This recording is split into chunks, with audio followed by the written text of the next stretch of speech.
An Unsocial Socialist. By Bernard Shaw. Chapter 1.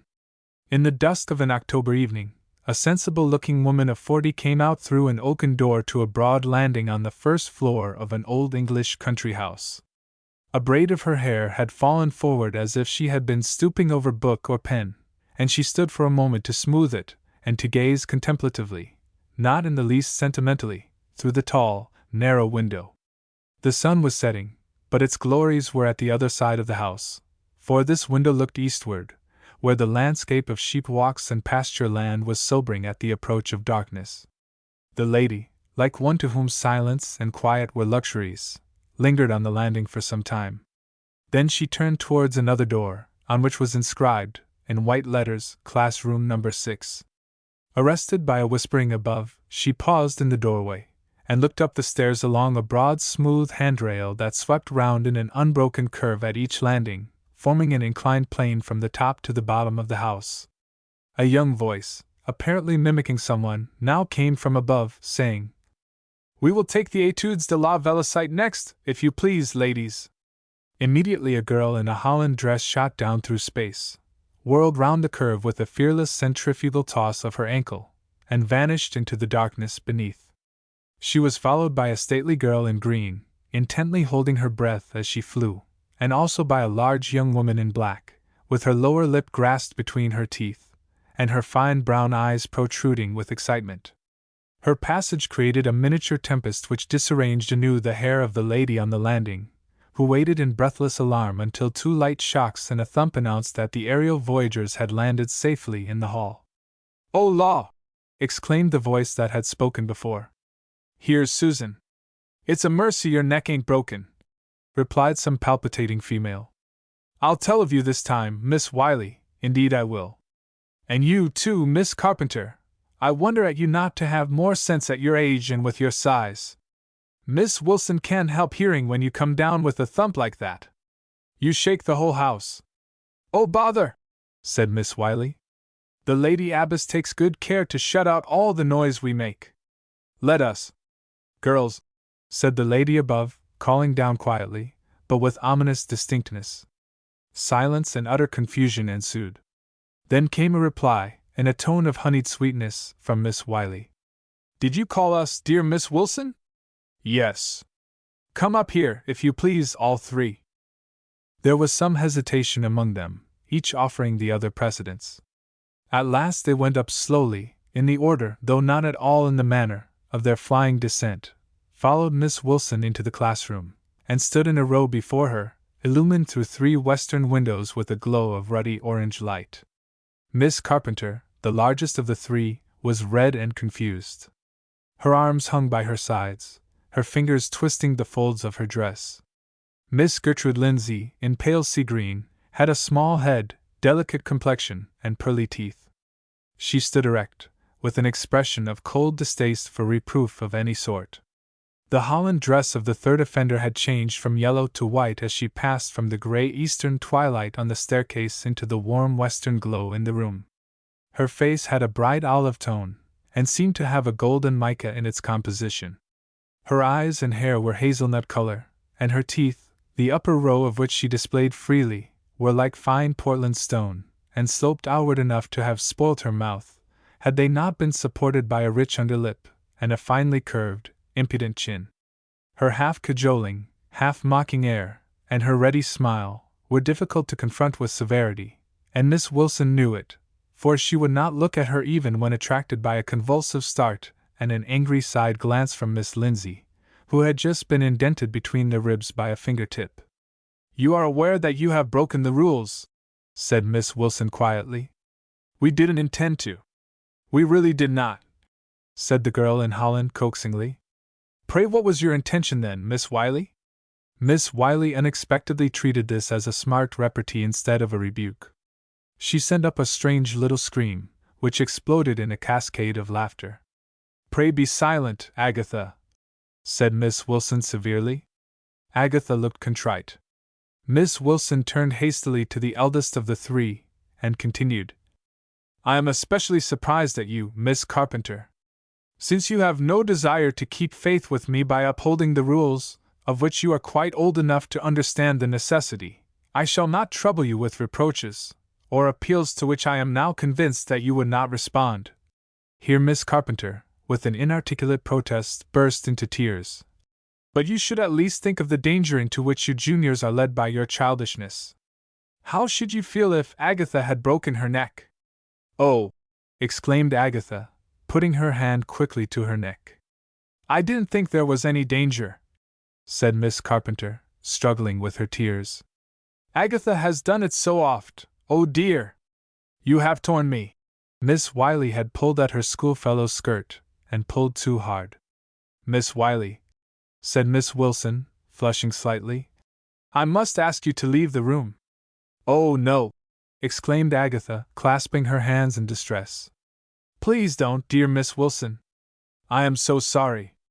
I beg your pardon. Since you will not do what I ask, I must go myself, said Miss Wilson sternly.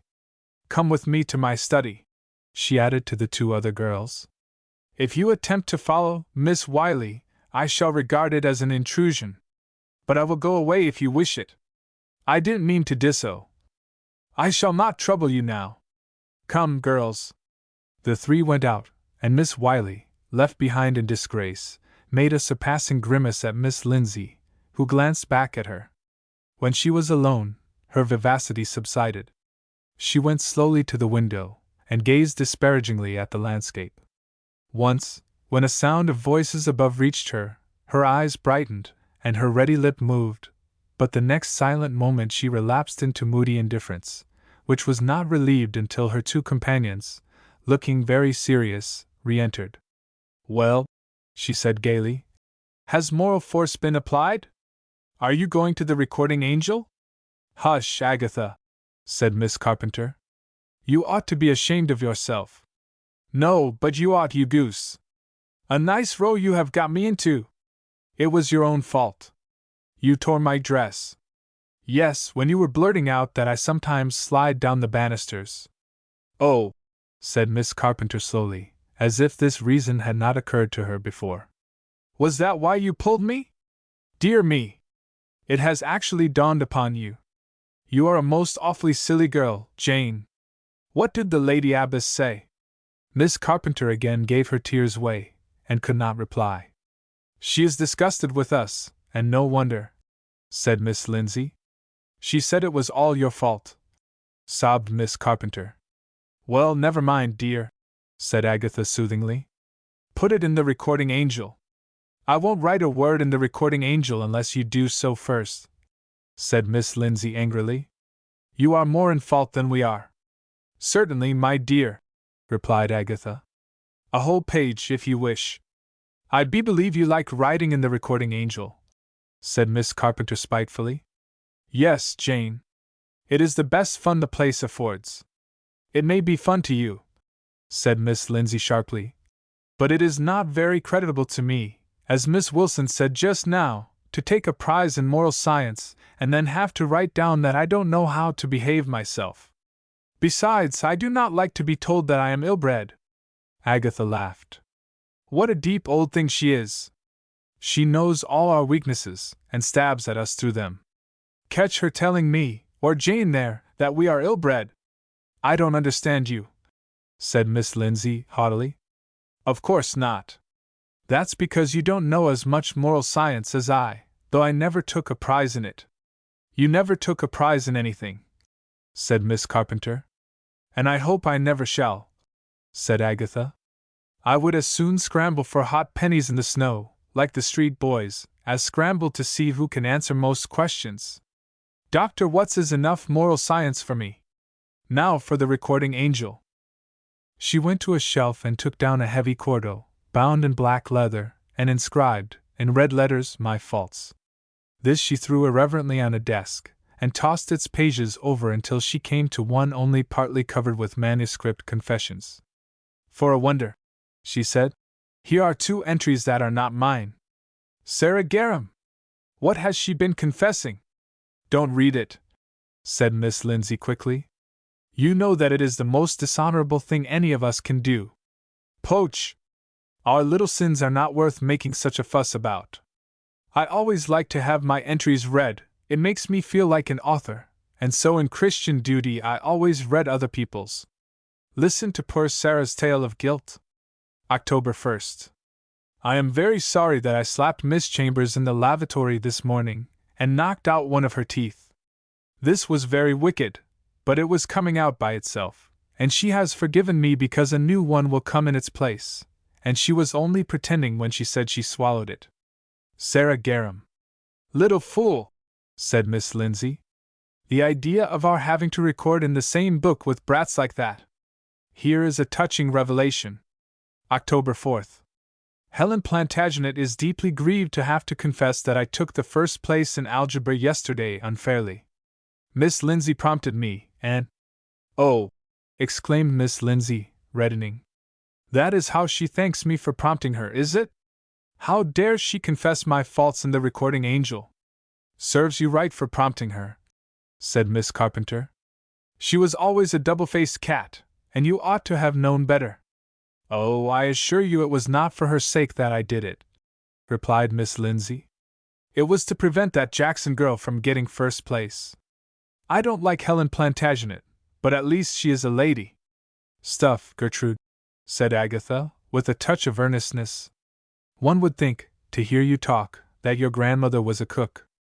"Don't be such a snob, Miss Wiley," said Gertrude, becoming scarlet. "You are very— oh. Stop, A.G. Oh. I will tell Miss— oh." Agatha had inserted a steely finger between her ribs, and was tickling her unendurably. "SH," whispered Miss Carpenter anxiously. "The door is open." "Am I Miss Wiley?" demanded Agatha, relentlessly continuing the torture. "Am I very— whatever you were going to say? Am I? No, gasped Gertrude, shrinking into a chair, almost in hysterics. "You are very unkind, Agatha. You have hurt me. You deserve it. If you ever get sulky with me again, or call me Miss Wiley, I will kill you. I will tickle the soles of your feet with a feather."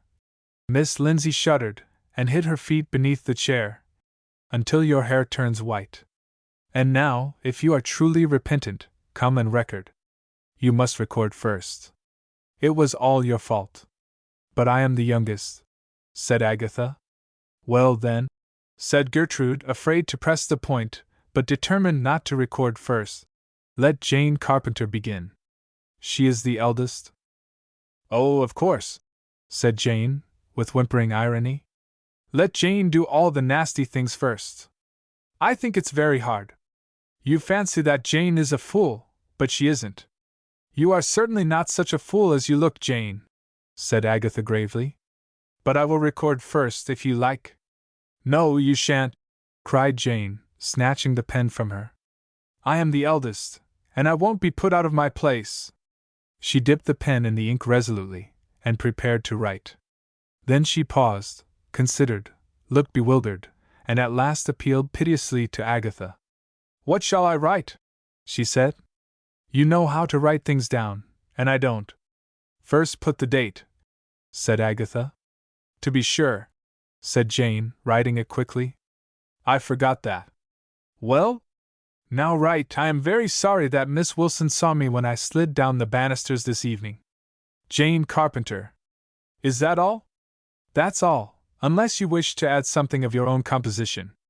"I hope it's all right," said Jane, looking suspiciously at Agatha. "However, there can't be any harm in it, for it's the simple truth. Anyhow, if you are playing one of your jokes on me, you are a nasty mean thing, and I don't care. Now, Gertrude, it's your turn. Please look at mine, and see whether the spelling is right." "It is not my business to teach you to spell," said Gertrude, taking the pen. And while Jane was murmuring at her churlishness, she wrote in a bold hand: "I have broken the rules by sliding down the banisters today with Miss Carpenter and Miss Wiley." Miss Wiley went first. "You wretch!" exclaimed Agatha, reading over her shoulder. "And your father is an admiral!"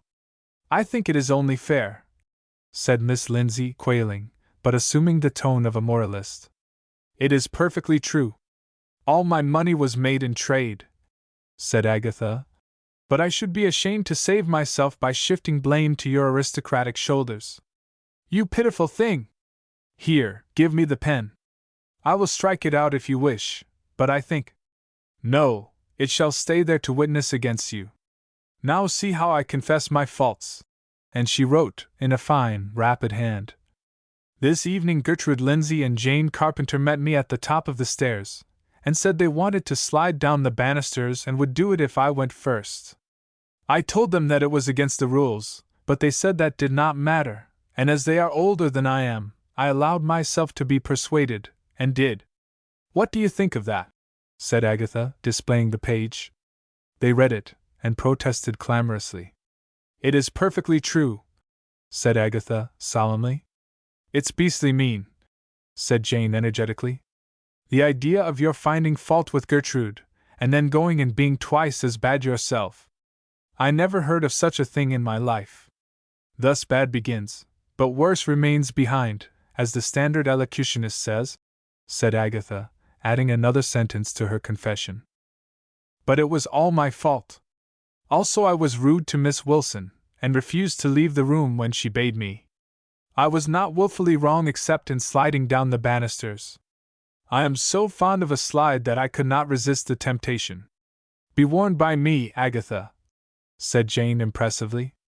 If you write cheeky things in that book, you will be expelled. Indeed, replied Agatha significantly. Wait until Miss Wilson sees what you have written. Gertrude, cried Jane, with sudden misgiving. Has she made me write anything improper?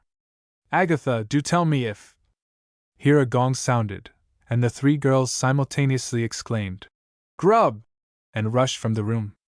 Chapter 2. One sunny afternoon, a hansom drove at great speed along Belsize Avenue, St. John's Wood, and stopped before a large mansion.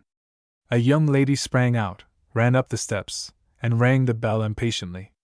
She was of the olive complexion, with a sharp profile, dark eyes with long lashes, narrow mouth with delicately sensuous lips, small head, feet, and hands, with long taper fingers, lithe and very slender figure moving with serpent-like grace. Oriental taste was displayed in the colors of her costume, which consisted of a white dress, close-fitting, and printed with an elaborate china blue pattern, a yellow straw hat covered with artificial hawthorn and scarlet berries, and tan-colored gloves reaching beyond the elbow, and decorated with a profusion of gold bangles. The door not being opened immediately, she rang again, violently, and was presently admitted by a maid, who seemed surprised to see her. Without making any inquiry, she darted upstairs into a drawing-room, where a matron of good presence, with features of the finest Jewish type, sat reading. With her was a handsome boy in black velvet who said, Mamma, here's Henrietta. Arthur, said the young lady excitedly, leave the room this instant, and don't dare to come back until you get leave. The boy's countenance fell, and he sulkily went out without a word. Is anything wrong? Said the matron, putting away her book with the unconcerned resignation of an experienced person who foresees a storm in a teacup. Where is Sidney? Gone. Gone. Deserted me. The young lady's utterance failed, and she threw herself upon an ottoman, sobbing with passionate spite. Nonsense! I thought Sidney had more sense. There, Henrietta, don't be silly. I suppose you have quarreled. No! No! No! Cried Henrietta, stamping on the carpet. We had not a word. I have not lost my temper since we were married, Mamma. I solemnly swear I have not. I will kill myself. There is no other way. There's a curse on me. I am marked out to be miserable. Tut, tut! What has happened, Henrietta? As you have been married now nearly 6 weeks, you can hardly be surprised at a little tiff arising. You are so excitable. You cannot expect the sky to be always cloudless. Most likely you are to blame, for Sidney is far more reasonable than you. Stop crying, and behave like a woman of sense, and I will go to Sidney and make everything right. But he's gone, and I can't find out where. Oh, what shall I do? What has happened? Henrietta writhed with impatience. Then, forcing herself to tell her story, she answered, We arranged on Monday that I should spend 2 days with Aunt Judith instead of going with him to Birmingham to that horrid trade congress. We parted on the best of terms. He couldn't have been more affectionate. I will kill myself. I don't care about anything or anybody. And when I came back on Wednesday he was gone, and there was this letter. She produced the letter, and wept more bitterly than before. Let me see it. Henrietta hesitated, but her mother took the letter from her, sat down near the window, and composed herself to read without the least regard to her daughter's vehement distress. The letter ran thus: Monday night. My dearest, I am off, surfeited with endearment, to live my own life and do my own work. I could only have prepared you for this by coldness or neglect, which are wholly impossible to me when the spell of your presence is upon me. I find that I must fly if I am to save myself. I am afraid that I cannot give you satisfactory and intelligible reasons for this step. You are a beautiful and luxurious creature. Life is to you full and complete only when it is a carnival of love. My case is just the reverse. Before 3 soft speeches have escaped me, I rebuke myself for folly and insincerity. Before a caress has had time to cool, a strenuous revulsion seizes me. I long to return to my old lonely ascetic hermit life, to my dry books, my socialist propagandism, my voyage of discovery through the wilderness of thought. I married in an insane fit of belief that I had a share of the natural affection which carries other men through lifetimes of matrimony. Already I am undeceived. You are to me the loveliest woman in the world.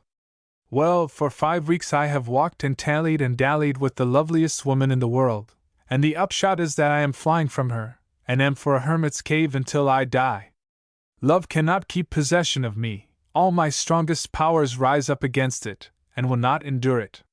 Forgive me for writing nonsense that you won't understand, and do not think too hardly of me. I have been as good to you as my selfish nature allowed. Do not seek to disturb me in the obscurity which I desire and deserve. My solicitor will call on your father to arrange business matters, and you shall be as happy as wealth and liberty can make you. We shall meet again, some day. Adieu, my last love. Sidney Trefusis. Well?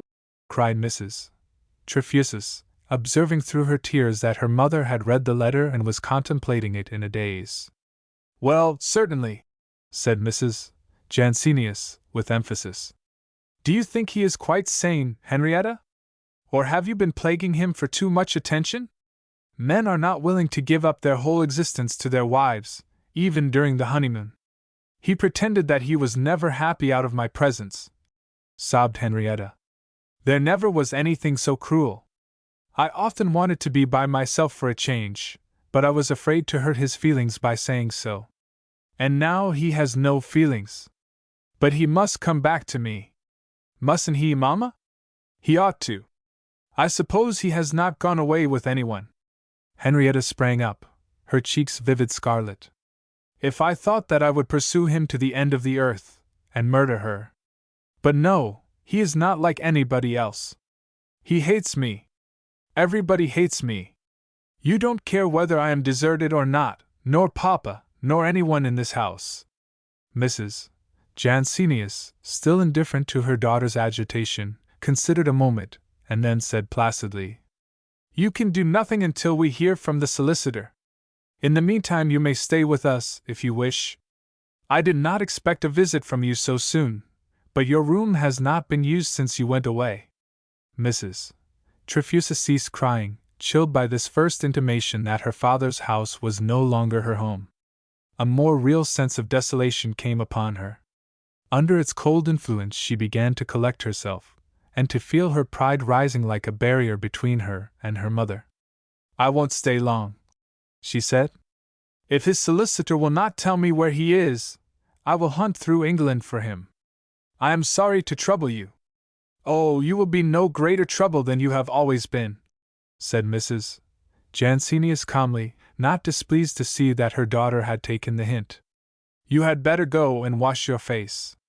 People may call, and I presume you don't wish to receive them in that plight. If you meet Arthur on the stairs, please tell him he may come in. Henrietta screwed her lips into a curious pout, and withdrew. Arthur then came in and stood at the window in sullen silence, brooding over his recent expulsion. Suddenly he exclaimed, "Here's Papa, and it's not 5 o'clock yet," whereupon his mother sent him away again. Mr. Jansenius was a man of imposing presence, not yet in his 50th year, but not far from it. He moved with dignity, bearing himself as if the contents of his massive brow were precious. His handsome aquiline nose and keen dark eyes proclaimed his Jewish origin, of which he was ashamed. Those who did not know this naturally believed that he was proud of it, and were at a loss to account for his permitting his children to be educated as Christians. Well instructed in business, and subject to no emotion outside the love of family, respectability, comfort, and money, he had maintained the capital inherited from his father, and made it breed new capital in the usual way. He was a banker, and his object as such was to intercept and appropriate the immense saving which the banking system effects, and so, as far as possible, to leave the rest of the world working just as hard as before banking was introduced. But as the world would not on these terms have banked at all, he had to give them some of the saving as an inducement. So they profited by the saving as well as he, and he had the satisfaction of being at once a wealthy citizen and a public benefactor, rich in comforts and easy in conscience. He entered the room quickly, and his wife saw that something had vexed him. "Do you know what has happened, Ruth?" he said. "Yes. She is upstairs." Mr. Jansenius stared. "Do you mean to say that she has left already?" he said. "What business has she to come here? It is natural enough. Where else should she have gone?" Mr. Jansenius, who mistrusted his own judgment when it differed from that of his wife, replied slowly, "Why did she not go to her mother?" Mrs. Jansenius, puzzled in her turn, looked at him with cool wonder, and remarked, "I am her mother, am I not? I was not aware of it. I am surprised to hear it, Ruth. Have you had a letter too?" "I have seen the letter. But what do you mean by telling me that you do not know I am Henrietta's mother? Are you trying to be funny? Henrietta! Is she here? Is this some fresh trouble?" "I don't know. What are you talking about?" "I am talking about Agatha Wiley." "Oh, I was talking about Henrietta." "Well, what about Henrietta? What about Agatha Wiley?" At this Mr. Jansenius became exasperated, and he deemed it best to relate what Henrietta had told her. When she gave him Trefusus's letter, he said more calmly, "Misfortunes never come singly. Read that," and handed her another letter, so that they both began reading at the same time. Mrs. Jansenius read as follows: Alton College, Lyvern. To Mrs. Wiley, Acacia Lodge, Chiswick. Dear Madam, I write with great regret to request that you will at once withdraw Miss Wiley from Alton College. In an establishment like this, where restraint upon the liberty of the students is reduced to a minimum, it is necessary that the small degree of subordination which is absolutely indispensable be acquiesced in by all without complaint or delay. Miss Wiley has failed to comply with this condition. She has declared her wish to leave, and has assumed an attitude towards myself and my colleagues which we cannot, consistently with our duty to ourselves and her fellow students, pass over. If Miss Wiley has any cause to complain of her treatment here, or of the step which she has compelled us to take, she will doubtless make it known to you. Perhaps you will be so good as to communicate with Miss Wiley's guardian, Mr. Jansenius, with whom I shall be happy to make an equitable arrangement respecting the fees which have been paid in advance for the current term. I am, dear Madam, yours faithfully, Maria Wilson. A nice young lady that, said Mrs. Jansenius. I do not understand this, said Mr. Jansenius, reddening as he took in the purport of his son-in-law's letter. I will not submit to it. What does it mean, Ruth? I don't know. Sidney is mad, I think, and his honeymoon has brought his madness out. But you must not let him throw Henrietta on my hands again. Mad? Does he think he can shirk his responsibility to his wife because she is my daughter? Does he think, because his mother's father was a baronet, that he can put Henrietta aside the moment her society palls on him? Oh, it's nothing of that sort. He never thought of us. But I will make him think of us, said Mr. Jansenius, raising his voice in great agitation. He shall answer for it. Just then Henrietta returned, and saw her father moving excitedly to and fro, repeating, "He shall answer to me for this. He shall answer for it." Mrs. Jansenius frowned at her daughter to remain silent, and said soothingly, "Don't lose your temper, John." "But I will lose my temper." "Insolent hound! Damned scoundrel!" "He is not," whimpered Henrietta, sitting down and taking out her handkerchief. "Oh, come, come," said Mrs. Jansenius peremptorily. "We have had enough crying. Let us have no more of it." Henrietta sprang up in a passion. "I will say and do as I please," she exclaimed. "I am a married woman, and I will receive no orders.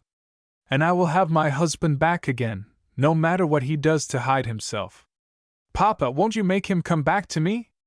I am dying. Promise that you will make him come back." And throwing herself upon her father's bosom, she postponed further discussion by going into hysterics, and startling the household by her screams. Chapter 3. One of the professors at Alton College was a Mrs. Miller, an old-fashioned schoolmistress who did not believe in Miss Wilson's system of government by moral force, and carried it out under protest. Though not ill-natured, she was narrow-minded enough to be in some degree contemptible, and was consequently prone to suspect others of despising her.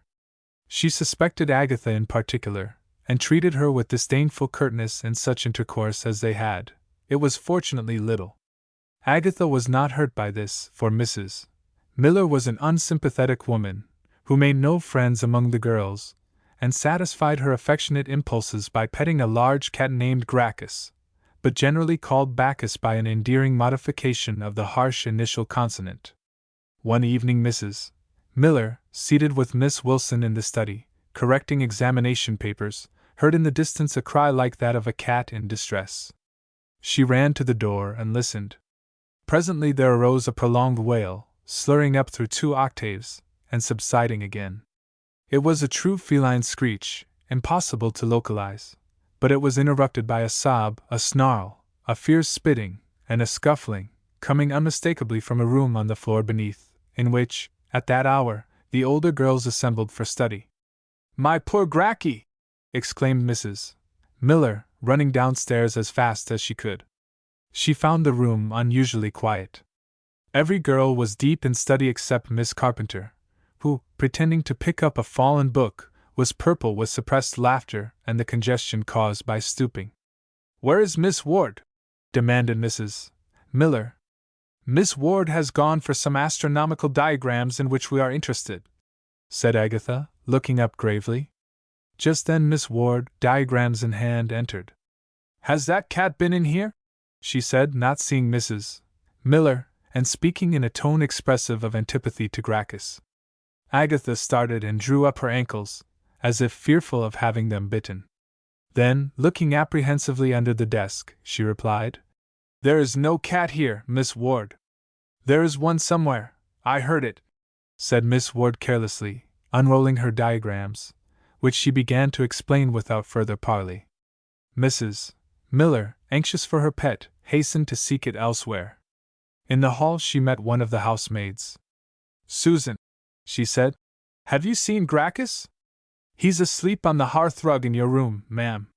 But I heard him crying down here a moment ago. I feel sure that another cat has got in, and that they are fighting." Susan smiled compassionately. "Lord bless you, ma'am," she said, "that was Miss Wiley.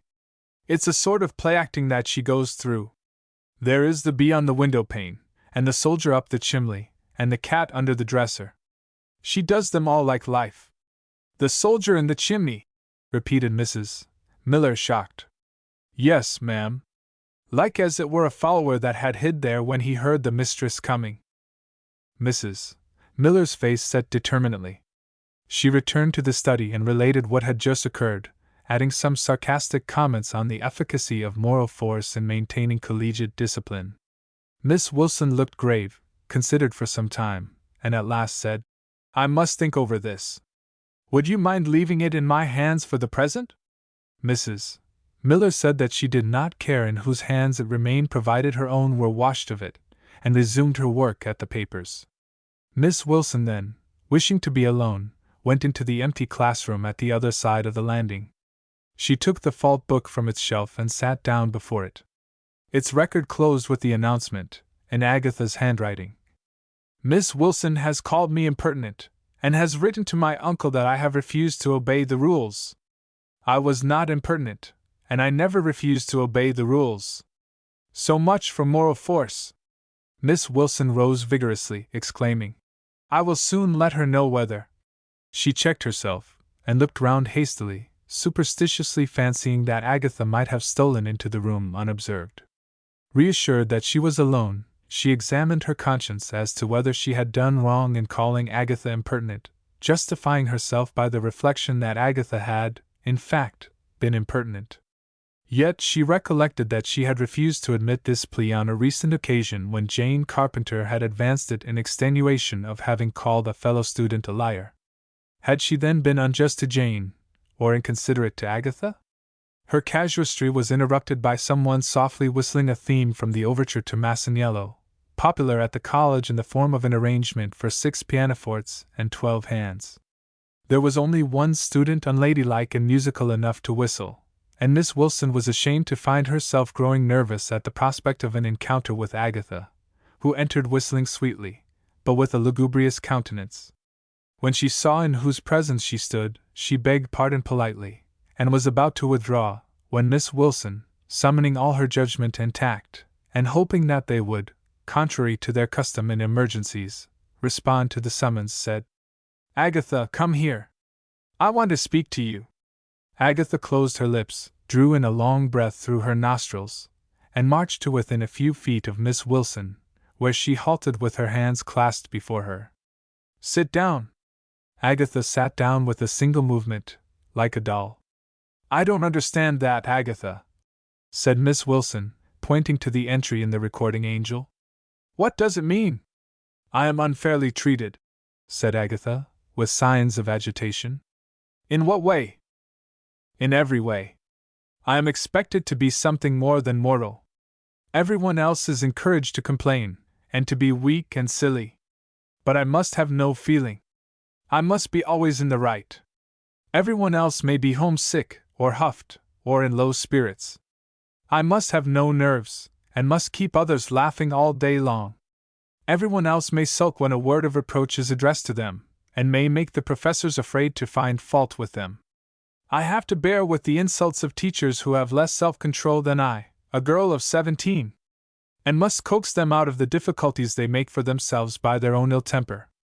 But Agatha— Oh, I know I am talking nonsense, Miss Wilson, but can you expect me to be always sensible, to be infallible?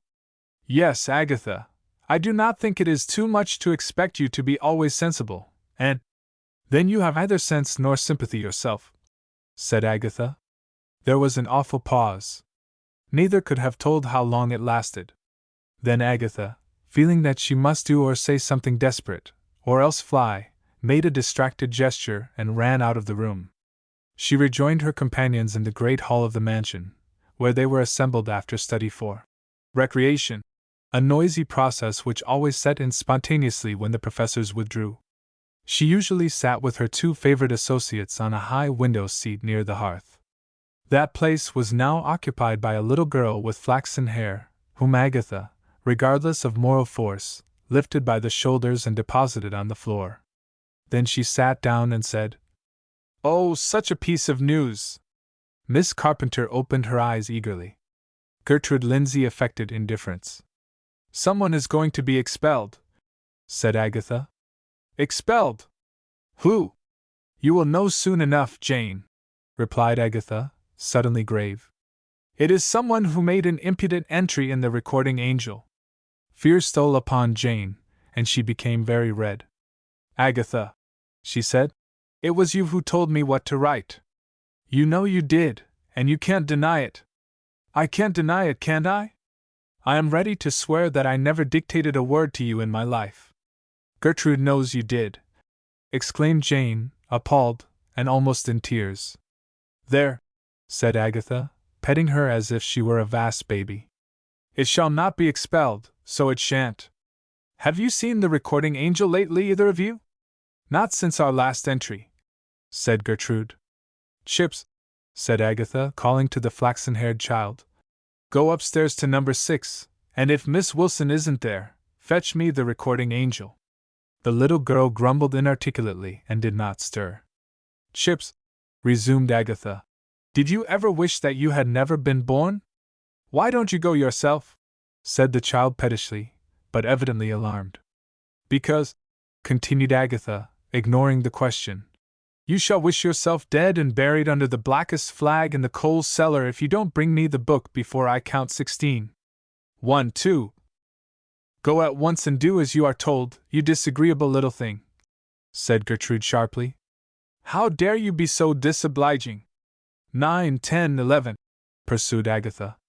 The child quailed, went out, and presently returned, hugging the recording angel in her arms. You are a good little darling, when your better qualities are brought out by a judicious application of moral force, said Agatha, good-humoredly. Remind me to save the raisins out of my pudding for you tomorrow. Now, Jane, you shall see the entry for which the best-hearted girl in the college is to be expelled. Voila! The two girls read and were awestruck, Jane opening her mouth and gasping, Gertrude closing hers and looking very serious.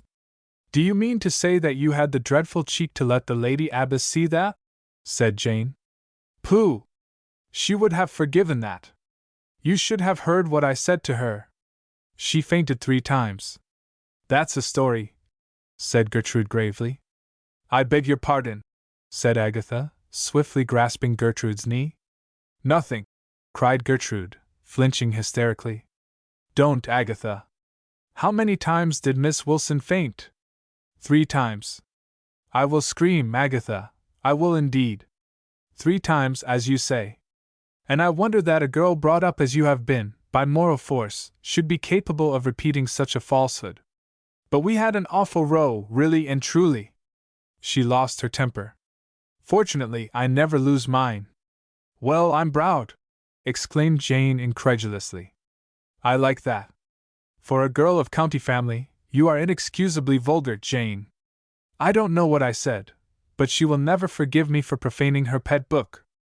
I shall be expelled as certainly as I am sitting here. And do you mean to say that you are going away? Said Jane, faltering as she began to realize the consequences. I do. And what is to become of you when I am not here to get you out of your scrapes, or of Gertrude without me to check her inveterate snobbishness, is more than I can foresee. I am not snobbish, said Gertrude, although I do not choose to make friends with everyone. But I never objected to you, Agatha. No, I should like to catch you at it. Hello, Jane! Who had suddenly burst into tears. What's the matter? I trust you are not permitting yourself to take the liberty of crying for me. Indeed, sobbed Jane indignantly. I know that I am AF, fool for my pains. You have no heart. You certainly are AF, fool, as you aptly express it, said Agatha, passing her arm round Jane, and disregarding an angry attempt to shake it off. But if I had any heart it would be touched by this proof of your attachment. I never said you had no heart, protested Jane.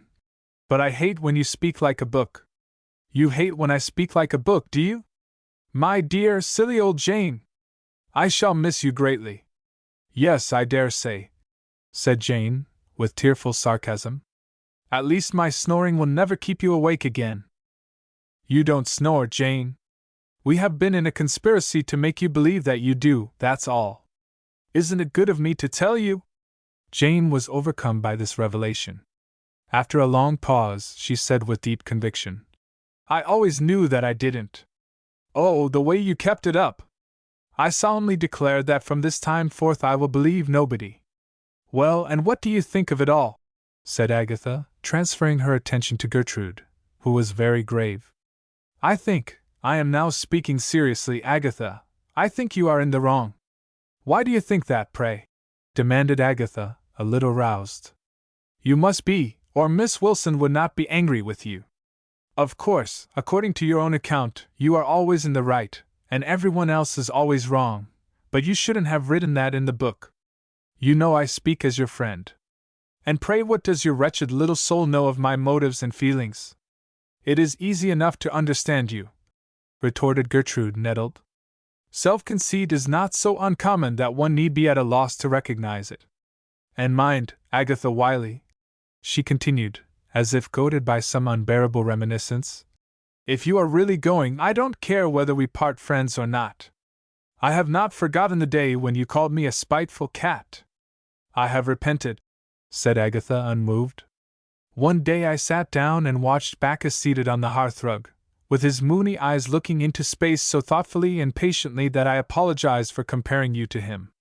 If I were to call him a spiteful cat, he would only not believe me. Because he is a cat, said Jane, with a giggle which was seldom far behind her tears. No, but because he is not spiteful.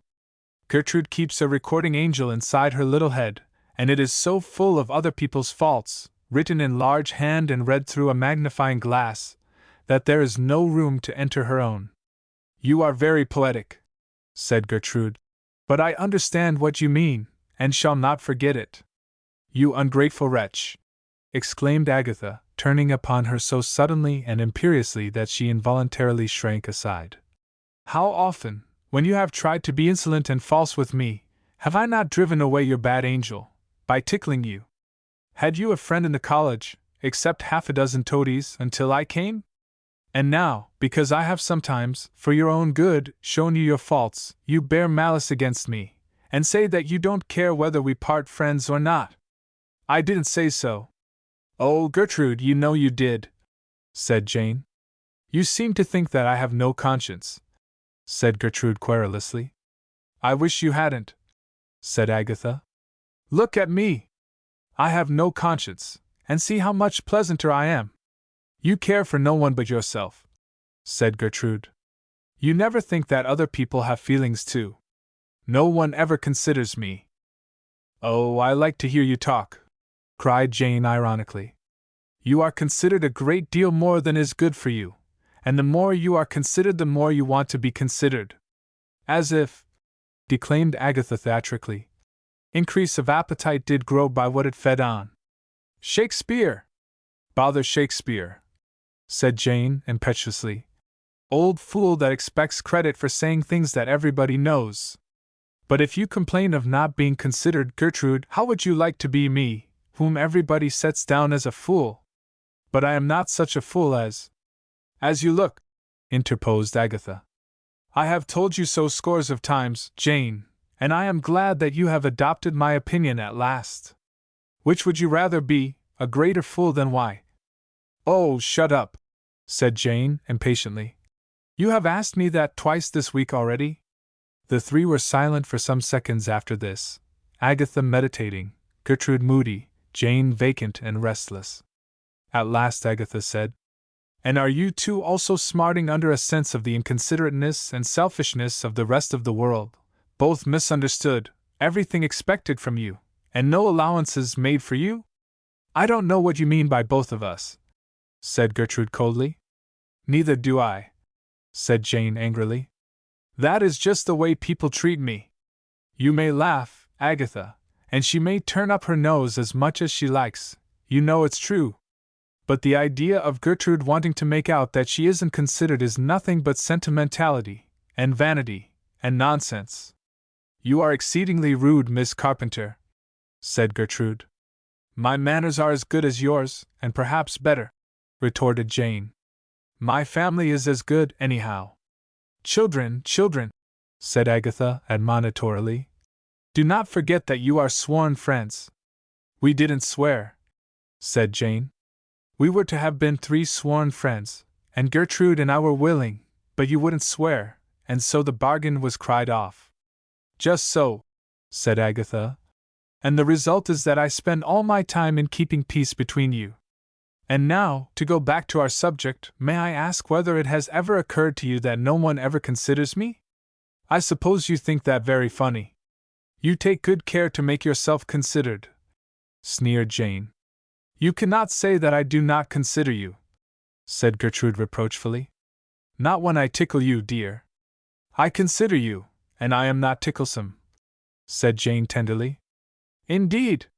Let me try, said Agatha, slipping her arm about Jane's ample waist, and eliciting a piercing combination of laugh and scream from her. "SH," whispered Gertrude quickly. "Don't you see the Lady Abbess?" Miss Wilson had just entered the room. Agatha, without appearing to be aware of her presence, stealthily withdrew her arm, and said aloud, "How can you make such a noise, Jane? You will disturb the whole house." Jane reddened with indignation, but had to remain silent, for the eyes of the principal were upon her. Miss Wilson had her bonnet on. She announced that she was going to walk to Lyvern, the nearest village. Did any of the sixth form young ladies wish to accompany her? Agatha jumped from her seat at once, and Jane smothered a laugh. "Miss Wilson said the sixth form, Miss Wiley," said Miss Ward, who had entered also.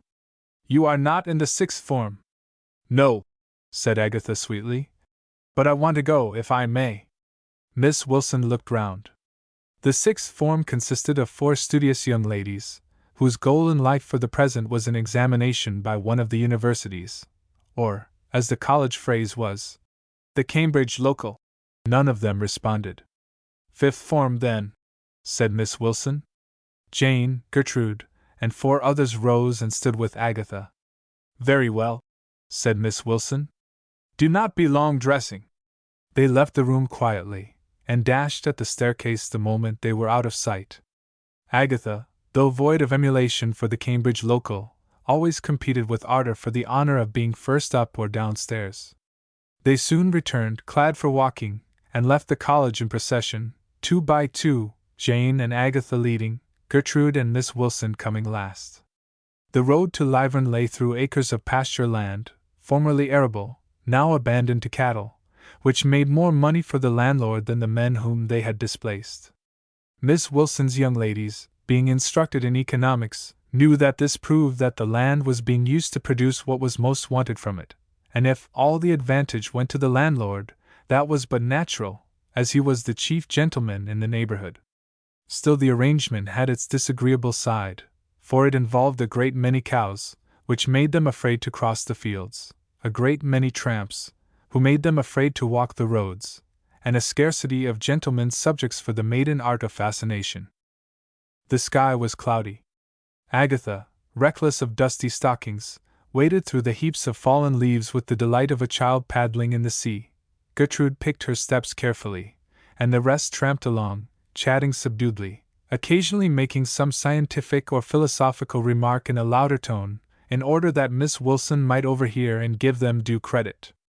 Save a herdsman, who seemed to have caught something of the nature and expression of the beast he tended, they met no one until they approached the village, where, on the brow of an acclivity, masculine humanity appeared in the shape of 2 curates, one tall, thin, close-shaven, with a book under his arm, and his neck craned forward, the other middle-sized, robust, upright, and aggressive, with short black whiskers, and an air of protest against such notions as that a clergyman may not marry, hunt, play cricket, or share the sports of honest laymen. The shaven one was Mr. Josephs, his companion Mr. Fairholme. Obvious scriptural perversions of this brace of names had been introduced by Agatha. "Here come Pharaoh and Joseph," she said to Jane. "Joseph will blush when you look at him. Pharaoh won't blush until he passes Gertrude, so we shall lose that." "Joseph's, indeed," said Jane scornfully. "He loves you, Jane. Thin persons like a fine armful of a woman. Pharaoh, who is a cad, likes blue blood on the same principle of the attraction of opposites. That is why he is captivated by Gertrude's aristocratic air. If he only knew how she despises him! He is too vain to suspect it. Besides, Gertrude despises everyone, even us. Or rather, she doesn't despise anyone in particular, but is contemptuous by nature, just as you are stout. Me! I had rather be stout than stuck up. Ought we to bow? I will, certainly. I want to make Pharaoh blush, if I can." The 2 parsons had been simulating an interest in the cloudy firmament as an excuse for not looking at the girls until close at hand. Jane sent an eye flash at Joseph's with a skill which proved her favorite assertion that she was not so stupid as people thought. He blushed and took off his soft, low-crowned felt hat. Fairholme saluted very solemnly, for Agatha bowed to him with marked seriousness. But when his gravity and his stiff silk hat were at their highest point, she darted a mocking smile at him, and he too blushed, all the deeper because he was enraged with himself for doing so. "Did you ever see such a pair of fools?" whispered Jane, giggling. "They cannot help their sex. They say women are fools, and so they are. But thank heaven they are not quite so bad as men. I should like to look back and see Pharaoh passing Gertrude, but if he saw me he would think I was admiring him, and he is conceited enough already without that." The two curates became redder and redder as they passed the column of young ladies. Miss Lindsay would not look to their side of the road, and Miss Wilson's nod and smile were not quite sincere. She never spoke to curates, and kept up no more intercourse with the vicar than she could not avoid. He suspected her of being an infidel, though either he nor any other mortal in Lyvern had ever heard a word from her on the subject of her religious opinions. But he knew that moral science was taught secularly at the college, and he felt that where morals were made a department of science the demand for religion must fall off proportionately.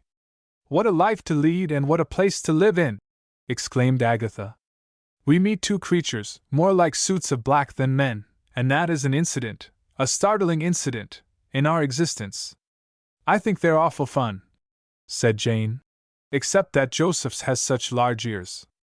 The girls now came to a place where the road dipped through a plantation of somber sycamore and horse-chestnut trees.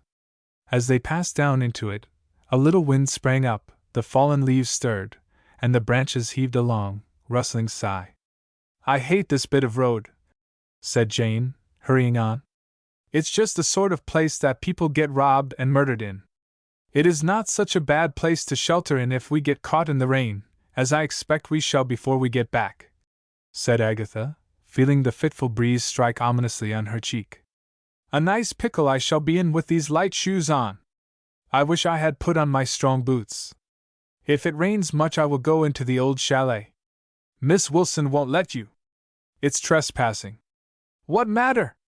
Nobody lives in it, and the gate is off its hinges. I only want to stand under the veranda, not to break into the wretched place. Besides, the landlord knows Miss Wilson, he won't mind. There's a drop." Miss Carpenter looked up, and immediately received a heavy raindrop in her eye. "Oh!" she cried. "It's pouring. We shall be drenched." Agatha stopped, and the column broke into a group about her. "Miss Wilson," she said, "it is going to rain in torrents, and Jane and I have only our shoes on." Miss Wilson paused to consider the situation. Someone suggested that if they hurried on they might reach Lyvern before the rain came down. "More than a mile," said Agatha scornfully. "And the rain coming down already!" Someone else suggested returning to the college. "More than 2 miles," said Agatha. "We should be drowned." "There is nothing for it but to wait here under the trees," said Miss Wilson. "The branches are very bare," said Gertrude anxiously. "If it should come down heavily they will drip worse than the rain itself." "Much worse," said Agatha. "I think we had better get under the veranda of the old chalet. It is not half a minute's walk from here. But we have no right." Here the sky darkened threateningly. Miss Wilson checked herself and said, "I suppose it is still empty." "Of course," replied Agatha, impatient to be moving. "It is almost a ruin." "Then let us go there, by all means," said Miss Wilson, not disposed to stand on trifles at the risk of a bad cold. They hurried on, and came presently to a green hill by the wayside. On the slope was a dilapidated Swiss cottage, surrounded by a veranda on slender wooden pillars, about which clung a few tendrils of withered creeper, their stray ends still swinging from the recent wind, now momentarily hushed as if listening for the coming of the rain. Access from the roadway was by a rough wooden gate in the hedge. To the surprise of Agatha, who had last seen this gate off its hinges and only attached to the post by a rusty chain and padlock, it was now rehung and fastened by a new hasp. The weather admitting of no delay to consider these repairs, she opened the gate and hastened up the slope, followed by the troop of girls. Their ascent ended with a rush, for the rain suddenly came down in torrents. When they were safe under the veranda, panting, laughing, grumbling, or congratulating themselves on having been so close to a place of shelter, Miss Wilson observed, with some uneasiness, a spade, new, like the hasp of the gate, sticking upright in a patch of ground that someone had evidently been digging lately. She was about to comment on this sign of habitation, when the door of the chalet was flung open, and Jane screamed as a man darted out to the spade, which he was about to carry in out of the wet, when he perceived the company under the veranda, and stood still in amazement. He was a young laborer with a reddish-brown beard of a week's growth. He wore corduroy trousers and a linen-sleeved corduroy vest, both, like the hasp and spade, new. A coarse blue shirt, with a vulgar red and orange neckerchief, also new, completed his dress, and to shield himself from the rain, he held up a silk umbrella with a silver-mounted ebony handle, which he seemed unlikely to have come by honestly.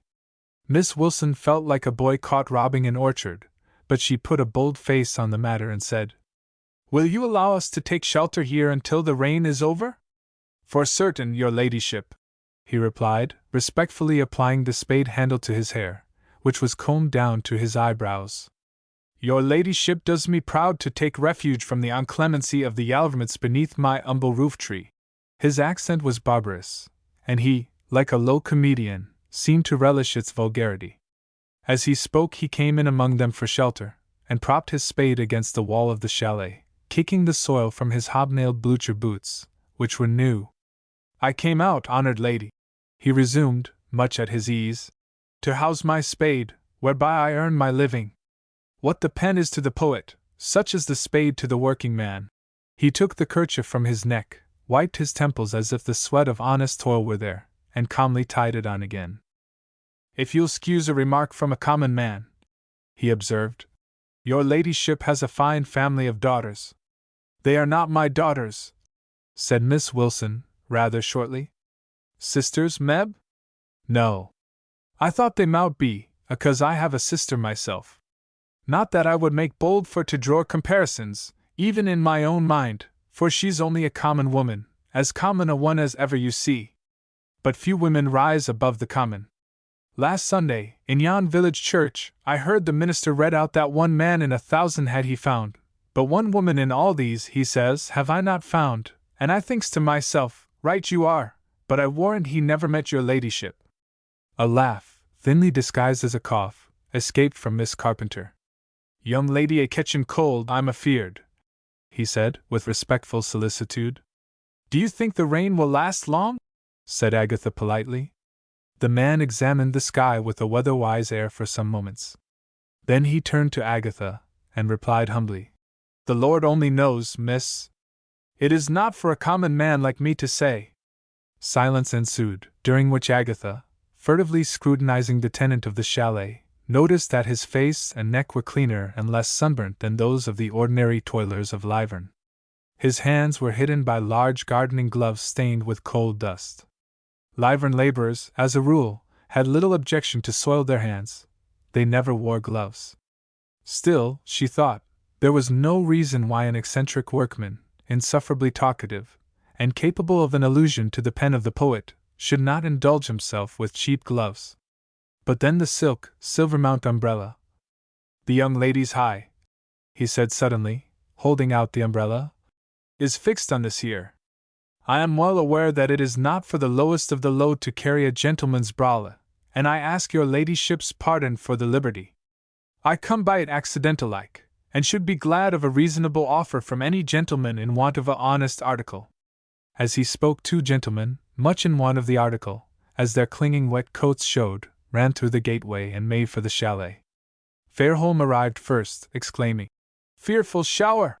and briskly turned his back to the ladies in order to stand at the edge of the veranda and shake the water out of his hat. Josephs came next, shrinking from the damp contact of his own garments. He cringed to Miss Wilson, and hoped that she had escaped a wetting. "So far I have," she replied.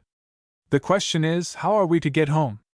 "Oh, it's only a shower," said Josephs, looking up cheerfully at the unbroken curtain of cloud. "It will clear up presently. It ain't for a common man to set up his opinion again a gentleman what have professional knowledge of the heavens, as one may say," said the man.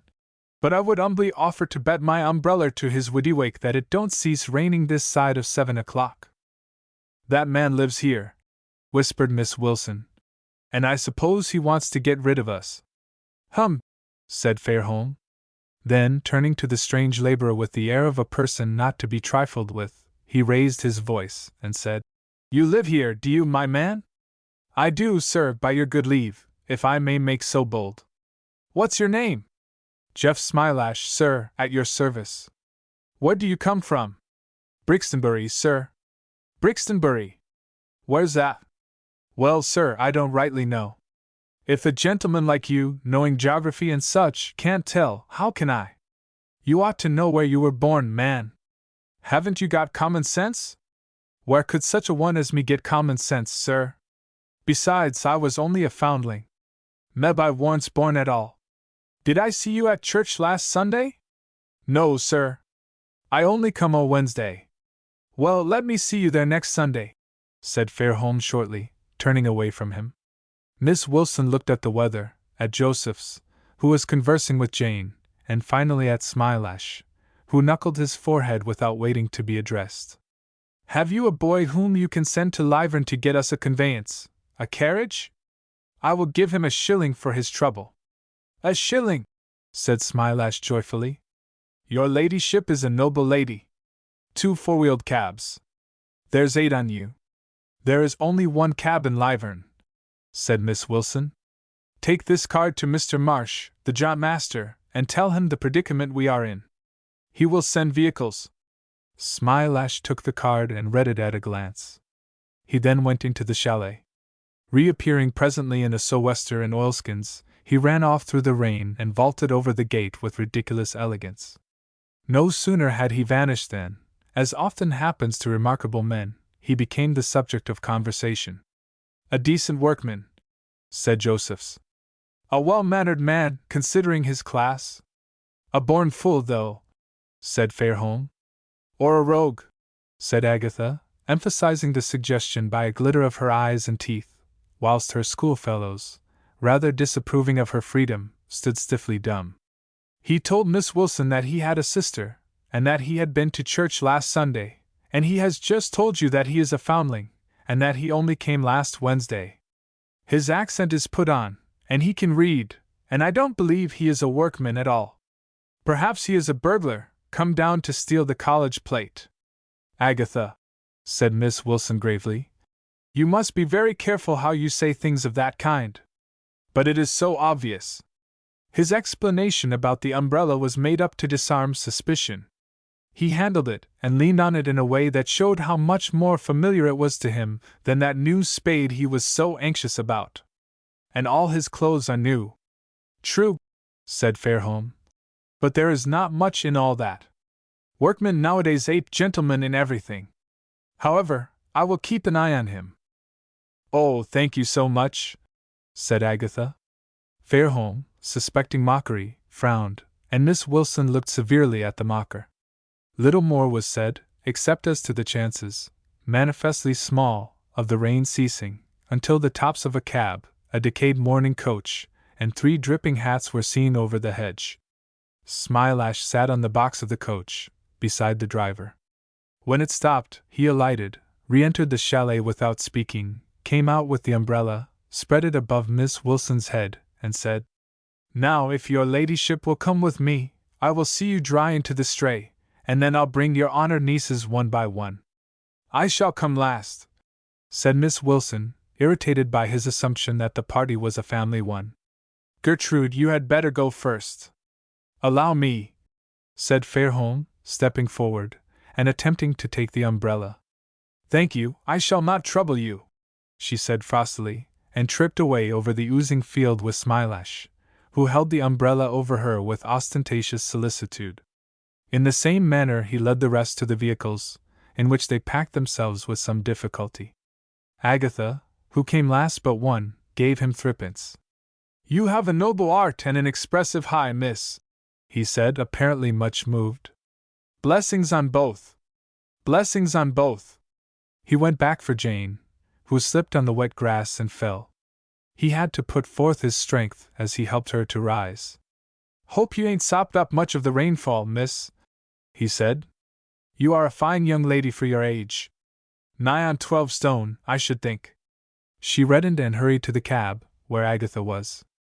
But it was full, and Jane, much against her will, had to get into the coach, considerably diminishing the space left for Miss Wilson, to whom Smilash had returned. "Now, dear lady," he said, "take care you don't slip. Come along." Miss Wilson, ignoring the invitation, took a shilling from her purse.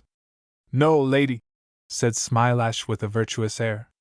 "I am an honest man and have never seen the inside of a jail except 4 times, and only twice for stealing. Your youngest daughter, her with the expressive high, have paid me far beyond what is proper." "I have told you that these young ladies are not my daughters," said Miss Wilson sharply. "Why do you not listen to what is said to you?" "Don't be too hard on a common man, lady," said Smilash submissively. "The young lady have just given me 3 half-crowns. 3 half-crowns!" exclaimed Miss Wilson, angered at such extravagance. "Bless her innocence, she don't know what is proper to give to a low sort like me. But I will not rob the young lady. 1/2-crown is no more nor is fair for the job, and 1/2-crown will I keep, if agreeable to your noble ladyship. But I give you back the 5 bob in trust for her. Have you ever noticed her expressive high? Nonsense, sir.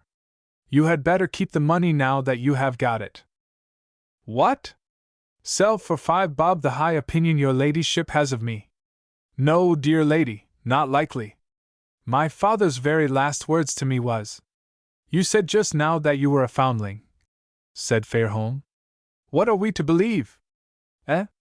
So I were, sir, but by mother's side alone. Her ladyship will please to take back the money, for keep it I will not. I am of the lower orders, and therefore not a man of my word, but when I do stick to it, I stick like wax." "Take it," said Fairholme to Miss Wilson. "Take it, of course. 7 and 6pence is a ridiculous sum to give him for what he has done. It would only set him drinking. His reverence says true, lady. The 1 half-crown will keep me comfortably tight until Sunday morning, and more I do not desire." "Just a little less of your tongue, my man," said Fairholme, taking the 2 coins from him and handing them to Miss Wilson, who bade the clergyman good afternoon, and went to the coach under the umbrella. "If your ladyship should want a handy man to do an odd job up at the college, I hope you will remember me," Smilash said as they went down the slope. "Oh, you know who I am, do you?" said Miss Wilson drily. "All the country knows you, miss, and worships you. I have few equals as a coiner, and if you should require a medal struck to give away for good behavior or the like, I think I could strike one to your satisfaction. And if your ladyship should want a trifle of smuggled lace, you had better be careful or you will get into trouble, I think," said Miss Wilson sternly. "Tell him to drive on." The vehicle started, and Smilash took the liberty of waving his hat after them. Then he returned to the chalet, left the umbrella within, came out again, locked the door, put the key in his pocket, and walked off through the rain across the hill without taking the least notice of the astonished parsons. In the meantime Miss Wilson, unable to contain her annoyance at Agatha's extravagance, spoke of it to the girls who shared the coach with her. But Jane declared that Agatha only possessed 3pence in the world, and therefore could not possibly have given the man 30 times that sum. When they reached the college, Agatha, confronted with Miss Wilson, opened her eyes in wonder, and exclaimed, laughing, "I only gave him 3pence. He has sent me a present of 4 and 9pence. Chapter 4. Saturday at Alton College, nominally a half-holiday, was really a whole one. Classes in gymnastics, dancing, elocution, and drawing were held in the morning. The afternoon was spent at lawn tennis, to which lady guests resident in the neighborhood were allowed to bring their husbands, brothers, and fathers, Miss Wilson being anxious to send her pupils forth into the world free from the uncouth stiffness of schoolgirls unaccustomed to society. Late in October came a Saturday which proved anything but a holiday for Miss Wilson. At 1:30, luncheon being over, she went out of doors to a lawn that lay between the southern side of the college and a shrubbery. Here she found a group of girls watching Agatha and Jane, who were dragging a roller over the grass. One of them, tossing a ball about with her racket, happened to drive it into the shrubbery, whence, to the surprise of the company, Smilash presently emerged, carrying the ball, blinking, and proclaiming that, though a common man, he had his feelings like another, and that his eye was neither a stick nor a stone. He was dressed as before, but his garments, soiled with clay and lime, no longer looked new. "What brings you here, pray?" demanded Miss Wilson. "I was led into the belief that you sent for me, lady," he replied.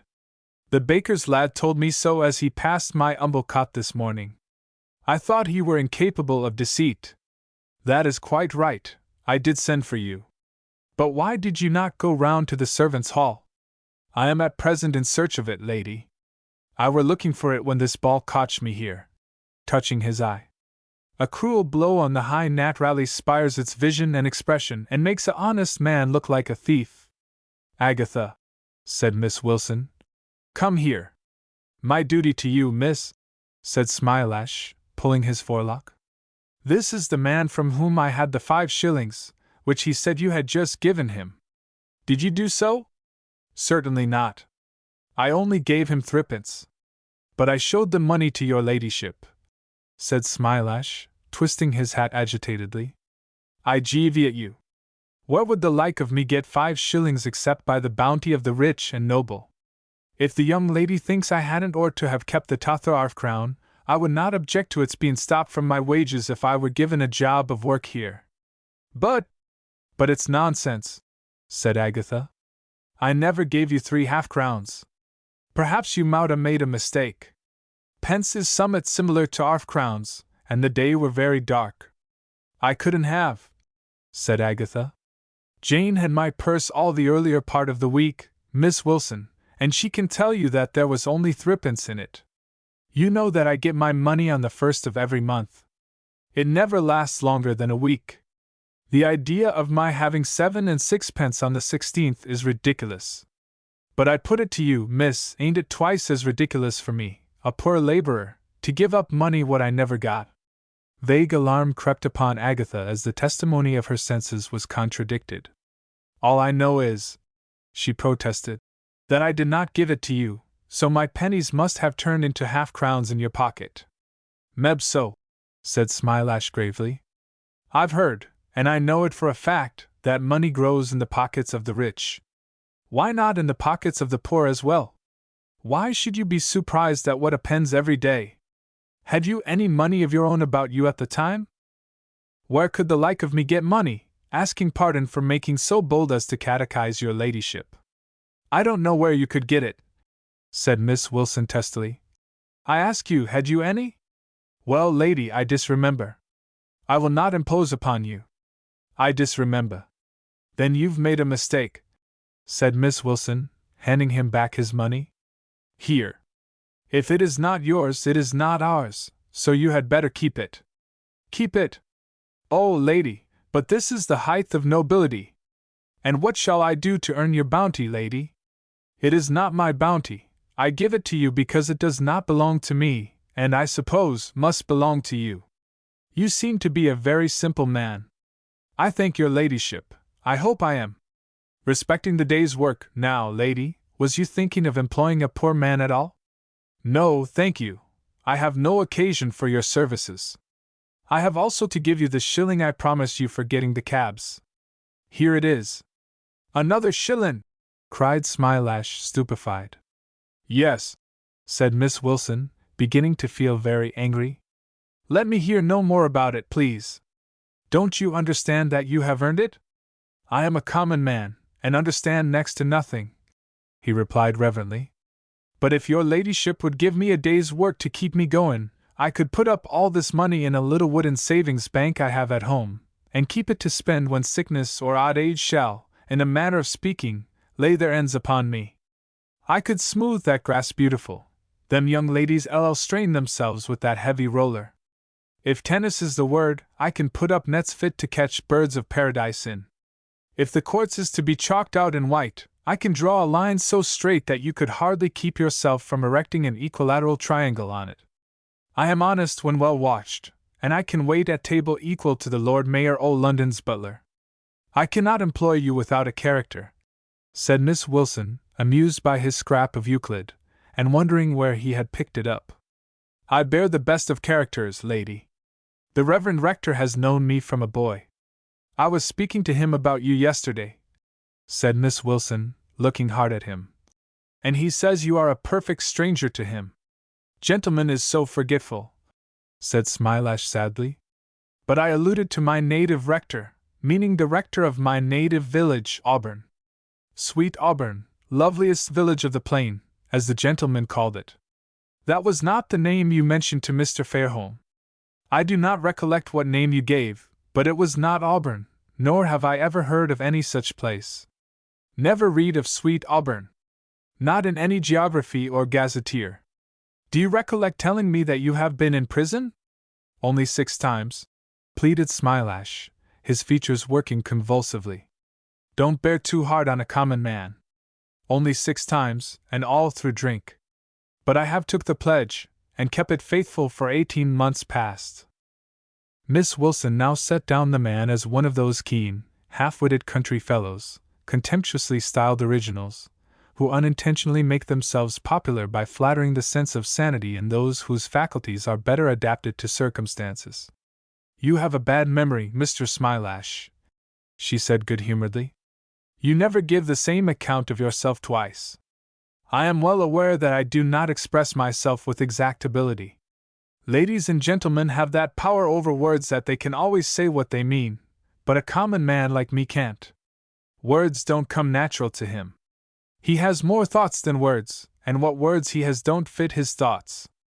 Might I take a turn with the roller, and make myself useful about the place until nightfall for 9 pence? Miss Wilson, who was expecting more than her usual Saturday visitors, considered the proposition and assented. And remember, she said, that as you are a stranger here, your character in Lyvern depends upon the use you make of this opportunity. I am grateful to your noble ladyship. May your ladyship's goodness sew up the hole which is in the pocket where I carry my character, and which has caused me to lose it so frequent. It's a bad place for men to keep their characters in, but such is the fashion. And so hooray for the glorious 19th century! He took off his coat, seized the roller, and began to pull it with an energy foreign to the measured mill-horse manner of the accustomed laborer. Miss Wilson looked doubtfully at him, but being in haste, went indoors without further comment. The girls, mistrusting his eccentricity, kept aloof. Agatha determined to have another and better look at him. Racket in hand, she walked slowly across the grass and came close to him just as he, unaware of her approach, uttered a groan of exhaustion and sat down to rest. Tired already, Mr. Smilash? She said mockingly. He looked up deliberately, took off one of his wash-leather gloves, fanned himself with it, displaying a white and fine hand, and at last replied, in the tone and with the accent of a gentleman. Very. Agatha recoiled. He fanned himself without the least concern. You are not a laborer, she said at last. Obviously not. I thought not. He nodded. Suppose I tell on you, she said, growing bolder as she recollected that she was not alone with him. If you do, I shall get out of it just as I got out of the half-crowns, and Miss Wilson will begin to think that you are mad. Then I really did not give you the 7 and 6pence, she said, relieved. What is your own opinion? He answered, taking 3 pennies from his pocket, jingling them in his palm. What is your name? I shall not tell you, said Agatha with dignity. He shrugged his shoulders. Perhaps you are right, he said. I would not tell you mine if you asked me. I have not the slightest intention of asking you. No? Then Smilash shall do for you, and Agatha will do for me. You had better take care. Of what? Of what you say, and are you not afraid of being found out? I am found out already, by you, and I am none the worse. Suppose the police find you out. Not they. Besides, I am not hiding from the police. I have a right to wear quartered if I prefer it to broadcloth. Consider the advantages of it. It has procured me admission to Alton College, and the pleasure of your acquaintance. Will you excuse me if I go on with my rolling, just to keep up appearances? I can talk as I roll. You may, if you are fond of soliloquizing, she said, turning away as he rose. Seriously, Agatha, You must not tell the others about me. Do not call me Agatha, she said impetuously. What shall I call you, then? You need not address me at all. I need and will. Don't be ill-natured. But I don't know you. I wonder at your. She hesitated at the word which occurred to her, but, being unable to think of a better one, used it. At your cheek. He laughed, and she watched him take a couple of turns with the roller. Presently, refreshing himself by a look at her, he caught her looking at him, and smiled. His smile was commonplace in comparison with the one she gave him in return, in which her eyes, her teeth, and the golden grain in her complexion seemed to flash simultaneously. He stopped rolling immediately, and rested his chin on the handle of the roller. If you neglect your work, said she maliciously, you won't have the grass ready when the people come. What people? He said, taken aback. Oh, lots of people. Most likely some who know you. There are visitors coming from London, my guardian, my guardianess, their daughter, my mother, and about 100 more. 4 in all. What are they coming for? To see you? To take me away, she replied, watching for signs of disappointment on his part. They were at once forthcoming. What the deuce are they going to take you away for? He said. Is your education finished? No, I have behaved badly, and I am going to be expelled. He laughed again. Come, he said, you are beginning to invent in the Smilash manner. What have you done? I don't see why I should tell you. What have you done? I have done nothing. I am only an unromantic gentleman, hiding from a romantic lady who is in love with me. Poor thing, said Agatha sarcastically. Of course, she has proposed to you, and you have refused. On the contrary, I proposed, and she accepted. That is why I have to hide. You tell stories charmingly, said Agatha. Goodbye. Here is Miss Carpenter coming to hear what we are taking about. Goodbye. That story of your being expelled beats. Might a common man make so bold as to inquire where the whitening machine is, miss? This was addressed to Jane, who had come up with some of the others. Agatha expected to see Smilash presently discovered, for his disguise now seemed transparent. She wondered how the rest could be imposed on by it. 2 o'clock, striking just then, reminded her of the impending interview with her guardian. A tremor shook her, and she felt a craving for some solitary hiding place in which to await the summons. But it was a point of honor with her to appear perfectly indifferent to her trouble, so she stayed with the girls, laughing and chatting as they watched Smilash intently marking out the courts and setting up the nets. She made the others laugh too, for her hidden excitement, sharpened by irrepressible shootings of dread, stimulated her, and the romance of Smilash's disguise gave her a sensation of dreaming. Her imagination was already busy upon a drama, of which she was the heroine and Smilash the hero, though, with the real man before her, she could not indulge herself by attributing to him quite as much gloomy grandeur of character as to a wholly ideal personage. The plot was simple, and an old favorite with her. One of them was to love the other, and to die broken-hearted because the loved one would not requite the passion.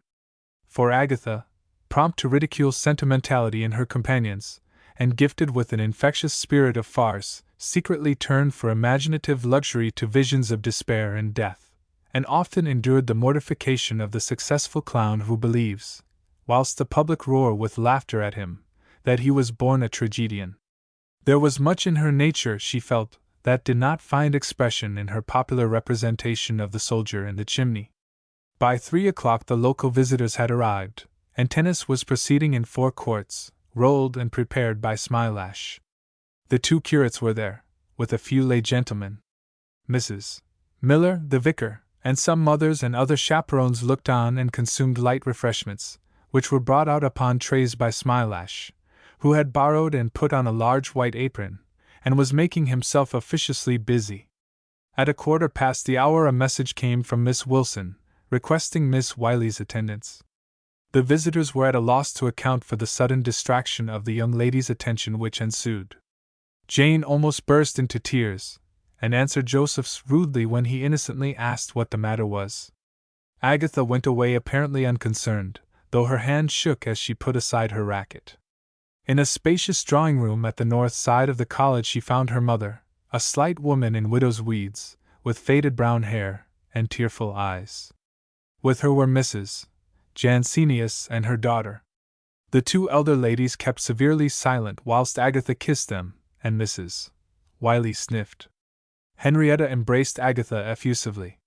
"Where's Uncle John?" said Agatha. "Hasn't he come?" "He is in the next room with Miss Wilson," said Mrs. Jansenius coldly. "They want you in there." "I thought somebody was dead," said Agatha. "You all look so funereal. Now, Mamma, put your handkerchief back again. If you cry, I will give Miss Wilson a piece of my mind for worrying you." "No, no," said Mrs. Wiley, alarmed. "She has been so nice. So good," said Henrietta.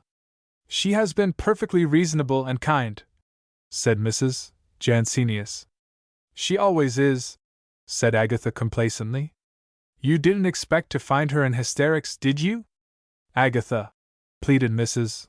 Wiley, "don't be headstrong and foolish." "Oh, she won't, I know she won't," said Henrietta coaxingly. "Will you, dear Agatha?" "You may do as you like, as far as I am concerned," said Mrs. Jansenius. "But I hope you have more sense than to throw away your education for nothing." "Your aunt is quite right," said Mrs. Wiley. "And your Uncle John is very angry with you. He will never speak to you again if you quarrel with Miss Wilson." "He is not angry," said Henrietta. "But he is so anxious that you should get on well. He will naturally be disappointed if you persist in making a fool of yourself," said Mrs. Jansenius. "All Miss Wilson wants is an apology for the dreadful things you wrote in her book," said Mrs. Wiley. "You'll apologize, dear, won't you?" "Of course she will," said Henrietta. "I think you had better," said Mrs. Jansenius. "Perhaps I will," said Agatha. "That's my own darling," said Mrs. Wiley, catching her hand. "And perhaps again I won't." "You will, dear," urged Mrs. Wiley, trying to draw Agatha, who passively resisted, closer to her. "For my sake. To oblige your mother, Agatha. You won't refuse me, dearest?"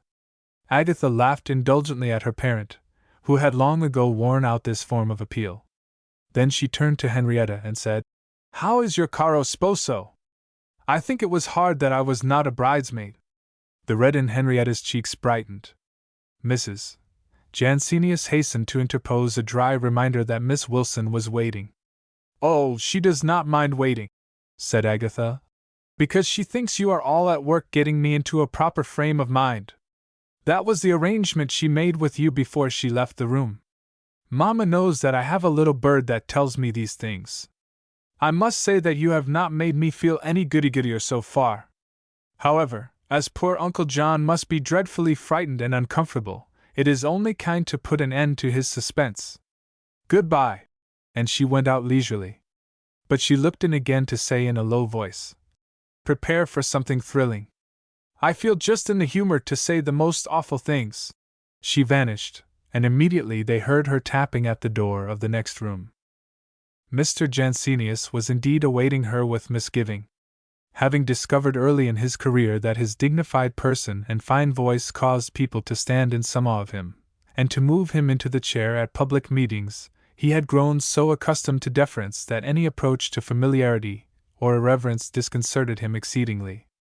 Agatha, on the other hand, having from her childhood heard Uncle John quoted as wisdom and authority incarnate, had begun in her tender years to scoff at him as a pompous and purse-proud city merchant, whose sordid mind was unable to cope with her transcendental affairs.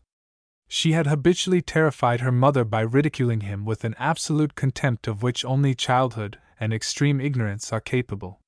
She had felt humiliated by his kindness to her. He was a generous giver of presents, and with the instinct of an anarchist, had taken disparagement of his advice and defiance of his authority as the signs wherefrom she might infer surely that her face was turned to the light. The result was that he was a little tired of her without being quite conscious of it, and she not at all afraid of him, and a little too conscious of it. When she entered with her brightest smile in full play, Miss Wilson and Mr. Jansenius, seated at the table, looked somewhat like two culprits about to be indicted. Miss Wilson waited for him to speak, deferring to his imposing presence. But he was not ready, so she invited Agatha to sit down. "Thank you," said Agatha sweetly. "Well, Uncle John, don't you know me? I have heard with regret from Miss Wilson that you have been very troublesome here," he said, ignoring her remark, though secretly put out by it. "Yes," said Agatha contritely. "I am so very sorry." Mr. Jansenius, who had been led by Miss Wilson to expect the utmost contumacy, looked to her in surprise. "You seem to think," said Miss Wilson, conscious of Mr. Jansenius's movement, and annoyed by it, "that you may transgress over and over again, and then set yourself right with us." Miss Wilson never spoke of offenses as against her individual authority, but as against the school community. "By saying that you are sorry. You spoke in a very different tone at our last meeting. I was angry then, Miss Wilson. And I thought I had a grievance. Everybody thinks they have the same one. Besides, we were quarreling, at least I was, and I always behave badly when I quarrel. I am so very sorry." "The book was a serious matter," said Miss Wilson gravely. "You do not seem to think so. I understand Agatha to say that she is now sensible of the folly of her conduct with regard to the book, and that she is sorry for it," said Mr. Jansenius, instinctively inclining to Agatha's party as the stronger one and the least dependent on him in a pecuniary sense. "Have you seen the book?" said Agatha eagerly. "No. Miss Wilson has described what has occurred." "Oh, do let me get it," she cried, rising. "It will make Uncle John scream with laughing. May I, Miss Wilson?" "There!" said Miss Wilson, indignantly. "It is this incorrigible flippancy of which I have to complain. Miss Wiley only varies it by downright insubordination." Mr. Jansenius, too, was scandalized. His fine color mounted at the idea of his screaming. "Tut, tut!" he said. "You must be serious, and more respectful to Miss Wilson. You are old enough to know better now, Agatha, quite old enough." Agatha's mirth vanished. "What have I said, what have I done?" she asked, a faint purple spot appearing in her cheeks. "You have spoken triflingly of the volume by which Miss Wilson sets great store, and properly so. If properly so, then why do you find fault with me?" "Come, come!" roared Mr. Jansenius, deliberately losing his temper as a last expedient to subdue her. "Don't be impertinent, miss." Agatha's eyes dilated. Evanescent flushes played upon her cheeks and neck. She stamped with her heel. "Uncle John," she cried, "if you dare to address me like that, I will never look at you, never speak to you, nor ever enter your house again. What do you know about good manners, that you should call me impertinent? I will not submit to intentional rudeness. That was the beginning of my quarrel with Miss Wilson. She told me I was impertinent, and I went away and told her that she was wrong by writing it in the fault book. She has been wrong all through, and I would have said so before but that I wanted to be reconciled to her and to let bygones be bygones. But if she insists on quarreling, I cannot help it. I have already explained to you, Mr. Jansenius," said Miss Wilson, concentrating her resentment by an effort to suppress it, "that Miss Wiley has ignored all the opportunities that have been made for her to reinstate herself here. Mrs. Miller and I have waived merely personal considerations, and I have only required a simple acknowledgement of this offense against the college and its rules. I do not care that for Mrs. Miller," said Agatha, snapping her fingers. "And you are not half so good as I thought." "Agatha," said Mr. Jansenius, "I desire you to hold your tongue." Agatha drew a deep breath, sat down resignedly, and said, "There! I have done. I have lost my temper, so now we have all lost our tempers." "You have no right to lose your temper, miss," said Mr. Jansenius, following up a fancied advantage. "I am the youngest, and the least to blame," she replied. "There is nothing further to be said, Mr. Jansenius," said Miss Wilson, determinedly. "I am sorry that Miss Wiley has chosen to break with us. But I have not chosen to break with you, and I think it very hard that I am to be sent away. Nobody here has the least quarrel with me except you and Mrs. Miller. Mrs. Miller is annoyed because she mistook me for her cat, as if that was my fault. And really, Miss Wilson, I don't know why you are so angry. All the girls will think I have done something infamous if I am expelled. I ought to be let stay until the end of the term, and as to the wreck, the fault book, you told me most particularly when I first came that I might write in it or not just as I pleased, and that you never dictated or interfered with what was written. And yet the very first time I write a word you disapprove of, you expel me. Nobody will ever believe now that the entries are voluntary. Miss Wilson's conscience, already smitten by the coarseness and absence of moral force in the echo of her own "You are impertinent," from the mouth of Mr. Jansenius, took fresh alarm. "The fault book," she said, "is for the purpose of recording self-reproach alone, and is not a vehicle for accusations against others. I am quite sure that neither Jane nor Gertrude nor I reproached ourselves in the least for going downstairs as we did, and yet you did not blame us for entering that. Besides, the book represented moral force, at least you always said so, and when you gave up moral force, I thought an entry should be made of that. Of course I was in a rage at the time, but when I came to myself I thought I had done right, and I think so still, though it would perhaps have been better to have passed it over. Why do you say that I gave up moral force? Telling people to leave the room is not moral force. Calling them impertinent is not moral force. You think then that I am bound to listen patiently to whatever you choose to say to me, however unbecoming it may be from one in your position to one in mine?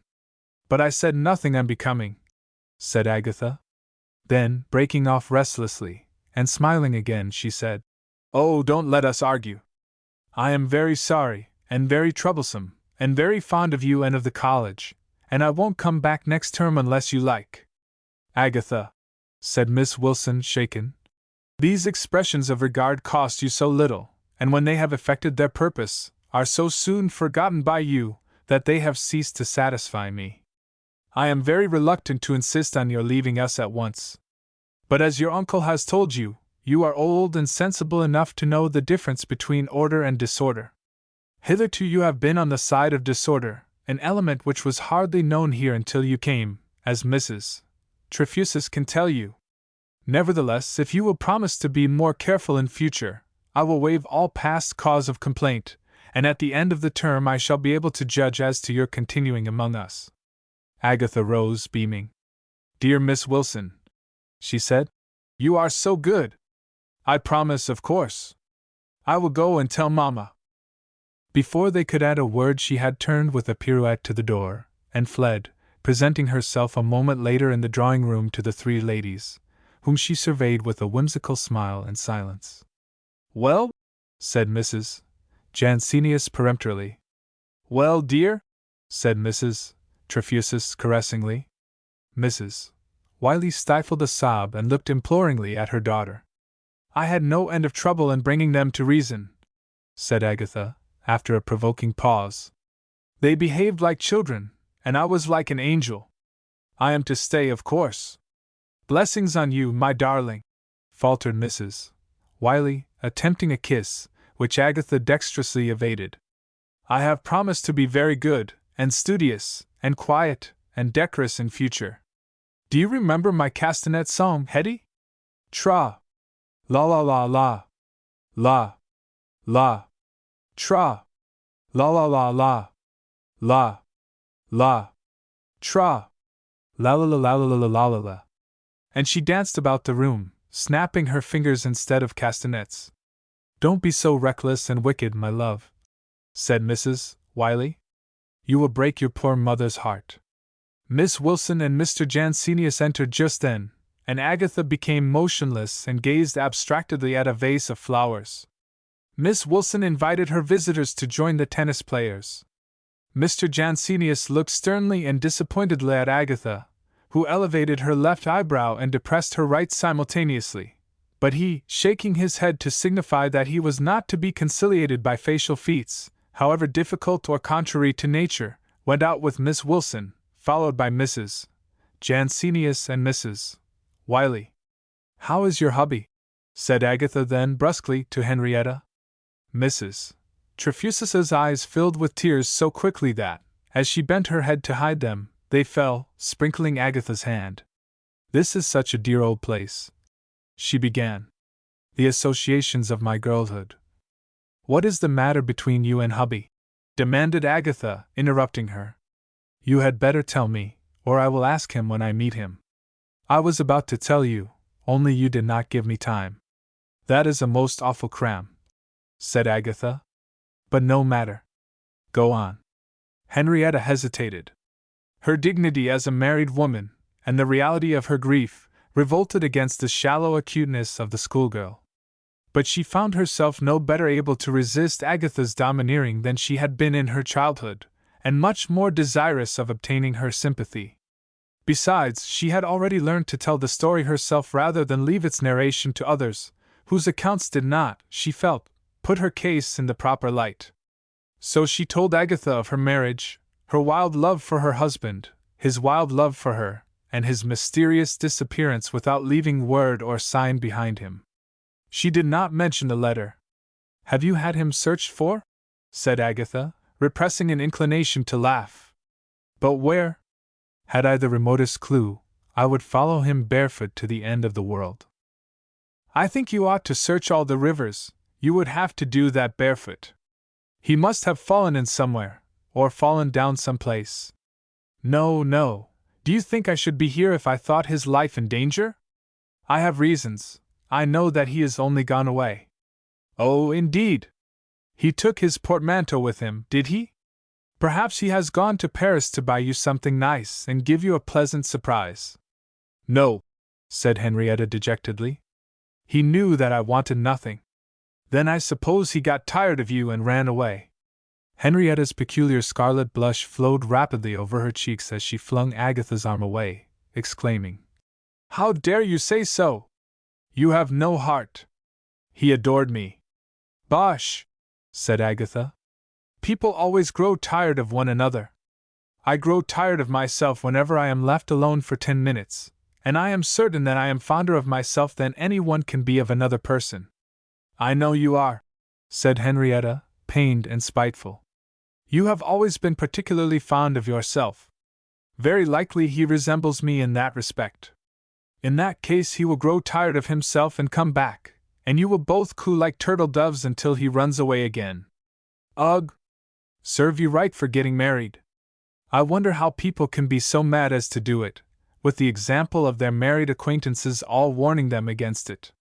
"You don't know what it is to love," said Henrietta, plaintively, and yet patronizingly. "Besides, we were not like other couples." "So it seems. But never mind, take my word for it, he will return to you as soon as he has had enough of his own company. Don't worry thinking about him, but come and have a game at lawn tennis." During this conversation they had left the drawing-room and made a detour through the grounds. They were now approaching the tennis courts by a path which wound between 2 laurel hedges through the shrubbery.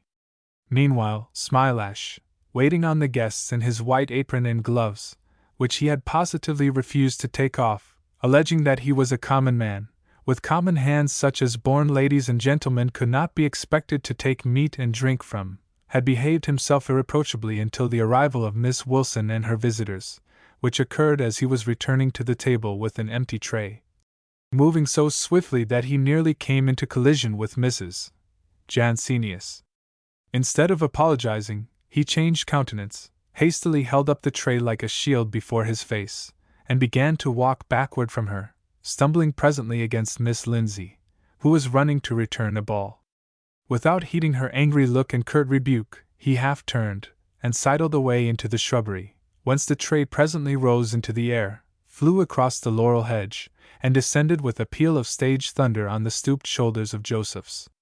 Miss Wilson, after asking the housekeeper with some asperity why she had allowed that man to interfere in the attendance, explained to the guests that he was the idiot of the countryside. Mr. Jansenius laughed, and said that he had not seen the man's face, but that his figure reminded him forcibly of someone. He could not just then recollect exactly whom. Smilash, making off through the shrubbery, found the end of his path blocked by Agatha and a young lady whose appearance alarmed him more than had that of Mrs. Jansenius. He attempted to force his tray through the hedge, but in vain. The laurel was impenetrable, and the noise he made attracted the attention of the approaching couple. He made no further effort to escape, but threw his borrowed apron over his head and stood bolt upright with his back against the bushes.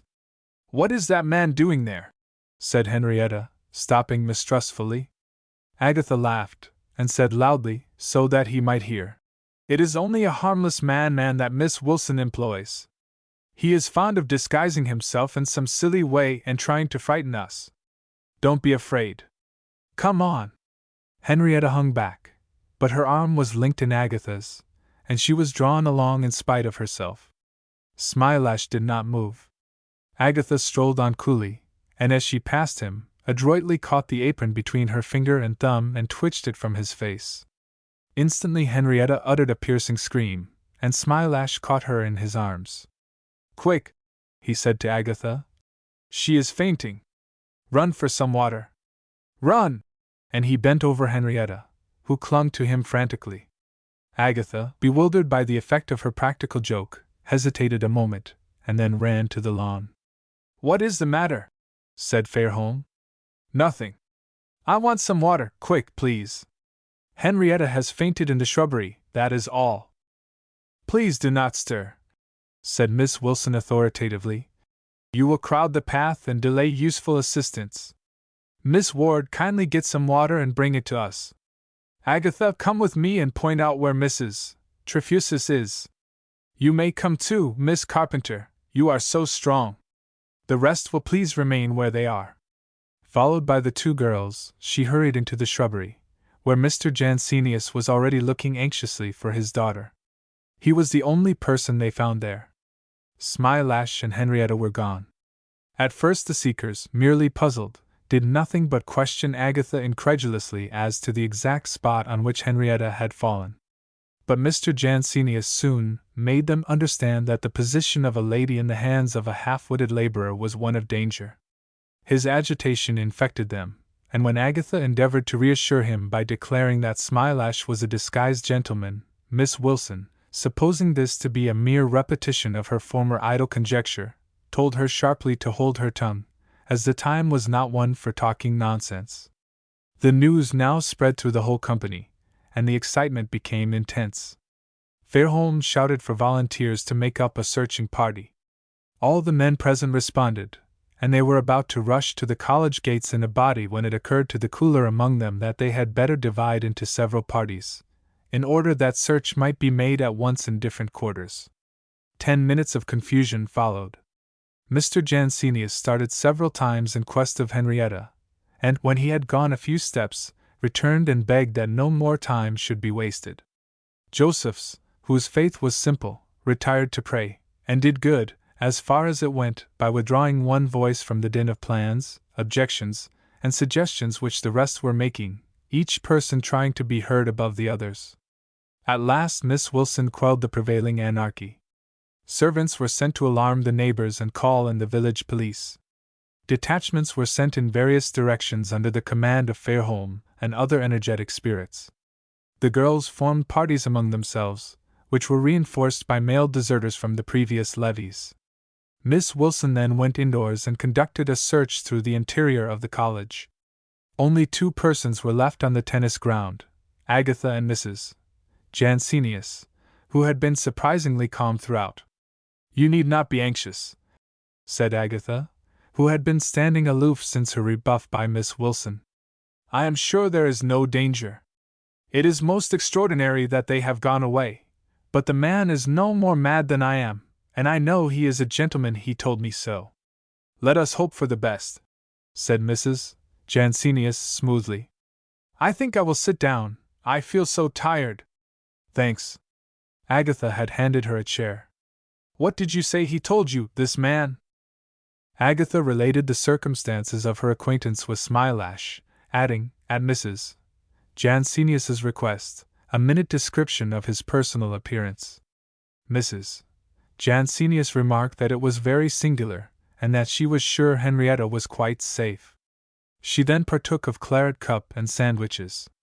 Agatha, though glad to find someone disposed to listen to her, was puzzled by her aunt's coolness, and was even goaded into pointing out that though Smilash was not a laborer, it did not follow that he was an honest man. But Mrs. Jansenius only said, "Oh, she is safe, quite safe. At least, of course, I can only hope so. We shall have news presently," and took another sandwich. The searchers soon began to return, baffled. A few shepherds, the only persons in the vicinity, had been asked whether they had seen a young lady and a laborer. Some of them had seen a young woman with a basket of clothes, if that might be her. Some thought that Phil Martin the carrier would see her if anybody would. None of them had any positive information to give. As the afternoon wore on, and party after party returned tired and unsuccessful, depression replaced excitement. Conversation, no longer tumultuous, was carried on in whispers, and some of the local visitors slipped away to their homes with the growing conviction that something unpleasant had happened, and that it would be as well not to be mixed up in it. Mr. Jansenius, though a few words from his wife had surprised and somewhat calmed him, was still pitiably restless and uneasy. At last the police arrived. At sight of their uniforms excitement revived. There was a general conviction that something effectual would be done now. But the constables were only mortal, and in a few moments a whisper spread that they were fooled. They doubted everything told them, and expressed their contempt for amateur searching by entering on a fresh investigation, prying with the greatest care into the least probable places. 2 of them went off to the chalet to look for Smilash. Then Fairholme, sunburnt, perspiring, and dusty, but still energetic, brought back the exhausted remnant of his party, with a sullen boy, who scowled defiantly at the police, evidently believing that he was about to be delivered into their custody. Fairholme had been everywhere, and, having seen nothing of the missing pair, had come to the conclusion that they were nowhere. He had asked everybody for information, and had let them know that he meant to have it too, if it was to be had. But it was not to be had. The sole resort of his labor was the evidence of the boy whom he didn't believe. Said the inspector, not quite pleased by Fairholme's zeal, and yet overborne by it. "You're Wickens's boy, ain't you?" "Yes, I am Wickens's boy," said the witness, partly fierce, partly lachrymose. "And I say I seen him, and if anyone says I didn't see him, he's a lie." "Come," said the inspector sharply, "give us none of your cheek, but tell us what you saw, or you'll have to deal with me afterwards." "I don't care who I deal with," said the boy at bay. "I can't be took for seeing him, because there's no lore egg in it. I was in the gravel pit in the canal meadow." "What business had you there?" said the inspector, interrupting. "I got leave to be there," said the boy insolently, but reddening. "Who gave you leave?" said the inspector, collaring him. "Ah," he added, as the captive burst into tears, "I told you you'd have to deal with me. Now hold your noise, and remember where you are and who you're speaking to, and perhaps I mayn't lock you up this time. Tell me what you saw when you were trespassing in the meadow." "I saw a young woman and a man. And I see her kissing him, and the gentleman won't believe me." "You mean you saw him kissing her, more likely." "No, I don't. I know what it is to have a girl kiss you when you don't want. And I gave a screech to frighten him. And he called me and gave me tuppence, and says, 'You go to the devil,' he says, 'and don't tell no one you seen me here, or else,' he says, 'I might be tempted to drown you,' he says, 'and what a shock that would be to your parents.' 'Oh, yes, very likely,' I says, just like that. Then I went away, because he knows Mr. Wickens, and I was afeard of his telling on me." The boy being now subdued, questions were put to him from all sides. But his powers of observation and description went no further. As he was anxious to propitiate his captors, he answered as often as possible in the affirmative. Mr. Jansenius asked him whether the young woman he had seen was a lady, and he said yes. "Was the man a laborer?" "Yes," after a moment's hesitation. "How was she dressed?" He hadn't taken notice. "Had she red flowers in her hat?" "Yes." "Had she a green dress?" "Yes." "Were the flowers in her hat yellow?" Agatha's question, "Yes." "Was her dress pink?" "Yes." "Sure it wasn't black?" "No answer." "I told you he was a liar," said Fairholme contemptuously. "Well, I expect he's seen something," said the inspector. But what it was, or who it was, is more than I can get out of him. There was a pause, and they looked askance upon Wickens's boy. His account of the kissing made it almost an insult to the Janseniuses to identify with Henrietta the person he had seen. Jane suggested dragging the canal, but was silenced by an indignant "SH," accompanied by apprehensive and sympathetic glances at the bereaved parents. She was displaced from the focus of attention by the appearance of the two policemen who had been sent to the chalet. Smilash was between them, apparently a prisoner. At a distance, he seemed to have suffered some frightful injury to his head, but when he was brought into the midst of the company it appeared that he had twisted a red handkerchief about his face as if to soothe a toothache. He had a particularly hangdog expression as he stood before the inspector with his head bowed and his countenance averted from Mr. Jansenius, who, attempting to scrutinize his features, could see nothing but a patch of red handkerchief. One of the policemen described how they had found Smilash in the act of entering his dwelling, how he had refused to give any information or to go to the college, and had defied them to take him there against his will, and how, on their at last proposing to send for the inspector and Mr. Jansenius, he had called them asses, and consented to accompany them. The policeman concluded by declaring that the man was either drunk or designing, as he could not or would not speak sensibly. "Look here, Governor," began Smilash to the inspector. "I am a common man, no commoner goin', as you may see for." "That's I'm," cried Wickens's boy, suddenly struck with a sense of his own importance as a witness. "That's him that the lady kissed, and that gave me tuppence and threatened to drown me. And with a humble and contrite art do I regret that I did not drown you, ye young rascal," said Smilash. "It ain't manners to interrupt a man who, though common, might be your father for years and wisdom." "Hold your tongue," said the inspector to the boy. "Now, Smilash, do you wish to make any statement? Be careful, for whatever you say may be used against you hereafter. If you was to lead me straight away to the scaffold, Colonel, I could tell you no more than the truth. If any man can say that he has heard Jeff Smilash tell a lie, let him stand forth." "We don't want to hear about that," said the inspector. "As you are a stranger in these parts, nobody here knows any bad of you. No more do they know any good of you either." "Colonel," said Smilash, deeply impressed, "you have a penetrating mind, and you know a bad character at sight. Not to deceive you, I am that given to lying, and laziness, and self-indulgence of all sorts, that the only excuse I can find for myself is that it is the nature of the race so to be, for most men is just as bad as me, and some of them worse, and I do not speak personnel to you, Governor, nor to the honorable gentlemen here assembled. But then you, Colonel, are a inspector of police, which I take to be more than merely human, and as to the gentleman here, a gentleman ain't a man, leastways not a common man, the common man bein' but the slave what feeds and clothes the gentleman beyond the common." "Come," said the inspector, unable to follow these observations. "You are a clever dodger, but you can't dodge me. Have you any statement to make with reference to the lady that was last seen in your company?" "Take a statement about a lady," said Smilash indignantly. "Far be the thought from my mind." "What have you done with her?" said Agatha, impetuously. "Don't be silly. You're not bound to answer that, you know," said the inspector, a little put out by Agatha's taking advantage of her irresponsible unofficial position to come so directly to the point. "You may if you like, though.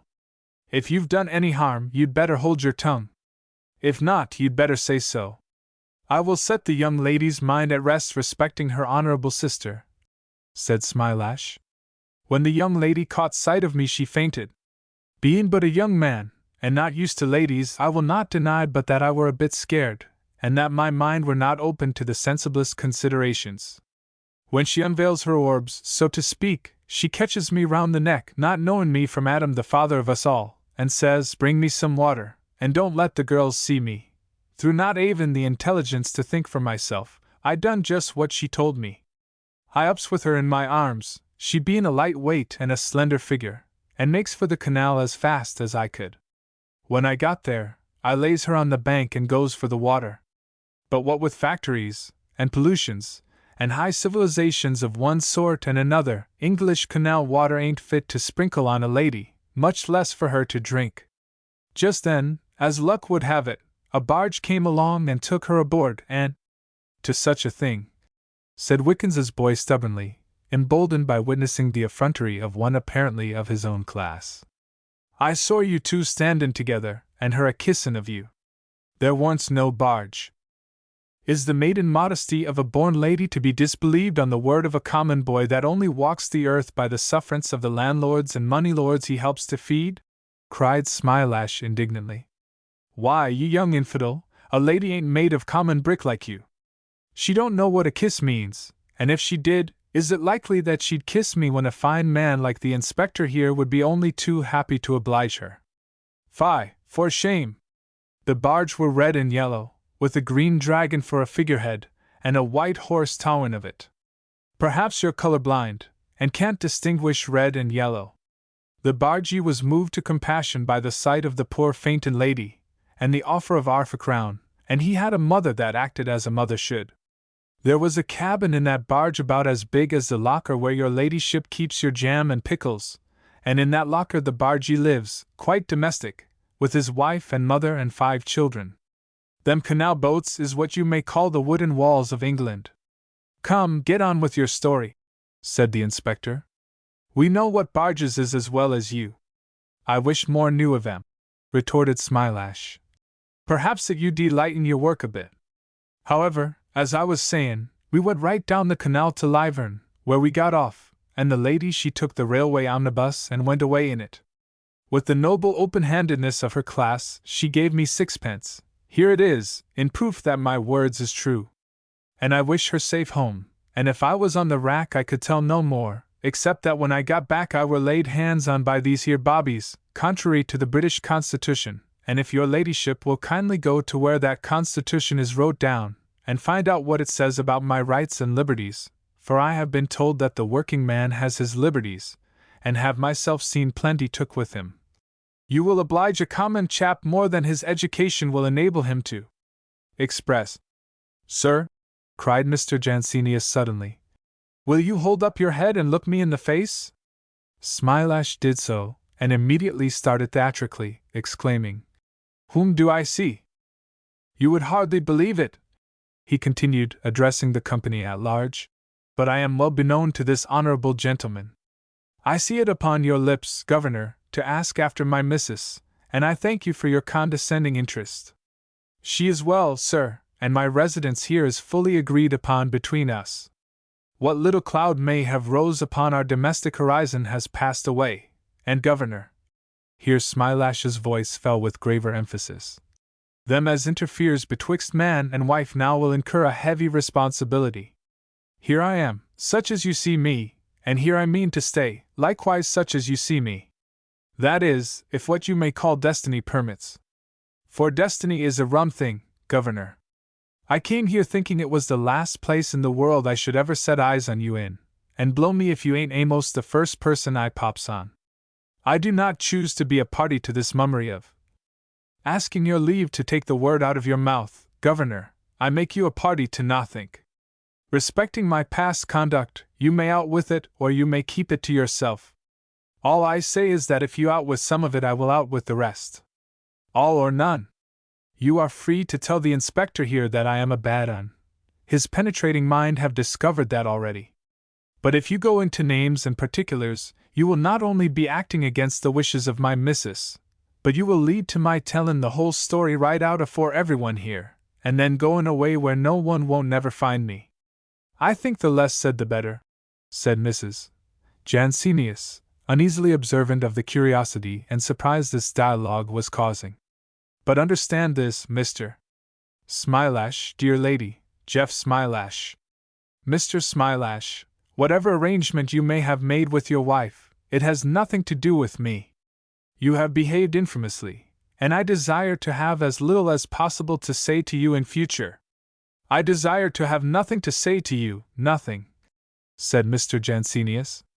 I look on your conduct as an insult to me, personally. You may live in any fashion you please, and where you please.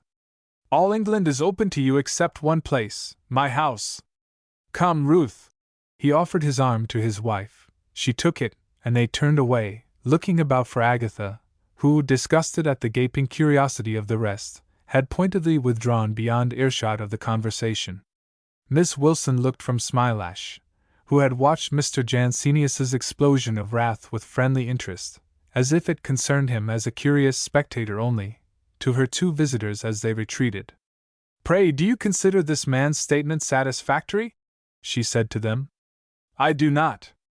I am far too common a man to be able to make any statement that could satisfy a mind cultivated as yours has been," said Smilash. "But I would humbly point out to you that there is a boy yonder with a telegram trying to shove hisself through the born throng." "Miss Wilson!" cried the boy shrilly. She took the telegram, read it, and frowned. "We have had all our trouble for nothing, ladies and gentlemen," she said, with suppressed vexation. "Mrs. Trefusis says here that she has gone back to London. She has not considered it necessary to add any explanation." There was a general murmur of disappointment.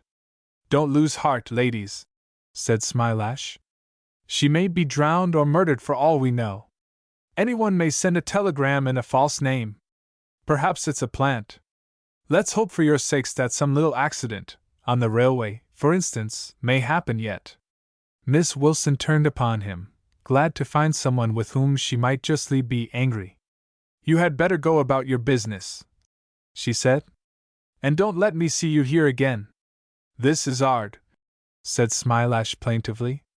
"My intentions was nothing but good. But I know what it is. It's that young varmint saying that the young lady kissed me." "Inspector," said Miss Wilson, "will you oblige me by seeing that he leaves the college as soon as possible?" "Where's my wages?" he retorted reproachfully. "Where's my lawful wages? I am surprised at a lady like you, chock full o' moral science and political economy, wanting to put a poor man off. Where's your wages fund? Where's your remuneratory capital?" "Don't you give him anything, ma'am," said the inspector. "The money he's had from the lady will pay him very well. Move on here, or we'll precious soon hurry you." "Very well," grumbled Smilash. "I bargained for 9 pence, and what with the roller, and opening the soda water, and shoving them heavy tables about, there was a decomposition of tissue in me to the tune of 2 shillings. But all I ask is the 9 pence, and let the lady keep the 1 and 3 pence as the reward of abstinence. Exploitation of labor at the rate of 125%, that is. Come, give us 9 pence, and I'll go straight off." "Here is 1 shilling," said Miss Wilson. "Now go." "3 pence change!" cried Smilash. "Honesty has ever been." "You may keep the change. You have a noble art, lady, but you're flying in the face of the law of supply and demand. If you keep paying at this rate, there'll be a rush of laborers to the college, and competition'll soon bring you down from 1 shilling to 6 pence, let alone 9 pence. That's the way wages go down and death rates goes up. Worse luck for the likes of us, as has to sell ourselves like pigs in the market." He was about to continue when the policeman took him by the arm, turned him towards the gate, and pointed expressively in that direction. Smilash looked vacantly at him for a moment.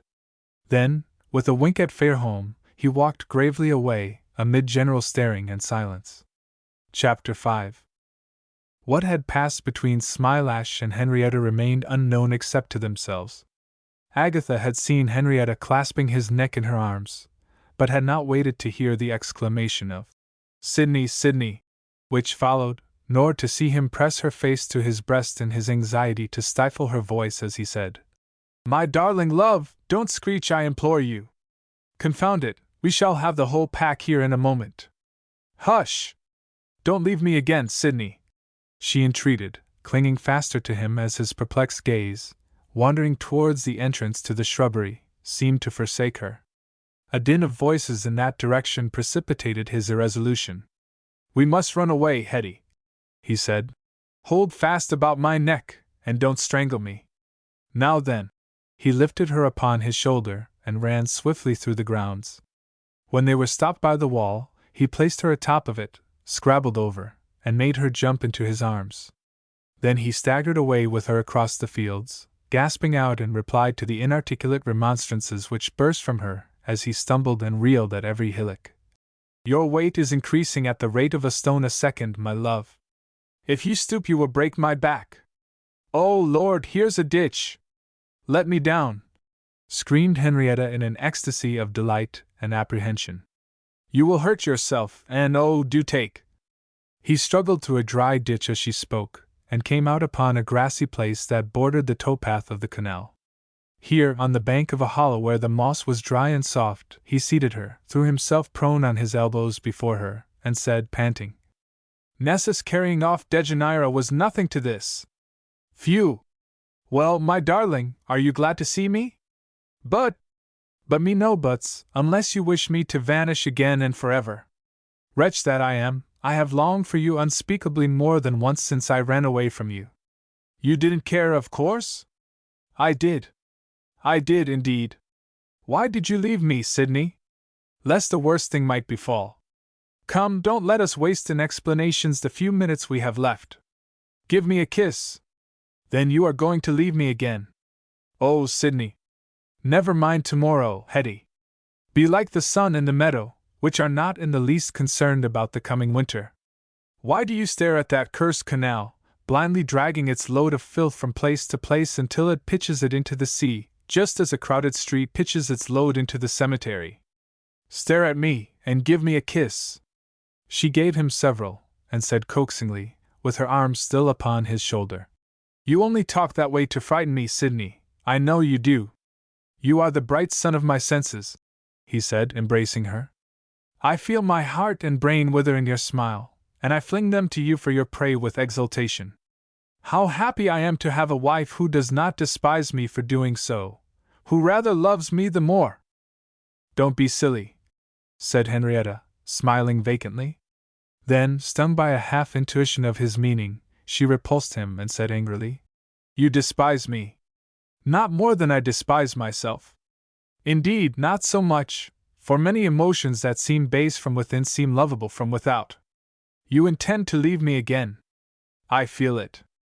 I know it. You think you know it because you feel it. Not a bad reason either. Then you are going to leave me? Do you not feel it and know it? Yes, my cherished Hetty, I assuredly am. She broke into wild exclamations of grief, and he drew her head down and kissed her with a tender action which she could not resist, and a wry face which she did not see. My poor Hetty, you don't understand me. I only understand that you hate me, and want to go away from me. That would be easy to understand. But the strangeness is that I love you and want to go away from you. Not forever. Only for a time. But I don't want you to go away. I won't let you go away, she said, a trace of fierceness mingling with her entreaty. Why do you want to leave me if you love me? How do I know? I can no more tell you the whys and wherefores of myself than I can lift myself up by the waistband and carry myself into the next county, as some one challenged a speculator in perpetual motion to do. I am too much a pessimist to respect my own affections. Do you know what a pessimist is? A man who thinks everybody as nasty as himself, and hates them for it. So or thereabout. Modern English polite society, my native sphere, seems to me as corrupt as consciousness of culture and absence of honesty can make it. A canting, lie-loving, fact-hating, scribbling, chattering, wealth-hunting, pleasure-hunting, celebrity-hunting mob that, having lost the fear of hell, and not replaced it by the love of justice, cares for nothing but the lion's share of the wealth wrung by threat of starvation from the hands of the classes that create it. If you interrupt me with a silly speech, Hetty, I will pitch you into the canal, and die of sorrow for my lost love afterwards. You know what I am, according to the conventional description, a gentleman with lots of money. Do you know the wicked origin of that money and gentility? Oh, Sidney, have you been doing anything? No, my best beloved, I am a gentleman, and have been doing nothing. That a man can do so and not starve is nowadays not even a paradox. Every halfpenny I possess is stolen money. But it has been stolen legally, and what is of some practical importance to you, I have no means of restoring it to the rightful owners even if I felt inclined to. Do you know what my father was?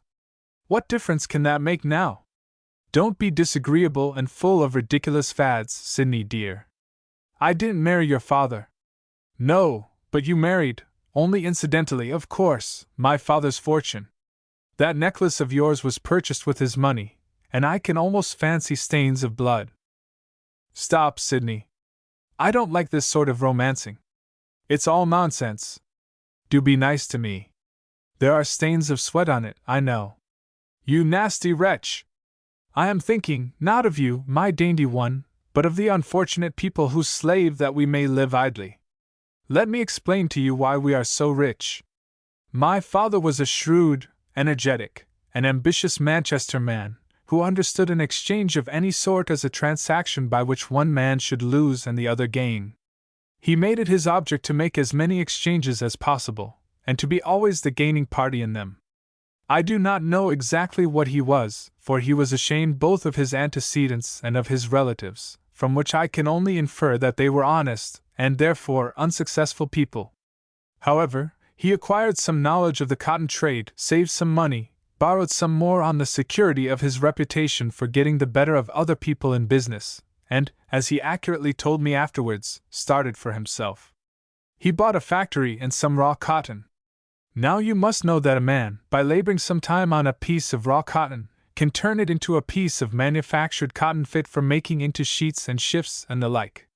The manufactured cotton is more valuable than the raw cotton, because the manufacture costs wear and tear of machinery, wear and tear of the factory, rent of the ground upon which the factory is built, and human labor, or wear and tear of live men, which has to be made good by food, shelter, and rest. Do you understand that? We used to learn all about it at college. I don't see what it has to do with us, since you are not in the cotton trade. You learned as much as it was thought safe to teach you, no doubt, but not quite all, I should think. When my father started for himself, there were many men in Manchester who were willing to labor in this way, but they had no factory to work in, no machinery to work with, and no raw cotton to work on, simply because all this indispensable plant, and the materials for producing a fresh supply of it, had been appropriated by earlier comers. So they found themselves with gaping stomachs, shivering limbs, and hungry wives and children, in a place called their own country, in which, nevertheless, every scrap of ground and possible source of subsistence was tightly locked up in the hands of others and guarded by armed soldiers and policemen. In this helpless condition, the poor devils were ready to beg for access to a factory and to raw cotton on any conditions compatible with life. My father offered them the use of his factory, his machines, and his raw cotton on the following conditions. They were to work long and hard, early and late, to add fresh value to his raw cotton by manufacturing it. Out of the value thus created by them, they were to recoup him for what he supplied them with: rent, shelter, gas, water, machinery, raw cotton, everything, and to pay him for his own services as superintendent, manager, and salesman. So far he asked nothing but just remuneration. But after this had been paid, a balance due solely to their own labor remained. Out of this, said my father, you shall keep just enough to save you from starving, and of the rest you shall make me a present to reward me for my virtue in saving money. Such is the bargain I propose. It is, in my opinion, fair and calculated to encourage thrifty habits. If it does not strike you in that light, you can get a factory and raw cotton for yourselves. You shall not use mine. In other words, they might go to the devil and starve. Hobson's choice, for all the other factories were owned by men who offered no better terms. The Manchesterians could not bear to starve or to see their children starve, and so they accepted his terms and went into the factory. The terms, you see, did not admit of their beginning to save for themselves as he had done. Well, they created great wealth by their labor, and lived on very little, so that the balance they gave for nothing to my father was large. He bought more cotton, and more machinery, and more factories with it, employed more men to make wealth for him, and saw his fortune increase like a rolling snowball. He prospered enormously, but the workmen were no better off than at first, and they dared not rebel and demand more of the money they had made, for there were always plenty of starving wretches outside willing to take their places on the old terms. Sometimes he met with a check, as, for instance, when, in his eagerness to increase his store, he made the men manufacture more cotton than the public needed, or when he could not get enough of raw cotton, as happened during the Civil War in America. Then he adapted himself to circumstances by turning away as many workmen as he could not find customers or cotton for, and they, of course, starved or subsisted on charity. During the wartime a big subscription was got up for these poor wretches, and my father subscribed £100, in spite, he said, of his own great losses. Then he bought new machines, and, as women and children could work these as well as men, and were cheaper and more docile, he turned away about 70 out of every 100 of his hands, so he called the men, and replaced them by their wives and children, who made money for him faster than ever. By this time he had long ago given up managing the factories, and paid clever fellows who had no money of their own a few hundreds a year to do it for him.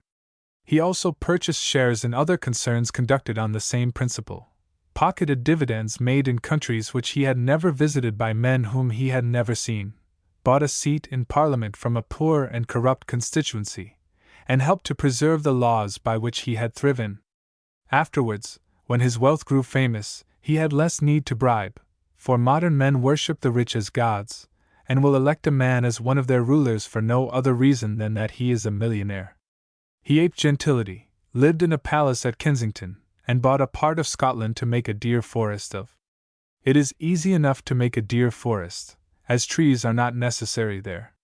You simply drive off the peasants, destroy their houses, and make a desert of the land. However, my father did not shoot much himself.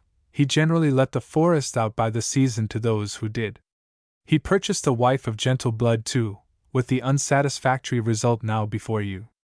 That is how Jessie Trefusis, a poor Manchester bagman, contrived to become a plutocrat and gentleman of landed estate.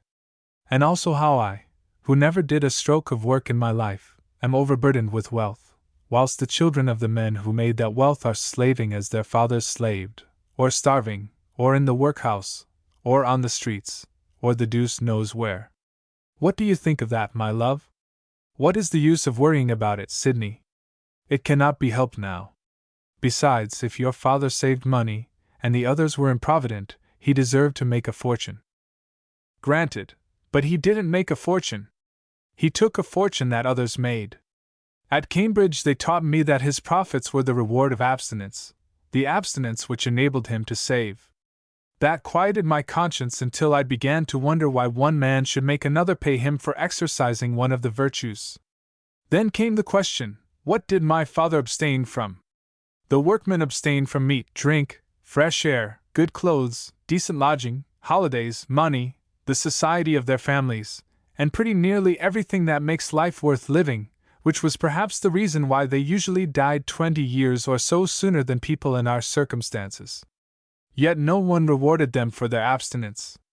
The reward came to my father, who abstained from none of these things, but indulged in them all to his heart's content. Besides, if the money was the reward of abstinence, it seemed logical to infer that he must abstain 10 times as much when he had 50,000 a year as when he had only 5,000. Here was a problem for my young mind. Required something from which my father abstained and in which his workmen exceeded, and which he abstained from more and more as he grew richer and richer. The only thing that answered this description was hard work, and as I never met a sane man willing to pay another for idling, I began to see that these prodigious payments to my father were extorted by force. To do him justice, he never boasted of abstinence. He considered himself a hard-worked man, and claimed his fortune as the reward of his risks, his calculations, his anxieties, and the journeys he had to make at all seasons and at all hours.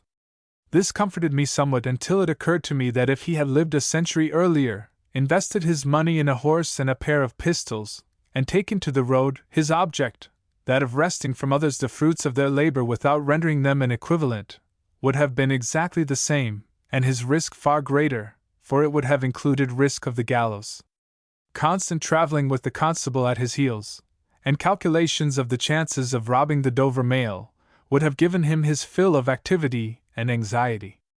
On the whole, if Jessie Trefusis, MP, who died a millionaire in his palace at Kensington, had been a highwayman, I could not more heartily loathe the social arrangements that rendered such a career as his not only possible, but eminently creditable to himself in the eyes of his fellows. Most men make it their business to imitate him, hoping to become rich and idle on the same terms. Therefore I turn my back on them.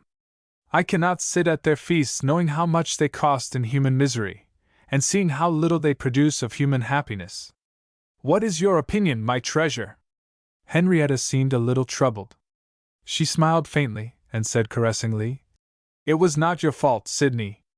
I don't blame you." "Immortal powers!" he exclaimed, sitting bolt upright and appealing to the skies. "Here is a woman who believes that the only concern all this causes me is whether she thinks any the worse of me personally on account of it. No, no, Sidney. It is not I alone. Nobody thinks the worse of you for it." "Quite so," he returned, in a polite frenzy. "Nobody sees any harm in it. That is precisely the mischief of it. Besides," she urged, "your mother belonged to one of the oldest families in England. And what more can man desire than wealth with descent from a county family? Could a man be happier than I ought to be, sprung as I am from monopolists of all the sources and instruments of production, of land on the one side, and of machinery on the other? This very ground on which we are resting was the property of my mother's father. At least the law allowed him to use it as such. When he was a boy, there was a fairly prosperous race of peasants settled here, tilling the soil, paying him rent for permission to do so, and making enough out of it to satisfy his large wants and their own narrow needs without working themselves to death. But my grandfather was a shrewd man. He perceived that cows and sheep produced more money by their meat and wool than peasants by their husbandry. So he cleared the estate.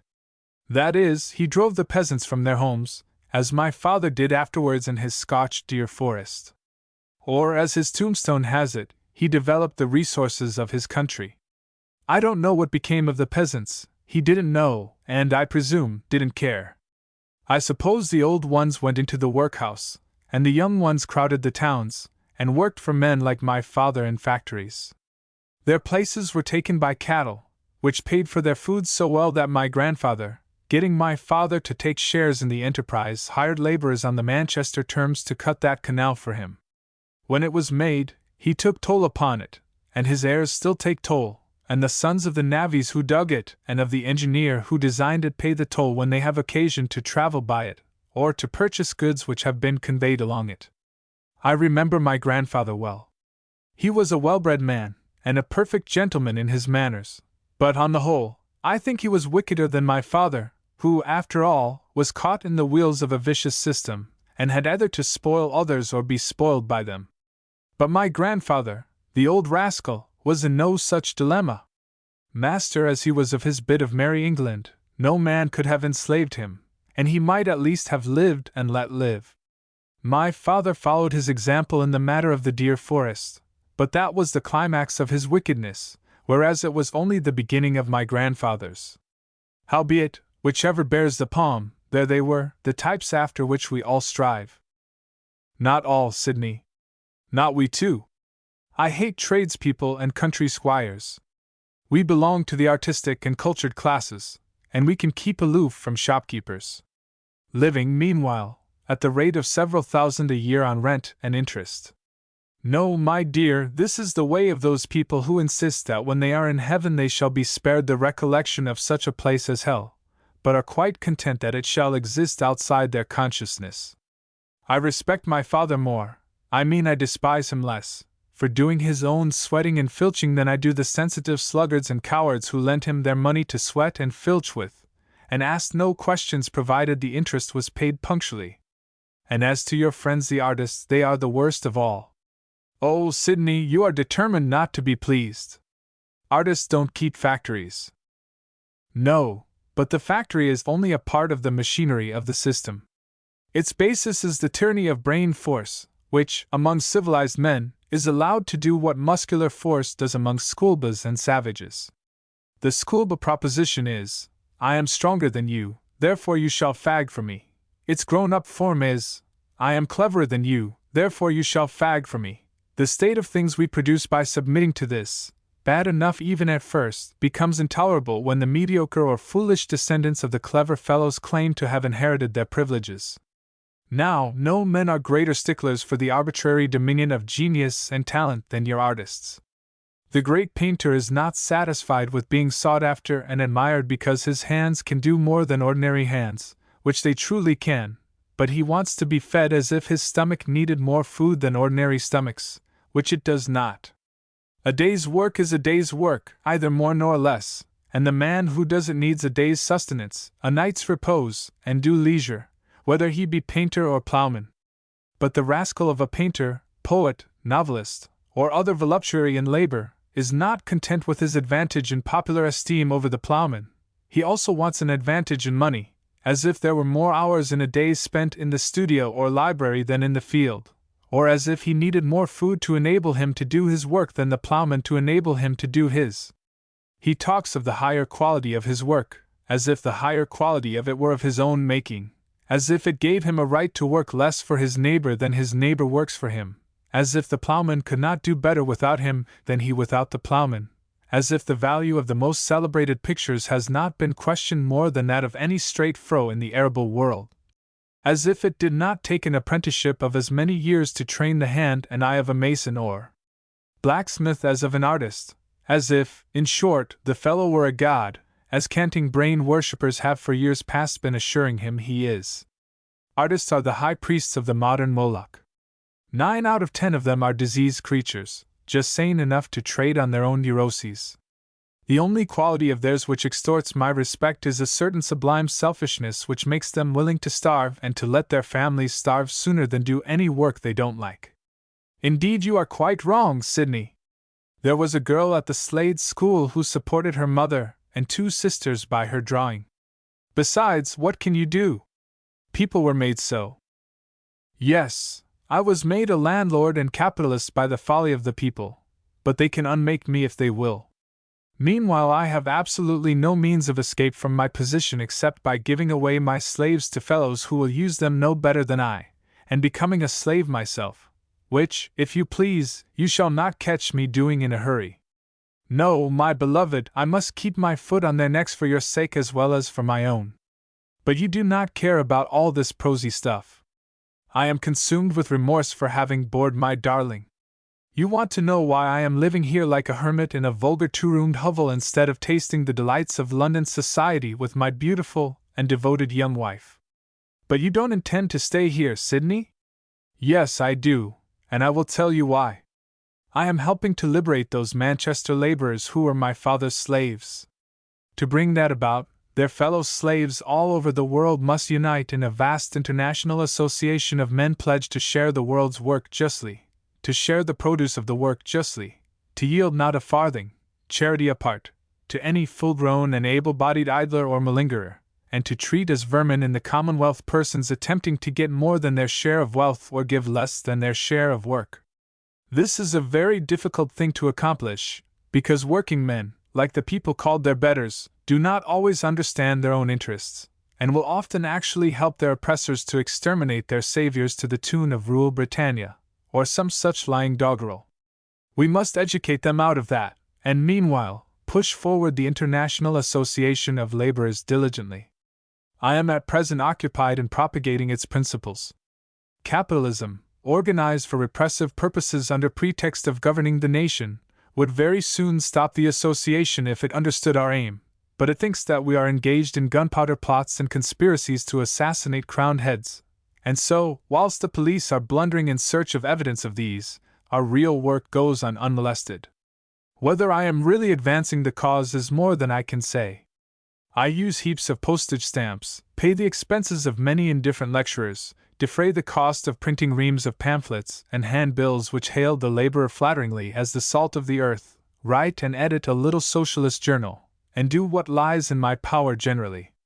I had rather spend my ill-gotten wealth in this way than upon an expensive house and a retinue of servants. And I prefer my corduroys and my 2-roomed chalet here to our pretty little house, and your pretty little ways, and my pretty little neglect of the work that my heart is set upon.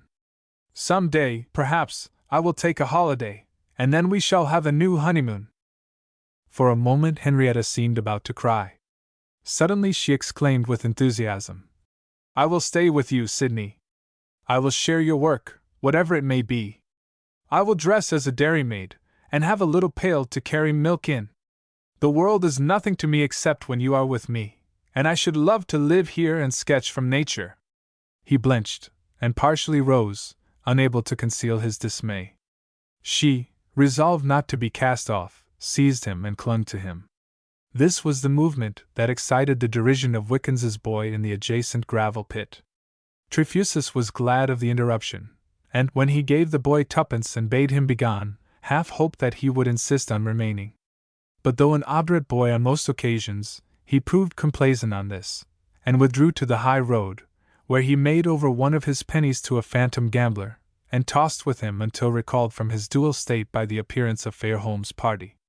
In the meantime, Henrietta urgently returned to her proposition.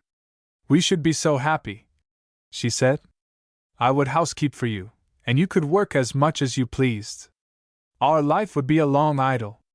"My love," he said, shaking his head as she looked beseechingly at him, "I have too much Manchester cotton in my constitution for long idylls. And the truth is, that the first condition of work with me is your absence. When you are with me, I can do nothing but make love to you. You bewitch me. When I escape from you for a moment, it is only to groan remorsefully over the hours you have tempted me to waste and the energy you have futilized. If you won't live with me, you had no right to marry me. True. But that is neither your fault nor mine. We have found that we love each other too much, that our intercourse hinders our usefulness, and so we must part. Not forever, my dear, only until you have cares and business of your own to fill up your life and prevent you from wasting mine." "I believe you are mad," she said petulantly. "The world is mad nowadays, and is galloping to the deuce as fast as greed can goad it. I merely stand out of the rush, not liking its destination. Here comes a barge, the commander of which is devoted to me because he believes that I am organizing a revolution for the abolition of lock dues and tolls. We will go aboard and float down to Lyvern, whence you can return to London. You had better telegraph from the junction to the college. There must be a hue and cry out after us by this time. You shall have my address, and we can write to one another or see one another whenever we please. Or you can divorce me for deserting you. You would like me to, I know," said Henrietta, sobbing. "I should die of despair, my darling," he said complacently. "Ship aho why? Stop crying, Hetty, for God's sake. You lacerate my very soul." "Oh, master!" roared the bargee. "Good arternoon, sir," said a man who, with a short whip in his hand, trudged beside the white horse that towed the barge. "Come up," he added malevolently to the horse. "I want to get on board, and go up to Lyvern with you," said Trefusis. "He seems a well-fed brute, that." "Better fed nor me," said the man. "You can't get the work out of a hunter-fed horse that you can out of a hunter-fed man or woman. I've been in parts of England where women pulled the barges. They come cheaper nor horses, because it didn't cost nothing to get new ones when the old ones we wore out." "Then why not employ them?" said Trefusis, with ironical gravity. "The principle of buying labor force in the cheapest market and selling its product in the dearest has done much to make Englishmen what they are. The railway companies keeps hospitals for the like of him," said the man, with a cunning laugh, indicating the horse by smacking him on the belly with the butt of the whip. "If ever you try being a laborer in earnest, governor, try it on 4 legs. You'll find it far preferable to trying on 2. This man is one of my converts," said Trefusis apart to Henrietta. "He told me the other day that since I set him thinking he never sees a gentleman without feeling inclined to heave a brick at him. I find that socialism is often misunderstood by its least intelligent supporters and opponents to mean simply unrestrained indulgence of our natural propensity to heave bricks at respectable persons. Now I am going to carry you along this plank. If you keep quiet, we may reach the barge. If not, we shall reach the bottom of the canal." He carried her safely over, and exchanged some friendly words with the bargee. Then he took Henrietta forward, and stood watching the water as they were borne along noiselessly between the hilly pastures of the country. "This would be a fairy journey," he said, "if one could forget the woman down below, cooking her husband's dinner in a stifling hole about as big as your wardrobe, and—" "Oh, don't talk any more of these things," she said crossly. "I cannot help them. I have my own troubles to think of. Her husband lives with her. She will change places with you, my dear, if you make her the offer. She had no answer ready.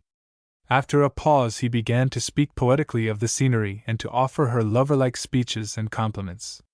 But she felt that he intended to get rid of her, and he knew that it was useless to try to hide that design from her.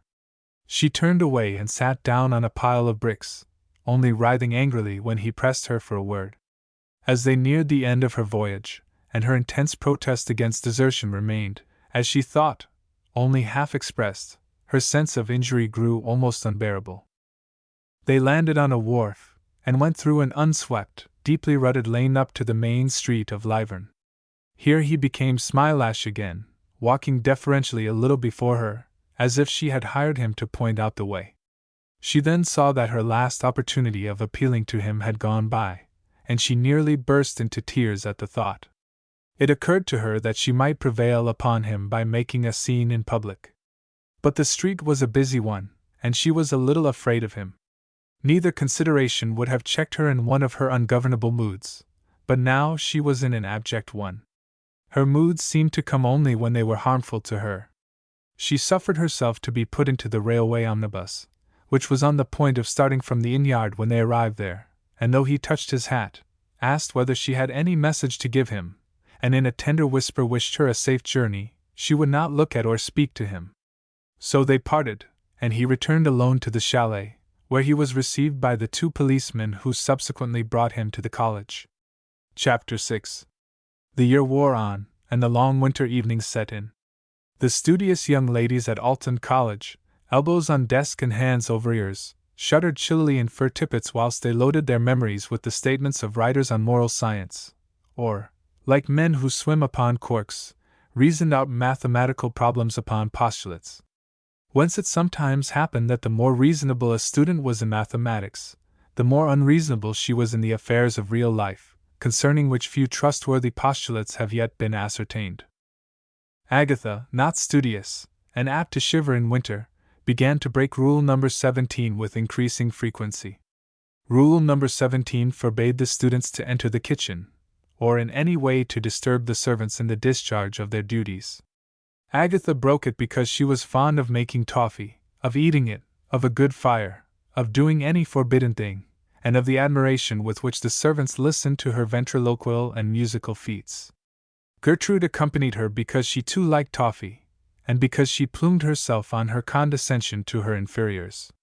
Jane went because her 2 friends went, and the spirit of adventure, the force of example, and the love of toffee often brought more volunteers to these expeditions than Agatha thought it safe to enlist.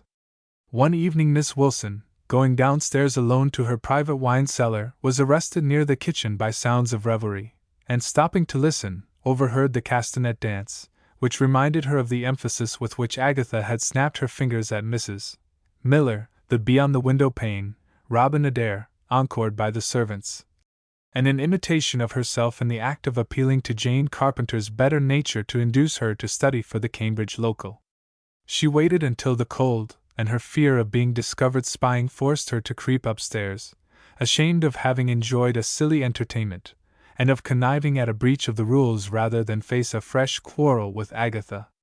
There was one particular in which matters between Agatha and the college discipline did not go on exactly as before. Although she had formerly supplied a disproportionately large number of the confessions in the fault book, the entry which had nearly led to her expulsion was the last she ever made in it. Not that her conduct was better, it was rather the reverse. Miss Wilson never mentioned the matter, the fault book being sacred from all allusion on her part. But she saw that though Agatha would not confess her own sins, she still assisted others to unburden their consciences. The witticisms with which Jane unsuspectingly enlivened the pages of the Recording Angel were conclusive on this point. Smilash had now adopted a profession.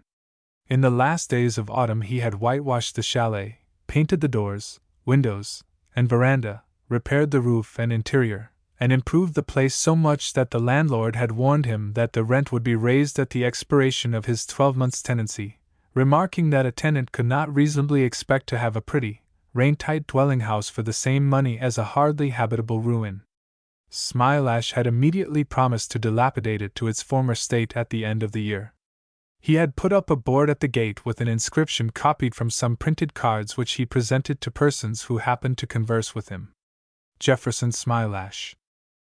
Painter, decorator, glazier, plumber and gardener. Pianofortes tuned. Domestic engineering in all its branches. Families waited upon at table or otherwise. Chamunix Villa, Lyvern. And be advice gratis. No reasonable offer refused. The business thus announced, comprehensive as it was, did not flourish. When asked by the curious for testimony to his competence and respectability, he recklessly referred them to Fairholme, to Joseph's, and in particular to Miss Wilson, who, he said, had known him from his earliest childhood. Fairholme, glad of an opportunity to show that he was no mealy-mouthed parson, declared, when applied to, that Smilash was the greatest rogue in the country. Joseph's, partly from benevolence, and partly from a vague fear that Smilash might at any moment take an action against him for defamation of character, said he had no doubt that he was a very cheap workman, and that it would be a charity to give him some little job to encourage him. Miss Wilson confirmed Fairholme's account, and the church organist, who had tuned all the pianofortes in the neighborhood once a year for nearly a quarter of a century, denounced the newcomer as jack of all trades and master of none. Hereupon the radicals of Lyvern, a small and disreputable party, began to assert that there was no harm in the man, and that the parsons and Miss Wilson, who lived in a fine house and did nothing but take in the daughters of rich swells as boarders, might employ their leisure better than in taking the bread out of a poor workman's mouth. But as none of this faction needed the services of a domestic engineer, he was none the richer for their support, and the only patron he obtained was a housemaid who was leaving her situation at a country house in the vicinity, and wanted her box repaired, the lid having fallen off. Smilash demanded half-a-crown for the job, but on her demurring, immediately apologized and came down to a shilling. For this sum he repainted the box, traced her initials on it, and affixed new hinges, a Brahma lock, and brass handles, at a cost to himself of 10 shillings and several hours' labor. The housemaid found fault with the color of the paint, made him take off the handles, which, she said, reminded her of a coffin, complained that a lock with such a small key couldn't be strong enough for a large box, but admitted that it was all her own fault for not employing a proper man. It got about that he had made a poor job of the box, and as he, when taxed with this, emphatically confirmed it, he got no other commission, and his signboard served thenceforth only for the amusement of pedestrian tourists and of shepherd boys with a taste for stone-throwing. One night a great storm blew over Lyvern, and those young ladies at Alton College who were afraid of lightning said their prayers with some earnestness. At 12:30 the rain, wind, and thunder made such a din that Agatha and Gertrude wrapped themselves in shawls, stole downstairs to the window on the landing outside Miss Wilson's study, and stood watching the flashes give vivid glimpses of the landscape, and discussing in whispers whether it was dangerous to stand near a window, and whether brass stair rods could attract lightning. Agatha, as serious and friendly with a single companion as she was mischievous and satirical before a larger audience, enjoyed the scene quietly. The lightning did not terrify her, for she knew little of the value of life, and fancied much concerning the heroism of being indifferent to it. The tremors which the more startling flashes caused her only made her more conscious of her own courage and its contrast with the uneasiness of Gertrude, who at last, shrinking from a forked zigzag of blue flame, said, "Let us go back to bed, Agatha. I feel sure that we are not safe here. Quite as safe as in bed, where we cannot see anything. How the house shakes! I believe the rain will batter in the windows before." "Hush!" whispered Gertrude, catching her arm in terror. "What was that?" "What?"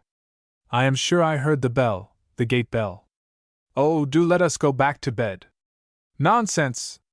Who would be out on such a night as this? Perhaps the wind rang it." They waited for a few moments, Gertrude trembling, and Agatha feeling, as she listened in the darkness, a sensation familiar to persons who are afraid of ghosts. Presently a veiled clangor mingled with the wind. A few sharp and urgent snatches of it came unmistakably from the bell at the gate of the college grounds. It was a loud bell, used to summon a servant from the college to open the gates, for though there was a porter's lodge, it was uninhabited. "Who on earth can it be?" said Agatha. "Can't they find the idiots?" "Oh, I hope not." "Do come upstairs, Agatha." "No, I won't." "Go you if you like." But Gertrude was afraid to go alone. "I think I had better waken Miss Wilson and tell her," continued Agatha. "It seems awful to shut anybody out on such a night as this. But we don't know who it is." "Well, I suppose you are not afraid of them, in any case," said Agatha, knowing the contrary, but recognizing the convenience of shaming Gertrude into silence. They listened again. The storm was now very boisterous, and they could not hear the bell. Suddenly there was a loud knocking at the house door. Gertrude screamed, and her cry was echoed from the rooms above, where several girls had heard the knocking also, and had been driven by it into the state of mind which accompanies the climax of a nightmare. Then a candle flickered on the stairs, and Miss Wilson's voice, reassuringly firm, was heard. "Who is that?" "It is I, Miss Wilson and Gertrude. We have been watching the storm, and there is someone knocking at the—" A tremendous battery with the knocker, followed by a sound, confused by the gale, as of a man shouting, interrupted her. "They had better not open the door," said Miss Wilson, in some alarm. "You are very imprudent, Agatha, to stand here. You will catch your death of, dear me! What can be the matter?" She hurried down, followed by Agatha, Gertrude, and some of the braver students, to the hall, where they found a few shivering servants watching the housekeeper, who was at the keyhole of the house door, querulously asking who was there. She was evidently not heard by those without, for the knocking recommenced whilst she was speaking, and she recoiled as if she had received a blow on the mouth. Miss Wilson then rattled the chain to attract attention, and demanded again who was there. "Let us in," was returned in a hollow shout through the keyhole. "There is a dying woman and 3 children here. Open the door." Miss Wilson lost her presence of mind. "To gain time," she replied. I can't hear you." "What do you say?" "Damnation," said the voice, speaking this time to someone outside. "They can't hear." And the knocking recommenced with increased urgency. Agatha, excited, caught Miss Wilson's dressing gown, and repeated to her what the voice had said. Miss Wilson had heard distinctly enough, and she felt, without knowing clearly why, that the door must be opened, but she was almost overmastered by a vague dread of what was to follow. She began to undo the chain, and Agatha helped with the bolts. 2 of the servants exclaimed that they were all about to be murdered in their beds, and ran away. A few of the students seemed inclined to follow their example. At last the door, loosed, was blown wide open, flinging Miss Wilson and Agatha back, and admitting a whirlwind that tore round the hall, snatched at the women's draperies, and blew out the lights. Agatha, by a hash of lightning, saw for an instant 2 men straining at the door like sailors at a capstan.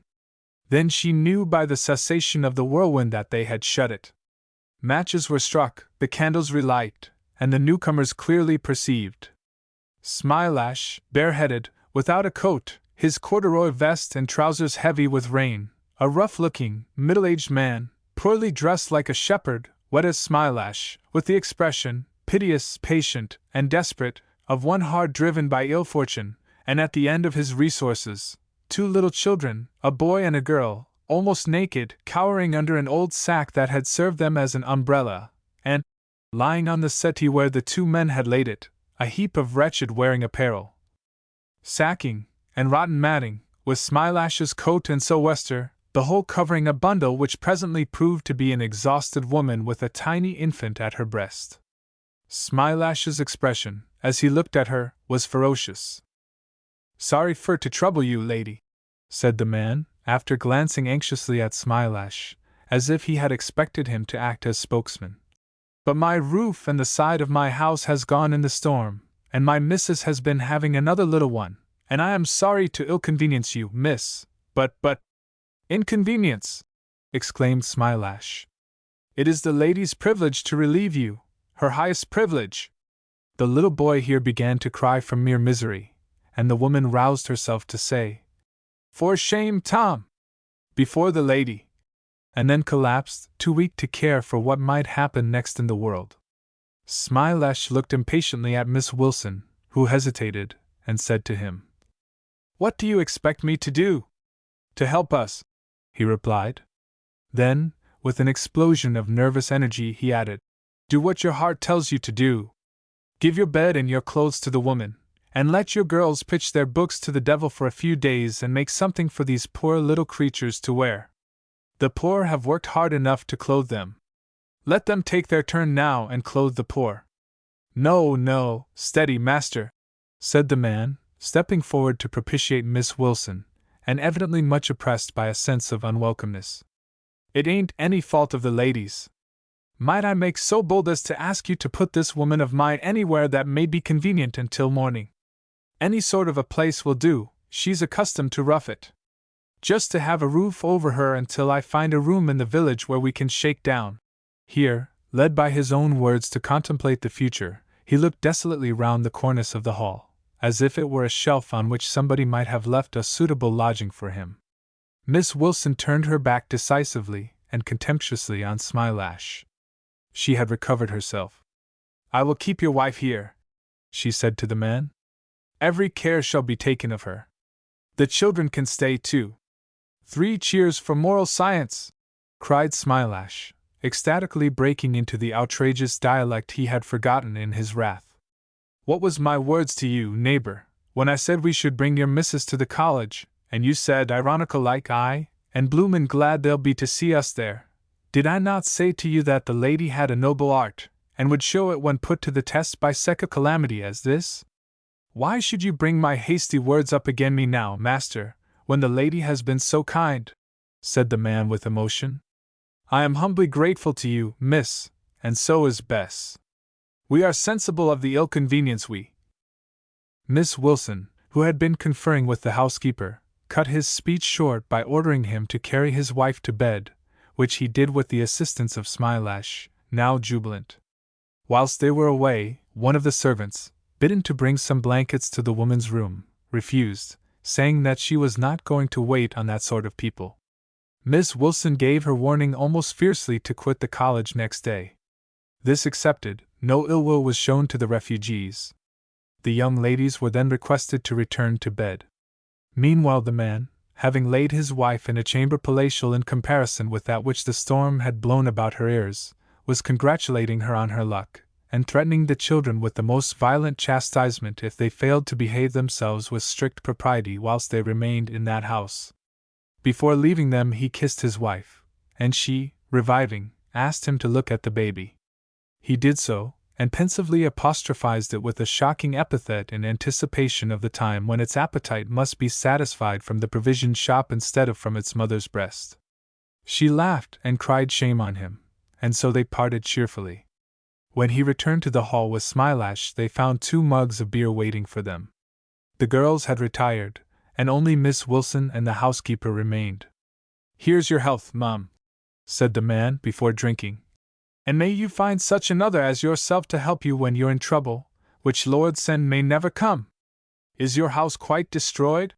said Miss Wilson. "Where will you spend the night? Don't you think of me, Mum. Master Smilash here will kindly put me up till morning." "His health," said Smilash, touching the mug with his lips. "The roof and south wall is browed right away," continued the man, after pausing for a moment to puzzle over Smilash's meaning. "I doubt if there's a stone of it standing by this. But Sir John will build it for you again. You are one of his herds, are you not?" "I am, miss." "But not he, he'll be glad it's down. He don't like people livin' on the land. I have told him time and again that the place was ready to fall, but he said I couldn't expect him to lay out money on a house that he got no rent for.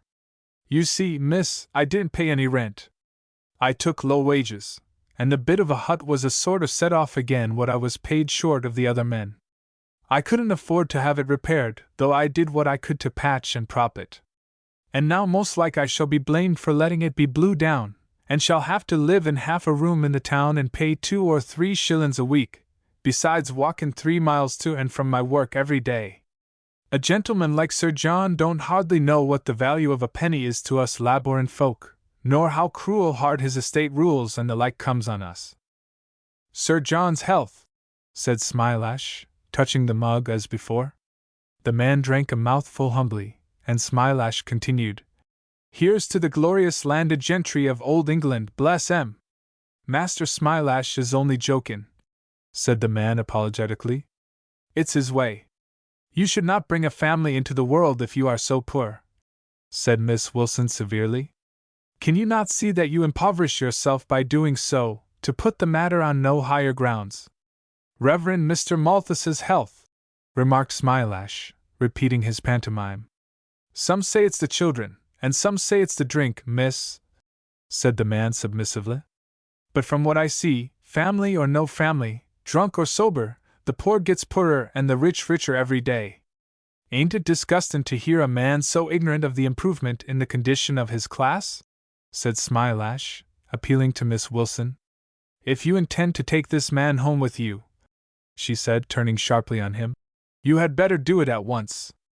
I take it kind on your part that you asked me to do anythink, after you're up and telling Mr. Wickens that I am the last person in Lyvern you would trust with a job. So you are, the very last. Why don't you drink your beer? Not in scorn of your brewing, lady, but because, being a common man, water is good enough for me."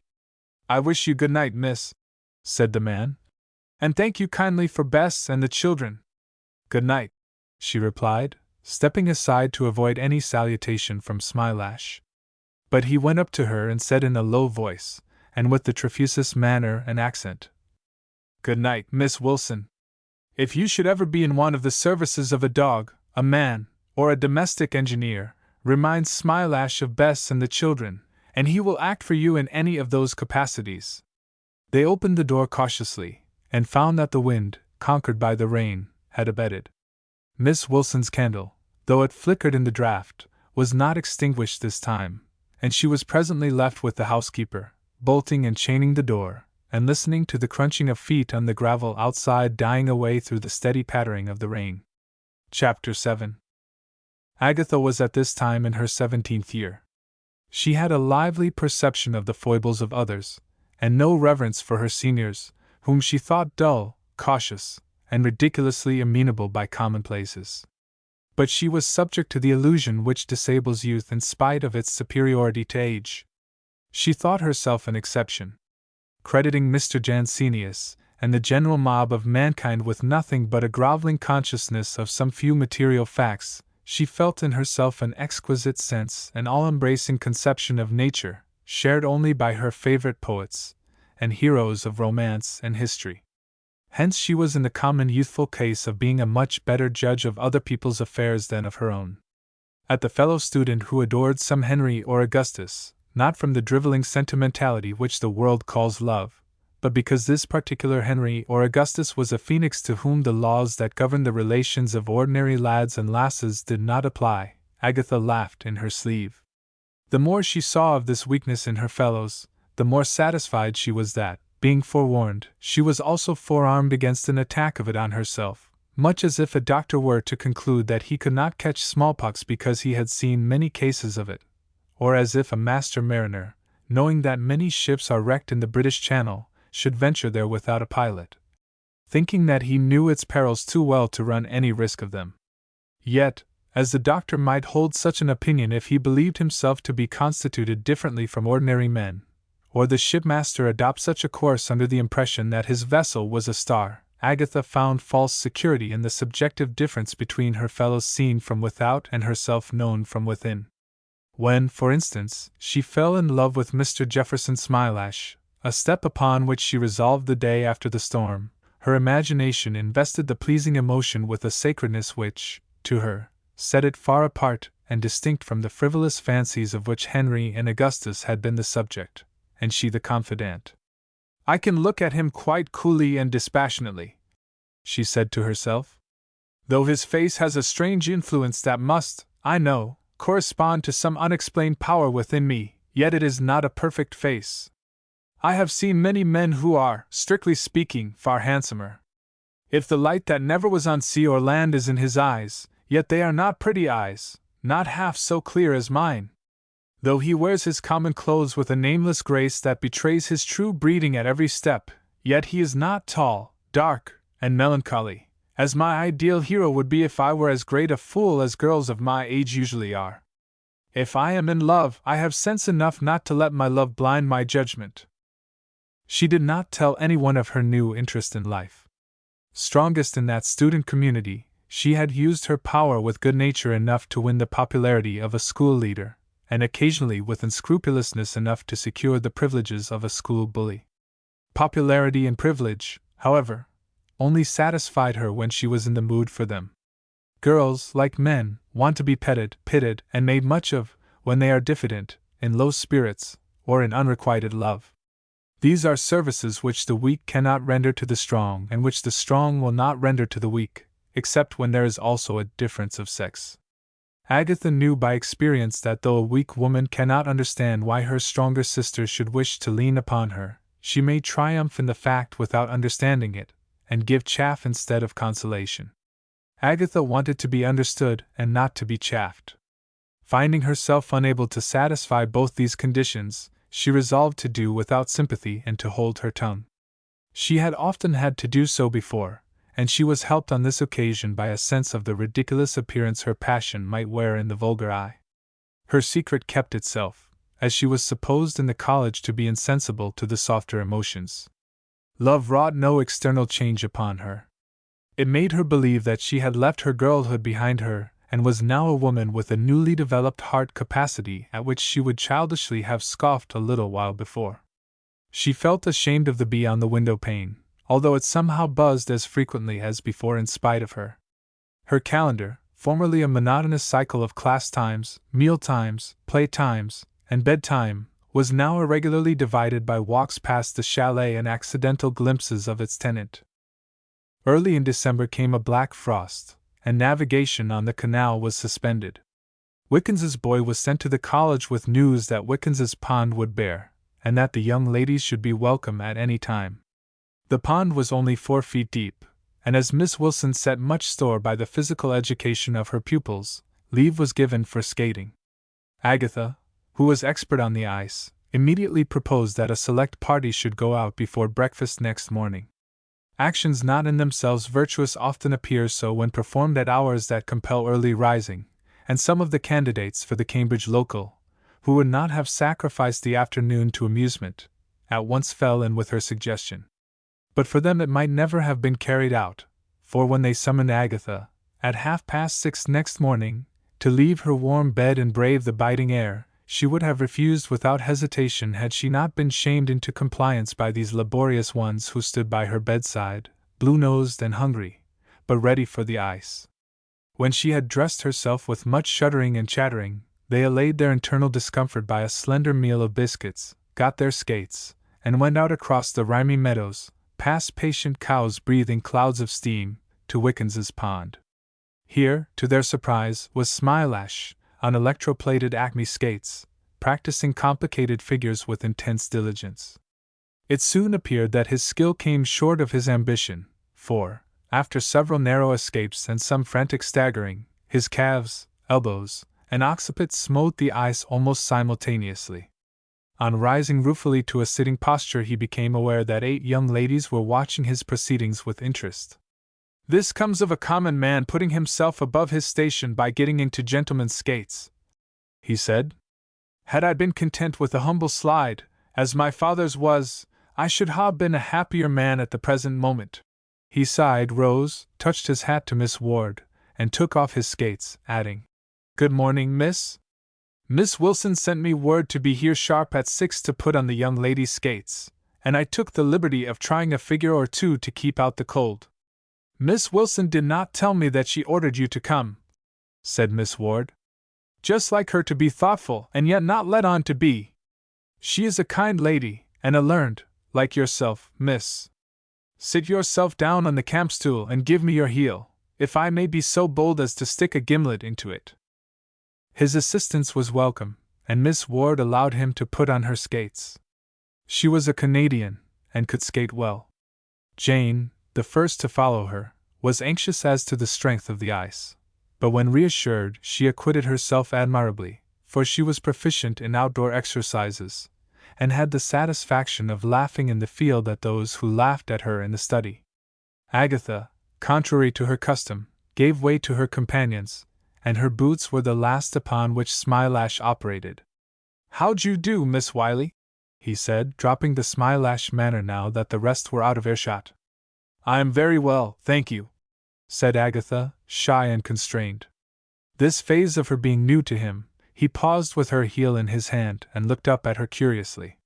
She collected herself, returned his gaze steadily, and said, "How did Miss Wilson send you word to come?"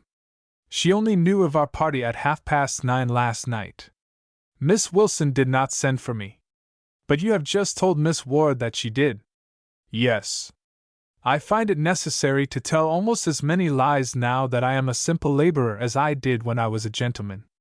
More, in fact. I shall know how much to believe of what you say in the future. The truth is this. I am perhaps the worst skater in the world, and therefore, according to a natural law, I covet the faintest distinction on the ice more than immortal fame for the things in which nature has given me aptitude to excel. I envy that large friend of yours, Jane is her name, I think, more than I envy Plato. I came down here this morning, thinking that the skating world was all abed, to practice in secret. I am glad we caught you at it," said Agatha maliciously, for he was disappointing her. She wanted him to be heroic in his conversation, and he would not. "I suppose so," he replied. "I have observed that woman's dearest delight is to wound man's self-conceit, though man's dearest delight is to gratify hers. There is at least one creature lower than man. Now off with you. Shall I hold you until your ankles get firm?" "Thank you," she said, disgusted. "I can skate pretty well, and I don't think you could give me any useful assistance." And she went off cautiously, feeling that a mishap would be very disgraceful after such a speech. He stood on the shore, listening to the grinding, swaying sound of the skates, and watching the growing complexity of the curves they were engraving on the ice. As the girls grew warm and accustomed to the exercise, they laughed, jested, screamed recklessly when they came into collision, and sailed before the wind down the whole length of the pond at perilous speed. The more animated they became, the gloomier looked Smilash. "Not two penn'orth of choice between them and a parcel of puppies," he said, "except that some of them are conscious that there is a man looking at them, although he is only a blackguard laborer. They remind me of Henrietta in 100 ways. Would I laugh, now, if the whole sheet of ice were to burst into little bits under them?" Just then the ice cracked with a startling report, and the skaters, except Jane, skimmed away in all directions. "You are breaking the ice to pieces, Jane," said Agatha, calling from a safe distance. "How can you expect it to bear your weight?" "Pack of fools!" retorted Jane indignantly. "The noise only shows how strong it is." The shock which the report had given Smilash answered him his question. "Make a note that wishes for the destruction of the human race, however rational and sincere, are contrary to nature," he said, recovering his spirits. "Besides, what a precious fool I should be if I were working at an international association of creatures only fit for destruction. Hi, lady! One word, miss!" This was to Miss Ward, who had skated into his neighborhood. "It bein' a cold morning, and me havin' a poor and common circulation, would it be looked on as a liberty if I was to cut a slide here or take a turn in the corner all to myself? You may skate over there if you wish," she said, after a pause for consideration, pointing to a deserted spot at the leeward end of the pond, where the ice was too rough for comfortable skating. "Nobly spoke!" he cried, with a grin, hurrying to the place indicated, where, skating being out of the question, he made a pair of slides, and gravely exercised himself upon them until his face glowed and his fingers tingled in the frosty air. The time passed quickly. When Miss Ward sent for him to take off her skates, there was a general groan and declaration that it could not possibly be 8:30 yet. Smilash knelt before the campstool, and was presently busy unbuckling and unscrewing. When Jane's turn came, the campstool creaked beneath her weight. Agatha again remonstrated with her, but immediately reproached herself with flippancy before Smilash, to whom she wished to convey an impression of deep seriousness of character. "Smallest foot of the lot," he said critically, holding Jane's foot between his finger and thumb as if it were an art treasure which he had been invited to examine. and belonging to the finest built lady. Jane snatched away her foot, blushed, and said, Indeed! What next, I wonder? T'other next, he said, setting to work on the remaining skate. When it was off, he looked up at her, and she darted a glance at him as she rose which showed that his compliment, her feet were, in fact, small and pretty, was appreciated. Allow me, miss, he said to Gertrude, who was standing on one leg, leaning on Agatha, and taking off her own skates. No, thank you, she said coldly. I don't need your assistance. I am well aware that the offer was overbold, he replied, with a self-complacency that made his profession of humility exasperating. If all the skates is off, I will, by Miss Wilson's order, carry them and the camp stool back to the college. Miss Ward handed him her skates and turned away. Gertrude placed hers on the stool and went with Miss Ward. The rest followed, leaving him to stare at the heap of skates and consider how he should carry them. He could think of no better plan than to interlace the straps and hang them in a chain over his shoulder. By the time he had done this, the young ladies were out of sight, and his intention of enjoying their society during the return to the college was defeated. They had entered the building long before he came in sight of it. Somewhat out of conceit with his folly, he went to the servants' entrance and rang the bell there. When the door was opened, he saw Miss Ward standing behind the maid who admitted him. Oh, she said, looking at the string of skates as if she had hardly expected to see them again. So you have brought our things back? Such were my instructions, he said, taken aback by her manner. You had no instructions. What do you mean by getting our skates into your charge under false pretenses? I was about to send the police to take them from you.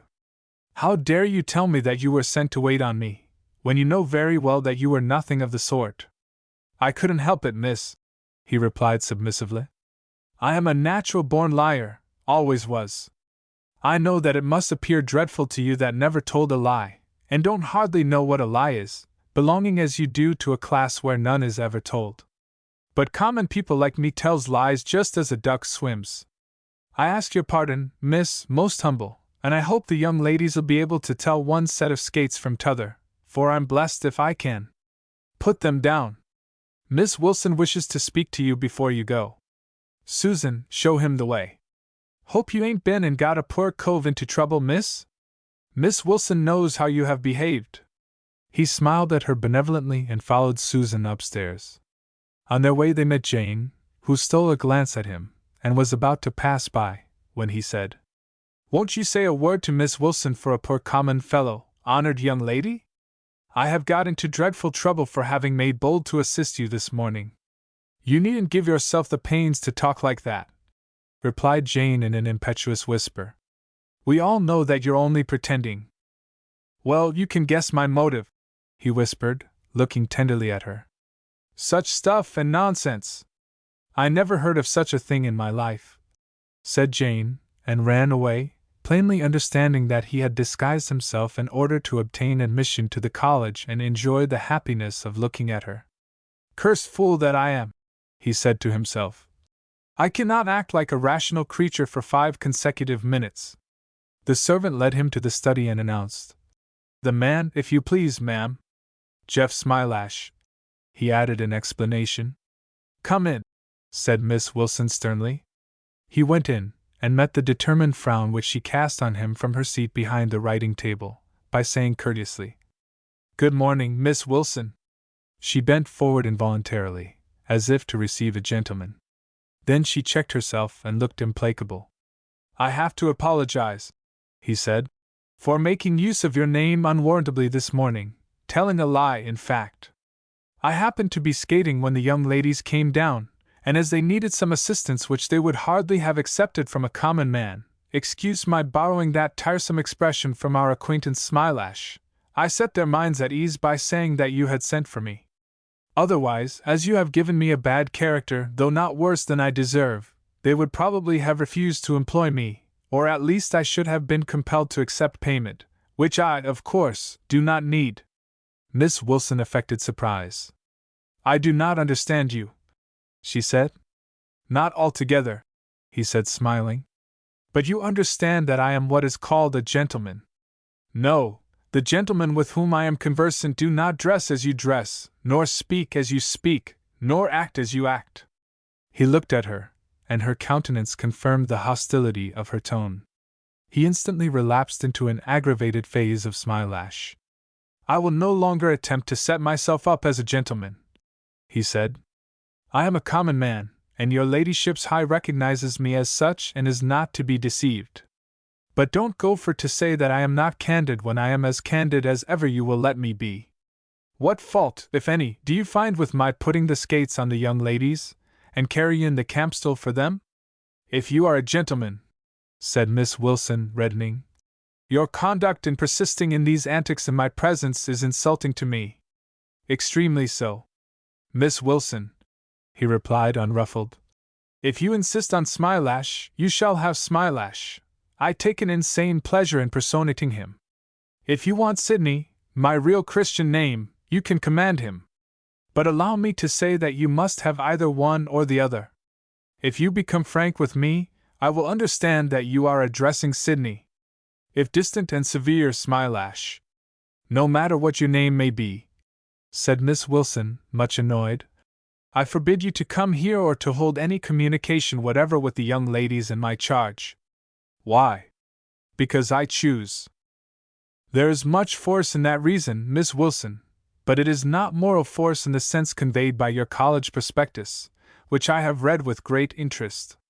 Miss Wilson, since her quarrel with Agatha, had been sore on the subject of moral force.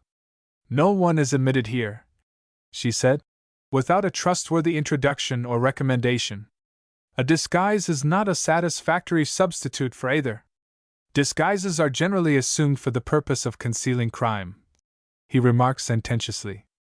Precisely so, she said emphatically. Therefore I bear, to say the least, a doubtful character.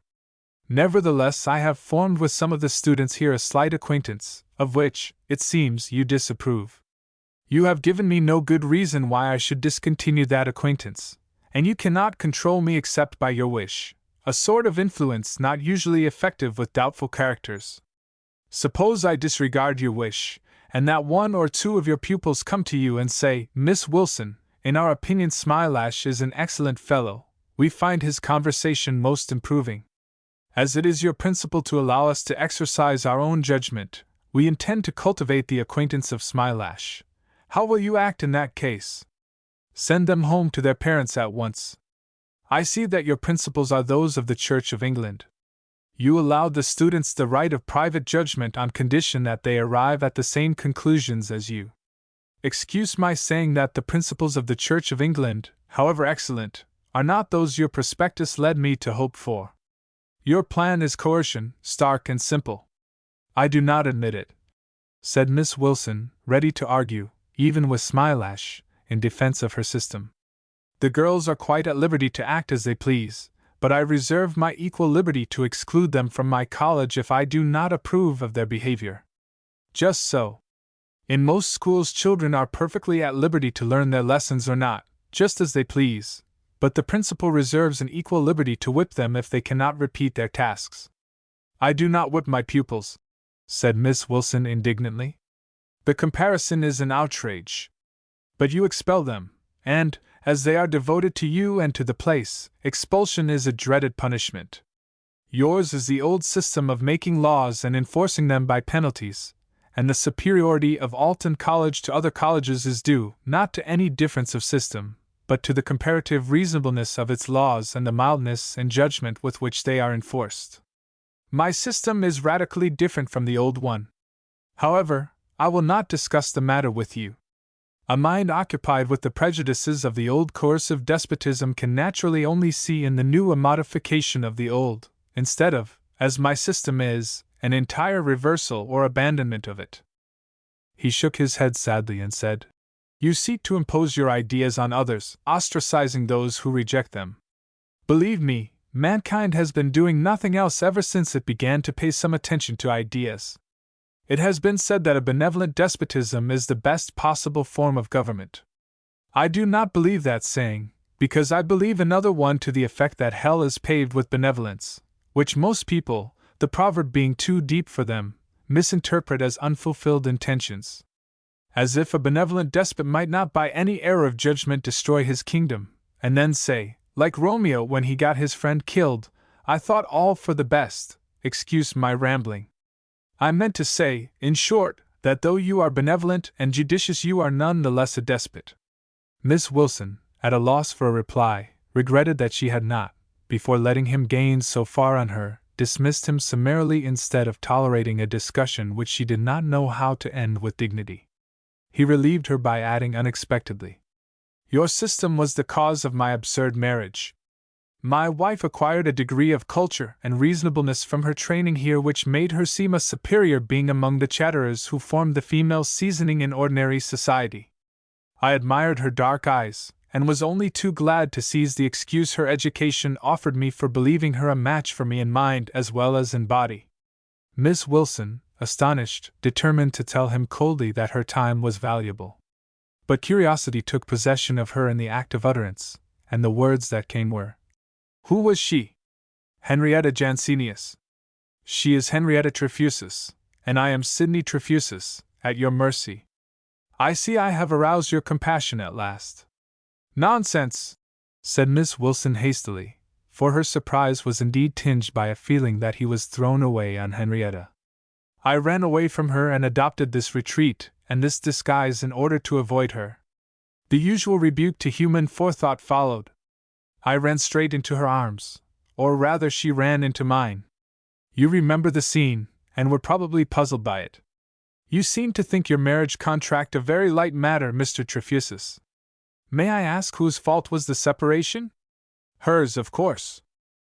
I have nothing to reproach her with. I expected to find her temper hasty, but it was not so. Her behavior was unexceptionable. So was mine. Our bliss was perfect, but unfortunately, I was not made for domestic bliss. At all events, I could not endure it, so I fled, and when she caught me again, I could give no excuse for my flight, though I made it clear to her that I would not resume our connubial relations just yet. We parted on bad terms. I fully intended to write her a sweet letter to make her forgive me in spite of herself, but somehow the weeks have slipped away and I am still fully intending. She has never written, and I have never written. This is a pretty state of things, isn't it, Miss Wilson, after all her advantages under the influence of moral force and the movement for the higher education of women? By your own admission, the fault seems to lie upon your moral training and not upon hers. The fault was in the conditions of our association. Why they should have attracted me so strongly at first, and repelled me so horribly afterwards, is one of those devil's riddles which will not be answered until we shall have traced all the yet unsuspected reactions of our inveterate dishonesty. But I am wasting your time, I fear. You sent for Smilash, and I have responded by practically annihilating him. In public, however, you must still bear with his antics. One moment more.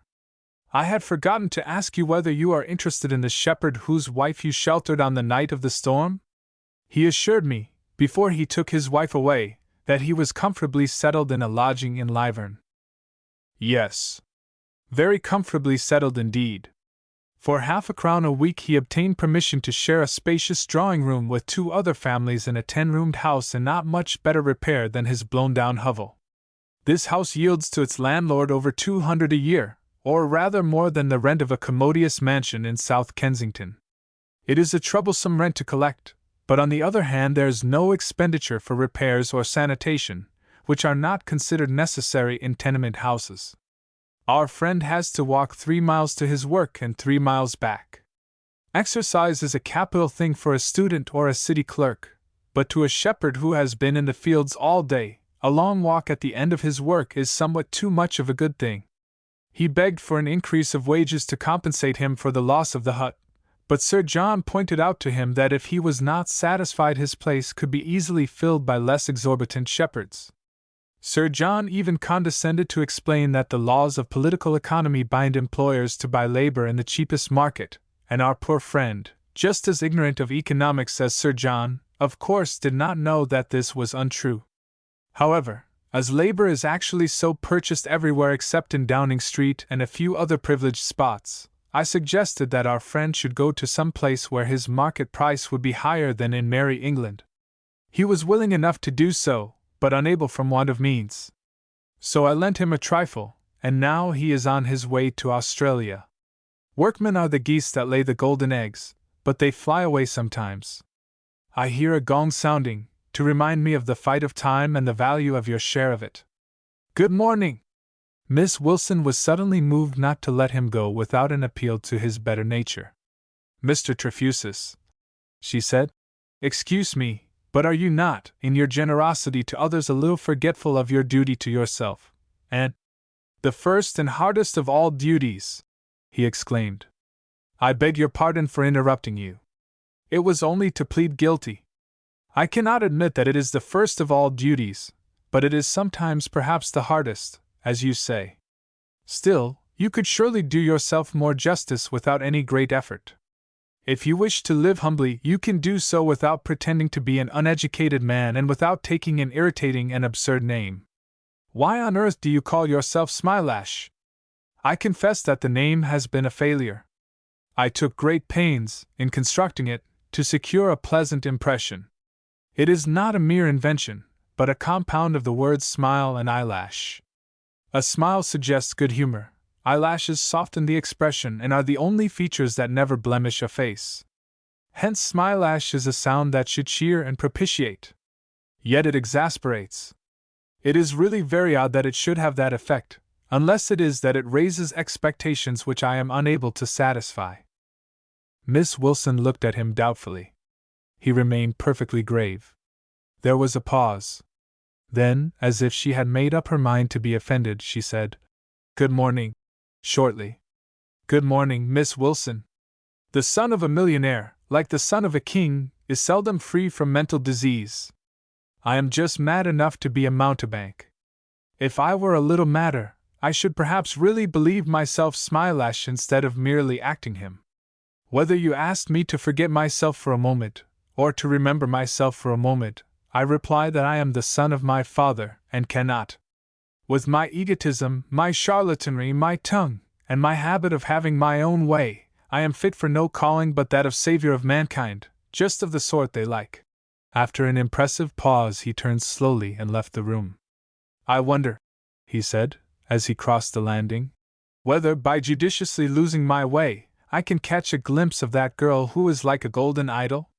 Downstairs, on his way to the door, he saw Agatha coming towards him, occupied with a book which she was tossing up to the ceiling and catching. Her melancholy expression, habitual in her lonely moments, showed that she was not amusing herself, but giving vent to her restlessness. As her gaze traveled upward, following the flight of the volume, it was arrested by Smilash. The book fell to the floor. He picked it up and handed it to her, saying, And in good time, here is the golden idol. What? Said Agatha, confused. I call you the golden idol, he said. When we are apart, I always imagine your face as a face of gold, with eyes and teeth of bdellium, or chalcedony, or agate, or any wonderful unknown stones of appropriate colors. Agatha, witless and dumb, could only look down deprecatingly. You think you ought to be angry with me, and you do not know exactly how to make me feel that you are so. Is that it? No, quite the contrary. At least, I mean that you are wrong. I am the most commonplace person you can imagine, if you only knew. No matter what I may look, I mean. How do you know that you are commonplace? Of course I know, said Agatha, her eyes wandering uneasily. Of course you do not know. You cannot see yourself as others see you. For instance, you have never thought of yourself as a golden idol. But that is absurd. You are quite mistaken about me. Perhaps so. I know, however, that your face is not really made of gold and that it has not the same charm for you that it has for others, for me. I must go, said Agatha, suddenly in haste. When shall we meet again? I don't know, she said, with a growing sense of alarm. I really must go. Believe me, your hurry is only imaginary. Do you fancy that you are behaving in a manner of quite absurd ardor that affected Agatha strangely? But first tell me whether it is new to you or not. It is not an emotion at all. I did not say that it was. Do not be afraid of it. It is only being alone with a man whom you have bewitched. You would be mistress of the situation if you only knew how to manage a lover.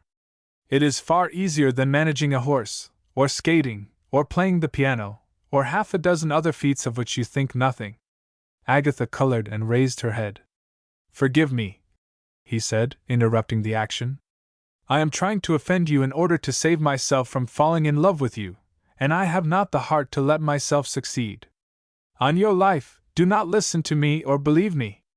I have no right to say these things to you. Some fiend enters into me when I am at your side. You should wear a veil, Agatha." She blushed, and stood burning and tingling, her presence of mind gone, and her chief sensation one of relief to hear, for she did not dare to see, that he was departing. Her consciousness was in a delicious confusion, with the one definite thought in it that she had won her lover at last.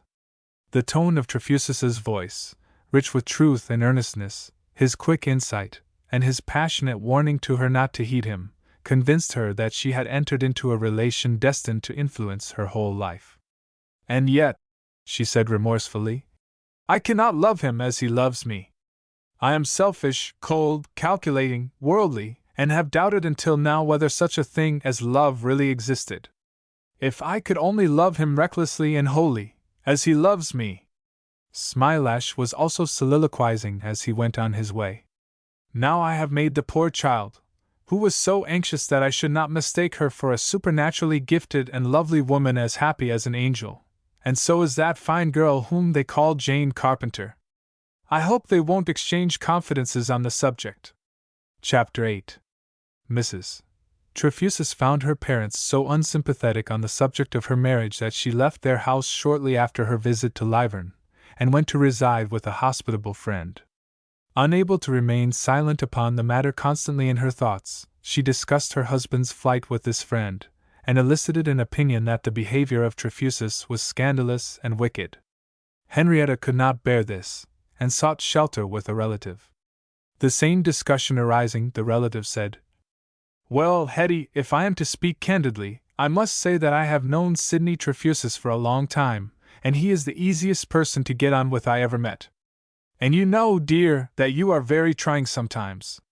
And so," cried Henrietta, bursting into tears, "after the infamous way he has treated me, I am to be told that it is all my own fault." She left the house next day, having obtained another invitation from a discreet lady who would not discuss the subject at all. This proved quite intolerable, and Henrietta went to stay with her uncle Daniel Jansenius, a jolly and indulgent man. He opined that things would come right as soon as both parties grew more sensible, and, as to which of them was in fault, his verdict was 6 of one and half a dozen of the other. Whenever he saw his niece pensive or tearful, he laughed at her, and called her a grass widow. Henrietta found that she could endure anything rather than this. Declaring that the world was hateful to her, she hired a furnished villa in St. John's Wood, whither she moved in December.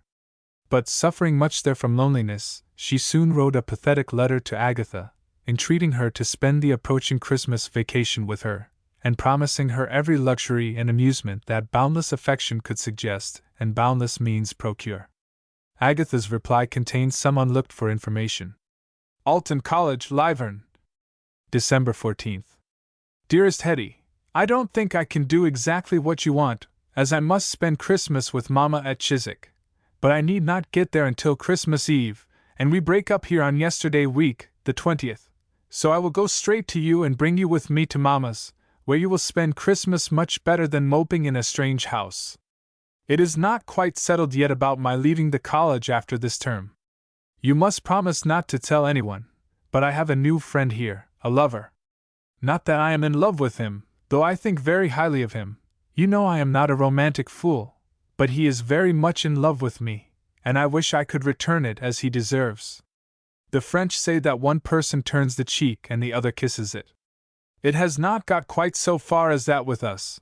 Indeed, since he declared what he felt, he has only been able to snatch a few words with me when I have been skating or walking. But there has always been at least one word or look that meant a great deal. And now, who do you think he is? He says he knows you. Can you guess? He says you know all his secrets.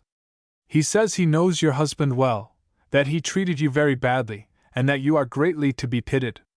Can you guess now? He says he has kissed you, for shame, Hetty. Have you guessed yet? He was going to tell me something more when we were interrupted, and I have not seen him since except at a distance. He is the man with whom you eloped that day when you gave us all such a fright, Mr. Sidney. I was the first to penetrate his disguise, and that very morning I had taxed him with it, and he had confessed it. He said then that he was hiding from a woman who was in love with him, and I should not be surprised if it turned out to be true, for he is wonderfully original. In fact, what makes me like him is that he is by far the cleverest man I have ever met, and yet he thinks nothing of himself. I cannot imagine what he sees in me to care for, though he is evidently ensnared by my charms. I hope he won't find out how silly I am. He called me his golden idol. Henrietta, with a scream of rage, tore the letter across, and stamped upon it. When the paroxysm subsided, she picked up the pieces, held them together as accurately as her trembling hands could, and read on. But he is not all honey, and will say the most severe things sometimes if he thinks he ought to. He has made me so ashamed of my ignorance that I am resolved to stay here for another term at least, and study as hard as I can. I have not begun yet, as it is not worth while at the 11th hour of this term, but when I return in January I will set to work in earnest. So you may see that his influence over me is an entirely good one. I will tell you all about him when we meet, for I have no time to say anything now, as the girls are bothering me to go skating with them.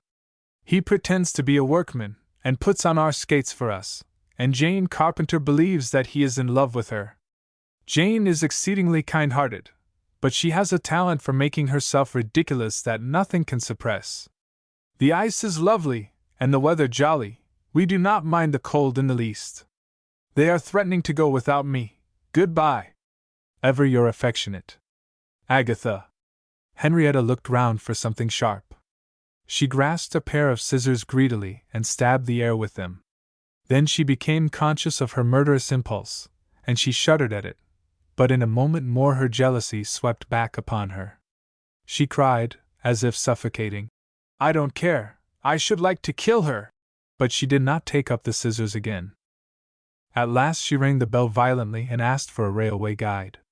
On being told that there was not one in the house, she scolded her maid so unreasonably that the girl said pertly that if she were to be spoken to like that she should wish to leave when her month was up.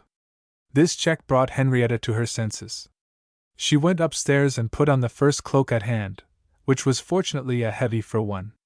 Then she took her bonnet and purse, left the house, hailed a passing hansom, and bade the cabman drive her to St. Pancras. When the night came, the air at Lyvern was like iron in the intense cold. The trees and the wind seemed icebound, as the water was, and silence, stillness, and starlight, frozen hard, brooded over the country.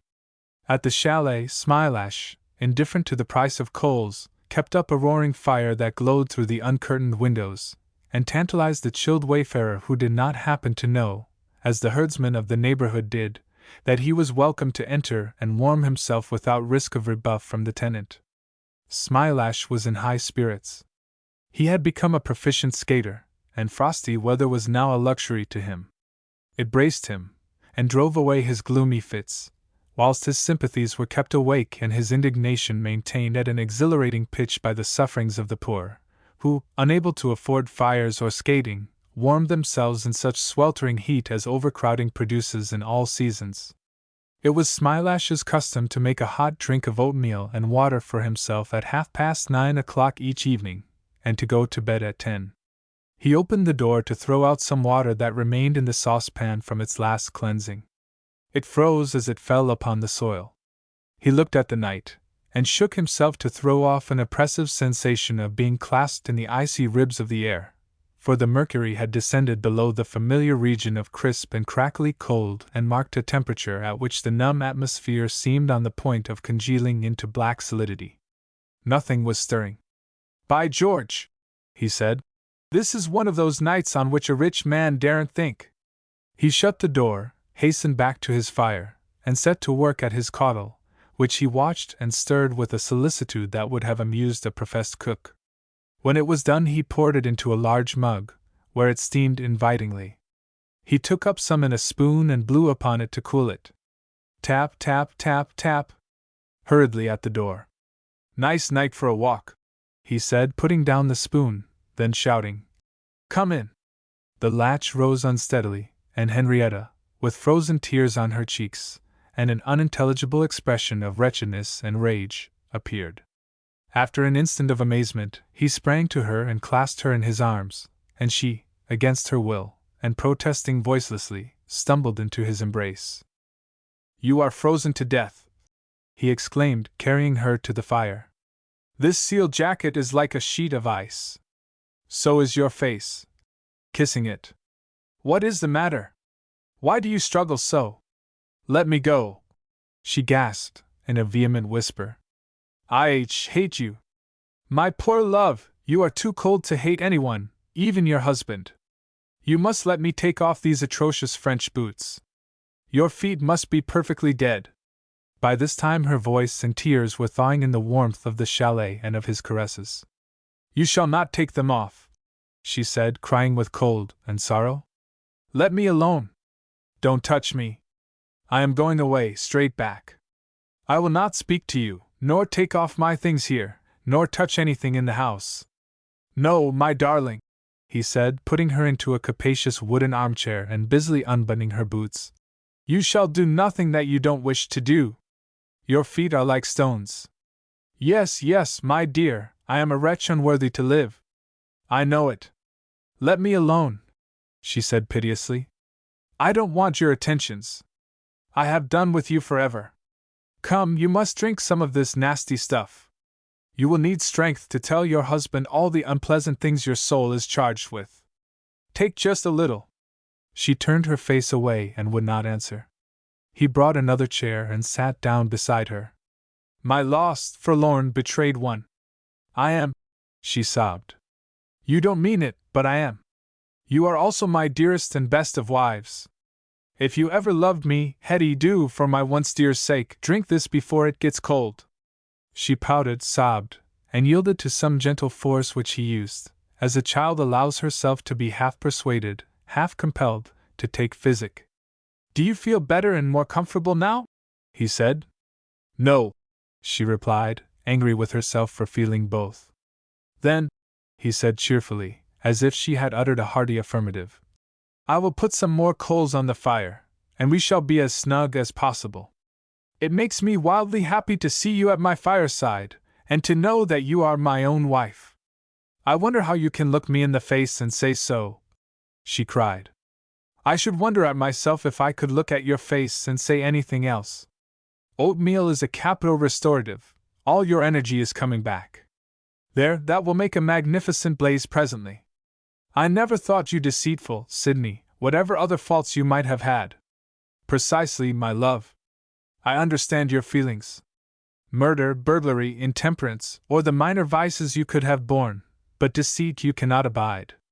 I will go away, she said despairingly, with a fresh burst of tears. I will not be laughed at and betrayed. I will go barefooted. She rose and attempted to reach the door, but he intercepted her and said, My love, there is something serious the matter. What is it? Don't be angry with me. He brought her back to the chair. She took Agatha's letter from the pocket of her fur cloak, and handed it to him with a faint attempt to be tragic. Read that, she said, and never speak to me again. All is over between us. He took it curiously, and turned it to look at the signature. Aha! He said. My golden idol has been making mischief, has she? There! Exclaimed Henrietta. You have said it to my face. You have convicted yourself out of your own mouth. Wait a moment, my dear. I have not read the letter yet. He rose and walked to and fro through the room, reading. She watched him, angrily confident that she should presently see him change countenance. Suddenly he drooped as if his spine had partly given way, and in this ungraceful attitude he read the remainder of the letter. When he had finished he threw it on the table, thrust his hands deep into his pockets, and roared with laughter, huddling himself together as if he could concentrate the joke by collecting himself into the smallest possible compass. Henrietta, speechless with indignation, could only look her feelings. At last he came and sat down beside her. "And so," he said, "on receiving this you rushed out in the cold and came all the way to Lyvern. Now, it seems to me that you must either love me very much. I don't. I hate you. Or else love yourself very much. Oh," and she wept afresh, "you are a selfish brute, and you do just as you like without considering anyone else. No one ever thinks of me. And now you won't even take the trouble to deny that shameful letter. Why should I deny it? It is true. Do you not see the irony of all this? I amuse myself by paying a few compliments to a schoolgirl for whom I do not care 2 straws more than for any agreeable and passably clever woman I meet. Nevertheless, I occasionally feel a pang of remorse because I think that she may love me seriously, although I am only playing with her. I pity the poor heart I have wantonly ensnared. And all the time, she is pitying me for exactly the same reason. She is conscience-stricken because she is only indulging in the luxury of being adored by far the cleverest man she has ever met, and is as heart-whole as I am. Ha ha! That is the basis of the religion of love of which poets are the high priests. Each worshipper knows that his own love is either a transient passion or a sham copied from his favorite poem, but he believes honestly in the love of others for him. Ho ho! Is it not a silly world, my dear? You had no right to make love to Agatha. You have no right to make love to anyone but me, and I won't bear it. You are angry because Agatha has infringed your monopoly. Always monopoly! Why, you silly girl, do you suppose that I belong to you, body and soul, that I may not be moved except by your affection, or think except of your beauty? You may call me as many names as you please, but you have no right to make love to Agatha. My dearest, I do not recollect calling you any names. I think you said something about a selfish brute. I did not. You called me a silly girl. But, my love, you are. And so you are. You are thoroughly selfish. I don't deny it. But let us return to our subject. What did we begin to quarrel about? I am not quarreling, Sidney. It is you. Well, what did I begin to quarrel about? About Agatha Wiley. Oh, pardon me, Hetty, I certainly did not begin to quarrel about her. I am very fond of her, more so, it appears, than she is of me. One moment, Hetty, before you recommence your reproaches. Why do you dislike my saying pretty things to Agatha? Henrietta hesitated and said, Because you have no right to. It shows how little you care for me. It has nothing to do with you. It only shows how much I care for her. I will not stay here to be insulted, said Hetty, her distress returning. I will go home. Not tonight, there is no train. I will walk. It is too far. I don't care. I will not stay here though I die of cold by the roadside. My cherished one, I have been annoying you purposely because you show by your anger that you have not ceased to care for me. I am in the wrong, as I usually am, and it is all my fault. Agatha knows nothing about our marriage. I do not blame you so much, said Henrietta, suffering him to place her head on his shoulder. But I will never speak to Agatha again. She has behaved shamefully to me, and I will tell her so. No doubt she will opine that it is all your fault, dearest, and that I have behaved admirably. Between you I shall stand exonerated. And now, since it is too cold for walking, since it is late, since it is far to Lyvern and farther to London, I must improvise some accommodation for you here.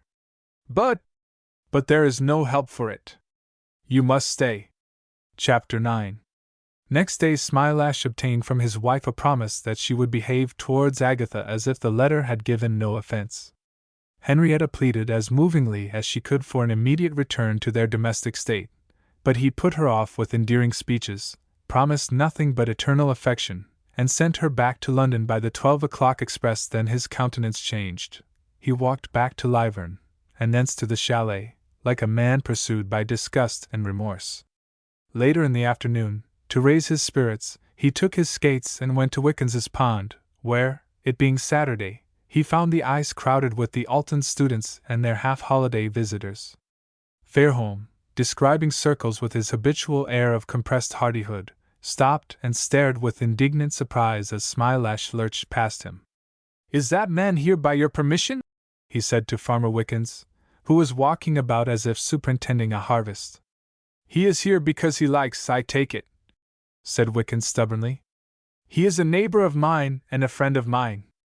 Is there any objections to my having a friend on my own pond, seeing that there is nigh on 2 or 3 ton of other people's friends on it without as much as a with your leave or a by your leave?"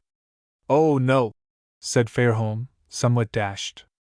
"If you are satisfied, there can be no objection." "I'm glad on it. I thought there might be.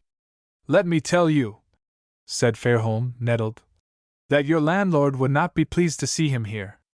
He sent one of Sir John's best shepherds out of the country, after filling his head with ideas above his station. I heard Sir John speak very warmly about it last Sunday. Mayhap you did, Muster Fairholme. I have a lease of this land, and gravelly, poor stuff it is, and I am no ways beholden to Sir John's likings and dislikings. A very good thing too for Sir John that I have a lease, for there ain't a man in the country you'd tak a present o' the farm if it was free tomorrow. And what's a more, though that young man do talk foolish things about the rights of farm labourers and such like nonsense, if Sir John was to hear him laying it down concernin' rent and improvements, and the way we tenant farmers is put upon, p'raps he'd speak warmer than ever next Sunday." And Wickens, with a smile expressive of his sense of having retorted effectively upon the parson, nodded and walked away. Just then Agatha, skating hand in hand with Jane Carpenter, heard these words in her ear. "I have something very funny to tell you. Don't look round." She recognized the voice of Smilash and obeyed.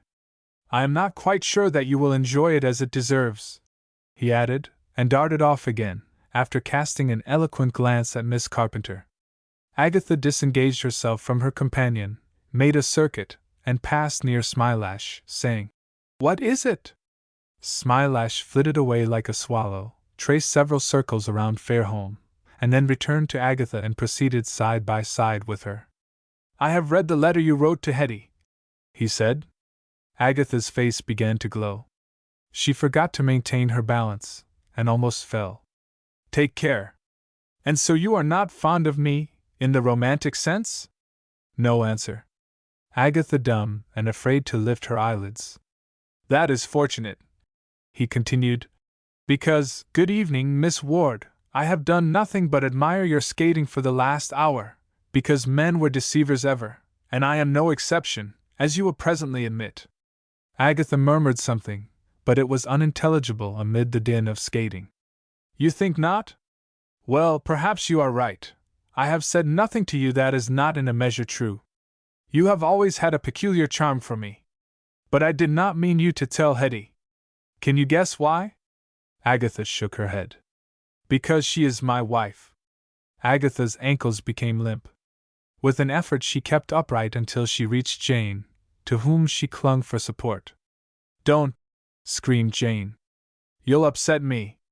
"I must sit down," said Agatha. "I am tired. Let me lean on you until we get to the chairs." "Bosh! I can skate for an hour without sitting down," said Jane. However, she helped Agatha to a chair and left her. Then Smilash, as if desiring a rest also, sat down close by on the margin of the pond. "Well," he said, without troubling himself as to whether their conversation attracted attention or not, "what do you think of me now? Why did you not tell me before, Mr. Trefusis?" "That is the cream of the joke," he replied, poising his heels on the ice so that his skates stood vertically at leg's length from him, and looking at them with a cynical air. "I thought you were in love with me, and that the truth would be too severe a blow to you. Ha! Ha! And for the same reason, you generously forbore to tell me that you were no more in love with me than with the man in the moon. Each played a farce, and palmed it off on the other as a tragedy. There are some things so unmanly, so unkind, and so cruel," said Agatha, "that I cannot understand any gentleman saying them to a girl. Please do not speak to me again. Miss Ward, come to me for a moment. I am not well." Ward hurried to her side. Smilash, after staring at her for a moment in astonishment, and in some concern, skimmed away into the crowd. When he reached the opposite bank, he took off his skates and asked Jane, who strayed intentionally in his direction, to tell Miss Wiley that he was gone, and would skate no more there. Without adding a word of explanation, he left her and made for his dwelling. As he went down into the hollow where the road passed through the plantation on the college side of the chalet, he descried a boy, in the uniform of the post office, sliding along the frozen ditch. A presentiment of evil tidings came upon him like a darkening of the sky. He quickened his pace. "Anything for me?" he said. The boy, who knew him, fumbled in a letter case and produced a buff envelope. It contained a telegram. From Jansenius, London. To J. Chamonix Villa, Lyvern. Henrietta dangerously ill after journey wants to see you. Doctors say must come at once. There was a pause. Then he folded the paper methodically and put it in his pocket, as if quite done with it. "And so," he said, "perhaps the tragedy is to follow the farce after all." He looked at the boy, who retreated, not liking his expression. "Did you slide all the way from Lyvern?" "Only to come quicker," said the messenger, faltering. "I came as quick as I could. You carried news heavy enough to break the thickest ice ever frozen. I have a mind to throw you over the top of that tree instead of giving you this half-crown." "You let me alone," whimpered the boy, retreating another pace. "Get back to Lyvern as fast as you can run or slide, and tell Mr. Marsh to send me the fastest trap he has, to drive me to the railway station. Here is your half-crown. Off with you, and if I do not find the trap ready when I want it, woe betide you." The boy came for the money mistrustfully, and ran off with it as fast as he could. Smilash went into the chalet and never reappeared. Instead, Trefusis, a gentleman in an ulster, carrying a rug, came out, locked the door, and hurried along the road to Lyvern, where he was picked up by the trap and carried swiftly to the railway station, just in time to catch the London train. "Evening paper, sir?" said a voice at the window, as he settled himself in the corner of a first-class carriage. "No, thank you." "Foot-warmer, sir?" said a porter, appearing in the newsvendor's place. "Ah, that's a good idea. Yes, let me have a foot-warmer." The foot-warmer was brought, and Trefusis composed himself comfortably for his journey. It seemed very short to him. He could hardly believe, when the train arrived in London, that he had been nearly 3 hours on the way. There was a sense of Christmas about the travelers and the people who were at the terminus to meet them.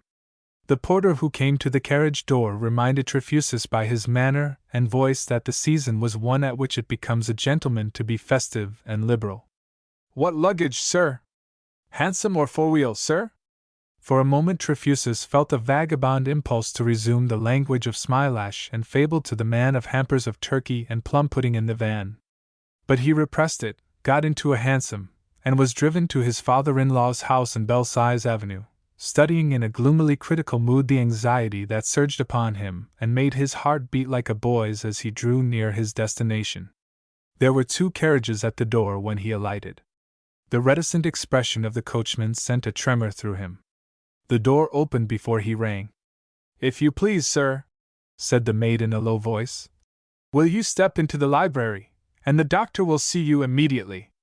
On the first landing of the staircase 2 gentlemen were speaking to Mr. Jansenius, who hastily moved out of sight, not before a glimpse of his air of grief and discomfiture had given Trefusis a strange twinge, succeeded by a sensation of having been 20 years a widower.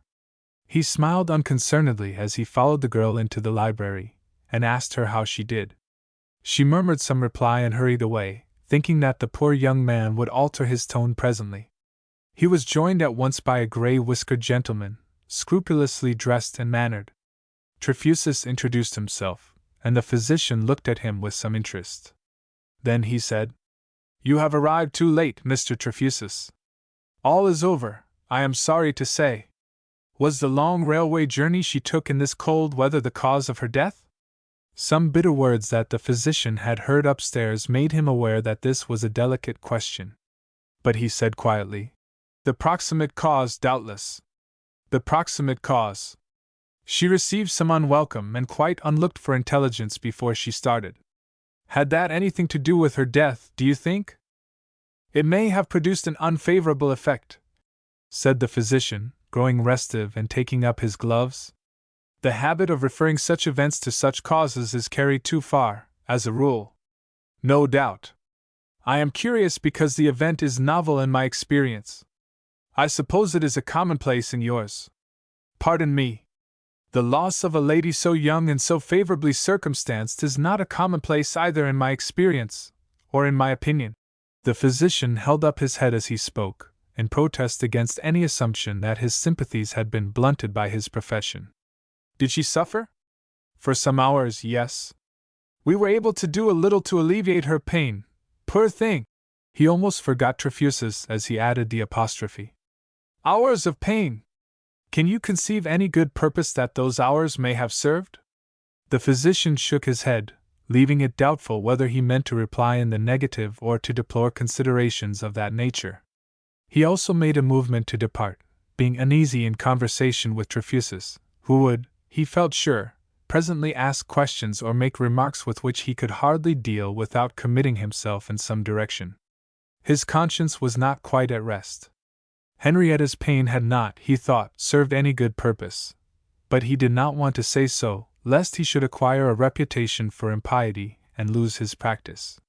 He believed that the general practitioner who attended the family, and had called him in when the case grew serious, had treated Henrietta unskillfully, but professional etiquette bound him so strongly that, sooner than betray his colleague's inefficiency, he would have allowed him to decimate London. One word more, said Trefusis. Did she know that she was dying? No, I considered it best that she should not be informed of her danger. She passed away without any apprehension. Then one can think of it with equanimity. She dreaded death, poor child. The wonder is that there was not enough folly in the household to prevail against your good sense. The physician bowed and took his leave, esteeming himself somewhat fortunate in escaping without being reproached for his humanity in having allowed Henrietta to die unawares.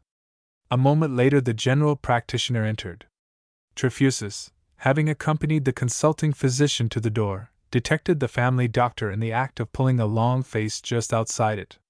Restraining a desire to seize him by the throat, he seated himself on the edge of the table and said cheerfully, "Well, doctor, how has the world used you since we last met?" The doctor was taken aback, but the solemn disposition of his features did not relax as he almost intoned, "Has Sir Francis told you the sad news, Mr. Trefusis?" "Yes." "Frightful, isn't it? Lord bless me, we're here today and gone tomorrow." "True, very true. Sir Francis has a high opinion of you." The doctor looked a little foolish. "Everything was done that could be done, Mr. Trefusis, but Mrs. Jansenius was very anxious that no stone should be left unturned. She was good enough to say that her sole reason for wishing me to call in Sir Francis was that you should have no cause to complain." "Indeed! An excellent mother! A sad event for her."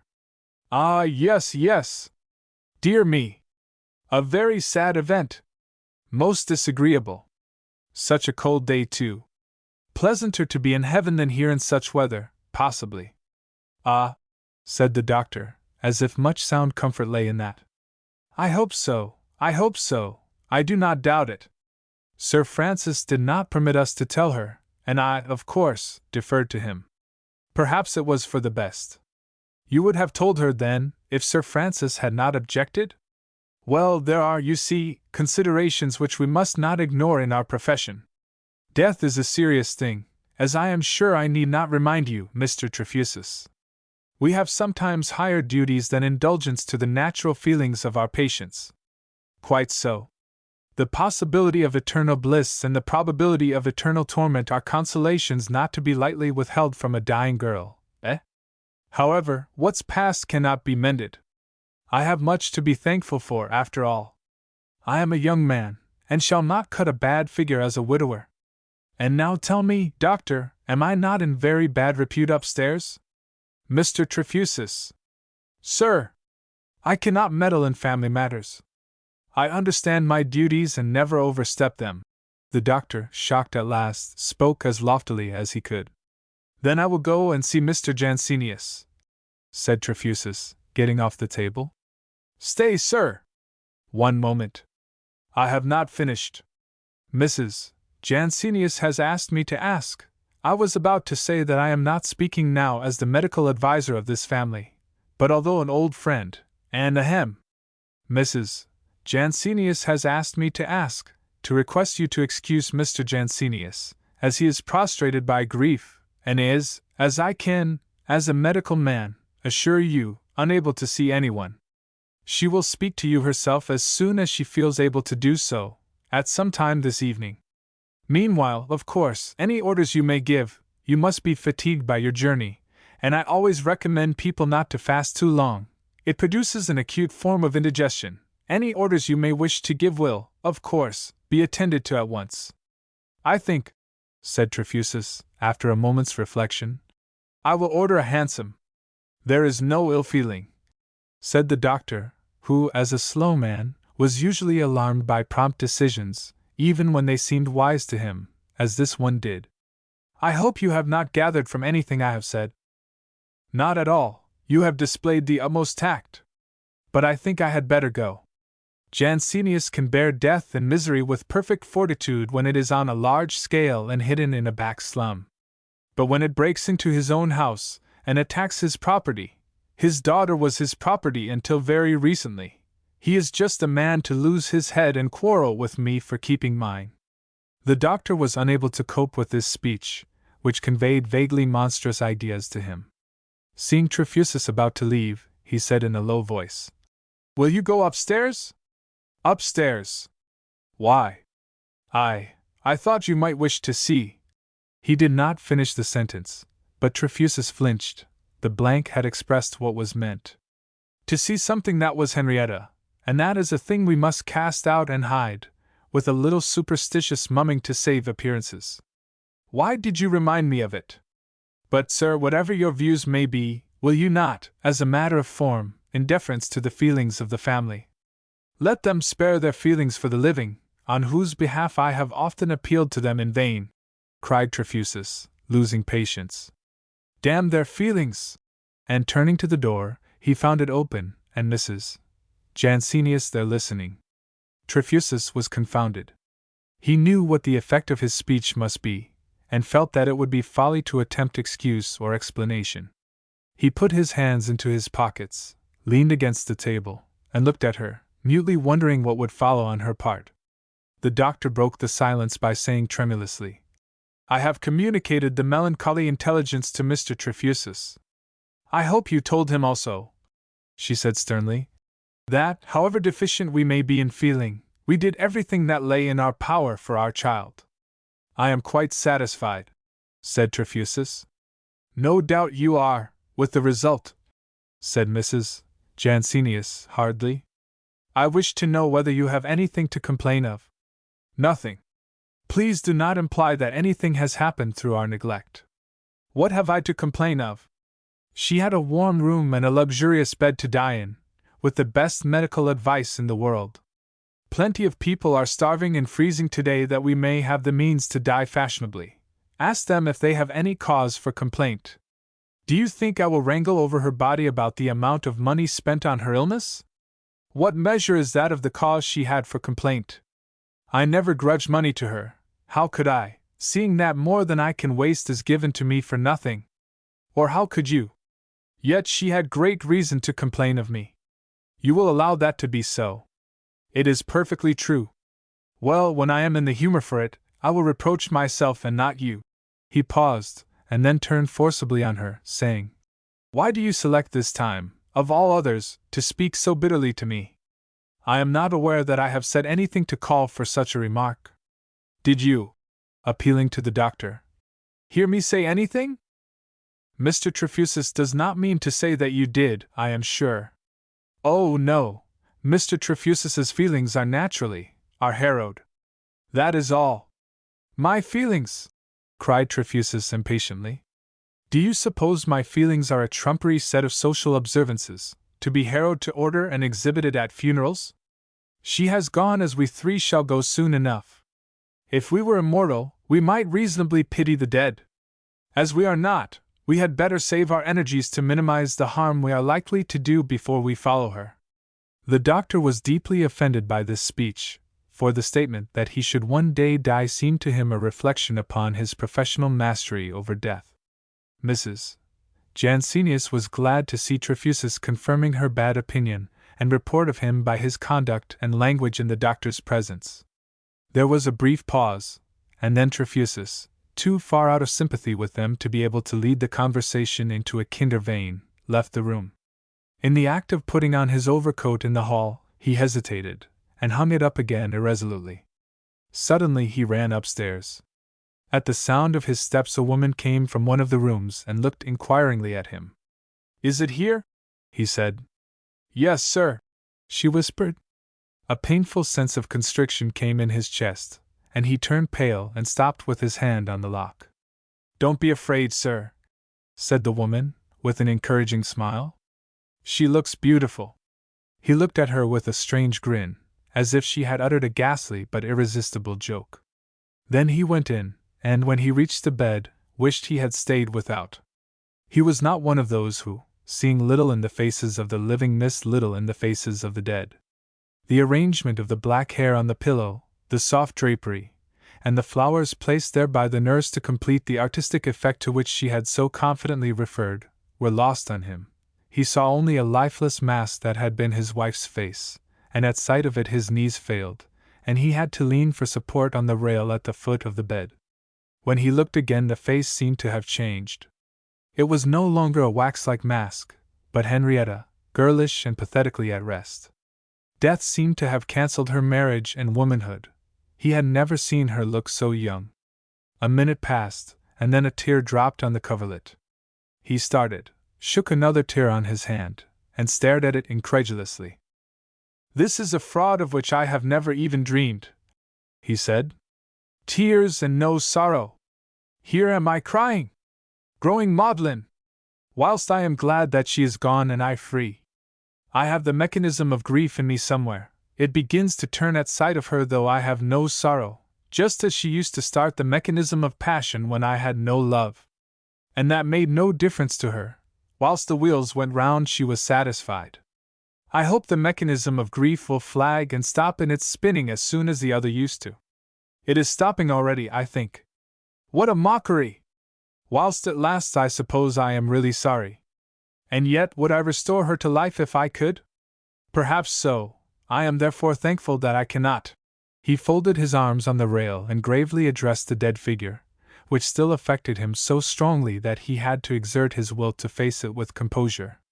"If you really loved me, it is well for you that you are dead. Idiot that I was to believe that the passion you could inspire, you poor child, would last. We are both lucky. I have escaped from you, and you have escaped from yourself." Presently he breathed more freely and looked round the room to help himself into a matter-of-fact vein by a little unembarrassed action, and the commonplace aspect of the bedroom furniture. He went to the pillow, and bent over it, examining the face closely. "Poor child!" he said again tenderly. Then, with sudden reaction, apostrophizing himself instead of his wife. "Poor ass! Poor idiot! Poor jackanapes! Here is the body of a woman who was nearly as old as myself, and perhaps wiser, and here am I moralizing over it as if I were God Almighty and she a baby. The more you remind a man of what he is, the more conceited he becomes. Monstrous! I shall feel immortal presently." He touched the cheek with a faint attempt at roughness, to feel how cold it was. Then he touched his own, and remarked, "This is what I am hastening toward at the express speed of 60 minutes an hour." He stood looking down at the face and tasting this somber reflection for a long time. When it palled on him, he roused himself, and exclaimed more cheerfully, "After all, she is not dead. Every word she uttered, every idea she formed and expressed, was an inexhaustible and indestructible impulse." He paused, considered a little further, and relapsed into gloom, adding, "And the dozen others whose names will be with hers in the Times tomorrow? Their words too are still in the air, to endure there to all eternity. H.M. How the air must be crammed with nonsense! Two sounds sometimes produce a silence. Perhaps ideas neutralize one another in some analogous way. No, my dear, you are dead and gone and done with, and I shall be dead and gone and done with too soon to leave me leisure to fool myself with hopes of immortality. Poor Hetty! Well, goodbye, my darling. Let us pretend for a moment that you can hear that. I know it will please you. All this was in a half-articulate whisper. When he ceased, he still bent over the body, gazing intently at it. Even when he had exhausted the subject, and turned to go, he changed his mind, and looked again for a while. Then he stood erect, apparently nerved and refreshed, and left the room with a firm step. The woman was waiting outside. Seeing that he was less distressed than when he entered, she said, "I hope you are satisfied, sir." "Delighted. Charmed. The arrangements are extremely pretty and tasteful. Most consolatory." And he gave her half a sovereign. "I thank you, sir," she said, dropping a curtsy. "The poor young lady! She was anxious to see you, sir. To hear her say that you were the only one that cared for her. And so fretful with her mother, too. 'Let him be told that I am dangerously ill,' says she, 'and he'll come.' She didn't know how true her word was, poor thing, and she went off without being aware of it. Flattering herself and flattering me. Happy girl! Bless you, I know what her feelings were, sir. I have had experience." Here she approached him confidentially, and whispered, "The family were again you, sir, and she knew it. But she wouldn't listen to them. She thought of nothing, when she was easy enough to think at all, but of your coming. And hush! Here's the old gentleman." Trefusis looked round and saw Mr. Jansenius, whose handsome face was white and seamed with grief and annoyance. He drew back from the proffered hand of his son-in-law, like an overworried child from an ill-timed attempt to pet it. Trefusis pitied him. The nurse coughed and retired. "Have you been speaking to Mrs. Jansenius?" said Trefusis. "Yes," said Jansenius offensively. "So have I, unfortunately. Pray make my apologies to her. I was rude. The circumstances upset me." "You are not upset, sir," said Jansenius loudly. "You do not care a damn." Trefusis recoiled. "You damned my feelings, and I will damn yours," continued Jansenius in the same tone. Trefusis involuntarily looked at the door through which he had lately passed. Then, recovering himself, he said quietly, "It does not matter. She can't hear us." Before Jansenius could reply, his wife hurried upstairs, caught him by the arm, and said, "Don't speak to him, John. And you," she added to Trefusis, "will you begone?" "What?" he said, looking cynically at her. "Without my dead! Without my property! Well, be it so. What do you know of the feelings of a respectable man?" persisted Jansenius, breaking out again in spite of his wife. "Nothing is sacred to you. This shows what socialists are. And what fathers are, and what mothers are," retorted Trefusis, giving way to his temper. "I thought you loved Hetty, but I see that you only love your feelings and your respectability. The devil take both! She was right, my love for her, incomplete as it was greater than yours." And he left the house in dudgeon. But he stood a while in the avenue to laugh at himself and his father-in-law.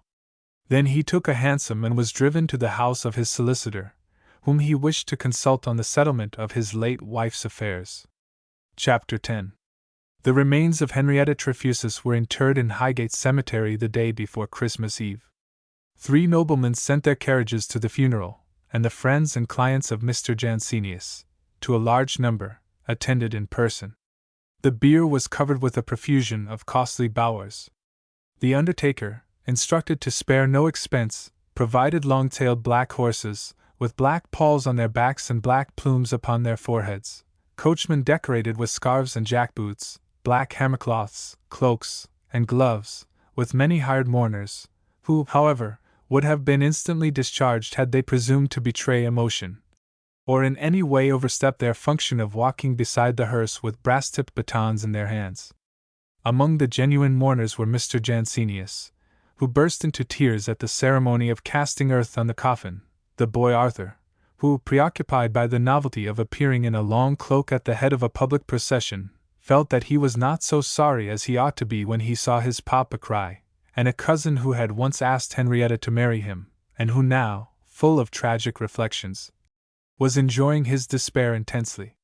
The rest whispered, whenever they could decently do so, about a strange omission in the arrangements. The husband of the deceased was absent. Members of the family and intimate friends were told by Daniel Jansenius that the widower had acted in a blackguard way, and that the Janseniuses did not care twopence whether he came or stayed at home, that, but for the indecency of the thing, they were just as glad that he was keeping away. Others, who had no claim to be privately informed, made inquiries of the undertaker's foreman, who said he understood the gentleman objected to large funerals. Asked why, he said he supposed it was on the ground of expense. This being met by a remark that Mr. Trefusis was very wealthy, he added that he had been told so, but believed the money had not come from the lady, that people seldom cared to go to a great expense for a funeral unless they came into something good by the death, and that some parties the more they had the more they grudged. Before the funeral guests dispersed, the report spread by Mr. Jansenius's brother had got mixed with the views of the foreman, and had given rise to a story of Trefusis expressing joy at his wife's death with frightful oaths in her father's house whilst she lay dead there, and refusing to pay a farthing of her debts or funeral expenses. Some days later, when gossip on the subject was subsiding, a fresh scandal revived it. A literary friend of Mr. Jansenius's helped him to compose an epitaph, and added to it a couple of pretty and touching stanzas, setting forth that Henrietta's character had been one of rare sweetness and virtue, and that her friends would never cease to sorrow for her loss. A tradesman who described himself as a monumental mason furnished a book of tomb designs, and Mr. Jansenius selected a highly ornamental one, and proposed to defray half the cost of its erection. Trefusis objected that the epitaph was untrue, and said that he did not see why tombstones should be privileged to publish false statements. It was reported that he had followed up his former misconduct by calling his father-in-law a liar, and that he had ordered a common tombstone from some cheapjack at the East End. He had, in fact, spoken contemptuously of the monumental tradesman as an exploiter of labor, and had asked a young working mason, a member of the International Association, to design a monument for the gratification of Jansenius. The mason, with much pains and misgiving, produced an original design. Trefusis approved of it, and resolved to have it executed by the hands of the designer. He hired a sculptor's studio, purchased blocks of marble of the dimensions and quality described to him by the mason, and invited him to set to work forthwith. Trefusis now encountered a difficulty. He wished to pay the mason the just value of his work, no more and no less. But this he could not ascertain. The only available standard was the market price, and this he rejected as being fixed by competition among capitalists who could only secure profit by obtaining from their workmen more products than they paid them for, and could only tempt customers by offering a share of the unpaid for part of the products as a reduction in price. Thus he found that the system of withholding the indispensable materials for production and subsistence from the laborers, except on condition of their supporting an idle class whilst accepting a lower standard of comfort for themselves than for that idle class, rendered the determination of just ratios of exchange, and consequently the practice of honest dealing, impossible. He had at last to ask the mason what he would consider fair payment for the execution of the design, though he knew that the man could no more solve the problem than he, and that, though he would certainly ask as much as he thought he could get, his demand must be limited by his poverty and by the competition of the monumental tradesmen. Trefusis settled the matter by giving double what was asked, only imposing such conditions as were necessary to compel the mason to execute the work himself, and not make a profit by hiring other men at the market rate of wages to do it. But the design was, to its author's astonishment, to be paid for separately.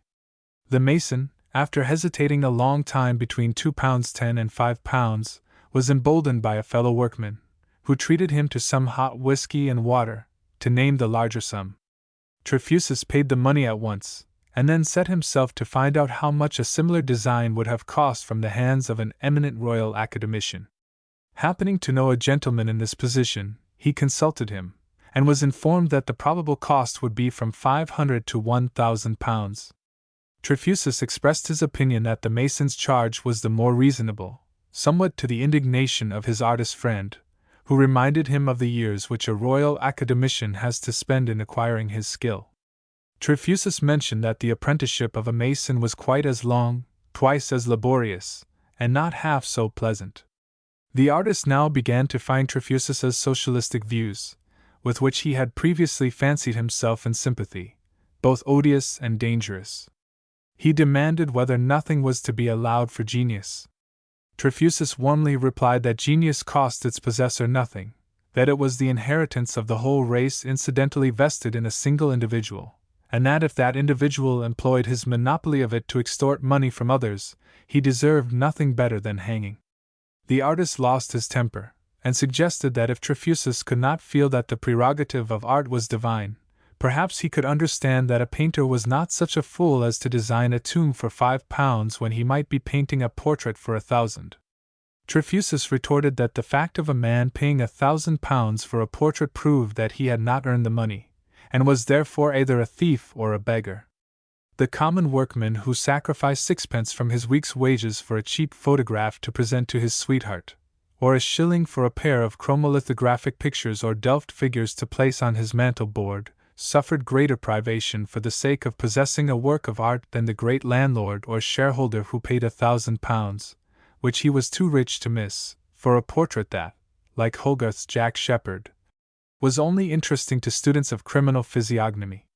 A lively quarrel ensued, Trefusis denouncing the folly of artists in fancying themselves a priestly caste when they were obviously only the parasites and favored slaves of the moneyed classes, and his friend, temporarily his enemy, sneering bitterly at levelers who were for leveling down instead of leveling up.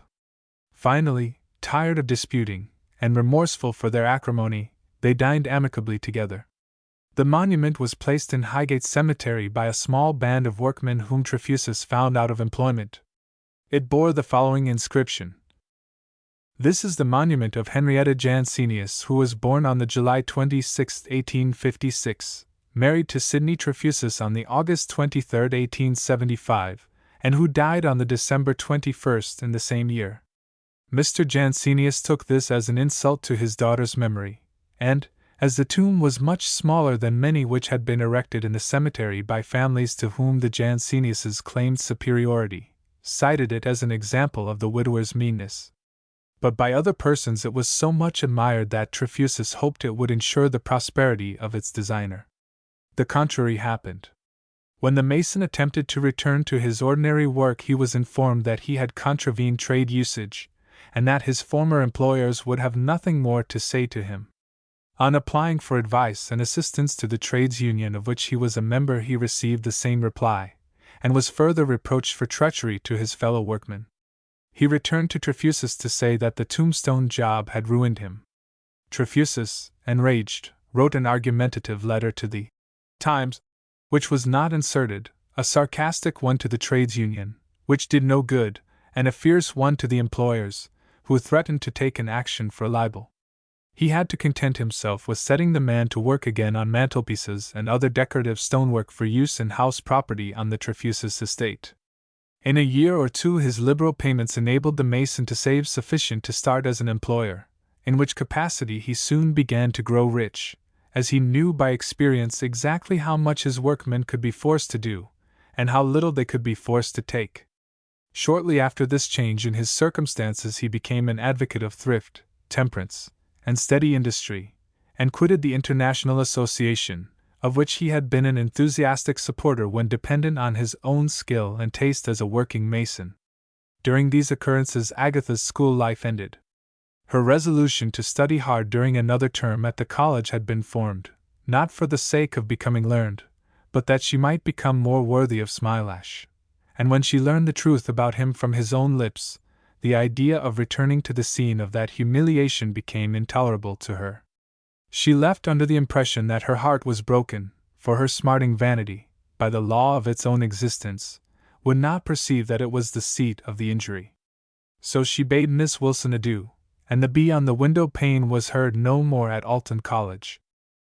The intelligence of Henrietta's death shocked her the more because she could not help being glad that the only other person who knew of her folly with regard to Smilash, himself excepted, was now silenced forever.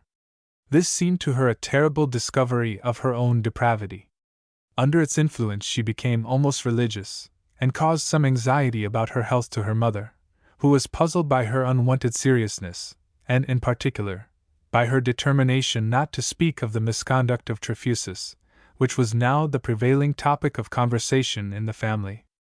She listened in silence to gossiping discussions of his desertion of his wife, his heartless indifference to her decease, his violence and bad language by her deathbed, his parsimony, his malicious opposition to the wishes of the Janseniuses, his cheap tombstone with the insulting epitaph, his association with common workmen and low demagogues, his suspected connection with a secret society for the assassination of the royal family and blowing up of the army, his atheistic denial, in a pamphlet addressed to the clergy, of a statement by the Archbishop of Canterbury that spiritual aid alone could improve the condition of the poor in the East End of London, and the crowning disgrace of his trial for seditious libel at the Old Bailey, where he was condemned to 6 months' imprisonment, a penalty from which he was rescued by the ingenuity of his counsel, who discovered a flaw in the indictment, and succeeded, at great cost to Trefusis, in getting the sentence quashed.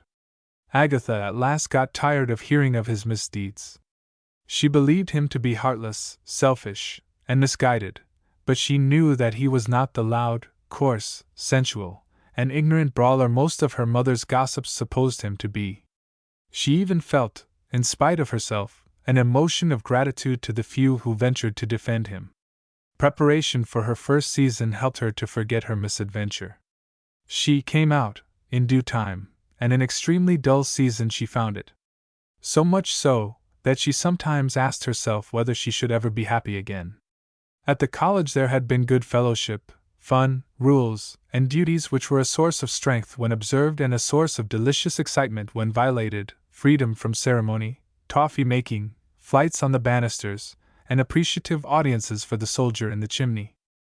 In society there were silly conversations lasting half a minute, cool acquaintanceships founded on such half-minutes, general reciprocity of suspicion, overcrowding, insufficient ventilation, bad music badly executed, late hours, unwholesome food, intoxicating liquors, jealous competition in useless expenditure, husband hunting, flirting, dancing, theaters, and concerts.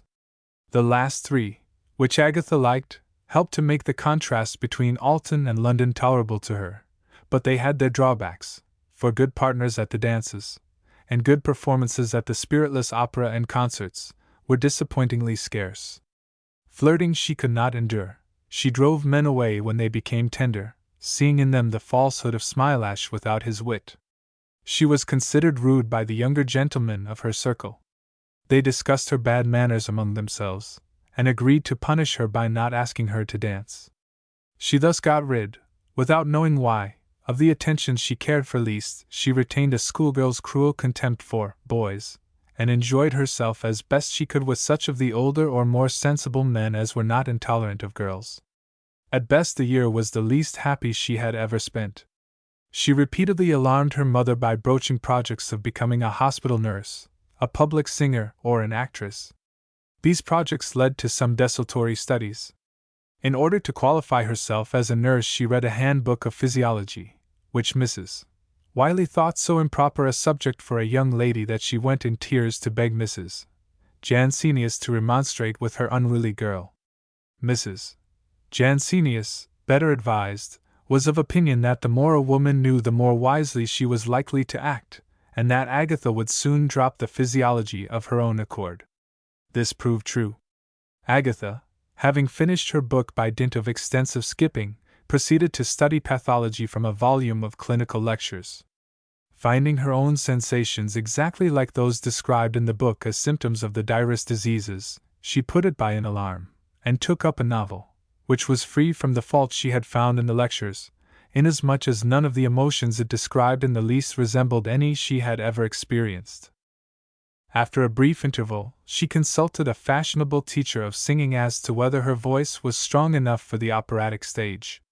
He recommended her to study with him for 6 years, assuring her that at the end of that period, if she followed his directions, she should be the greatest singer in the world. To this there was, in her mind, the conclusive objection that in 6 years she should be an old woman. So she resolved to try privately whether she could not get on more quickly by herself.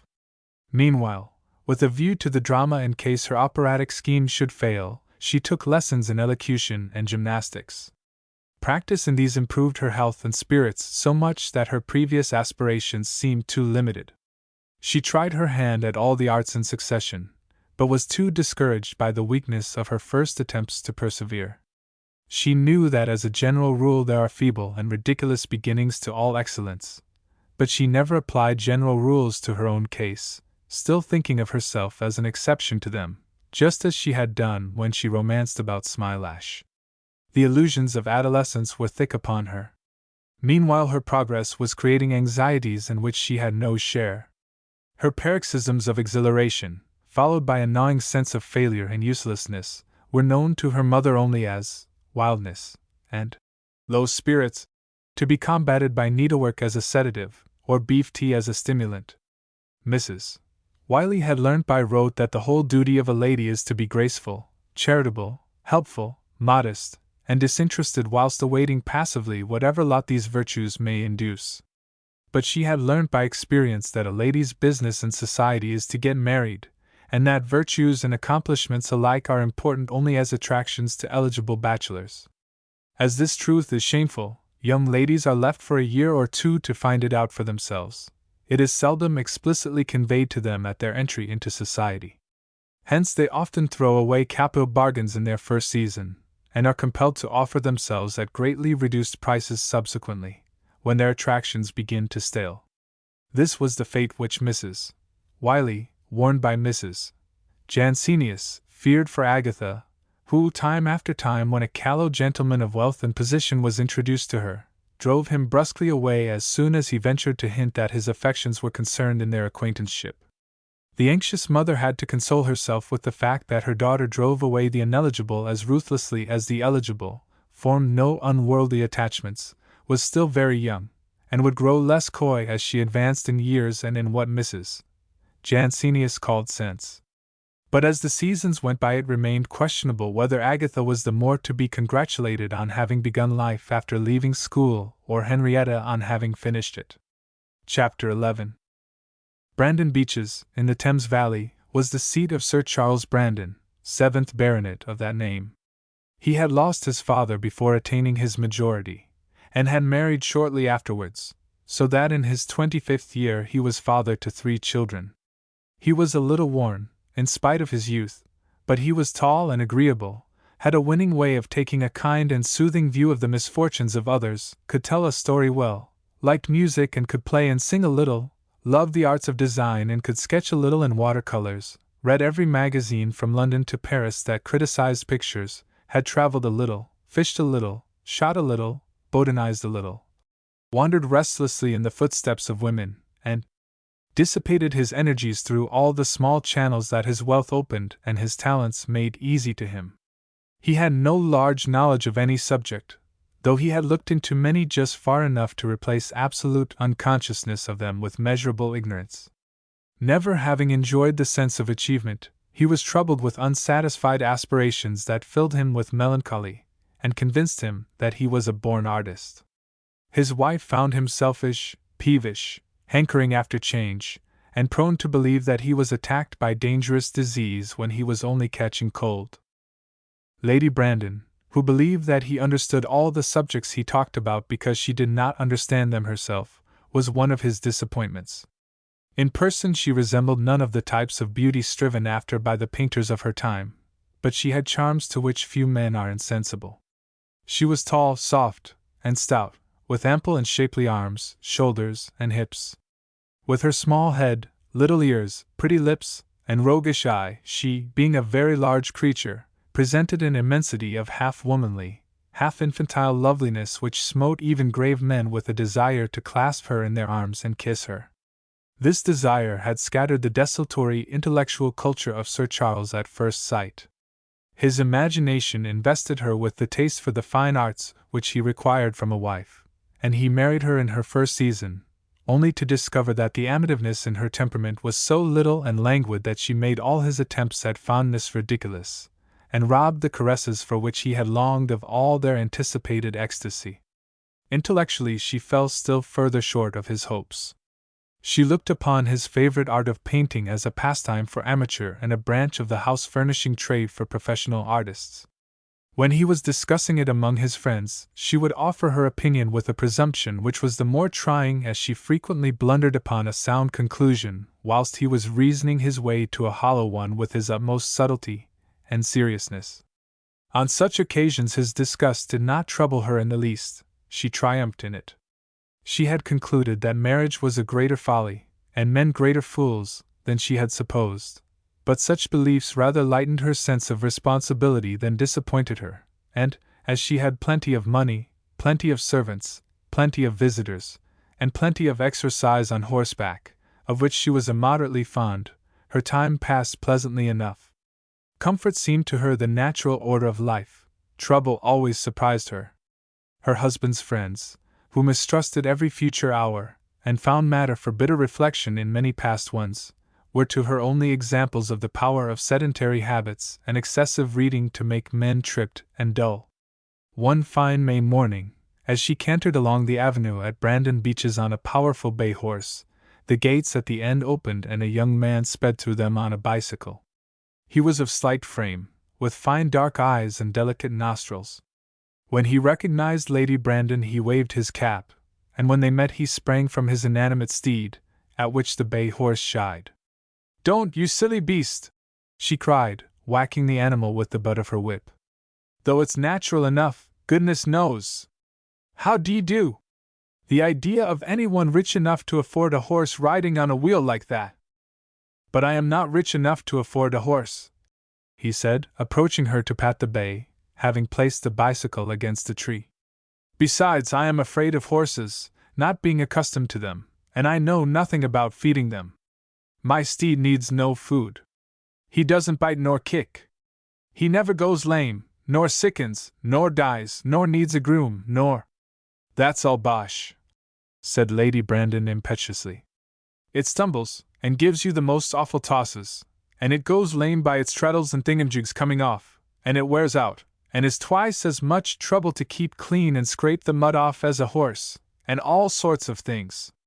I think the most ridiculous sight in the world is a man on a bicycle, working away with his feet as hard as he possibly can, and believing that his horse is carrying him instead of, as anyone can see, he carrying the horse. You needn't tell me that it isn't easier to walk in the ordinary way than to drag a great dead iron thing along with you. It's not good sense. Nevertheless, I can carry it 100 miles further in a day than I can carry myself alone. Such are the marvels of machinery. But I know that we cut a very poor figure beside you and that magnificent creature, not that anyone will look at me whilst you are by to occupy their attention so much more worthily." She darted a glance at him which clouded his vision and made his heart beat more strongly. This was an old habit of hers. She kept it up from love of fun, having no idea of the effect it produced on more ardent temperaments than her own. He continued hastily. "Is Sir Charles within doors?" "Oh, it's the most ridiculous thing I ever heard of in my life," she exclaimed. "A man that lives by himself in a place down by the riverside road like a toy savings bank, don't you know the things I mean, called Sallust House, says there is a right-of-way through our new pleasure ground. As if anyone could have any right there after all the money we have spent fencing it on 3 sides, and building up the wall by the road, and leveling, and planting, and draining, and goodness knows what else. And now the man says that all the common people and tramps in the neighborhood have a right to walk across it because they are too lazy to go round by the road. Sir Charles has gone to see the man about it. Of course he wouldn't do as I wanted him. What was that?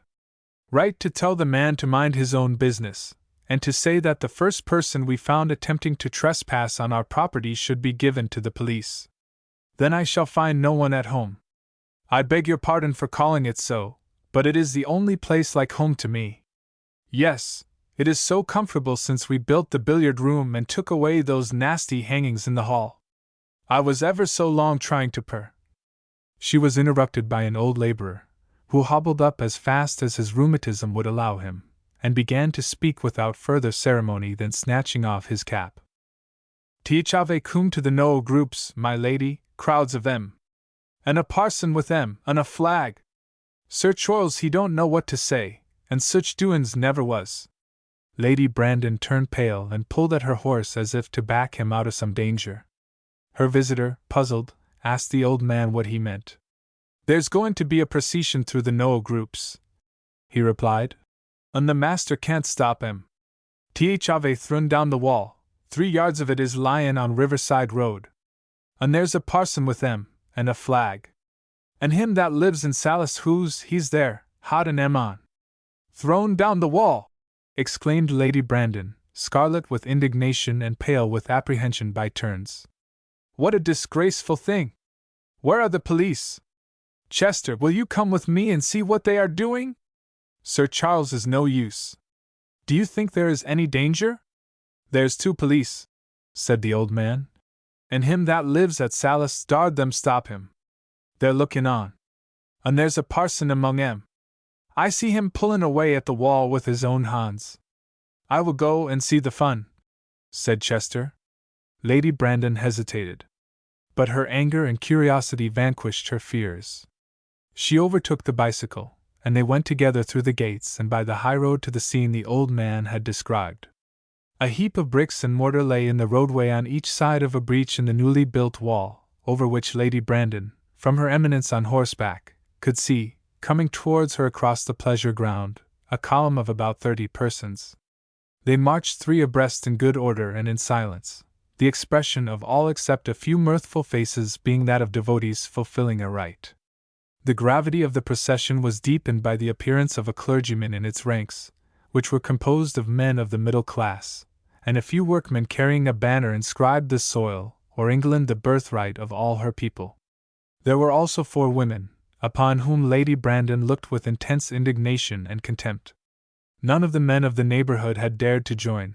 They stood in the road whispering, and occasionally venturing to laugh at the jests of a couple of tramps who had stopped to see the fun, and who cared nothing for Sir Charles.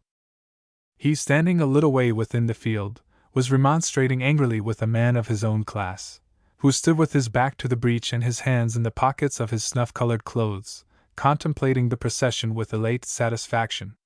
Lady Brandon, at once suspecting that this was the man from Salis House, and encouraged by the loyalty of the crowd, most of whom made way for her and touched their hats, hit the bay horse smartly with her whip and rode him, with a clatter of hoofs and scattering of clods, right at the snuff-colored enemy, who had to spring hastily aside to avoid her.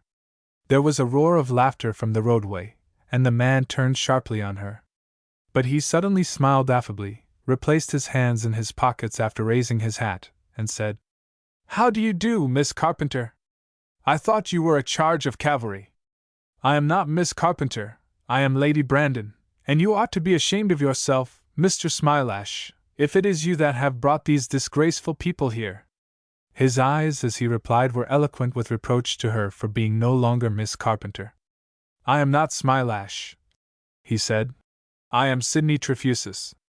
I have just had the pleasure of meeting Sir Charles for the first time, and we shall be the best friends possible when I have convinced him that it is hardly fair to seize on a path belonging to the people and compel them to walk 1.5 miles round his estate instead of 400 yards between 2 portions of it. I have already told you, sir," said Sir Charles, "that I intend to open a still shorter path, and to allow all the well-conducted work-people to pass through twice a day. This will enable them to go to their work and return from it, and I will be at the cost of keeping the path in repair." "Thank you," said Trefusis drily. "But why should we trouble you when we have a path of our own to use 50 times a day if we choose, without any man barring our way until our conduct happens to please him? Besides, your next heir would probably shut the path up the moment he came into possession. Offering them a path is just what makes them impudent," said Lady Brandon to her husband. "Why did you promise them anything? They would not think it a hardship to walk 1.5 miles, or 20 miles, to a public house, but when they go to their work they think it dreadful to have to walk a yard. Perhaps they would like us to lend them the wagonette to drive in." "I have no doubt they would," said Trefusis, beaming at her. "Pray leave me to manage here, Jane. This is no place for you. Bring Erskine to the house. He must be—" "Why don't the police make them go away?" said Lady Brandon, too excited to listen to her husband. "Hush, Jane, pray. What can 3 men do against 30 or 40? They ought to take up somebody as an example to the rest. They have offered, in the handsomest manner, to arrest me if Sir Charles will give me in charge, said Trefusis. There, said Lady Jane, turning to her husband. Why don't you give him, or someone, in charge? You know nothing about it, said Sir Charles, vexed by a sense that she was publicly making him ridiculous. If you don't, I will, she persisted. The idea of having our ground broken into and our new wall knocked down!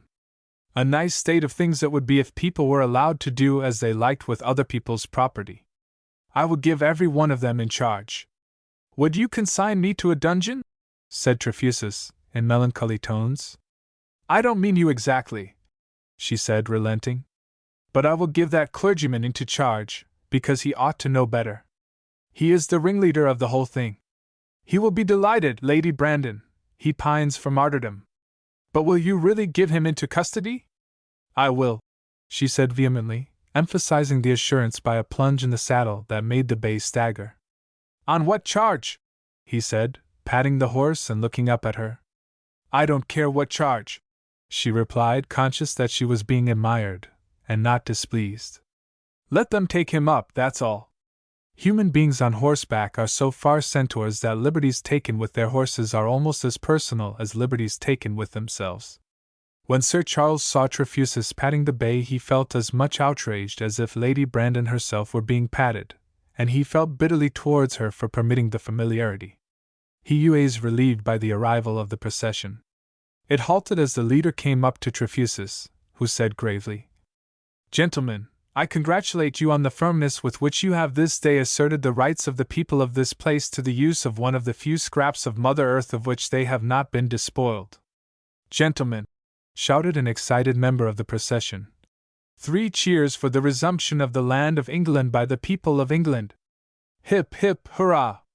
The cheers were given with much spirit, Sir Charles's cheeks becoming redder at each repetition. He looked angrily at the clergyman, now distracted by the charms of Lady Brandon, whose scorn, as she surveyed the crowd, expressed itself by a pout which became her pretty lips extremely. Then a middle-aged laborer stepped from the road into the field, hat in hand, ducked respectfully, and said, Looky here, Sir Charles. Don't be mind them fellers. There ain't a man belonging to this neighborhood among 'em, not one in your employ or on your land. Our duty to you and your ladyship, and we will trust to you to do what is fair by us. We want no interlopers from Lunnon to get us into trouble with your honor and— You unmitigated cur! Exclaimed Trefusis fiercely. What right have you to give away to his unborn children the liberty of your own? They're not unborn, said Lady Brandon indignantly. That just shows how little you know about it. No, nor mine either, said the man, emboldened by her ladyship's support. And who are you that call me a cur? Who am I? I am a rich man, one of your masters, and privileged to call you what I please. You are a groveling, famine-broken slave. Now go and seek redress against me from the law. I can buy law enough to ruin you for less money than it would cost me to shoot deer in Scotland or vermin here. How do you like that state of things? Eh? The man was taken aback. Sir Charles will stand by me, he said after a pause, with assumed confidence, but with an anxious glance at the baronet. If he does, after witnessing the return you have made me for standing by you, he is a greater fool than I take him to be. Gently, gently, said the clergyman. There is much excuse to be made for the poor fellow. As gently as you please with any man that is a free man at heart, said Trefusis. But slaves must be driven, and this fellow is a slave to the marrow. Still, we must be patient. He does not know. He knows a great deal better than you do, said Lady Brandon, interrupting. And the more shame for you, because you ought to know best. I suppose you were educated somewhere. You will not be satisfied with yourself when your bishop hears of this.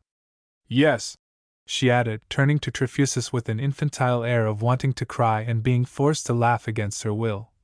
You may laugh as much as you please, don't trouble to pretend it's only coughing, but we will write to his bishop, as he shall find to his cost. Hold your tongue, Jane, for God's sake.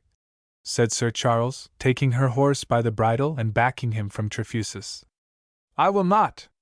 If you choose to stand here and allow them to walk away with the walls in their pockets, I don't, and won't. Why cannot you make the police do something? They can do nothing, said Sir Charles, almost beside himself with humiliation. I cannot do anything until I see my solicitor. How can you bear to stay here wrangling with these fellows? It is so undignified. It's all very well to talk of dignity, but I don't see the dignity of letting people trample on our grounds without leave. Mr. Smilash, will you make them all go away, and tell them that they shall all be prosecuted and put in prison? They are going to the crossroads, to hold a public meeting and, of course, make speeches. I am desired to say that they deeply regret that their demonstration should have disturbed you personally, Lady Brandon. So they ought, she replied. They don't look very sorry. They are getting frightened at what they have done, and they would be glad to escape the consequences by apologizing, most likely. But they shan't. I am not such a fool as they think. They don't think so. You have proved the contrary. Jane, said Sir Charles pettishly, do you know this gentleman? I should think I do, said Lady Brandon emphatically. Trefusis bowed as if he had just been formally introduced to the baronet, who, against his will, returned the salutation stiffly, unable to ignore an older, firmer, and quicker man under the circumstances. This seems an unneighborly business, Sir Charles, said Trefusis, quite at his ease. But as it is a public question, it need not prejudice our private relations. At least I hope not. Sir Charles bowed again, more stiffly than before. I am, like you, a capitalist and landlord, which it seems to me you have no right to be, if you are in earnest, struck in Chester, who had been watching the scene in silence by Sir Charles's side. Which, as you say, I have undoubtedly no right to be, said Trefusis, surveying him with interest, but which I nevertheless cannot help being. Have I the pleasure of speaking to Mr. Chichester Erskine, author of a tragedy entitled The Patriot Martyrs, dedicated with enthusiastic devotion to the spirit of liberty and half a dozen famous upholders of that principle, and denouncing in forcible language the tyranny of the late Tsar of Russia, Bomba of Naples, and Napoleon III? Yes, sir, said Erskine, reddening, for he felt that this description might make his drama seem ridiculous to those present who had not read it. Then, said Trefusis, extending his hand, Erskine at first thought for a hearty shake. Give me half a crown towards the cost of our expedition here today to assert the right of the people to tread the soil we are standing upon. You shall do nothing of the sort, Chester, cried Lady Brandon. I never heard of such a thing in my life. Do you pay us for the wall and fence your people have broken, Mr. Smilash? That would be more to the purpose. If I could find 1,000 men as practical as you, Lady Brandon, I might accomplish the next great revolution before the end of this season. He looked at her for a moment curiously, as if trying to remember, and then added inconsequently, How are your friends? There was a miss, I am afraid I have forgotten all the names except your own. Gertrude Lindsay is staying with us. Do you remember her? I think, no, I am afraid I do not. Let me see. Was she a haughty young lady? Yes, said Lady Brandon eagerly, forgetting the wall and fence. But who do you think is coming next Thursday? I met her accidentally the last time I was in town. She's not a bit changed. You can't forget her, so don't pretend to be puzzled. You have not told me who she is yet, and I shall probably not remember her. You must not expect me to recognize everyone instantaneously, as I recognized you. What stuff! You will know Agatha fast enough. Agatha Wiley, he said with sudden gravity. Yes. She is coming on Thursday. Are you glad? I fear I shall have no opportunity of seeing her. Oh, of course you must see her. It will be so jolly for us all to meet again just as we used. Why can't you come to luncheon on Thursday? I shall be delighted, if you will really allow me to come after my conduct here. The lawyers will settle that. Now that you have found out who we are, you will stop pulling down our walls, of course. Of course, said Trefusis, smiling, as he took out a pocket diary and entered the engagement. I must hurry away to the crossroads. They have probably voted me into the chair by this time, and are waiting for me to open their meeting. Goodbye. You have made this place, which I was growing tired of, unexpectedly interesting to me." They exchanged glances of the old college pattern. Then he nodded to Sir Charles, waved his hand familiarly to Erskine, and followed the procession, which was by this time out of sight. Sir Charles, who, waiting to speak, had been repeatedly baffled by the hasty speeches of his wife and the unhesitating replies of Trefusis, now turned angrily upon her, saying, "What do you mean by inviting that fellow to my house?" "Your house, indeed! I will invite whom I please. You are getting into one of your tempers." Sir Charles looked about him. Erskine had discreetly slipped away, and was in the road, tightening a screw in his bicycle. The few persons who remained were out of earshot. "Who and what the devil is he, and how do you come to know him?" he demanded. He never swore in the presence of any lady except his wife, and then only when they were alone. "He is a gentleman, which is more than you are," she retorted, and with a cut of her whip that narrowly missed her husband's shoulder, sent the bay plunging through the gap. "Come along," she said to Erskine. "We shall be late for luncheon." "Had we not better wait for Sir Charles?" he asked injudiciously. "Never mind Sir Charles, he is in the sulks," she said, without abating her voice. "Come along!" And she went off at a canter, Erskine following her with a misgiving that his visit was unfortunately timed. Chapter 12. On the following Thursday Gertrude, Agatha, and Jane met for the first time since they had parted at Alton College. Agatha was the shyest of the three, and externally the least changed. She fancied herself very different from the Agatha of Alton, but it was her opinion of herself that had altered, not her person. Expecting to find a corresponding alteration in her friends, she had looked forward to the meeting with much doubt and little hope of its proving pleasant. She was more anxious about Gertrude than about Jane, concerning whom, at a brief interview in London, she had already discovered that Lady Brandon's manner, mind, and speech were just what Miss Carpenter's had been.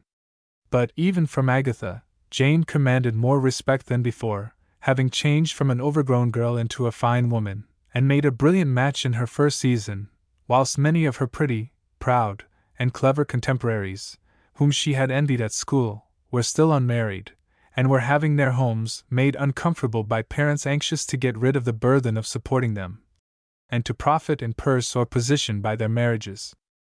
This was Gertrude's case. Like Agatha, she had thrown away her matrimonial opportunities. Proud of her rank and exclusiveness, she had resolved to have as little as possible to do with persons who did not share both with her. She began by repulsing the proffered acquaintance of many families of great wealth and fashion, who either did not know their grandparents or were ashamed of them. Having shut herself out of their circle, she was presented at court, and thenceforth accepted the invitations of those only who had, in her opinion, a right to the same honor. And she was far stricter on that point than the Lord Chamberlain, who had, she held, betrayed his trust by practically turning leveller. She was well educated, refined in her manners and habits, skilled in etiquette to an extent irritating to the ignorant, and gifted with a delicate complexion, pearly teeth, and a face that would have been Grecian but for a slight upward tilt of the nose and traces of a square, heavy type in the jaw. Her father was a retired admiral, with sufficient influence to have had a sinecure made by a conservative government expressly for the maintenance of his son pending alliance with some heiress. Yet Gertrude remained single, and the admiral, who had formerly spent more money than he could comfortably afford on her education, and was still doing so upon her state and personal adornment, was complaining so unpleasantly of her failure to get taken off his hands, that she could hardly bear to live at home, and was ready to marry any thoroughbred gentleman, however unsuitable his age or character, who would relieve her from her humiliating dependence. She was prepared to sacrifice her natural desire for youth, beauty, and virtue in a husband if she could escape from her parents on no easier terms, but she was resolved to die an old maid sooner than marry an upstart. The difficulty in her way was pecuniary. The admiral was poor. He had not quite 6,000 a year, and though he practiced the utmost economy in order to keep up the most expensive habits, he could not afford to give his daughter a dowry. Now the well-born bachelors of her set, having more blue blood, but much less wealth than they needed, admired her, paid her compliments, danced with her, but could not afford to marry her. Some of them even told her so, married rich daughters of tea merchants, iron founders, or successful stockbrokers, and then tried to make matches between her and their lowly-born brothers-in-law. So, when Gertrude met Lady Brandon, her lot was secretly wretched, and she was glad to accept an invitation to Brandon Beeches in order to escape for a while from the Admiral's daily sarcasms on the marriage list in the Times. The invitation was the more acceptable because Sir Charles was no mushroom noble, and in the schooldays which Gertrude now remembered as the happiest of her life, she had acknowledged that Jane's family and connections were more aristocratic than those of any other student then at Alton, herself excepted. To Agatha, whose grandfather had amassed wealth as a proprietor of gasworks, novelties in his time, she had never offered her intimacy. Agatha had taken it by force, partly moral, partly physical.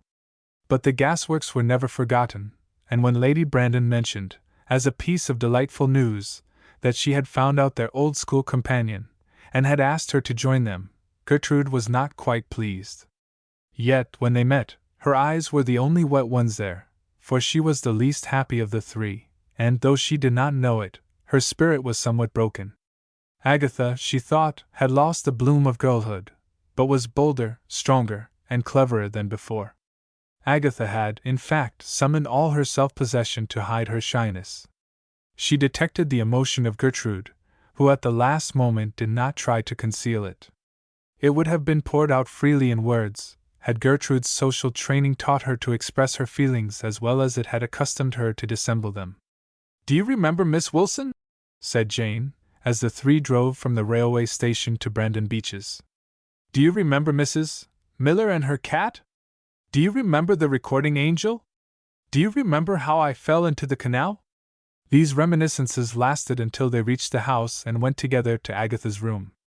Here Jane, having some orders to give in the household, had to leave them, reluctantly, for she was jealous lest Gertrude should get the start of her in the renewal of Agatha's affection. She even tried to take her rival away with her, but in vain. Gertrude would not budge. "What a beautiful house and splendid place," said Agatha when Jane was gone. "And what a nice fellow Sir Charles is. We used to laugh at Jane, but she can afford to laugh at the luckiest of us now. I always said she would blunder into the best of everything. Is it true that she married in her first season?" "Yes. And Sir Charles is a man of great culture. I cannot understand it. Her size is really beyond everything, and her manners are bad." Said Agatha with a wise air. "There was always something about Jane that attracted men. And she is more knave than fool. But she is certainly a great ass." Gertrude looked serious, to imply that she had grown out of the habit of using or listening to such language. Agatha, stimulated by this, continued, "Here are you and I, who consider ourselves twice as presentable and conversable as she, two old maids." Gertrude winced, and Agatha hastened to add, "Why, as for you, you are perfectly lovely. And she has asked us down expressly to marry us. She would not presume." "Nonsense, my dear Gertrude. She thinks that we are a couple of fools who have mismanaged our own business, and that she, having managed so well for herself, can settle us in a jiffy. Come, did she not say to you, before I came, that it was time for me to be getting married?" "Well, she did. But she said exactly the same thing to me about you when she invited me." "I would leave her house this moment," said Gertrude, "if I thought she dared meddle in my affairs.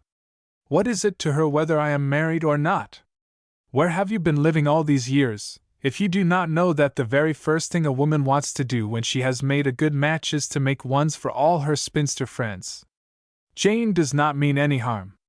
She does it out of pure benevolence. I do not need Jane's benevolence. Neither do I, but it doesn't do any harm, and she is welcome to amuse herself by trotting out her male acquaintances for my approval. Hush! Here she comes." Gertrude subsided. She could not quarrel with Lady Brandon without leaving the house, and she could not leave the house without returning to her home. but she privately resolved to discourage the attentions of Erskine, suspecting that instead of being in love with her as he pretended, he had merely been recommended by Jane to marry her. Chichester Erskine had made sketches in Palestine with Sir Charles, and had tramped with him through many European picture galleries. He was a young man of gentle birth, and had inherited 1,500 a year from his mother, the bulk of the family property being his elder brother's. Having no profession, and being fond of books and pictures, he had devoted himself to fine art, a pursuit which offered him on the cheapest terms a high opinion of the beauty and capacity of his own nature. He had published a tragedy entitled The Patriot Martyrs, with an etched frontispiece by Sir Charles, and an edition of it had been speedily disposed of in presentations to the friends of the artist and poet, and to the reviews and newspapers. Sir Charles had asked an eminent tragedian of his acquaintance to place the work on the stage and to enact one of the Patriot Martyrs. But the tragedian had objected that the other Patriot Martyrs had parts of equal importance to that proposed for him. Erskine had indignantly refused to cut these parts down or out, and so the project had fallen through. Since then Erskine had been bent on writing another drama, without regard to the exigencies of the stage, but he had not yet begun it, in consequence of his inspiration coming upon him at inconvenient hours, chiefly late at night, when he had been drinking, and had leisure for sonnets only. The morning air and bicycle riding were fatal to the vein in which poetry struck him as being worth writing. In spite of the bicycle, however, the drama, which was to be entitled Hypatia, was now in a fair way to be written, for the poet had met and fallen in love with Gertrude Lindsay, whose almost Grecian features, and some knowledge of the different calculua which she had acquired at Alton, helped him to believe that she was a fit model for his heroine. When the ladies came downstairs they found their host and Erskine in the picture gallery, famous in the neighborhood for the sum it had cost Sir Charles. There was a new etching to be admired, and they were called on to observe what the baronet called its tones, and what Agatha would have called its degrees of smudginess. Sir Charles's attention often wandered from this work of art. He looked at his watch twice, and said to his wife, "I have ordered them to be punctual with the luncheon." "Oh, yes, it's all right," said Lady Brandon, who had given orders that luncheon was not to be served until the arrival of another gentleman. "Show Agatha the picture of the man in the—" "Mr. Trefusis," said a servant. Mr. Trefusis, still in snuff color, entered, coat unbuttoned and attention unconstrained, exasperatingly unconscious of any occasion for ceremony. "Here you are at last," said Lady Brandon. "You know everybody, don't you?" "How do you do?" said Sir Charles, offering his hand as a severe expression of his duty to his wife's guest, who took it cordially, nodded to Erskine, looked without recognition at Gertrude, whose frosty stillness repudiated Lady Brandon's implication that the stranger was acquainted with her, and turned to Agatha, to whom he bowed. She made no sign, she was paralyzed. Lady Brandon reddened with anger. Sir Charles noted his guest's reception with secret satisfaction, but shared the embarrassment which oppressed all present except Trefusis, who seemed quite indifferent and assured, and unconsciously produced an impression that the others had not been equal to the occasion, as indeed they had not. "We were looking at some etchings when you came in," said Sir Charles, hastening to break the silence. "Do you care for such things?" And he handed him a proof. Trefusis looked at it as if he had never seen such a thing before and did not quite know what to make of it. "All these scratches seem to me to have no meaning," he said dubiously. Sir Charles stole a contemptuous smile and significant glance at Erskine. He, seized already with an instinctive antipathy to Trefusis, said emphatically, "There is not one of those scratches that has not a meaning. That one, for instance, like the limb of a daddy-long-legs." "What does that mean?" Erskine hesitated a moment, recovered himself, and said, "Obviously enough, to me at least, it indicates the marking of the roadway." "Not a bit of it," said Trefusis. "There never was such a mark as that on a road. It may be a very bad attempt at a briar, but briars don't straggle into the middle of roads frequented as that one seems to be, judging by those overdone ruts." He put the etching away, showing no disposition to look further into the portfolio, and remarked, "The only art that interests me is photography." Erskine and Sir Charles again exchanged glances, and the former said, "Photography is not an art in the sense in which I understand the term. It is a process. And a much less troublesome and more perfect process than that," said Trefusis, pointing to the etching. "The artists are sticking to the old barbarous, difficult, and imperfect processes of etching and portrait painting merely to keep up the value of their monopoly of the required skill. They have left the new, more complexly organized, and more perfect, yet simple and beautiful method of photography in the hands of tradesmen, sneering at it publicly and resorting to its aid surreptitiously. The result is that the tradesmen are becoming better artists than they, and naturally so, for where, as in photography, the drawing counts for nothing, the thought and judgment count for everything, whereas in the etching and daubing processes, where great manual skill is needed to produce anything that the eye can endure, the execution counts for more than the thought. And if a fellow only fit to carry bricks up a ladder or the like has ambition and perseverance enough to train his hand and push into the van, you cannot afford to put him back into his proper place, because thoroughly trained hands are so scarce. Consider the proof of this that you have in literature. Our books are manually the work of printers and papermakers. You may cut an author's hand off and he is as good an author as before. What is the result? There is more imagination in any number of a penny journal than in half a dozen of the Royal Academy rooms in the season. No author can live by his work and be as empty-headed as an average successful painter. Again, consider our implements of music, our pianofortes, for example. Nobody but an acrobat will voluntarily spend years at such a difficult mechanical puzzle as the keyboard, and so we have to take our impressions of Beethoven's sonatas from acrobats who vie with each other in the rapidity of their prestos, or the staying power of their left wrists. Thoughtful men will not spend their lives acquiring sleight of hand. Invent a piano which will respond as delicately to the turning of a handle as our present ones do to the pressure of the fingers, and the acrobats will be driven back to their carpets and trapezes, because the sole faculty necessary to the executant musician will be the musical faculty, and no other will enable him to obtain a hearing. The company were somewhat overcome by this unexpected lecture. Sir Charles, feeling that such views bore adversely on him, and were somehow iconoclastic and low-lived, was about to make a peevish retort, when Erskine forestalled him by asking Trefusis what idea he had formed of the future of the arts. He replied promptly, "Photography perfected in its recently discovered power of reproducing color as well as form. Historical pictures replaced by photographs of tableaux vivants formed and arranged by trained actors and artists, and used chiefly for the instruction of children.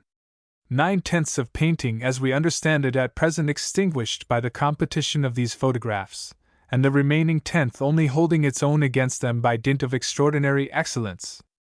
Our mistuned and unplayable organs and pianofortes replaced by harmonious instruments, as manageable as barrel organs. Works of fiction superseded by interesting company and conversation, and made obsolete by the human mind outgrowing the childishness that delights in the tales told by grown-up children such as novelists and their like. An end to the silly confusion, under the one name of art, of the tomfoolery and make-believe of our play-hours with the higher methods of teaching men to know themselves. Every artist an amateur, and a consequent return to the healthy old disposition to look on every man who makes art a means of money-getting as a vagabond not to be entertained as an equal by honest men. In which case artists will starve, and there will be no more art." "Sir," said Trefusis, excited by the word, "I, as a socialist, can tell you that starvation is now impossible, except where, as in England, masterless men are forcibly prevented from producing the food they need. And you, as an artist, can tell me that at present great artists invariably do starve, except when they are kept alive by charity, private fortune, or some drudgery which hinders them in the pursuit of their vocation." "Oh," said Erskine. "Then socialists have some little sympathy with artists after all." "I fear," said Trefusis, repressing himself and speaking quietly again, "that when a socialist hears of £100 paid for a drawing which Andrea del Sarto was glad to sell for 10p, his heart is not wrung with pity for the artist's imaginary loss as that of a modern capitalist is. Yet that is the only way nowadays of enlisting sympathy for the old masters. Frightful disability, to be out of the reach of the dearest market when you want to sell your drawings. But, he added, giving himself a shake, and turning round gaily, I did not come here to talk shop. So, pending the deluge, let us enjoy ourselves after our manner. No, said Jane. Please go on about art. It's such a relief to hear anyone talking sensibly about it. I hate etching. It makes your eyes sore, at least the acid gets into Sir Charles's, and the difference between the first and second states is nothing but imagination, except that the last state is worse than the here's luncheon. They went downstairs then. Trefusis sat between Agatha and Lady Brandon, to whom he addressed all his conversation. They chatted without much interruption from the business of the table, for Jane, despite her amplitude, had a small appetite, and was fearful of growing fat, whilst Trefusis was systematically abstemious. Sir Charles was unusually silent. He was afraid to talk about art, lest he should be contradicted by Trefusis, who, he already felt, cared less and perhaps knew more about it than he. Having previously commented to Agatha on the beauty of the ripening spring, and inquired whether her journey had fatigued her, he had said as much as he could think of at a first meeting. For her part, she was intent on Trefusis, who, though he must know, she thought, that they were all hostile to him except Jane, seemed as confident now as when he had befooled her long ago. That thought set her teeth on edge. She did not doubt the sincerity of her antipathy to him even when she detected herself in the act of protesting inwardly that she was not glad to meet him again, and that she would not speak to him. Gertrude, meanwhile, was giving short answers to Erskine and listening to Trefusis. She had gathered from the domestic squabbles of the last few days that Lady Brandon, against her husband's will, had invited a notorious demagogue, the rich son of a successful cotton spinner, to visit the Beeches. She had made up her mind to snub any such man. But on recognizing the long-forgotten Smilash, she had been astonished, and had not known what to do. So, to avoid doing anything improper, she had stood stilly silent and done nothing, as the custom of English ladies in such cases is. Subsequently, his unconscious self-assertion had wrought with her as with the others, and her intention of snubbing him had faded into the limbo of projects abandoned without trial. Erskine alone was free from the influence of the intruder. He wished himself elsewhere, but beside Gertrude the presence or absence of any other person troubled him very little. How are the Janseniuses? Said Trefusis, suddenly turning to Agatha. They are quite well, thank you, she said in measured tones. I met John Jansenius in the city lately. You know Jansenius? He added parenthetically to Sir Charles. Copman's Bank. The last Copman died out of the firm before we were born. The chairman of the Trans-Canadian Railway Company. I know the name. I am seldom in the city. Naturally, assented Trefusis. For who would sadden himself by pushing his way through a crowd of such slaves, if he could help it? I mean slaves of Mammon, of course. To run the gauntlet of their faces in Cornhill is enough to discourage a thoughtful man for hours. Well, Jansenius, being high in the court of Mammon, is looking out for a good post in the household for his son. Jansenius, by the by, is Miss Wiley's guardian and the father of my late wife. Agatha felt inclined to deny this, but as it was true, she had to forbear. Resolved to show that the relations between her family and Trefusis were not cordial ones, she asked deliberately, Did Mr. Jansenius speak to you? Gertrude looked up, as if she thought this scarcely ladylike. Yes, said Trefusis. We are the best friends in the world, as good as possible, at any rate. He wanted me to subscribe to a fund for relieving the poor at the East End of London by assisting them to emigrate. I presume you subscribed liberally, said Erskine. It was an opportunity of doing some practical good. I did not, said Trefusis, grinning at the sarcasm. This Trans-Canadian Railway Company, having got a great deal of spare land from the Canadian government for nothing, thought it would be a good idea to settle British workmen on it and screw rent out of them. Plenty of British workmen, supplanted in their employment by machinery, or cheap foreign labor, or one thing or another, were quite willing to go, but as they couldn't afford to pay their passages to Canada, the company appealed to the benevolent to pay for them by subscription, as the change would improve their miserable condition. I did not see why I should pay to provide a rich company with tenant farmers, and I told Jansenius so. He remarked that when money and not talk was required, the workmen of England soon found out who were their real friends. I know nothing about these questions, said Sir Charles, with an air of conclusiveness. But I see no objection to emigration. The fact is, said Trefusis, the idea of emigration is a dangerous one for us. Familiarize the workman with it, and some day he may come to see what a capital thing it would be to pack off me, and you, with the peerage, and the whole tribe of unprofitable proprietors such as we are, to St. Helena, making us a handsome present of the island by way of indemnity. We are such a restless, unhappy lot that I doubt whether it would not prove a good thing for us too. The workmen would lose nothing but the contemplation of our elegant persons, exquisite manners, and refined tastes. They might provide against that loss by picking out a few of us to keep for ornament's sake. No nation with a sense of beauty would banish Lady Brandon, or Miss Lindsay, or Miss Wiley. Such nonsense, said Jane. You would hardly believe how much I have spent in sending workmen out of the country against my own view of the country's interests, continued Trefusis, addressing Erskine. When I make a convert among the working classes, the first thing he does is to make a speech somewhere declaring his new convictions. His employer immediately discharges him, gives him the sack is the technical phrase.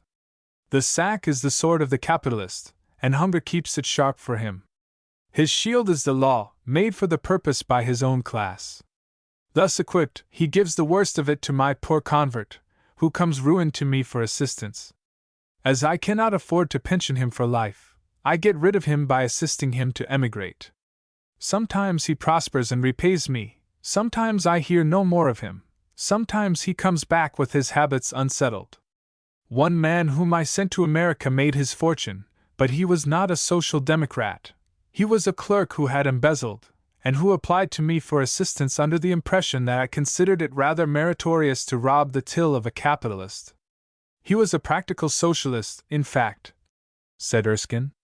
On the contrary, he was a somewhat too grasping individualist.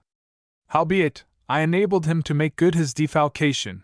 In the city they consider a defalcation made good when the money is replaced, and to go to New York. I recommended him not to go there, but he knew better than I, for he made a fortune by speculating with money that existed only in the imagination of those with whom he dealt. He never repaid me. He is probably far too good a man of business to pay money that cannot be extracted from him by an appeal to the law or to his commercial credit.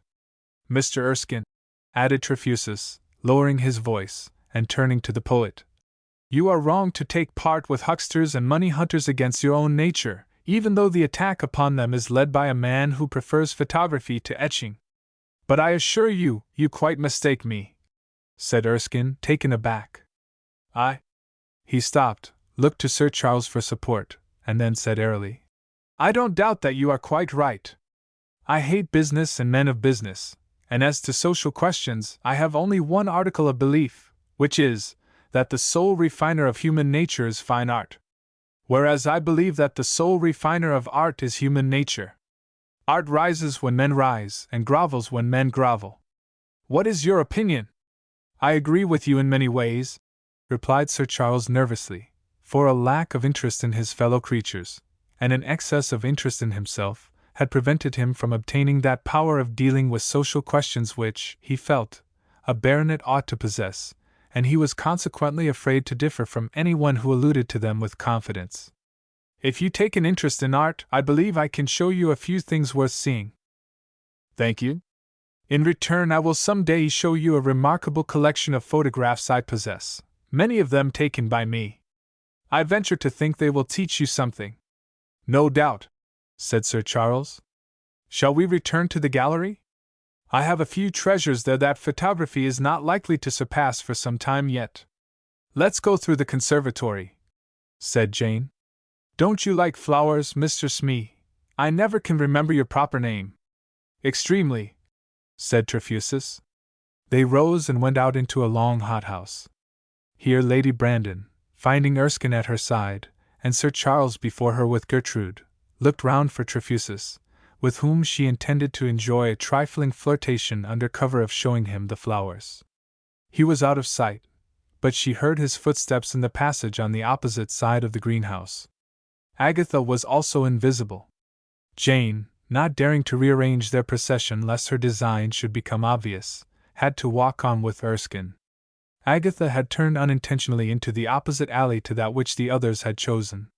When she saw what she had done, and found herself virtually alone with Trefusis, who had followed her, she blamed him for it, and was about to retrace her steps when he said coolly, "Were you shocked when you heard of Henrietta's sudden death?" Agatha struggled with herself for a moment, and then said in a suppressed voice, "How dare you speak to me?" "Why not?" said he, astonished. "I am not going to enter into a discussion with you. You know what I mean very well. You mean that you are offended with me, that is plain enough. But when I part with a young lady on good terms, and after a lapse of years, during which we neither meet nor correspond, she asks me how I dare speak to her, I am naturally startled. We did not part on good terms." Trefusis stretched his eyebrows, as if to stretch his memory. "If not," he said, "I have forgotten it on my honor. When did we part, and what happened? It cannot have been anything very serious, or I should remember it." His forgetfulness wounded Agatha. "No doubt you are well accustomed to." She checked herself, and made a successful snatch at her normal manner with gentlemen. "I scarcely remember what it was, now that I begin to think. Some trifle, I suppose? Do you like orchids? They have nothing to do with our affairs at present. You are not in earnest about the orchids, and you are trying to run away from a mistake instead of clearing it up. That is a short-sighted policy, always." Agatha grew alarmed, for she felt his old influence over her returning. "I do not wish to speak of it," she said firmly. Her firmness was lost on him. "I do not even know what it means yet," he said. "And I want to know, for I believe there is some misunderstanding between us, and it is the trick of your sex to perpetuate misunderstandings by forbidding all allusions to them. Perhaps, leaving Lyvrans so hastily, I forgot to fulfill some promise, or to say farewell, or something of that sort. But do you know how suddenly I was called away? I got a telegram to say that Henrietta was dying, and I had only time to change my clothes, you remember my disguise, and catch the express, and, after all, she was dead when I arrived." "I know that," said Agatha uneasily. "Please say no more about it. Not if it distresses you. Just let me hope that you did not suppose I blamed you for your share in the matter, or that I told the Janseniuses of it. I did not. Yes, I like orchids. A plant that can subsist on a scrap of board is an instance of natural econ." "You blame me!" cried Agatha. "I never told the Janseniuses. What would they have thought of you if I had? Far worse of you than of me, however unjustly. You were the immediate cause of the tragedy, I only the remote one. Jansenius is not far-seeing when his feelings are touched. Few men are. I don't understand you in the least. What tragedy do you mean?" "Henrietta's death. I call it a tragedy conventionally. Seriously, of course, it was commonplace enough." Agatha stopped and faced him. "What do you mean by what you said just now? You said that I was the immediate cause of the tragedy, and you say that you were talking of Henrietta. I had nothing to do with her illness." Trefusis looked at her as if considering whether he would go any further. Then, watching her with the curiosity of a vivisector, he said, "Strange to say, Agatha." She shrank proudly at the word. "Henrietta might have been alive now but for you. I am very glad she is not, so you need not reproach yourself on my account. She died of a journey she made to Lyvern in great excitement and distress, and in intensely cold weather. You caused her to make that journey by writing her a letter which made her jealous. Do you mean to accuse me?" "No, stop!" he said hastily, the vivisecting spirit in him exorcised by her shaking voice. "I accuse you of nothing. Why do you not speak honestly to me when you are at your ease? If you confess your real thoughts only under torture, who can resist the temptation to torture you? One must charge you with homicide to make you speak of anything but orchids." But Agatha had drawn the new inference from the old facts, and would not be talked out of repudiating it. "It was not my fault," she said. It was yours, altogether yours. Altogether, he assented, relieved to find her indignant instead of remorseful. She was not to be soothed by a verbal acquiescence. Your behavior was most unmanly, and I told you so, and you could not deny it. You pretended that you pretended to have feelings. You tried to make me believe that, oh, I am a fool to talk to you. You know perfectly well what I mean. Perfectly. I tried to make you believe that I was in love with you. How do you know I was not? She disdained to answer, but as he waited calmly she said, You had no right to be. That does not prove that I was not. Come, Agatha, you pretended to like me when you did not care two straws about me. You confessed as much in that fatal letter, which I have somewhere at home. It has a great rent right across it, and the mark of her heel. She must have stamped on it in her rage, poor girl. So that I can show your own hand for the very deception you accused me, without proof, of having practiced on you. You are clever, and can twist things. What pleasure does it give you to make me miserable? Ha! He exclaimed in an abrupt, sardonic laugh. I don't know, you bewitch me, I think. Agatha made no reply, but walked on quickly to the end of the conservatory, where the others were waiting for them. Where have you been, and what have you been doing all this time? Said Jane, as Trefusis came up, hurrying after Agatha. I don't know what you call it, but I call it perfectly disgraceful. Sir Charles reddened at his wife's bad taste, and Trefusis replied gravely. We have been admiring the orchids, and talking about them. Miss Wiley takes an interest in them. Chapter 13. One morning Gertrude got a letter from her father. My dear Gertie, I have just received a bill for L110 from Madam Smith for your dresses. May I ask you how long this sort of thing is to go on? I need not tell you that I have not the means to support you in such extravagance.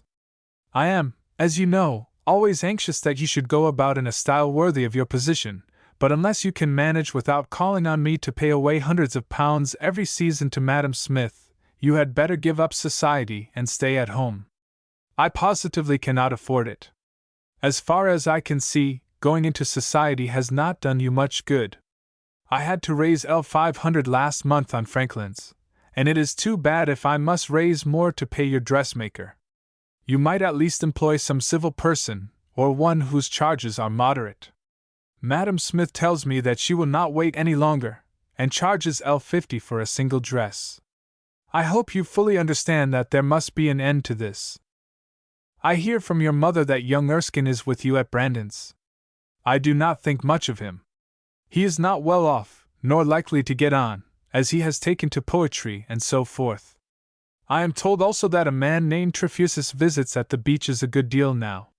He must be a fool, for he contested the last Birmingham election, and came out at the foot of the poll with 32 votes through calling himself a social democrat or some such foreign rubbish, instead of saying out like a man that he was a radical. I suppose the name stuck in his throat, for his mother was one of the Howards of Breckenscastle, so he has good blood in him, though his father was nobody. I wish he had your bills to pay. He could buy and sell me 10 times over, after all my 25 years' service. As I am thinking of getting something done to the house, I had rather you did not come back this month, if you can possibly hold on at Brandon's. Remember me to him, and give our kind regards to his wife. I should be obliged if you would gather some hemlock leaves and send them to me. I want them for my ointment. The stuff the chemists sell is no good. Your mother's eyes are bad again, and your brother Berkeley has been gambling, and seems to think I ought to pay his debts for him. I am greatly worried over it all, and I hope that, until you have settled yourself, you will be more reasonable, and not run these everlasting bills upon me. You are enjoying yourself out of reach of all the unpleasantness, but it bears hardly upon your affectionate father, C.B. Lindsay. A faint sketch of the lines time intended to engrave on Gertrude's brow appeared there as she read the letter, but she hastened to give the Admiral's kind regards to her host and hostess, and discussed her mother's health feelingly with them. After breakfast she went to the library, and wrote her reply. Brandon Beeches. Tuesday. Dear Papa, considering that it is more than 3 years since you paid Madam Smith last, and that then her bill, which included my court dress, was only L150, I cannot see how I could possibly have been more economical, unless you expect me to go in rags. I am sorry that Madam Smith has asked for the money at such an inconvenient time, but when I begged you to pay her something in March last year, you told me to keep her quiet by giving her a good order. I am not surprised at her not being very civil, as she has plenty of tradesmen's daughters among her customers who pay her more than $300 a year for their dresses. I am wearing a skirt at present which I got 2 years ago. Sir Charles is going to town on Thursday. He will bring you the hemlock.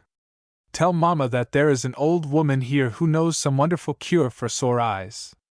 She will not tell what the ingredients are, but it cures everyone, and there is no use in giving an oculist 2 guineas for telling us that reading in bed is bad for the eyes, when we know perfectly well that Mamma will not give up doing it. If you pay Berkeley's debts, do not forget that he owes me L3. Another schoolfellow of mine is staying here now, and I think that Mr. Trefusis will have the pleasure of paying her bills some day. He is a great pet of Lady Brandon's. Sir Charles was angry at first because she invited him here, and we were all surprised at it. The man has a bad reputation, and headed a mob that threw down the walls of the park, and we hardly thought he would be cool enough to come after that. But he does not seem to care whether we want him or not, and he comes when he likes. As he talks cleverly, we find him a godsend in this dull place. It is really not such a paradise as you seem to think, but you need not be afraid of my returning any sooner than I can help. Your affectionate daughter, Gertrude Lindsay. When Gertrude had closed this letter, and torn up her father's, she thought little more about either. They might have made her unhappy had they found her happy, but as hopeless discontent was her normal state, and enjoyment but a rare accident, recriminatory passages with her father only put her into a bad humor, and did not in the least disappoint or humiliate her. For the sake of exercise, she resolved to carry her letter to the village post office and return along the riverside road, whereby she had seen hemlock growing. She took care to go out unobserved, lest Agatha should volunteer to walk with her, or Jane declare her intention of driving to the post office in the afternoon, and sulk for the rest of the day unless the trip to the village were postponed until then. She took with her, as a protection against tramps, a big St. Bernard dog named Max. This animal, which was young and enthusiastic, had taken a strong fancy to her, and had expressed it frankly and boisterously, and she, whose affections had been starved in her home and in society, had encouraged him with more kindness than she had ever shown to any human being. In the village, having posted her letter, she turned towards a lane that led to the riverside road. Max, unaware of her reason for choosing the longest way home, remonstrated by halting in the middle of the lane, wagging his tail rapidly, and uttering gruff barks. "Don't be stupid, sir," said Gertrude impatiently. "I am going this way." Max, apparently understanding, rushed after her, passed her, and disappeared in a cloud of dust raised by his effort to check himself when he had left her far enough behind.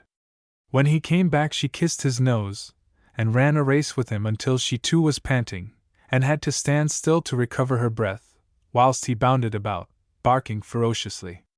She had not for many years enjoyed such a frolic, and the thought of this presently brought tears to her eyes. Rather peevishly she bade Max be quiet, walked slowly to cool herself, and put up her sunshade to avert freckles. The sun was now at the meridian. On a slope to Gertrude's right hand, Sallust's house, with its cinnamon-colored walls and yellow frieze, gave a foreign air to the otherwise very English landscape. She passed by without remembering who lived there. Further down, on some waste land separated from the road by a dry ditch and a low mud wall, a cluster of hemlocks, nearly 6 feet high, poisoned the air with their odor. She crossed the ditch, took a pair of gardening gloves from her plaited straw hand-basket, and busied herself with the hemlock leaves, pulling the tender ones, separating them from the stalk, and filling the basket with the web. She forgot Max until an impression of dead silence, as if the earth had stopped, caused her to look round in vague dread. Trefusis, with his hand abandoned to the dog, who was trying how much of it he could cram into his mouth, was standing within a few yards of her, watching her intently. Gertrude turned pale, and came out hastily from among the bushes. Then she had a strange sensation as if something had happened high above her head. There was a threatening growl, a commanding exclamation, and an unaccountable pause, at the expiration of which she found herself supine on the sward, with her parasol between her eyes and the sun. A sudden scoop of Max's wet warm tongue in her right ear startled her into activity. She sat up, and saw Trefusis on his knees at her side holding the parasol with an unconcerned expression, whilst Max was snuffing at her in restless anxiety opposite. "I must go home," she said. "I must go home instantly." "Not at all," said Trefusis, soothingly. "They have just sent word to say that everything is settled satisfactorily and that you need not come." "Have they?" she said faintly. Then she lay down again, and it seemed to her that a very long time elapsed. Suddenly recollecting that Trefusis had supported her gently with his hand to prevent her falling back too rudely, she rose again, and this time got upon her feet with his help. "I must go home," she said again. "It is a matter of life or death." "No, no," he said softly. "It is all right. You may depend on me." She looked at him earnestly. He had taken her hand to steady her, for she was swaying a little. "Are you sure?" she said, grasping his arm. "Are you quite sure?" "Absolutely certain. You know I am always right, do you not?" "Yes, oh yes, you have always been true to me. You—" Here her senses came back with a rush. Dropping his hand as if it had become red hot, she said sharply, "What are you talking about?" "I don't know," he said, resuming his indifferent manner with a laugh. "Are you better? Let me drive you to the Beeches. My stable is within a stone's throw. I can get a trap out in 10 minutes. "No, thank you," said Gertrude haughtily. "I do not wish to drive." She paused, and added in some bewilderment, "What has happened? You fainted and—" "I did not faint," said Gertrude indignantly. "I never fainted in my life." "Yes, you did. Pardon me, Mr. Trefusis. I did not. You shall judge for yourself. I was coming through this field when I saw you gathering hemlock. Hemlock is interesting on account of Socrates, and you were interesting as a young lady gathering poison. So I stopped to look on. Presently you came out from among the bushes as if you had seen a snake there. Then you fell into my arms, which led me to suppose that you had fainted, and Max, concluding that it was all my fault, nearly sprang at my throat. You were overpowered by the scent of the water hemlock, which you must have been inhaling for 10 minutes or more. I did not know that there was any danger," said Gertrude, crestfallen.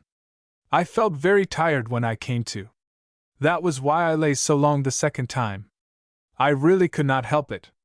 You did not lie very long. Not when I first fell, that was only a few seconds, I know. But I must have lain there nearly 10 minutes after I recovered. You were nearly a minute insensible when you first fell, and when you recovered you only rested for about 1 second. After that you raved, and I invented suitable answers until you suddenly asked me what I was talking about." Gertrude reddened a little as the possibility of her having raved indiscreetly occurred to her. "It was very silly of me to faint," she said. "You could not help it, you are only human. I shall walk with you to the Beeches." "Thank you, I will not trouble you," she said quickly. He shook his head. "I do not know how long the effect of that abominable waterweed may last," he said, "and I dare not leave you to walk alone. If you prefer it I can send you in a trap with my gardener, but I had rather accompany you myself. You are giving yourself a great deal of unnecessary trouble. I will walk, I am quite well again and need no assistance." They started without another word. Gertrude had to concentrate all her energy to conceal from him that she was giddy. Numbness and lassitude crept upon her, and she was beginning to hope that she was only dreaming it all when he roused her by saying, "Take my arm." "No, thank you. Do not be so senselessly obstinate. You will have to lean on the hedge for support if you refuse my help. I am sorry I did not insist on getting the trap." Gertrude had not been spoken to in this tone since her childhood. "I am perfectly well," she said sharply. "You are really very officious. You are not perfectly well, and you know it. However, if you make a brave struggle, you will probably be able to walk home without my assistance, and the effort may do you good." "You are very rude," she said peremptorily. "I know it," he replied calmly. You will find 3 classes of men polite to you: slaves, men who think much of their manners and nothing of you, and your lovers. I am none of these, and therefore give you back your ill manners with interest. Why do you resist your good angel by suppressing those natural and sincere impulses which come to you often enough, and sometimes bring a look into your face that might tame a bear, a look which you hasten to extinguish as a thief darkens his lantern at the sound of a footstep? Mr. Trefusis, I am not accustomed to be lectured. That is why I lecture you. I felt curious to see how your good breeding, by which I think you set some store, would serve you in entirely novel circumstances, those of a man speaking his mind to you, for instance. What is the result of my experiment? Instead of rebuking me with the sweetness and dignity which I could not, in spite of my past observation, help expecting from you, you churlishly repel my offer of the assistance you need, tell me that I am very rude, very officious, and, in short, do what you can to make my position disagreeable and humiliating. She looked at him haughtily, but his expression was void of offense or fear, and he continued unanswered. I would bear all this from a working woman without remonstrance, for she would owe me no graces of manner or morals. But you are a lady. That means that many have starved and drudged in uncleanly discomfort in order that you may have white and unbroken hands, fine garments, and exquisite manners, that you may be a living fountain of those influences that soften our natures and lives. When such a costly thing as a lady breaks down at the first touch of a firm hand, I feel justified in complaining. Gertrude walked on quickly, and said between her teeth, I don't want to hear any of your absurd views, Mr. Trefusis. He laughed. My unfortunate views, he said. Whenever I make an inconvenient remark, it is always set aside as an expression of certain dangerous crazes with which I am supposed to be afflicted. When I point out to Sir Charles that one of his favorite artists has not accurately observed something before attempting to draw it, he replies, You know our views differ on these things, Trefusis. When I told Miss Wiley's guardian that his emigration scheme was little better than a fraud, he said, You must excuse me, but I cannot enter into your peculiar views. One of my views at present is that Miss Lindsay is more amiable under the influence of hemlock than under that of the social system which has made her so unhappy. Well, exclaimed Gertrude, outraged. Then, after a pause, I was under the impression that I had accepted the escort of a gentleman. Then, after another pause, Trefusis being quite undisturbed. How do you know that I am unhappy? By a certain defect in your countenance, which lacks the crowning beauty of happiness, and a certain defect in your voice which will never disappear until you learn to love or pity those to whom you speak. You are wrong, said Gertrude, with calm disdain. You do not understand me in the least. I am particularly attached to my friends. Then I have never seen you in their company. You are still wrong.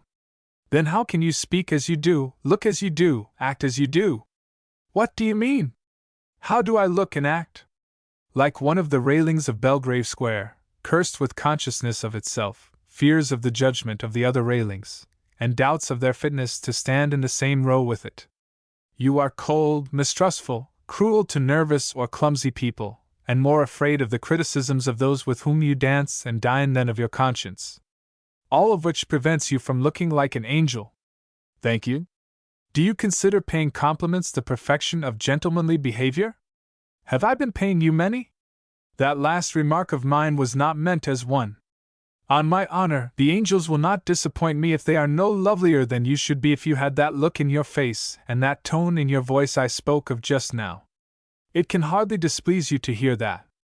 If I were particularly handsome myself, I should like to be told so. I am sorry I cannot tell you so. Oh! Ha! Ha! What a retort, Miss Lindsay! You are not sorry either, you are rather glad. Gertrude knew it, and was angry with herself, not because her retort was false, but because she thought it unladylike. You have no right to annoy me, she exclaimed, in spite of herself. None whatever, he said humbly. If I have done so, forgive me before we part. I will go no further with you. Max will give the alarm if you faint in the avenue, which I don't think you are likely to do, as you have forgotten all about the hemlock. Oh, how maddening! She cried. I have left my basket behind. Never mind, I will find it and have it filled and sent to you. Thank you. I am sorry to trouble you. Not at all. I hope you do not want the hemlock to help you to get rid of the burden of life. Nonsense.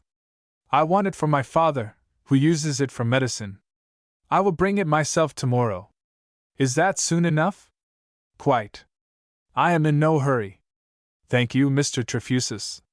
Goodbye. She gave him her hand, and even smiled a little, and then hurried away. He stood watching her as she passed along the avenue under the beeches.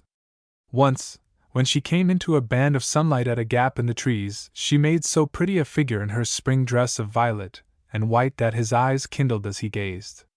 He took out his notebook and entered her name and the date, with a brief memorandum. I have thought her, he said to himself as he put up his book.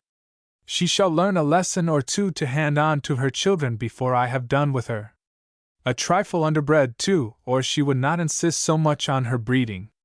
Henrietta used to wear a dress like that. I am glad to see that there is no danger of her taking to me personally. He turned away, and saw a crone passing, bending beneath a bundle of sticks. He eyed it curiously, and she scowled at him and hurried on. Hello, he said.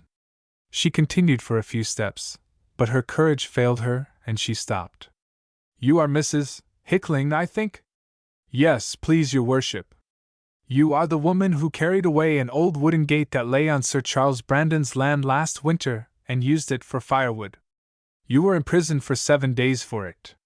You may send me there again if you like, she retorted in a cracked voice as she turned at bay. But the Lord will make me even with you some day. Cursed be them that oppress the poor and needy, it is one of the 7 deadly sins. Those green laths on your back are the remainder of my garden gate, he said. You took the first half last Saturday.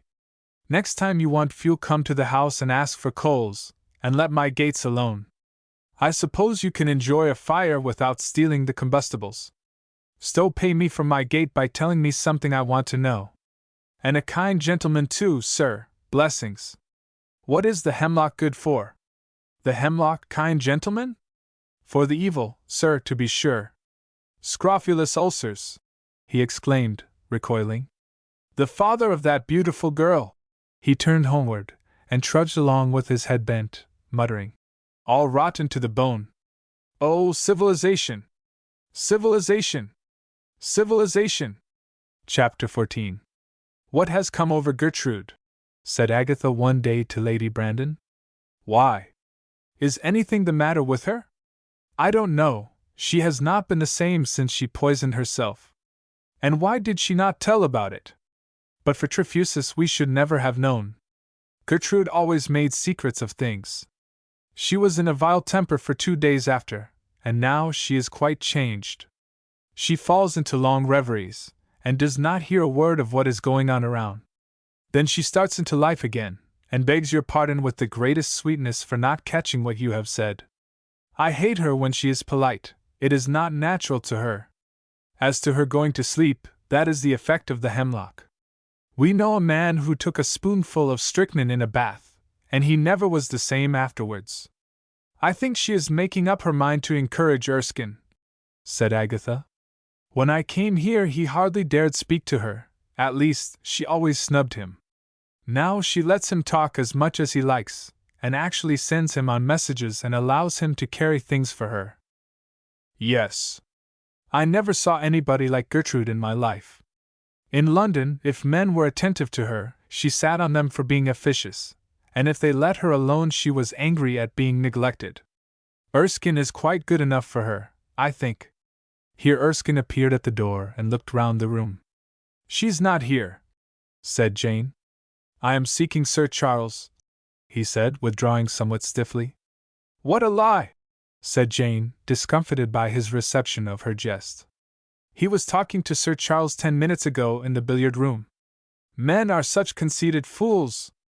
Agatha had strolled to the window, and was looking discontentedly at the prospect, as she had often done at school when alone, and sometimes did now in society. The door opened again, and Sir Charles appeared. He, too, looked round, but when his roving glance reached Agatha, it cast anchor, and he came in. Are you busy just now, Miss Wiley? He asked. Yes, said Jane hastily. She is going to write a letter for me. Really, Jane, he said. I think you are old enough to write your letters without troubling Miss Wiley. When I do write my own letters, you always find fault with them, she retorted. I thought perhaps you might have leisure to try over a duet with me, he said, turning to Agatha. Certainly, she replied, hoping to smooth matters by humoring him. The letter will do any time before post hour. Jane reddened and said shortly, I will write it myself, if you will not. Sir Charles quite lost his temper. How can you be so damnably rude? He said, turning upon his wife. What objection have you to my singing duets with Miss Wiley? Nice language that, said Jane. I never said I objected, and you have no right to drag her away to the piano just when she is going to write a letter for me. I do not wish Miss Wiley to do anything except what pleases her best. It seems to me that writing letters to your tradespeople cannot be a very pleasant occupation. Pray don't mind me, said Agatha. It is not the least trouble to me. I used to write all Jane's letters for her at school. Suppose I write the letter first, and then we can have the duet.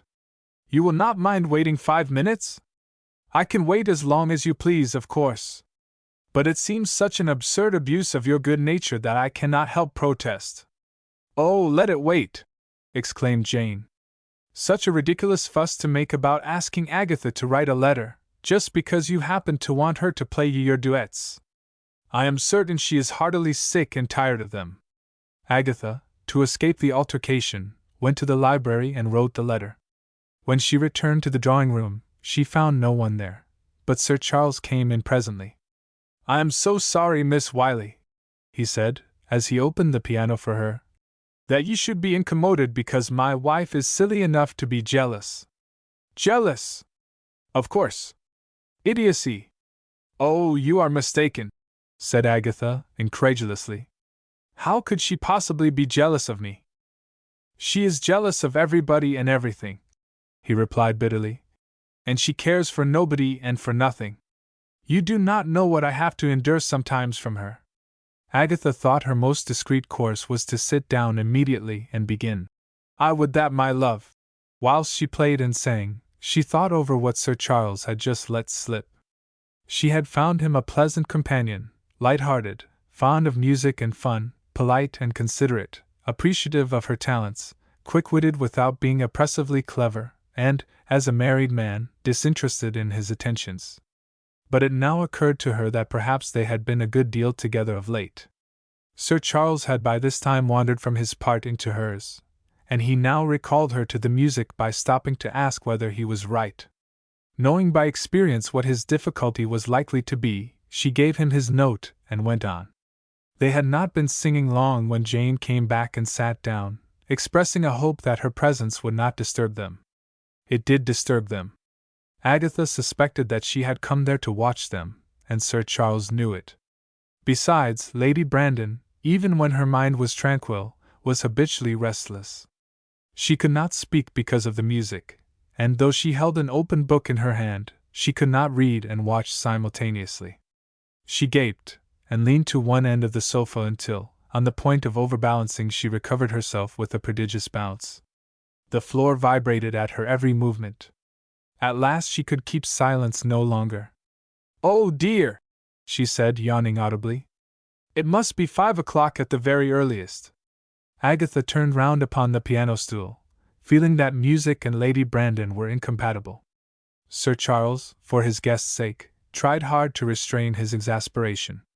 Probably your watch will tell you, he said.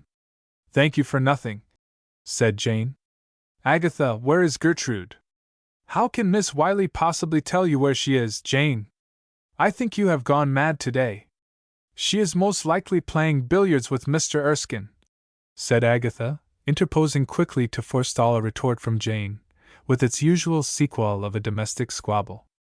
I think it is very strange of Gertrude to pass the whole day with Chester in the billiard-room, said Jane discontentedly. There is not the slightest impropriety in her doing so, said Sir Charles. If our hospitality does not place Miss Lindsay above suspicion, the more shame for us. How would you feel if anyone else made such a remark?" "Oh, stuff!" said Jane peevishly. "You are always preaching long rigmaroles about nothing at all. I did not say there was any impropriety about Gertrude. She is too proper to be pleasant, in my opinion." Sir Charles, unable to trust himself further, frowned and left the room, Jane speeding him with a contemptuous laugh. "Don't ever be such a fool as to get married," she said, when he was gone. She looked up as she spoke, and was alarmed to see Agatha seated on the pianoforte, with her ankles swinging in the old-school fashion. "Jane," she said, surveying her hostess coolly, "do you know what I would do if I were Sir Charles?" Jane did not know. "I would get a big stick, beat you black and blue, and then lock you up on bread and water for a week." Jane half rose, red and angry. "Why?"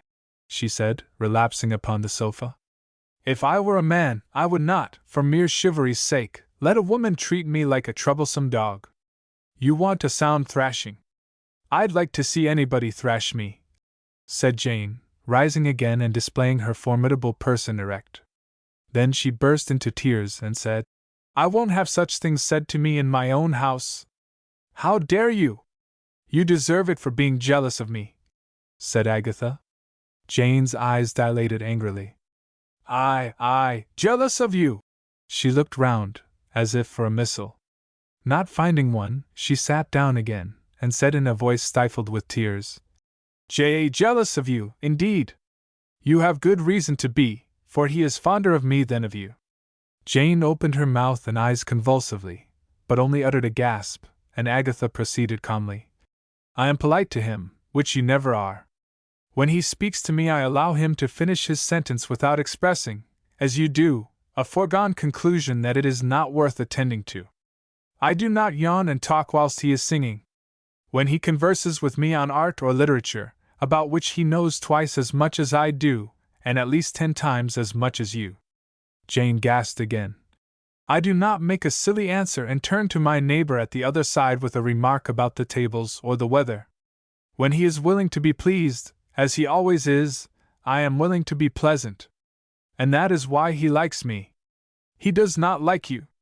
He is the same to everyone. Except his wife. He likes me so much that you, like a great goose as you are, came up here to watch us at our duets, and made yourself as disagreeable as you possibly could whilst I was making myself charming. The poor man was ashamed of you." "He wasn't," said Jane, sobbing. "I didn't do anything. I didn't say anything. I won't bear it. I will get a divorce. I will." "You will mend your ways if you have any sense left," said Agatha remorselessly. "Do not make such a noise, or someone will come to see what is the matter, and I shall have to get down from the piano, where I am very comfortable. It is you who are jealous." "Oh, is it, Jane? I have not allowed Sir Charles to fall in love with me yet, but I can do so very easily. What will you wager that he will not kiss me before tomorrow evening? It will be very mean and nasty of you if he does. You seem to think that I can be treated like a child." "So you are a child," said Agatha, descending from her perch and preparing to go. "An occasional slapping does you good." "It is nothing to you whether I agree with my husband or not," said Jane with sudden fierceness. "Not if you quarrel with him in private, as well-bred couples do. But when it occurs in my presence it makes me uncomfortable, and I object to being made uncomfortable. You would not be here at all if I had not asked you. Just think how dull the house would be without me, Jane! Indeed! It was not dull before you came. Gertrude always behaved like a lady, at least. I am sorry that her example was so utterly lost on you." "I won't bear it," said Jane with a sob and a plunge upon the sofa that made the lustres of the chandeliers rattle. "I wouldn't have asked you if I had thought you could be so hateful. I will never ask you again. I will make Sir Charles divorce you for incompatibility of temper and marry me. Then I shall have the place to myself. He can't divorce me for that, thank goodness. You don't know what you're talking about." Agatha laughed. "Come," she said good-humoredly. "Don't be an old ass, Jane. Wash your face before anyone sees it, and remember what I have told you about Sir Charles. It is very hard to be called an ass in one's own house. It is harder to be treated as one, like your husband. I am going to look for him in the billiard room." Jane ran after her, and caught her by the sleeve. "Agatha," she pleaded, "promise me that you won't be mean. Say that you won't make love to him." "I will consider about it," replied Agatha gravely. Jane uttered a groan and sank into a chair, which creaked at the shock.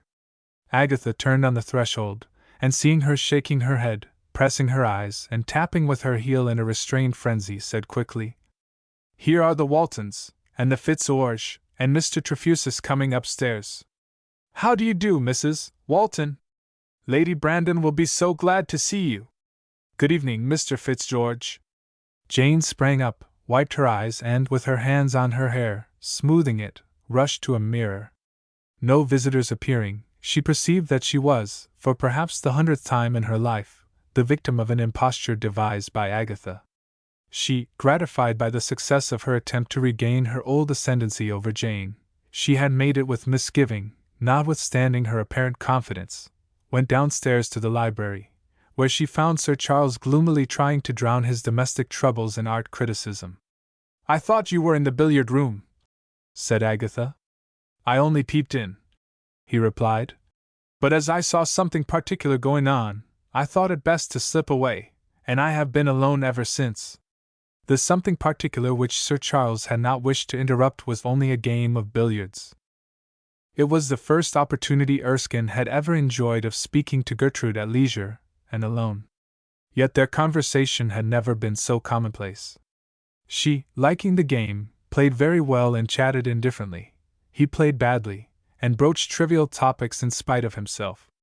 After an hour and a half's play, Gertrude had announced that this game must be their last. He thought desperately that if he were to miss many more strokes the game must presently end, and an opportunity which might never recur pass beyond recall.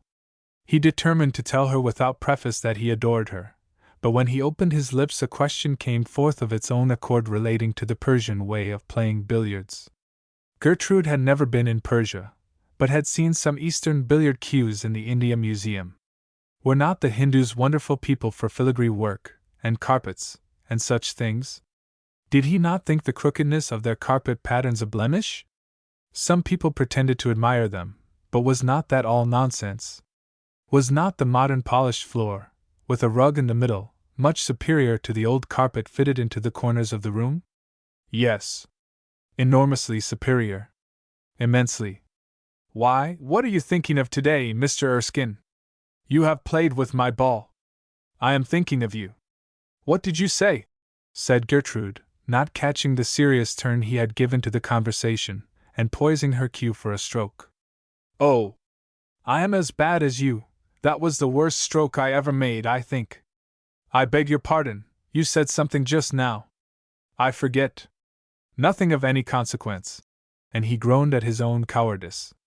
"Suppose we stop," she said. "There is no use in finishing the game if our hands are out. I am rather tired of it." "Certainly, if you wish it. I will finish if you like." "Not at all. What pleases you pleases me." Gertrude made him a little bow, and idly knocked the balls about with her cue. Erskine's eyes wandered, and his lip moved irresolutely. He had settled with himself that his declaration should be a frank one, heart to heart. He had pictured himself in the act of taking her hand delicately, and saying, "Gertrude, I love you. May I tell you so again?" But this scheme did not now seem practicable. "Miss Lindsay."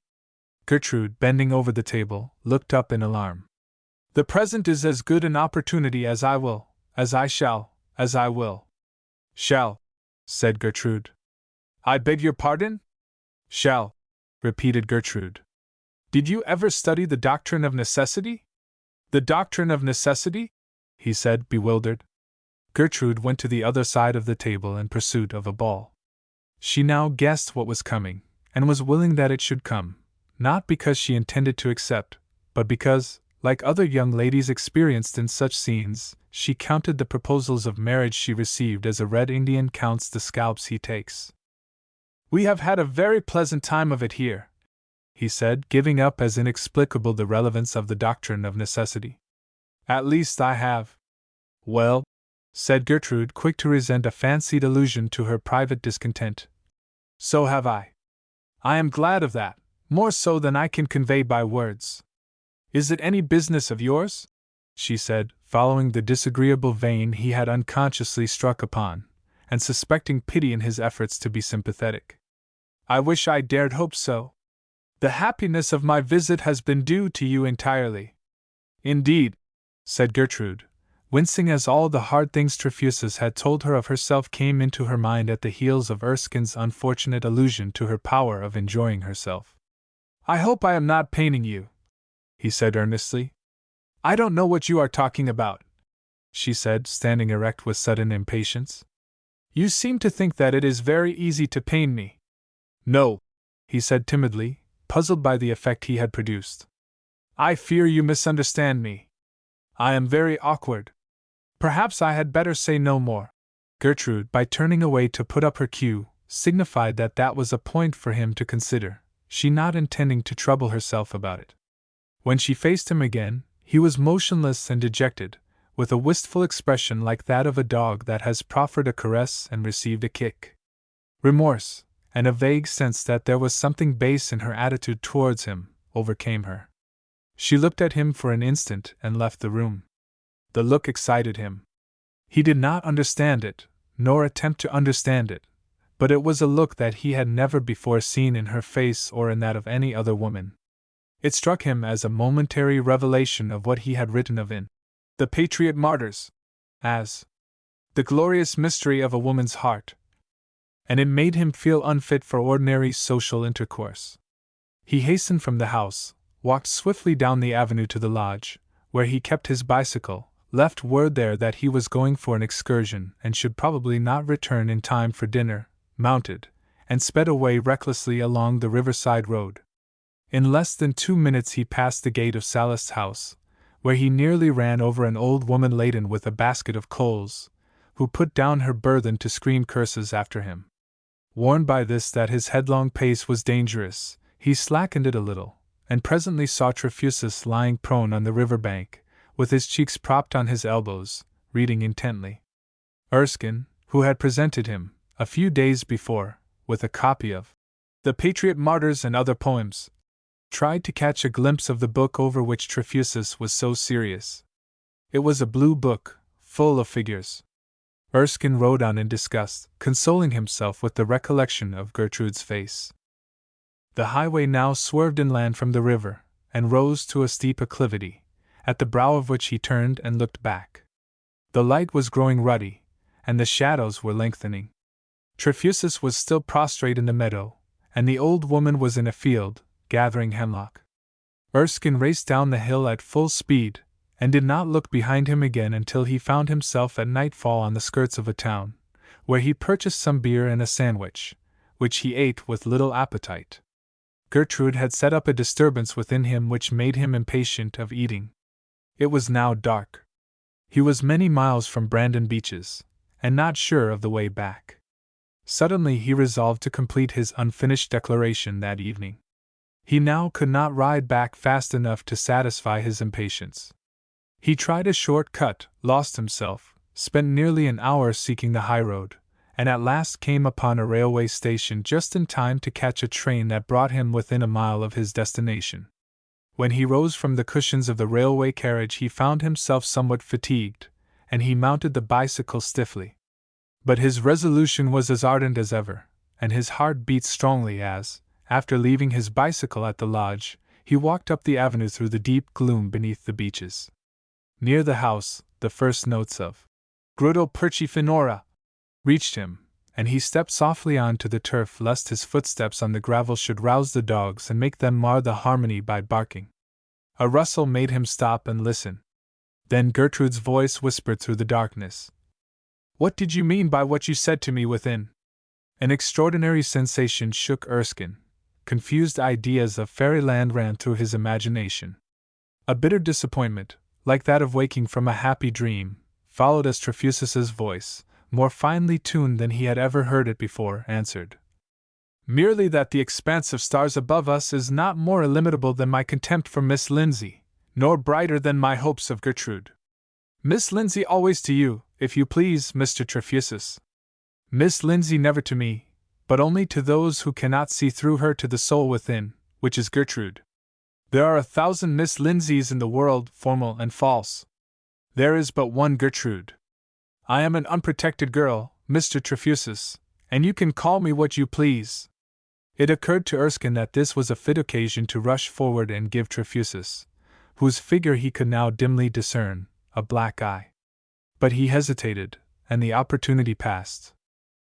Unprotected, said Trefusis.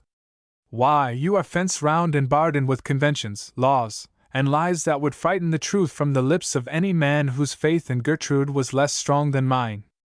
Go to Sir Charles and tell him what I have said to Miss Lindsay, and within 10 minutes I shall have passed these gates with a warning never to approach them again. I am in your power, and were I in Miss Lindsay's power alone, my shrift would be short. Happily, Gertrude, though she sees as yet but darkly, feels that Miss Lindsay is her bitterest foe. It is ridiculous. I am not two persons, I am only one. What does it matter to me if your contempt for me is as illimitable as the stars? Ah, you remember that, do you? Whenever you hear a man talking about the stars, you may conclude that he is either an astronomer or a fool. But you in a fine starry night would make a fool of any man. I don't understand you. I try to, but I cannot, or if I guess, I cannot tell whether you are in earnest or not. I am very much in earnest. Abandon at once and forever all misgivings that I am trifling with you, or passing an idle hour as men do when they find themselves in the company of beautiful women. I mean what I say literally, and in the deepest sense. You doubt me. We have brought society to such a state that we all suspect one another. But whatever is true will command belief sooner or later from those who have wit enough to comprehend truth. Now let me recall Miss Lindsay to consciousness by remarking that we have been out for 10 minutes, and that our hostess is not the woman to allow our absence to pass without comment. Let us go in. Thank you for reminding me. Thank you for forgetting. Erskine heard their footsteps retreating, and presently saw the two enter the glow of light that shone from the open window of the billiard room, through which they went indoors.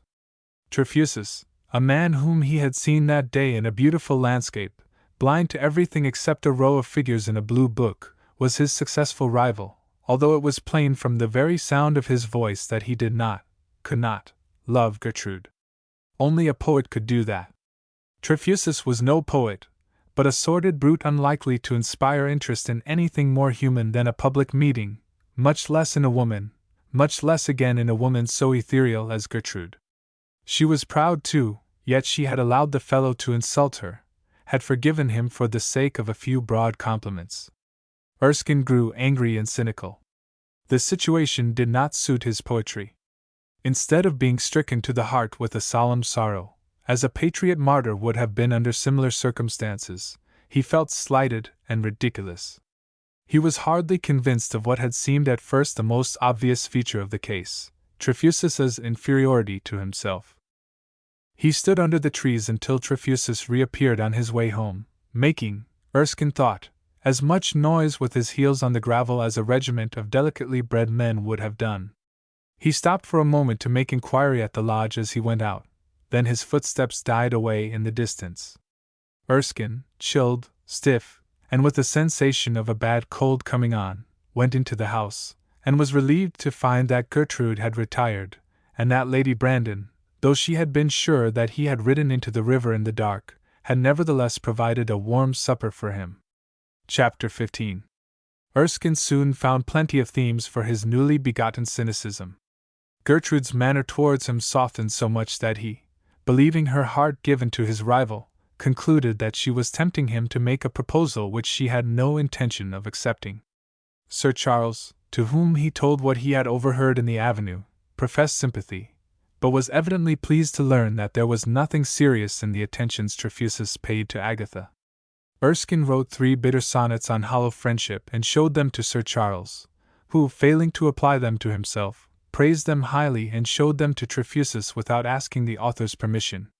Trefusis remarked that in a corrupt society expressions of dissatisfaction were always creditable to a writer's sensibility, but he did not say much in praise of the verse. "Why has he taken to writing in this vein?" he said. "Has he been disappointed in any way of late? Has he proposed to Miss Lindsay and been rejected?" "No," said Sir Charles, surprised by this blunt reference to a subject they had never before discussed. "He does not intend to propose to Miss Lindsay. But he did intend to." "He certainly did, but he has given up the idea." "Why?" said Trefusis, apparently disapproving strongly of the renunciation. Sir Charles shrugged his shoulders and did not reply. "I am sorry to hear it. I wish you could induce him to change his mind. He is a nice fellow, with enough to live on comfortably, whilst he is yet what is called a poor man, so that she could feel perfectly disinterested in marrying him.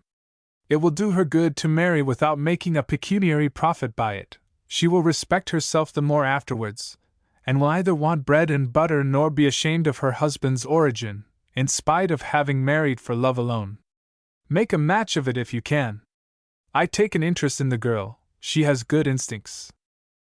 Sir Charles's suspicion that Trefusis was really paying court to Agatha returned after this conversation, which he repeated to Erskine, who, much annoyed because his poems had been shown to a reader of blue books, thought it only a blind for Trefusis's design upon Gertrude. Sir Charles pooh-poohed this view, and the two friends were sharp with one another in discussing it.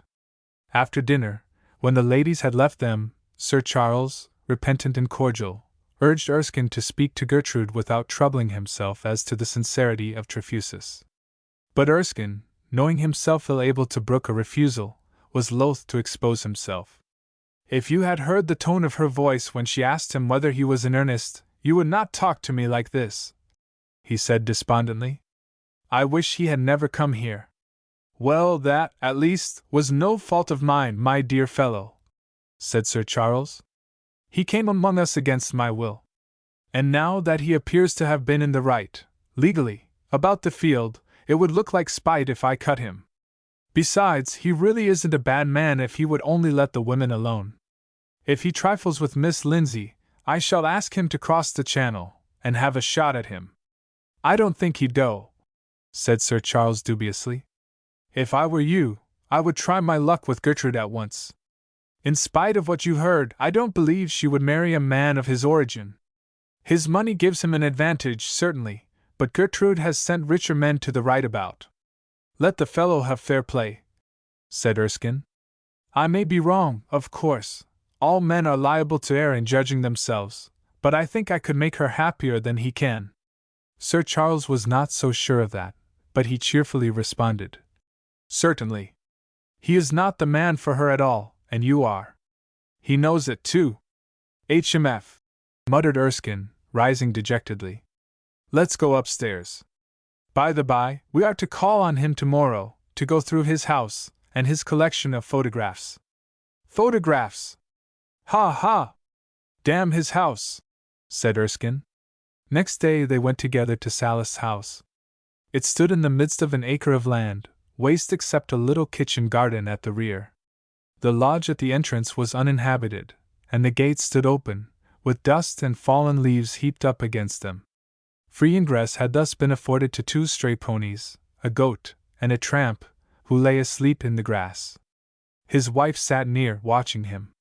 "I have a mind to turn back," said Sir Charles, looking about him in disgust. "The place is scandalously neglected. Look at that rascal asleep within full view of the windows." "I admire his cheek," said Erskine. "Nice pair of ponies, too." Sallust's house was square and painted cinnamon color. Beneath the cornice was a yellow frieze with figures of dancing children, imitated from the works of Donatello, and very unskillfully executed. There was a meager portico of 4 columns, painted red, and a plain pediment, painted yellow. The colors, meant to match those of the walls, contrasted disagreeably with them, having been applied more recently, apparently by a color-blind artist. The door beneath the portico stood open. Sir Charles rang the bell, and an elderly woman answered it, but before they could address her, Trefusis appeared, clad in a painter's jacket of white jean. Following him in, they found that the house was a hollow square, enclosing a courtyard with a bath sunk in the middle, and a fountain in the center of the bath. The courtyard, formerly open to the sky, was now roofed in with dusty glass. The nymph that had once poured out the water of the fountain was barren and mutilated, and the bath was partly covered in with loose boards, the exposed part accommodating a heap of coals in one corner, a heap of potatoes in another, a beer barrel, some old carpets, a tarpaulin, and a broken canoe. The marble pavement extended to the outer walls of the house, and was roofed in at the sides by the upper stories, which were supported by fluted stone columns, much stained and chipped. The staircase, towards which Trefusis led his visitors, was a broad one at the end opposite the door, and gave access to a gallery leading to the upper rooms.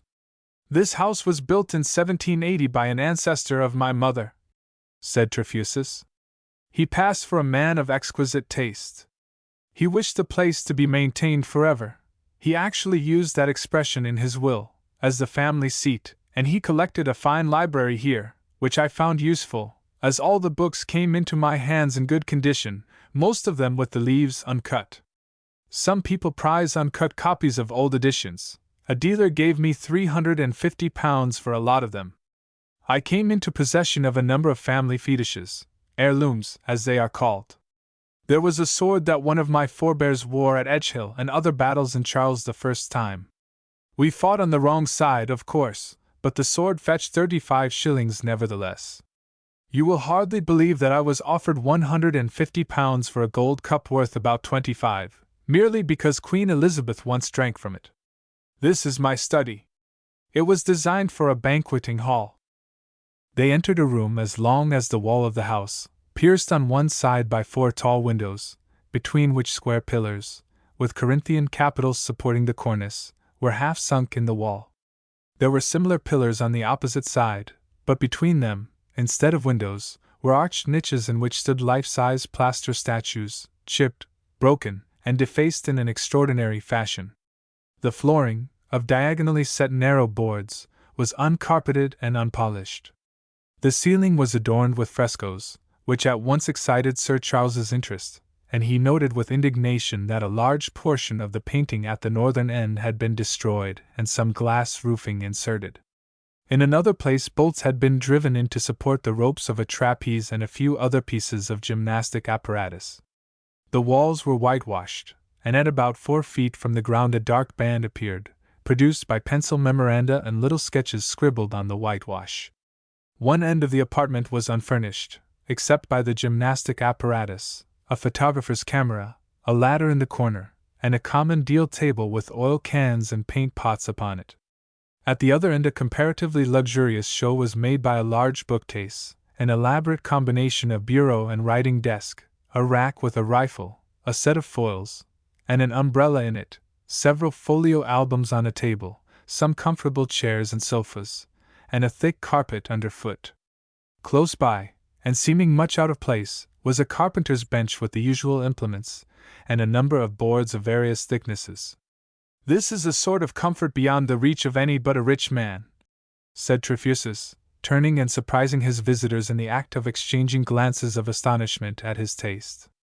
"I keep a drawing-room of the usual kind for receiving strangers with whom it is necessary to be conventional, but I never enter it except on such occasions. What do you think of this for a study?" "On my soul, Trefusis, I think you are mad," said Sir Charles. "The place looks as if it had stood a siege. How did you manage to break the statues and chip the walls so outrageously?" Trefusis took a newspaper from the table and said, "Listen to this. In spite of the unfavorable nature of the weather, the sport of the Emperor and his guests in Styria has been successful. In 3 days 52 chamois and 79 stags and deer fell to 19 single-barreled rifles, the Emperor allowing no more on this occasion. I share the Emperor's delight in shooting, but I am no butcher, and do not need the royal relish of blood to my sport. And I do not share my ancestors' taste in statuary. Hence." Here Trefusis opened a drawer, took out a pistol, and fired at the Hebe in the farthest niche. "Well done," said Erskine coolly, as the last fragment of Hebe's head crumbled at the touch of the bullet. "Very fruitlessly done," said Trefusis. "I am a good shot, But of what use is it to me? None. I once met a gamekeeper who was a Methodist. He was a most eloquent speaker, but a bad shot. If he could have swapped talents with me, I would have given him £10,000 to boot willingly, although he would have profited as much as I by the exchange alone. I have no more desire or need to be a good shot than to be King of England, or owner of a Derby winner, or anything else equally ridiculous, and yet I never missed my aim in my life, thank blind fortune for nothing. King of England, said Erskine, with a scornful laugh, to show Trefusis that other people were as liberty-loving as he. Is it not absurd to hear a nation boasting of its freedom and tolerating a king?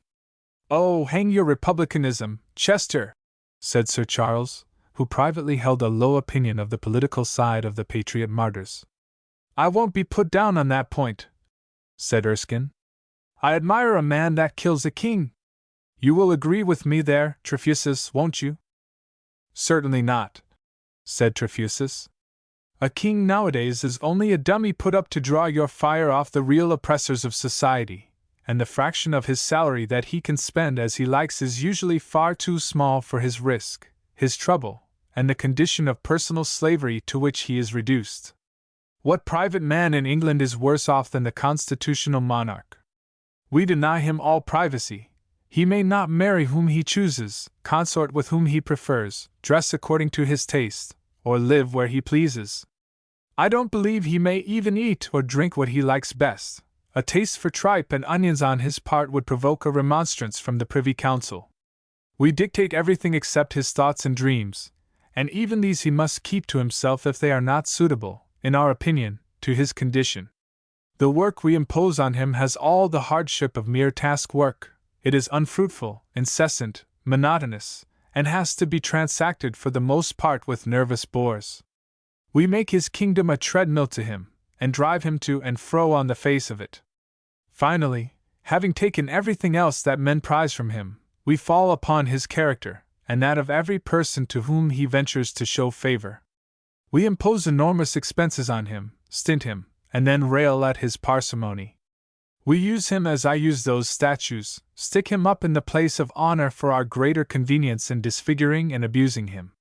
We send him forth through our crowded cities, proclaiming that he is the source of all good and evil in the nation, and he, knowing that many people believe it, knowing that it is a lie, and that he is powerless to shorten the working day by 1 hour, raise wages 1 penny, or annul the smallest criminal sentence, however unjust it may seem to him, knowing that every miner in the kingdom can manufacture dynamite, and that revolvers are sold for 7 and 6 apiece, knowing that he is not bulletproof, and that every king in Europe has been shot at in the streets, he must smile and bow and maintain an expression of gracious enjoyment whilst the mayor and corporation inflict upon him the twaddling address he has heard 1,000 times before. I do not ask you to be loyal, Erskine, but I expect you, in common humanity, to sympathize with the chief figure in the pageant, who is no more accountable for the manifold evils and abominations that exist in his realm than the Lord Mayor is accountable for the thefts of the pickpockets who follow his show on the 9th of November.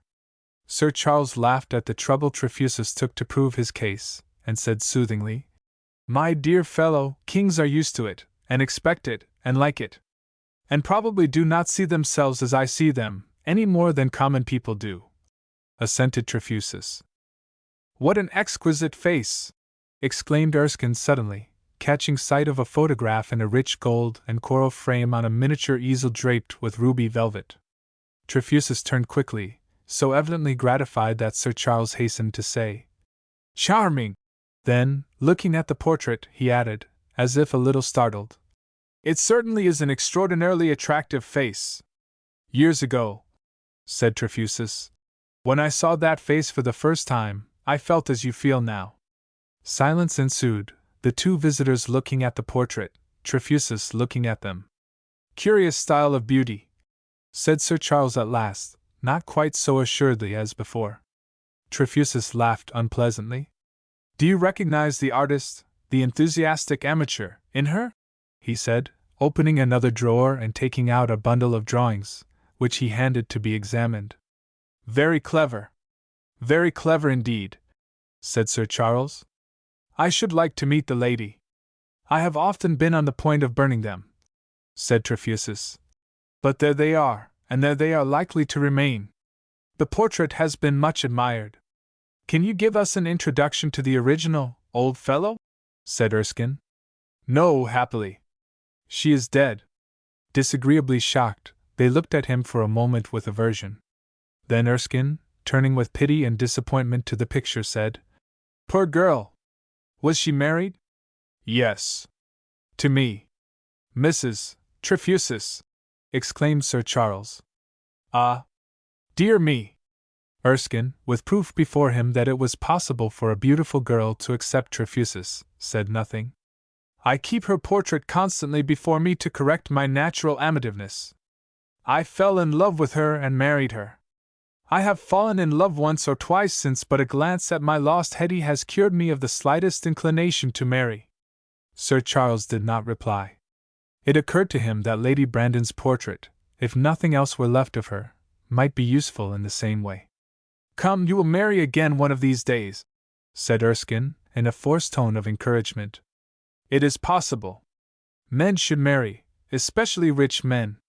But I assure you I have no present intention of doing so. Erskine's color deepened, and he moved away to the table where the albums lay. This is the collection of photographs I spoke of, said Trefusis, following him and opening one of the books. I took many of them myself under great difficulties with regard to light, the only difficulty that money could not always remove. This is a view of my father's house, or rather one of his houses.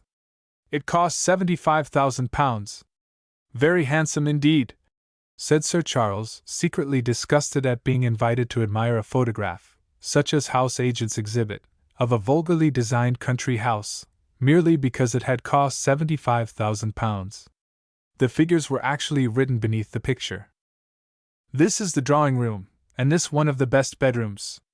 In the right-hand corner of the mount you will see a note of the cost of the furniture, fittings, napery, and so forth. They were of the most luxurious description. Very interesting, said Sir Charles, hardly disguising the irony of the comment. Here is a view, this is the first of my own attempts, of the apartment of one of the under-servants. It is comfortable and spacious, and solidly furnished. So I perceive. These are the stables. Are they not handsome? Palatial. Quite palatial. There is every luxury that a horse could desire, including plenty of valets to wait on him. You are noting the figures, I hope. There is the cost of the building and the expenditure per horse per annum. I see. Here is the exterior of a house. What do you think of it? It is rather picturesque in its dilapidation. Picturesque? Would you like to live in it? No, said Erskine. I don't see anything very picturesque about it. What induced you to photograph such a wretched old rookery? Here is a view of the best room in it. Photography gives you a fair idea of the broken flooring and patched windows, but you must imagine the dirt and the odor of the place. Some of the stains are weather stains, others came from smoke and filth. The landlord of the house holds it from a pier and lets it out in tenements. 3 families occupied that room when I photographed it. You will see by the figures in the corner that it is more profitable to the landlord than an average house in Mayfair.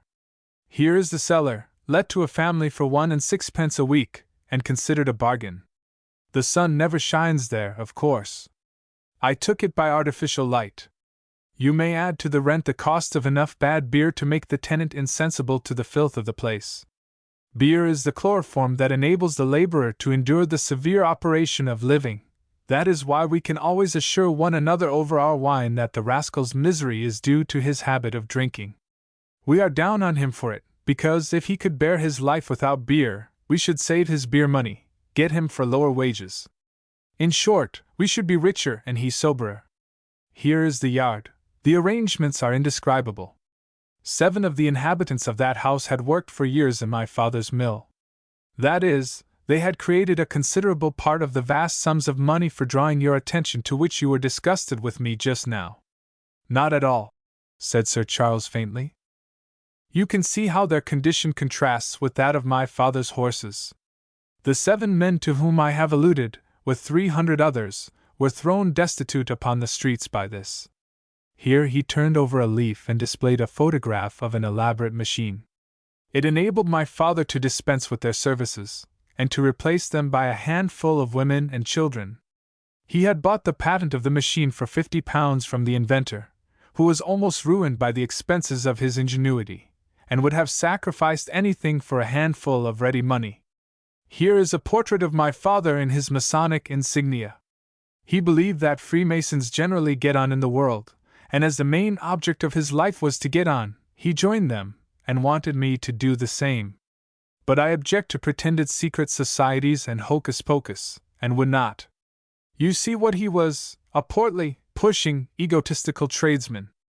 Mark the successful man, the merchant prince with argosies on every sea, the employer of thousands of hands, the munificent contributor to public charities, the churchwarden, the member of parliament, and the generous patron of his relatives, his self-approbation struggling with the instinctive sense of baseness in the money hunter, the ignorant and greedy filcher of the labor of others, the seller of his own mind and manhood for luxuries and delicacies that he was too low-lived to enjoy, and for the society of people who made him feel his inferiority at every turn.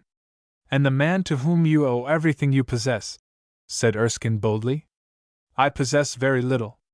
Everything he left me, except a few pictures, I spent long ago, and even that was made by his slaves and not by him. My wealth comes day by day fresh from the labor of the wretches who live in the dens I have just shown you, or of a few aristocrats of labor who are within 10 shillings a week of being worse off. However, there is some excuse for my father. Once, at an election riot, I got into a free fight. I am a peaceful man, but as I had either to fight or be knocked down and trampled upon, I exchanged blows with men who were perhaps as peacefully disposed as I. My father, launched into a free competition, free in the sense that the fight is free, that is, lawless. My father had to choose between being a slave himself and enslaving others. He chose the latter, and as he was applauded and made much of for succeeding, who dare blame him? Not I. Besides, he did something to destroy the anarchy that enabled him to plunder society with impunity. He furnished me, its enemy, with the powerful weapon of a large fortune. Thus our system of organizing industry sometimes hatches the eggs from which its destroyers break. Does Lady Brandon wear much lace? I know, that is, how the deuce do I know, Trefusis? What an extraordinary question! This is a photograph of a lace school. It was a filthy room, 12 feet square. It was paved with brick, and the children were not allowed to wear their boots, lest the lace should get muddy. However, as there were 20 of them working there for 15 hours a day, all girls, they did not suffer much from cold. They were pretty tightly packed, maybe still, for aught I know. They brought 3 or 4 shillings a week sometimes to their fond parents, and they were very quick-fingered little creatures, and stuck intensely to their work, as the overseer always hit them when they looked up or. Trefusis, said Sir Charles, turning away from the table. I beg your pardon, but I have no appetite for horrors. You really must not ask me to go through your collection. It is no doubt very interesting, but I can't stand it. Have you nothing pleasant to entertain me with? Pooh! You are squeamish. However, as you are a novice, let us put off the rest until you are seasoned. The pictures are not all horrible. Each book refers to a different country. That one contains illustrations of modern civilization in Germany, for instance. That one is France, that British India. Here you have the United States of America, home of liberty, theater of manhood suffrage, kingless and lordless land of protection, republicanism, and the realized radical program, where all the black chattel slaves were turned into wage slaves, like my father's white fellows, at a cost of 800,000 lives and wealth incalculable. You and I are paupers in comparison with the great capitalists of that country, where the laborers fight for bones with the Chinamen, like dogs. Some of these great men presented me with photographs of their yachts and palaces, not anticipating the use to which I would put them. Here are some portraits that will not harrow your feelings. This is my mother, a woman of good family, every inch a lady. Here is a Lancashire lass, the daughter of a common pitman. She has exactly the same physical characteristics as my well-born mother, the same small head, delicate features, and so forth. They might be sisters. This villainous-looking pair might be twin brothers, except that there is a trace of good humor about the one to the right. The good-humored one is a bargee on the Lyvern Canal. The other is one of the senior noblemen of the British peerage. They illustrate the fact that nature, even when perverted by generations of famine fever, ignores the distinctions we set up between men. This group of men and women, all tolerably intelligent and thoughtful-looking, are so-called enemies of society, nihilists, anarchists, communards, members of the International, and so on. These other poor devils, worried, stiff, strumous, awkward, vapid, and rather coarse, with here and there a passably pretty woman, are European kings, queens, grand dukes, and the like. Here are ship captains, criminals, poets, men of science, peers, peasants, political economists, and representatives of dozens of degrees. The object of the collection is to illustrate the natural inequality of man, and the failure of our artificial inequality to correspond with it. It seems to me a sort of infernal collection for the upsetting of people's ideas, said Erskine. You ought to label it a portfolio of paradoxes. In a rational state of society they would be paradoxes, but now the time gives them proof, like Hamlet's paradox. It is, however, a collection of facts, and I will give no fanciful name to it. You dislike figures, don't you? Unless they are by Phidias, yes. Here are a few, not by Phidias. This is the balance sheet of an attempt I made some years ago to carry out the idea of an international association of laborers, commonly known as the International, or Union of all workmen throughout the world in defense of the interests of labor. You see the result. Expenditure, £4,500. Subscriptions received from working men, £22 7 and 10 pence halfpenny. The British workmen showed their sense of my efforts to emancipate them by accusing me of making a good thing out of the association for my own pocket, and by mobbing and stoning me twice. I now help them only when they show some disposition to help themselves. I occupy myself partly in working out a scheme for the reorganization of industry, and partly in attacking my own class, women and all, as I am attacking you. There is little use in attacking us, I fear, said Sir Charles. Great use, said Trefusis confidently.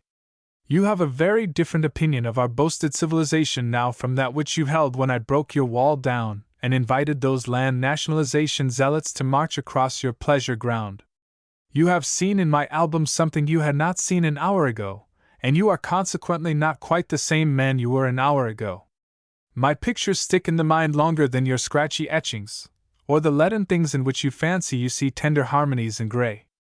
Erskine's next drama may be about liberty, but its patriot martyrs will have something better to do than spout balderdash against figurehead kings who in all their lives never secretly plotted as much dastardly meanness, greed, cruelty, and tyranny as is openly voted for in London by every half-yearly meeting of dividend-consuming vermin whose miserable wage slaves drudge 16 hours out of the 24. What is going to be the end of it all? Said Sir Charles, a little dazed. Socialism or smash. Socialism if the race has at last evolved the faculty of coordinating the functions of a society too crowded and complex to be worked any longer on the old haphazard private property system. Unless we reorganize our society socialistically, humanly a most arduous and magnificent enterprise, economically a most simple and sound one, free trade by itself will ruin England, and I will tell you exactly how. When my father made his fortune, we had the start of all other nations in the organization of our industry and in our access to iron and coal. Other nations bought our products for less than they must have spent to raise them at home, and yet for so much more than they cost us, that profits rolled in Atlantic waves upon our capitalists. When the workers, by their trades unions, demanded a share of the luck in the form of advanced wages, it paid better to give them the little they dared to ask than to stop gold gathering to fight and crush them. But now our customers have set up in their own countries improved copies of our industrial organization, and have discovered places where iron and coal are even handier than they are by this time in England. They produce for themselves, or buy elsewhere, what they formerly bought from us. Our profits are vanishing, our machinery is standing idle, our workmen are locked out. It pays now to stop the mills and fight and crush the unions when the men strike, no longer for an advance, but against a reduction. Now that these unions are beaten, helpless, and drifting to bankruptcy as the proportion of unemployed men in their ranks becomes greater. They are being petted and made much of by our class, an infallible sign that they are making no further progress in their duty of destroying us. The small capitalists are left stranded by the ebb. The big ones will follow the tide across the water, and rebuild their factories where steam power, water power, labor power, and transport are now cheaper than in England, where they used to be cheapest. The workers will emigrate in pursuit of the factory, but they will multiply faster than they emigrate, and be told that their own exorbitant demand for wages is driving capital abroad, and must continue to do so whilst there is a Chinaman or a Hindu unemployed to underbid them. As the British factories are shut up, they will be replaced by villas. The manufacturing districts will become fashionable resorts for capitalists living on the interest of foreign investments. The farms and sheep runs will be cleared for deer forests. All products that can in the nature of things be manufactured elsewhere than where they are consumed will be imported in payment of deer forest rents from foreign sportsmen, or of dividends due to shareholders resident in England, but holding shares in companies abroad, and these imports will not be paid for by exports, because rent and interest are not paid for at all, a fact which the free traders do not yet see, or at any rate do not mention, although it is the key to the whole mystery of their opponents. The cry for protection will become wild, but no one will dare resort to a demonstrably absurd measure that must raise prices before it raises wages, and that has everywhere failed to benefit the worker. There will be no employment for anyone except in doing things that must be done on the spot, such as unpacking and distributing the imports, ministering to the proprietors as domestic servants, or by acting, preaching, paving, lighting, house building, and the rest. And some of these, as the capitalist comes to regard ostentation as vulgar, and to enjoy a simpler life, will employ fewer and fewer people. A vast proletariat, beginning with a nucleus of those formerly employed in export trades, with their multiplying progeny, will be out of employment permanently. They will demand access to the land and machinery to produce for themselves. They will be refused. They will break a few windows and be dispersed with a warning to their leaders. They will burn a few houses and murder a policeman or two, and then an example will be made of the warned. They will revolt, and be shot down with machine guns, emigrated, exterminated anyhow and everyhow, for the proprietary classes have no idea of any other means of dealing with the full claims of labor. You yourself, though you would give £50 to Jansenius's emigration fund readily enough, would call for the police, the military, and the riot act, if the people came to Brandon Beaches and bade you turn out and work for your living with the rest. Well, the superfluous proletariat destroyed, there will remain a population of capitalists living on gratuitous imports, and served by a disaffected retinue. One day the gratuitous imports will stop in consequence of the occurrence abroad of revolution and repudiation, fall in the rate of interest, purchase of industries by governments for lump sums, not reinvestable, or what not. Our capitalist community is then thrown on the remains of the last dividend, which it consumes long before it can rehabilitate its extinct machinery of production in order to support itself with its own hands. Horses, dogs, cats, rats, blackberries, mushrooms, and cannibalism only postpone. Ha! Ha! Ha! Shouted Sir Charles. On my honor, I thought you were serious at first, Trefusis. Come, confess, old chap, it's all a fad of yours. I half suspected you of being a bit of a crank. And he winked at Erskine. What I have described to you is the inevitable outcome of our present free trade policy without socialism. The theory of free trade is only applicable to systems of exchange, not to systems of spoliation. Our system is one of spoliation, and if we don't abandon it, we must either return to protection or go to smash by the road I have just mapped. Now, sooner than let the protectionists triumph, the Cobden Club itself would blow the gaff and point out to the workers that protection only means compelling the proprietors of England to employ slaves resident in England and therefore presumably, though by no means necessarily, Englishmen. This would open the eyes of the nation at last to the fact that England is not their property. Once let them understand that, and they would soon make it so. When England is made the property of its inhabitants collectively, England becomes socialistic. Artificial inequality will vanish then before real freedom of contract, freedom of competition, or unhampered emulation, will keep us moving ahead, and free trade will fulfill its promises at last. And the idlers and loafers, said Erskine. What of them? You and I, in fact, said Trefusis, die of starvation, I suppose, unless we choose to work, or unless they give us a little outdoor relief in consideration of our bad bringing up. Do you mean that they will plunder us? Said Sir Charles. I mean that they will make us stop plundering them. If they hesitate to strip us naked, or to cut our throats if we offer them the smallest resistance, they will show us more mercy than we ever showed them.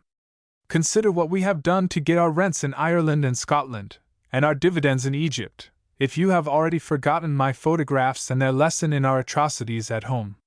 Why, man, we murder the great mass of these toilers with overwork and hardship. Their average lifetime is not half as long as ours. Human nature is the same in them as in us.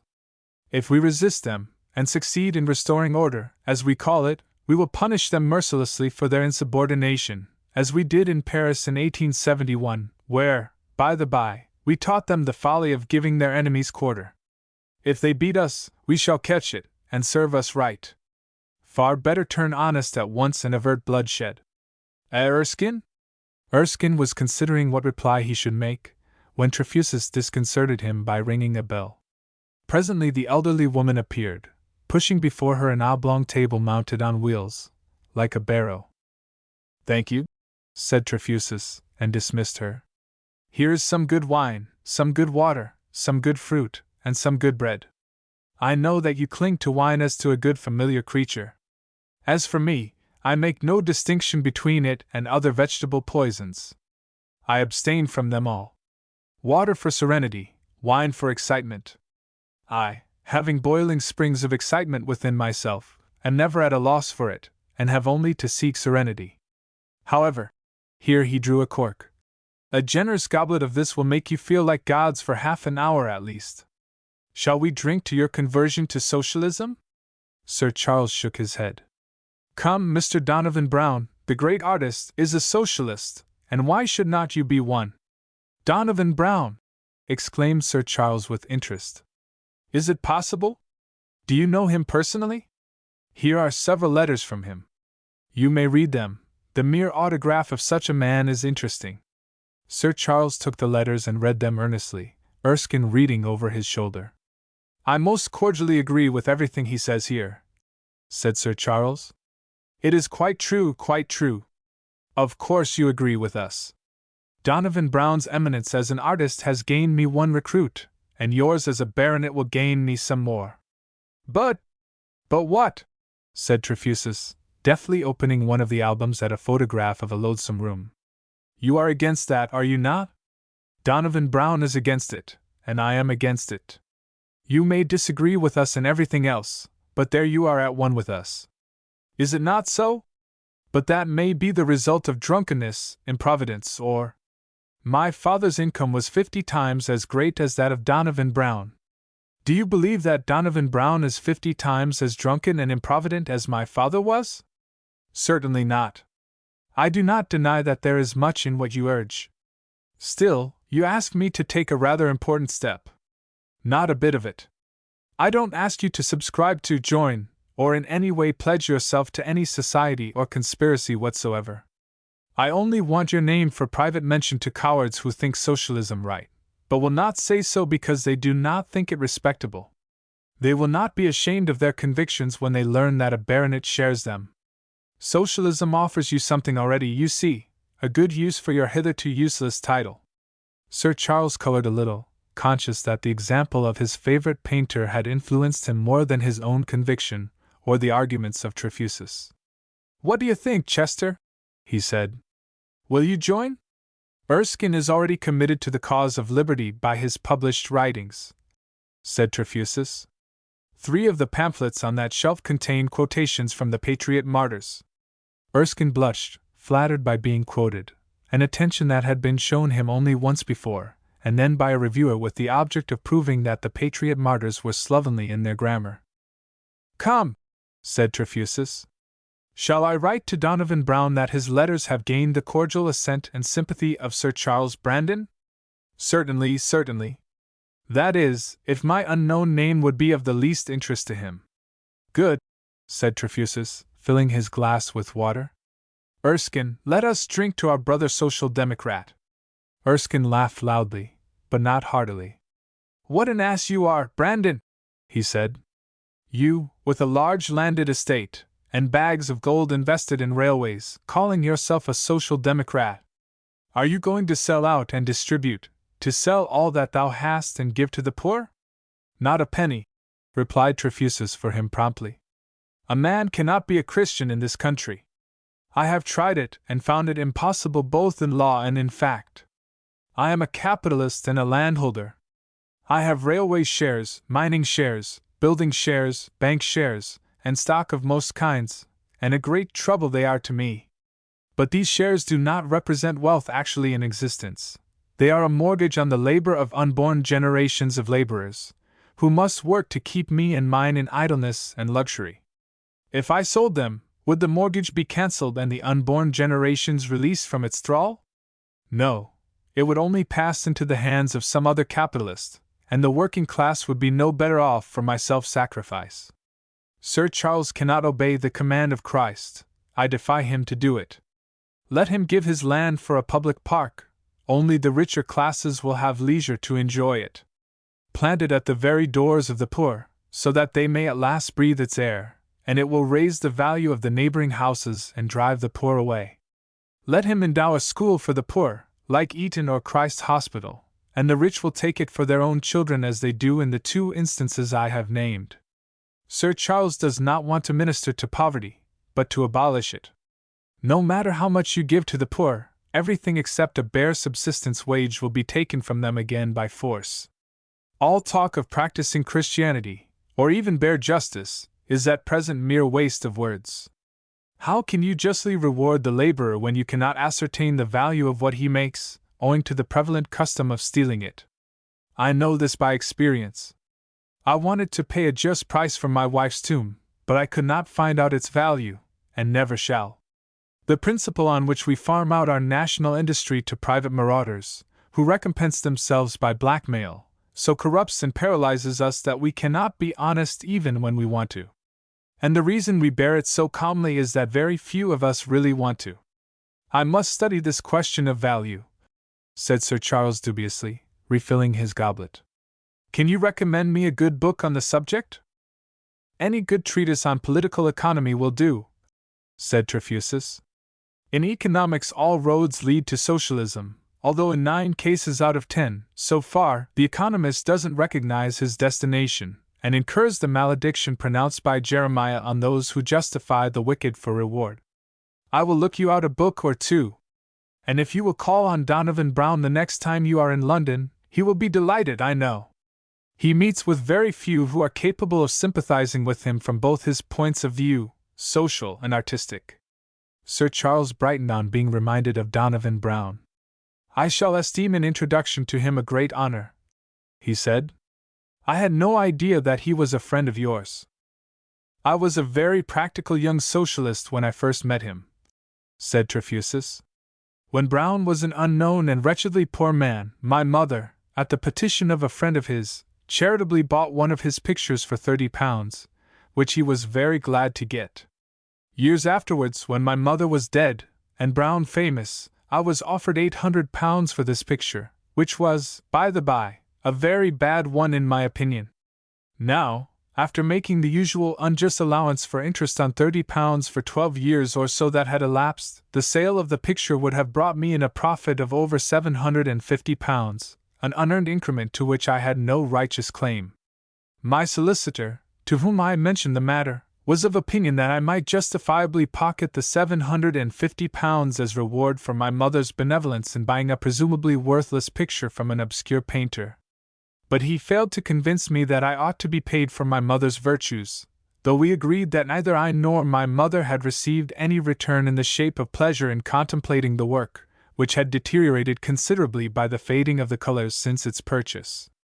At last I went to Brown's studio with the picture, and told him that it was worth nothing to me, as I thought it a particularly bad one, and that he might have it back again for £15, half the first price. He at once told me that I could get from any dealer more for it than he could afford to give me, but he told me too that I had no right to make a profit out of his work, and that he would give me the original price of £30. I took it, and then sent him the man who had offered me the 800. To my discomfiture, Brown refused to sell it on any terms, because he considered it unworthy of his reputation. The man bid up to 1,500, but Brown held out, and I found that instead of putting £770 into his pocket, I had taken 30 out of it. I accordingly offered to return the 30 pieces. Brown, taking the offer as an insult, declined all further communication with me. I then insisted on the matter being submitted to arbitration, and demanded £1,500 as the full exchange value of the picture. All the arbitrators agreed that this was monstrous, whereupon I contended that if they denied my right to the value in exchange, they must admit my right to the value in use. They assented to this after putting off their decision for a fortnight in order to read Adam Smith and discover what on earth I meant by my values in use and exchange.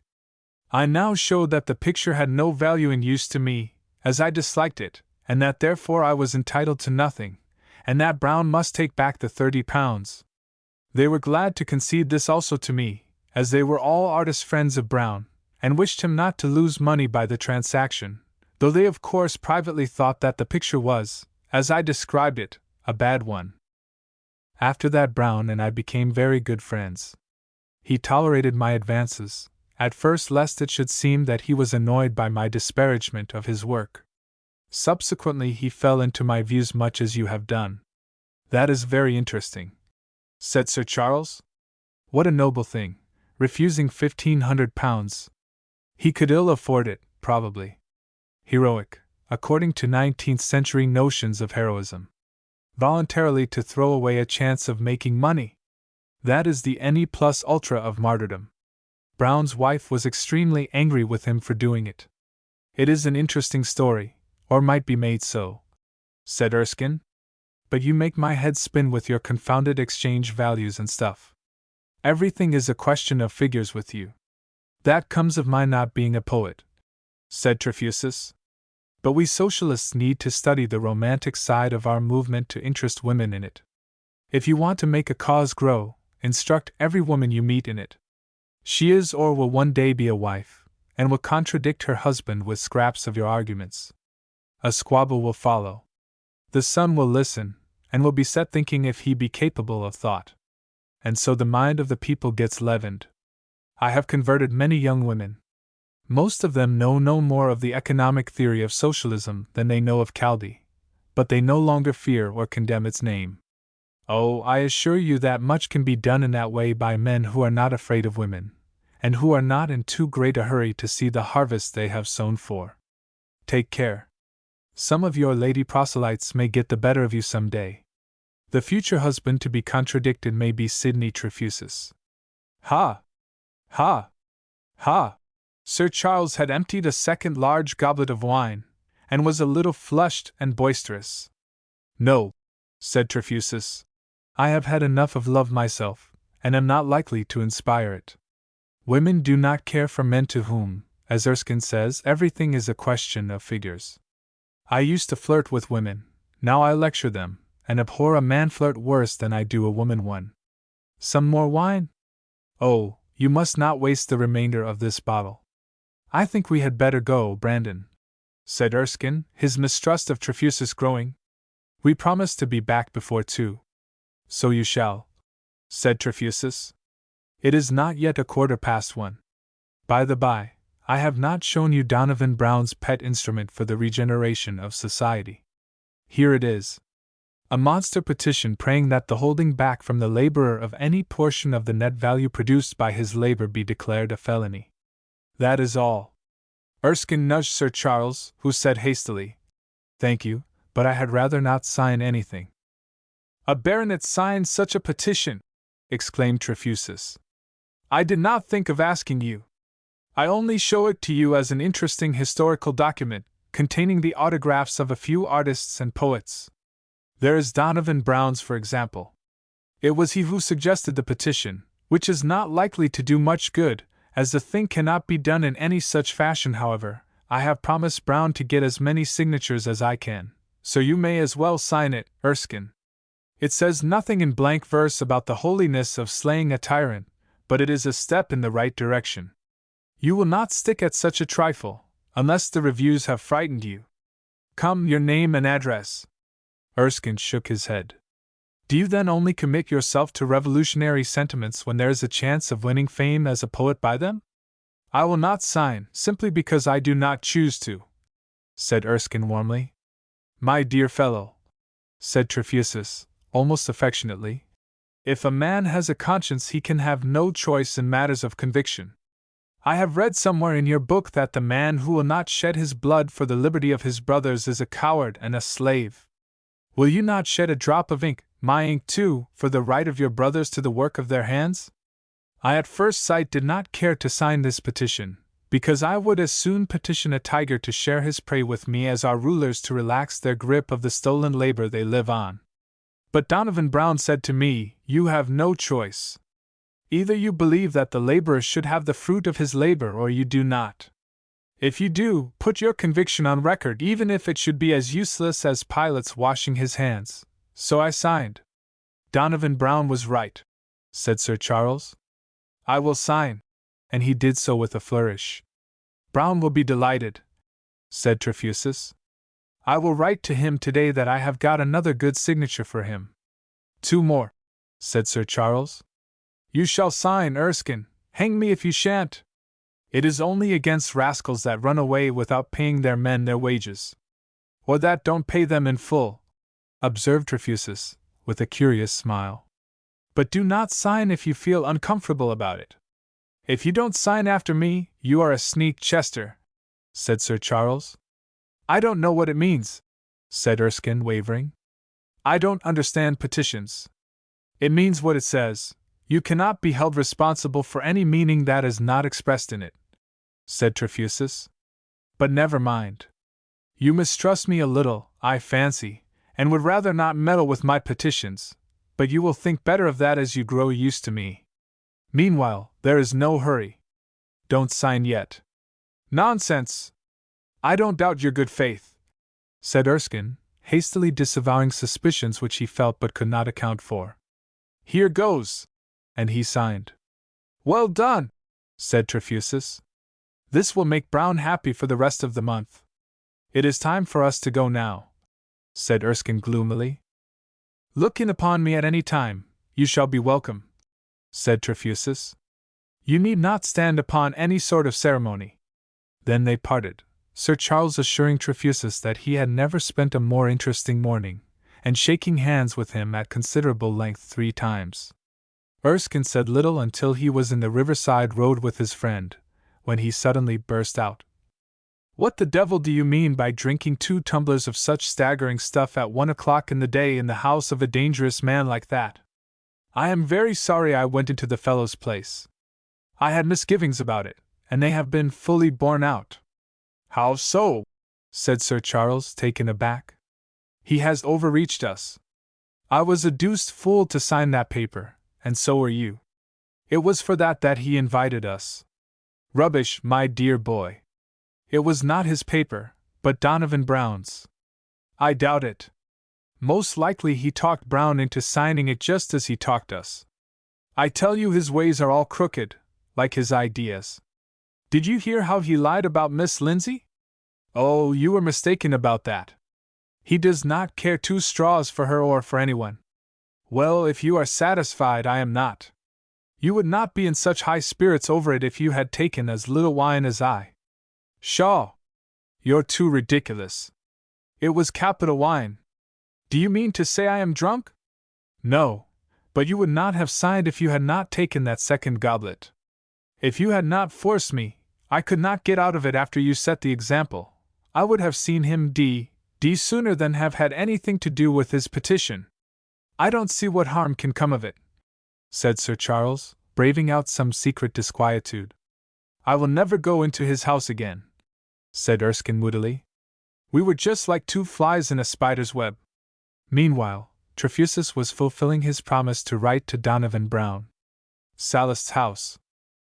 Dear Brown, I have spent the forenoon angling for a couple of very young fish, and have landed them with more trouble than they are worth. One has gaudy scales, he is a baronet, and an amateur artist save the mark.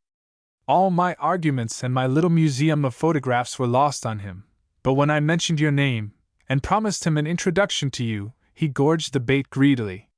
He was half drunk when he signed, and I should not have let him touch the paper if I had not convinced myself beforehand that he means well, and that my wine had only freed his natural generosity from his conventional cowardice and prejudice.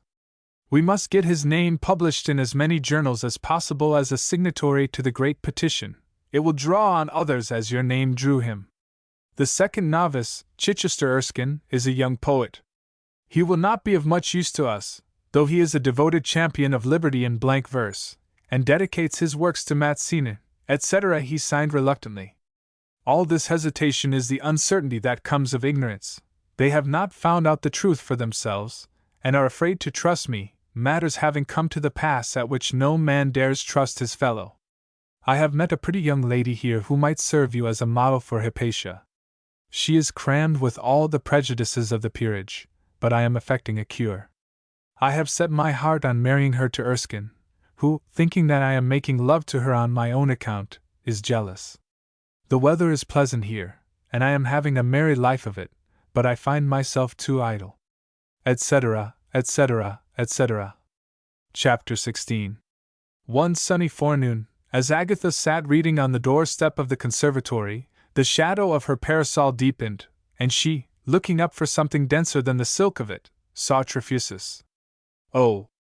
She offered him no further greeting, having fallen in with his habit of dispensing, as far as possible, with salutations and ceremonies. He seemed in no hurry to speak, and so, after a pause, she began. Sir Charles is gone to town, he said. Erskine is out on his bicycle. Lady Brandon and Miss Lindsay have gone to the village in the wagonette, and you have come out here to enjoy the summer sun and red rubbish. I know all your news already. You are very clever, and, as usual, wrong. Sir Charles has not gone to town. He has only gone to the railway station for some papers. He will be back for luncheon. How do you know so much of our affairs? I was on the roof of my house with a field glass. I saw you come out and sit down here. Then Sir Charles passed. Then Erskine. Then Lady Brandon, driving with great energy, and presenting a remarkable contrast to the disdainful repose of Gertrude. Gertrude. I like your cheek. You mean that you dislike my presumption. No, I think cheek a more expressive word than presumption, and I mean that I like it, that it amuses me. Really? What are you reading? Rubbish, you said just now? A novel. That is, a lying story of two people who never existed, and who would have acted very differently if they had existed. Just so. Could you not imagine something just as amusing for yourself? Perhaps so, but it would be too much trouble. Besides, cooking takes away one's appetite for eating. I should not relish stories of my own confection. Which volume are you at? The third.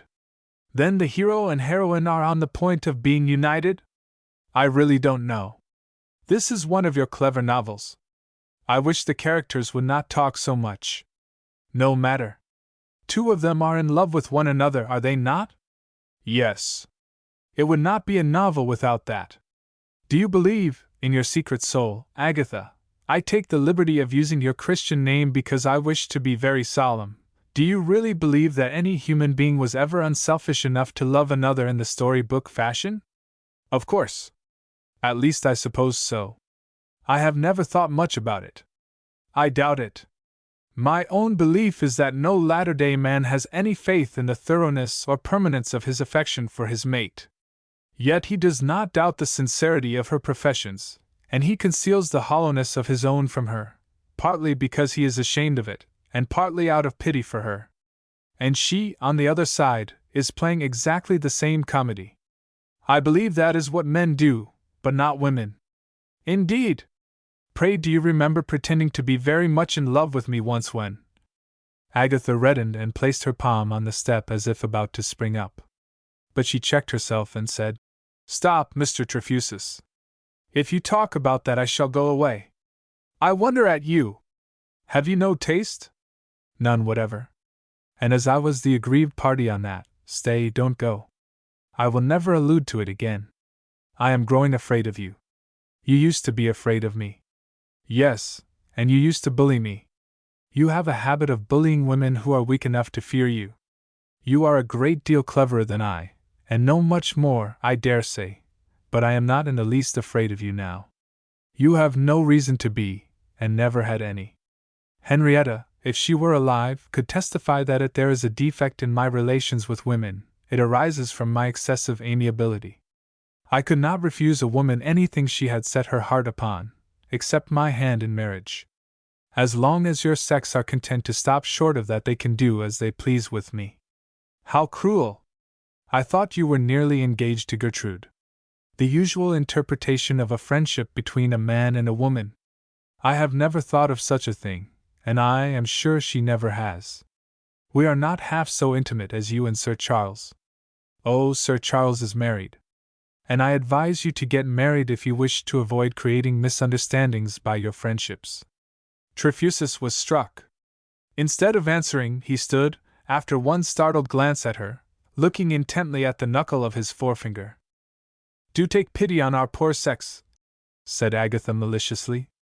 You are so rich, and so very clever, and really so nice-looking that you ought to share yourself with somebody. Gertrude would be only too happy. Trefusis grinned and shook his head, slowly but emphatically. I suppose I should have no chance, continued Agatha pathetically. I should be delighted, of course, he replied with simulated confusion, but with a lurking gleam in his eye that might have checked her, had she noticed it. Do marry me, Mr. Trefusis, she pleaded, clasping her hands in a rapture of mischievous raillery. Pray do. Thank you, said Trefusis determinedly. I will. I am very sure you shan't, said Agatha, after an incredulous pause, springing up and gathering her skirt as if to run away. You do not suppose I was in earnest, do you? Undoubtedly I do.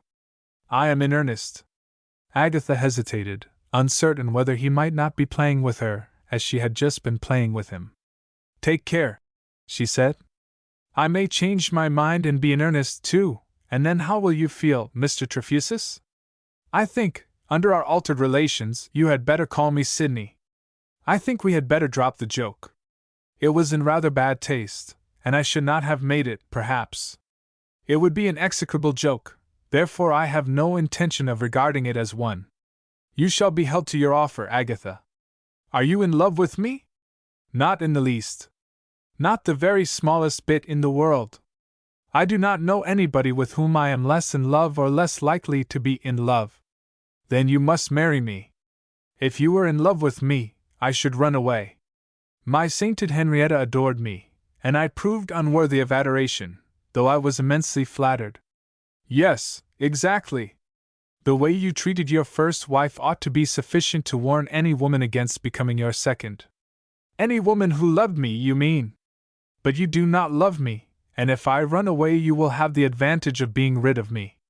Our settlements can be drawn so as to secure you half my fortune in such an event. You will never have a chance of running away from me. I shall not want to. I am not so squeamish as I was. No, I do not think I shall run away from you. I do not think so either. Well, when shall we be married? Never, said Agatha and fled. But before she had gone a step he caught her. Don't, she said breathlessly. Take your arm away. How dare you? He released her and shut the door of the conservatory. No, he said. If you want to run away you will have to run in the open. You are very impertinent. Let me go in immediately.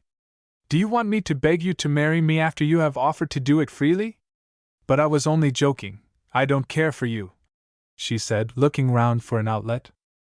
Agatha, he said with grim patience, half an hour ago I had no more intention of marrying you than of making a voyage to the moon. But when you made the suggestion I felt all its force in an instant, and now nothing will satisfy me but your keeping your word. Of all the women I know, you are the only one not quite a fool. I should be a great fool if you married me, You were going to say, but I don't think so. I am the only man, not quite an ass, of your acquaintance. I know my value and yours. And I loved you long ago, when I had no right to. Agatha frowned. No, she said. There is no use in saying anything more about it. It is out of the question. Come, don't be vindictive. I was more sincere then than you were. But that has nothing to do with the present. You have spent our renewed acquaintance on the defensive against me, retorting upon me, teasing and tempting me. Be generous for once, and say yes with a good will. Oh, I never tempted you, cried Agatha. I did not. It is not true. He said nothing, but offered his hand. No, go away, I will not, he persisted, and she felt her power of resistance suddenly wane. Terror-stricken, she said hastily, there is not the least use in bothering me. I will tell you nothing today. Promise me on your honor that you will say yes tomorrow, and I will leave you in peace until then. I will not. The deuce take your sex, he said plaintively. You know my mind now, and I have to stand here coquetting because you don't know your own. If I cared for my comfort, I should remain a bachelor. I advise you to do so, she said, stealing backward towards the door. You are a very interesting widower. A wife would spoil you. Consider the troubles of domesticity, too. I like troubles. They strengthen, aha! She had snatched at the knob of the door, and he swiftly put his hand on hers and stayed her. Not yet, if you please. Can you not speak out like a woman, like a man, I mean? You may withhold a bone from Max until he stands on his hind legs to beg for it, but you should not treat me like a dog. Say yes frankly, and do not keep me begging. What in the world do you want to marry me for? Because I was made to carry a house on my shoulders, and will do so. I want to do the best I can for myself, and I shall never have such a chance again. And I cannot help myself, and don't know why, that is the plain truth of the matter. You will marry someone some day? She shook her head. Yes, you will. Why not marry me? Agatha bit her nether lip, looked ruefully at the ground, and, after a long pause, said reluctantly, Very well. But mind, I think you are acting very foolishly, and if you are disappointed afterwards, you must not blame me. I take the risk of my bargain, he said, releasing her hand, and leaning against the door as he took out his pocket diary. You will have to take the risk of yours, which I hope may not prove the worse of the two. This is the 17th of June. What date before the 24th of July will suit you? You mean the 24th of July next year, I presume? No, I mean this year. I am going abroad on that date, married or not, to attend a conference at Geneva, and I want you to come with me. I will show you a lot of places and things that you have never seen before. It is your right to name the day, but you have no serious business to provide for, and I have. But you don't know all the things I should have to provide. You had better wait until you come back from the continent. There is nothing to be provided on your part but settlements and your trousseau. The trousseau is all nonsense, and Jansenius knows me of old in the matter of settlements. I got married in 6 weeks before. Yes, said Agatha sharply, but I am not Henrietta. No, thank heaven, he assented placidly. Agatha was struck with remorse. That was a vile thing for me to say, she said, and for you too. Whatever is true is to the purpose, vile or not. Will you come to Geneva on the 24th? But I really was not thinking when I did not intend to say that I would. I know. You will come if we are married. Yes. If we are married. We shall be married. Do not write either to your mother or Jansenius until I ask you. I don't intend to. I have nothing to write about. Wretch that you are! And do not be jealous if you catch me making love to Lady Brandon. I always do so, she expects it. You may make love to whom you please. It is no concern of mine.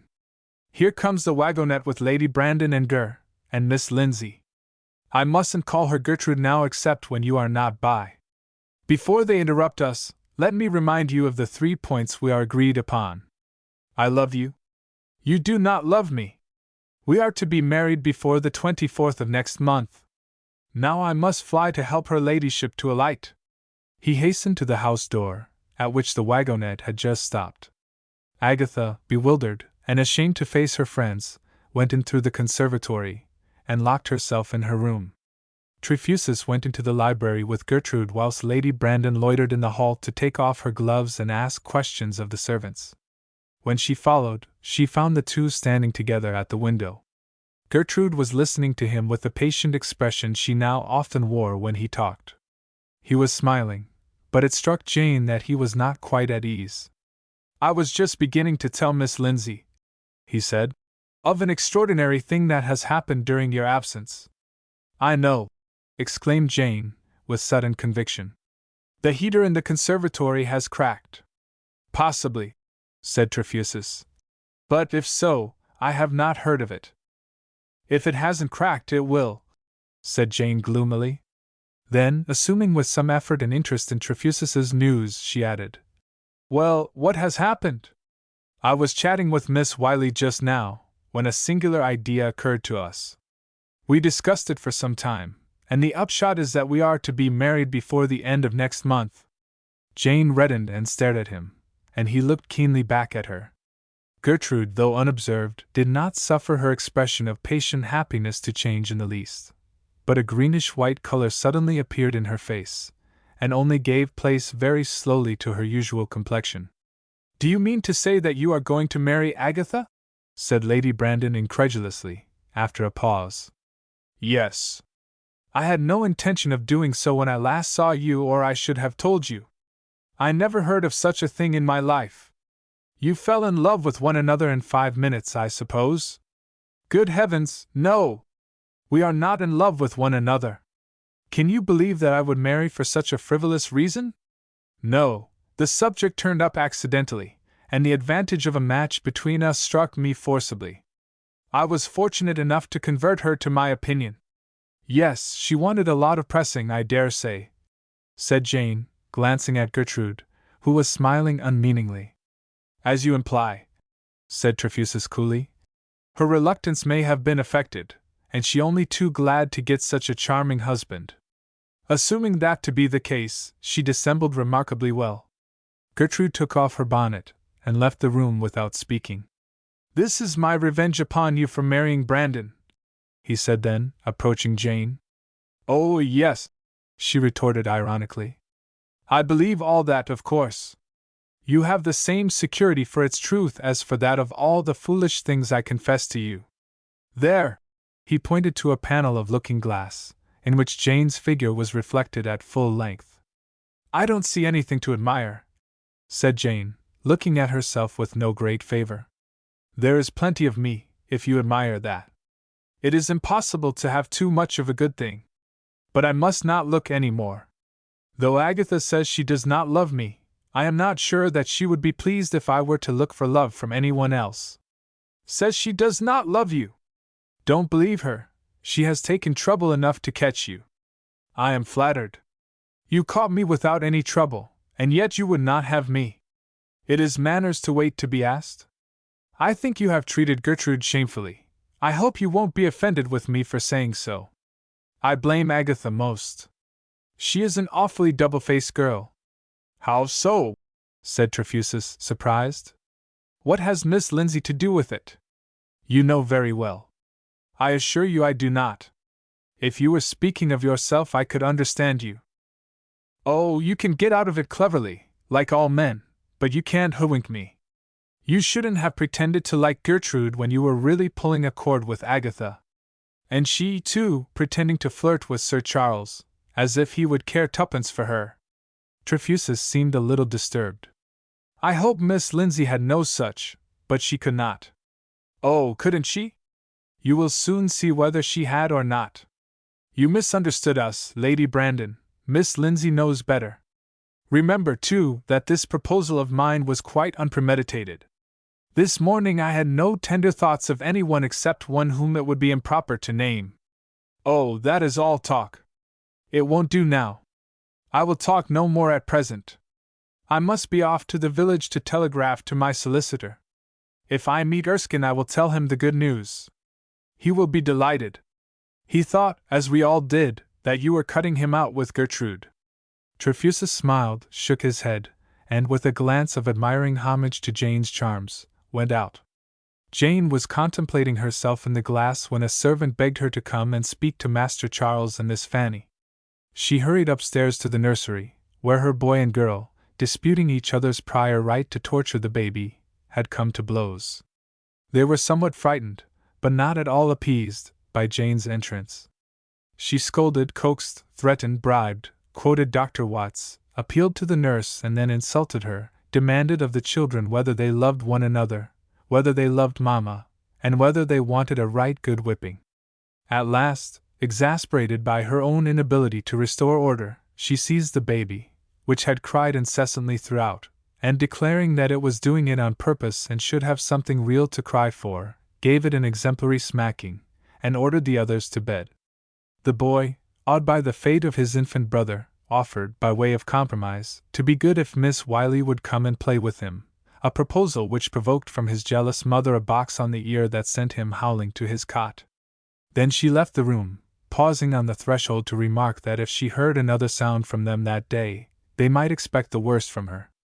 On descending, heated and angry, to the drawing-room, she found Agatha there alone, looking out of window as if the landscape were especially unsatisfactory this time. "Selfish little beasts!" exclaimed Jane, making a miniature whirlwind with her skirts as she came in. "Charlie is a perfect little fiend. He spends all his time thinking how he can annoy me. Ugh! He's just like his father." "Thank you, my dear," said Sir Charles from the doorway. Jane laughed. "I knew you were there," she said. "Where's Gertrude?" "She has gone out," said Sir Charles. "Nonsense! She has only just come in from driving with me." "I do not know what you mean by nonsense," said Sir Charles, chafing. "I saw her walking along the riverside road. I was in the village road, and she did not see me. She seemed in a hurry. I met her on the stairs and spoke to her," said Agatha, "but she didn't hear me." "I hope she is not going to throw herself into the river," said Jane. Then, turning to her husband, she added, "Have you heard the news?" "The only news I have heard is from this paper," said Sir Charles, taking out a journal and flinging it on the table. "There is a paragraph in it stating that I have joined some infernal socialistic league, and I am told that there is an article in the Times on the spread of socialism, in which my name is mentioned. This is all due to Trefusis, and I think he has played me a most dishonorable trick. I will tell him so, too, when next I see him." "You had better be careful what you say of him before Agatha," said Jane. "Oh, you need not be alarmed, Agatha. I know all about it. He told us in the library.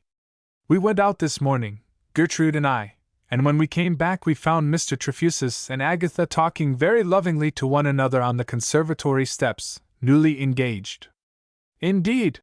said Sir Charles, disconcerted and displeased, but trying to smile. "I may then congratulate you, Miss Wiley?" "You need not," said Agatha, keeping her countenance as well as she could. "It was only a joke. At least it came about in a jest. He has no right to say that we are engaged." "Stuff and nonsense," said Jane. "That won't do, Agatha. He has gone off to telegraph to his solicitor. He is quite in earnest." "I am a great fool," said Agatha, sitting down and twisting her hands perplexedly. "I believe I said something, but I really did not intend to. He surprised me into speaking before I knew what I was saying. A pretty mess I have got myself into. I am glad you have been outwitted at last," said Jane, laughing spitefully. "You never had any pity for me when I could not think of the proper thing to say at a moment's notice." Agatha let the taunt pass unheeded. Her gaze wandered anxiously, and at last settled appealingly upon Sir Charles. "What shall I do?" she said to him. "Well, Miss Wiley," he said gravely, "if you did not mean to marry him you should not have promised. I don't wish to be unsympathetic, and I know that it is very hard to get rid of Trefusis when he makes up his mind to act something out of you, but still—" "Never mind her," said Jane, interrupting him. "She wants to marry him just as badly as he wants to marry her. You would be preciously disappointed if he cried off, Agatha, for all your interesting reluctance." "That is not so, really," said Agatha earnestly. "I wish I had taken time to think about it. I suppose he has told everybody by this time." "May we then regard it as settled?" said Sir Charles. "Of course you may," said Jane contemptuously. "Pray allow Miss Wiley to speak for herself, Jane. I confess I do not understand why you are still in doubt, if you have really engaged yourself to him." "I suppose I am in for it," said Agatha. "I feel as if there were some fatal objection, if I could only remember what it is. I wish I had never seen him." Sir Charles was puzzled. "I do not understand ladies' ways in these matters," he said. "However, as there seems to be no doubt that you and Trefusis are engaged, I shall of course say nothing that would make it unpleasant for him to visit here, but I must say that he has, to say the least, been inconsiderate to me personally. I signed a paper at his house on the implicit understanding that it was strictly private, and now he has trumpeted it forth to the whole world, and publicly associated my name not only with his own, but with those of persons of whom I know nothing except that I would rather not be connected with them in any way." "What does it matter?" said Jane. "Nobody cares tuppence." "I care," said Sir Charles angrily. "No sensible person can accuse me of exaggerating my own importance because I value my reputation sufficiently to object to my approval being publicly cited in support of a cause with which I have no sympathy." "Perhaps Mr. Trefusis has had nothing to do with it," said Agatha. "The papers publish whatever they please, don't they?" "That's right, Agatha," said Jane maliciously. "Don't let anyone speak ill of him." "I am not speaking ill of him," said Sir Charles, before Agatha could retort. "It is a mere matter of feeling, and I should not have mentioned it had I known the altered relations between him and Miss Wiley." "Pray don't speak of them," said Agatha. "I have a mind to run away by the next train." Sir Charles, to change the subject, suggested a duet. Meanwhile Erskine, returning through the village from his morning ride, had met Trefusis, and attempted to pass him with a nod. But Trefusis called to him to stop, and he dismounted reluctantly. "Just a word to say that I am going to be married," said Trefusis. "To?" Erskine could not add Gertrude's name. "To one of our friends at the Beeches." "Guess to which?" "To Miss Lindsay, I presume." "What in the fiend's name has put it into all your heads that Miss Lindsay and I are particularly attached to one another?" exclaimed Trefusis. "You have always appeared to me to be the man for Miss Lindsay. I am going to marry Miss Wiley." "Really?" exclaimed Erskine, with a sensation of suddenly thawing after a bitter frost. "Of course. And now, Erskine, you have the advantage of being a poor man.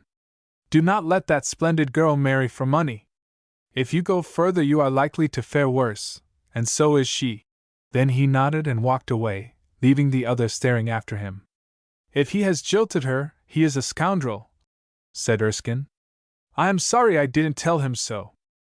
He mounted and rode slowly along the riverside road, partly suspecting Trefusis of some mystification, but inclining to believe in him, and in any case, to take his advice as to Gertrude. The conversation he had overheard in the avenue still perplexed him. He could not reconcile it with Trefusis's profession of disinterestedness towards her. His bicycle carried him noiselessly on its india-rubber tires to the place by which the hemlock grew, and there he saw Gertrude sitting on the low earthen wall that separated the field from the road. Her straw bag, with her scissors in it, lay beside her. Her fingers were interlaced, and her hands rested, palms downwards, on her knee. Her expression was rather vacant, and so little suggestive of any serious emotion that Erskine laughed as he alighted close to her. "Are you tired?" he said. "No," she replied, not startled, and smiling mechanically, an unusual condescension on her part. "Indulging in a daydream?" "No." She moved a little to one side and concealed the basket with her dress. He began to fear that something was wrong. "Is it possible that you have ventured among those poisonous plants again?" he said. "Are you ill?" "Not at all," she replied, rousing herself a little. "Your solicitude is quite thrown away. I am perfectly well." "I beg your pardon," he said, snubbed. "I thought, don't you think it dangerous to sit on that damp wall?" It is not damp. It is crumbling into dust with dryness. An unnatural laugh, with which she concluded, intensified his uneasiness. He began a sentence, stopped, and to gain time to recover himself, placed his bicycle in the opposite ditch, a proceeding which she witnessed with impatience, as it indicated his intention to stay and talk. She, however, was the first to speak, and she did so with a callousness that shocked him. "Have you heard the news?" "What news?" "About Mr. Trefusis and Agatha. They are engaged." "So Trefusis told me. I met him just now in the village. I was very glad to hear it." "Of course. But I had a special reason for being glad." "Indeed?" "I was desperately afraid, before he told me the truth, that he had other views that might have proved fatal to my dearest hopes." Gertrude frowned at him, and the frown roused him to brave her. He lost his self-command, already shaken by her strange behavior. "You know that I love you, Miss Lindsay," he said. "It may not be a perfect love, but humanly speaking, it is a true one. I almost told you so that day when we were in the billiard room together, and I did a very dishonorable thing the same evening. When you were speaking to Trefusis in the avenue, I was close to you, and I listened." "Then you heard him?" cried Gertrude vehemently. "You heard him swear that he was in earnest?" "Yes," said Erskine, trembling, "and I thought he meant in earnest in loving you. You can hardly blame me for that.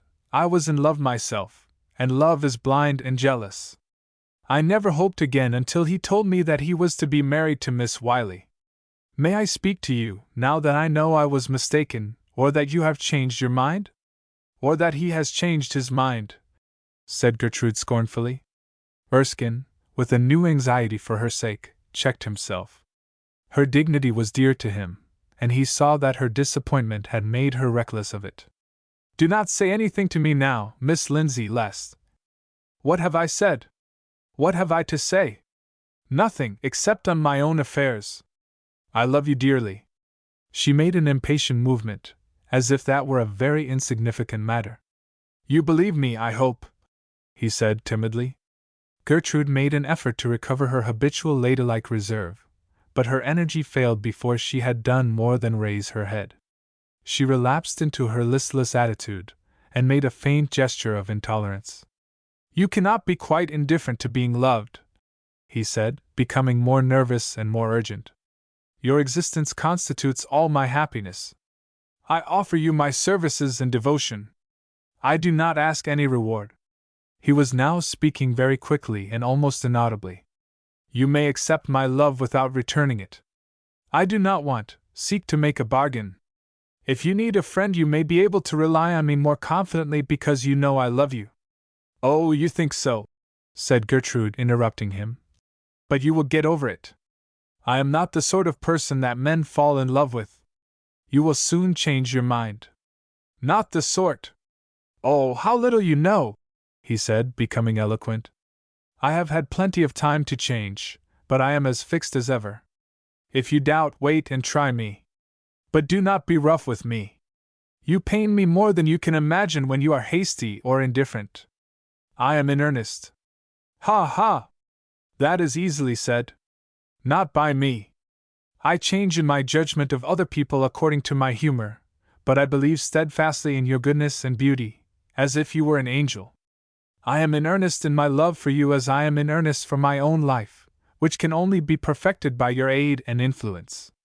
You are greatly mistaken if you suppose that I am an angel. You are wrong to mistrust yourself, but it is what I owe to you and not what I expect from you that I try to express by speaking of you as an angel. I know that you are not an angel to yourself, but you are to me." She sat stubbornly silent. "I will not press you for an answer now.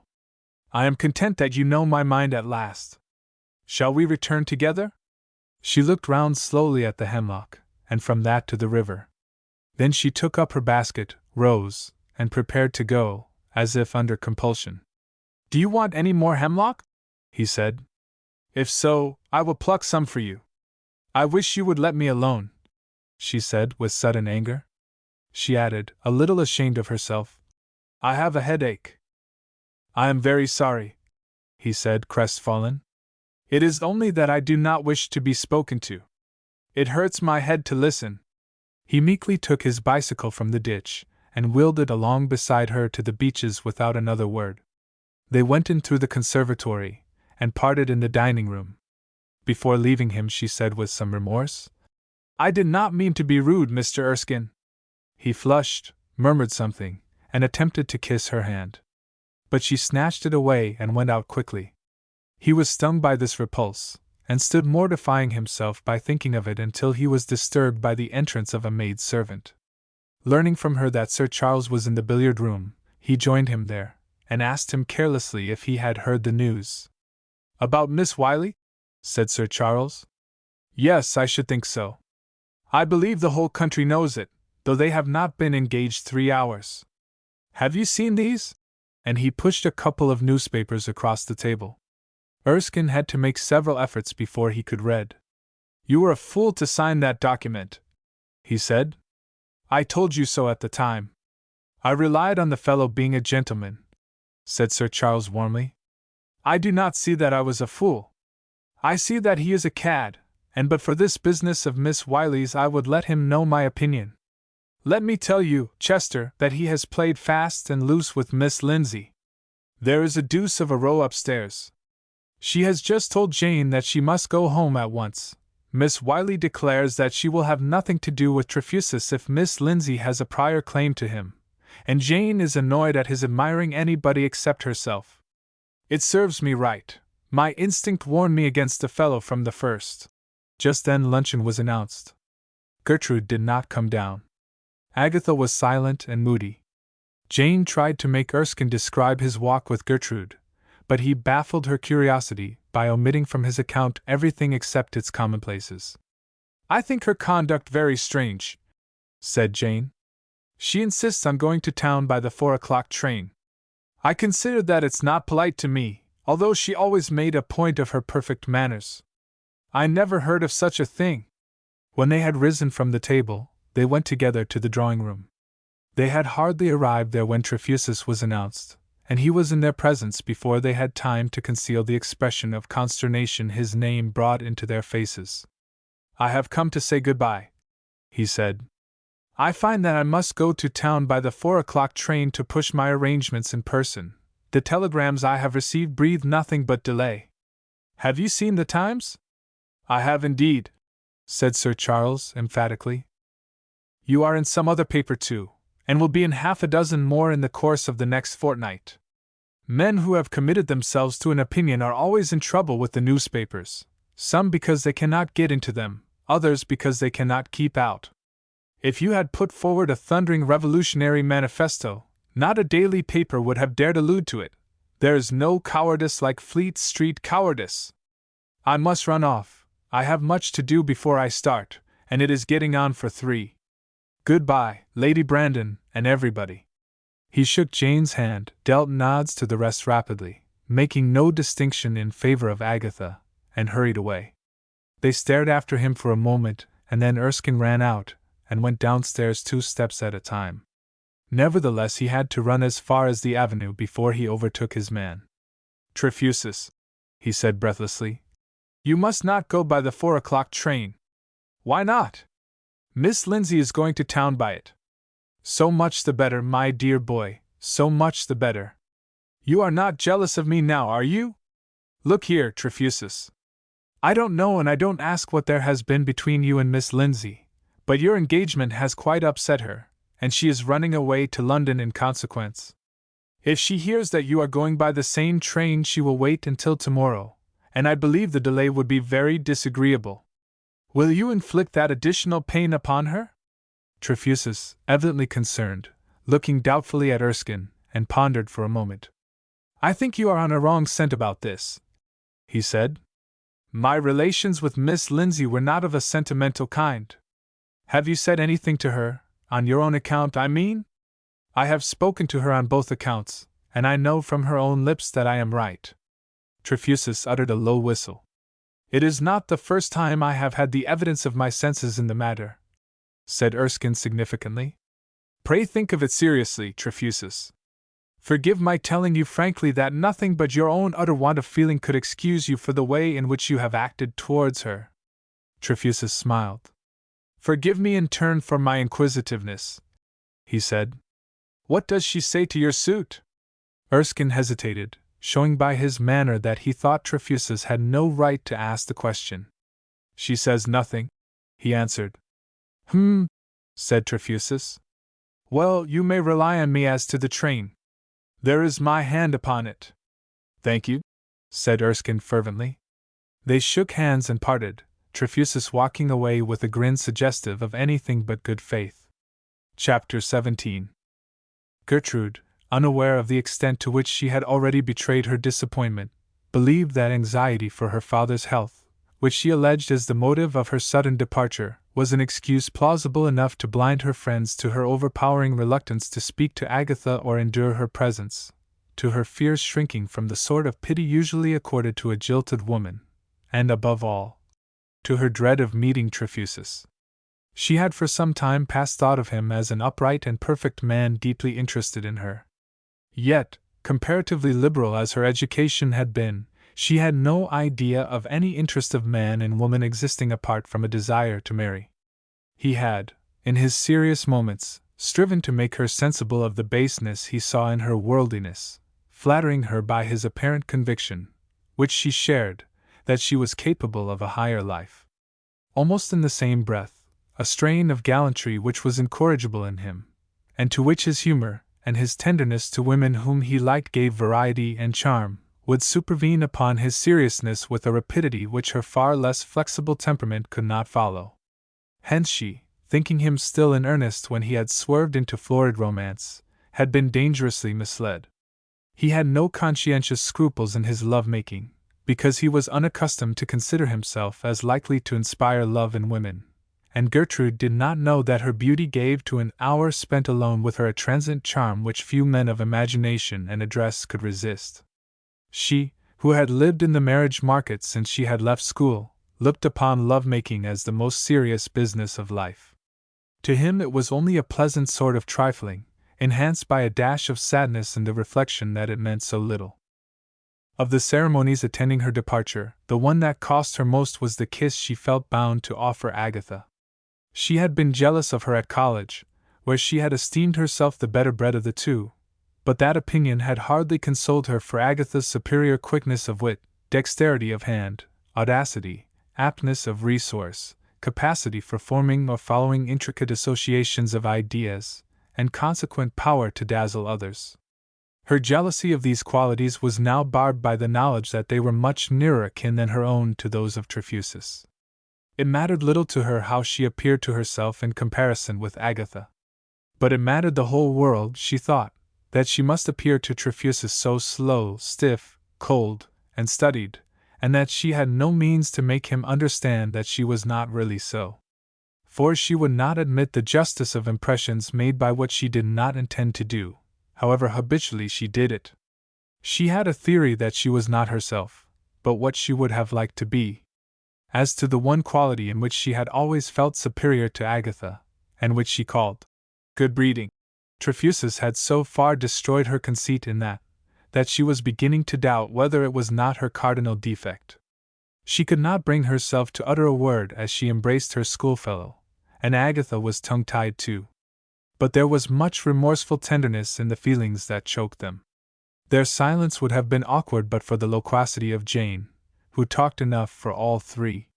Sir Charles was without, in the trap, waiting to drive Gertrude to the station. Erskine intercepted her in the hall as she passed out, told her that he should be desolate when she was gone, and begged her to remember him, a simple petition which moved her a little, and caused her to note that his dark eyes had a pleading eloquence which she had observed before in the kangaroos at the Zoological Society's gardens. On the way to the train, Sir Charles worried the horse in order to be excused from conversation on the sore subject of his guest's sudden departure.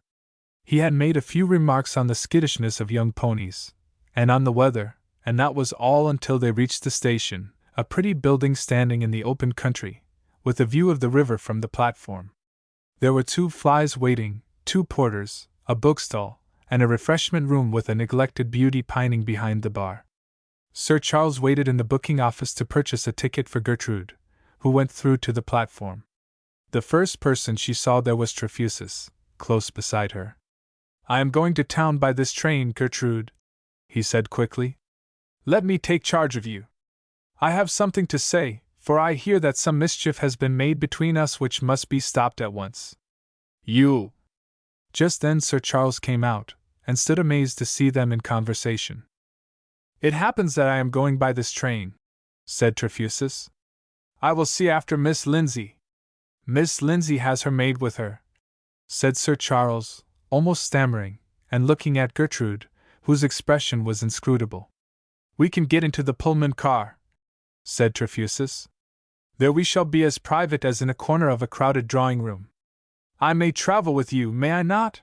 he said, seeing Sir Charles's disturbed look, and turning to her for express permission.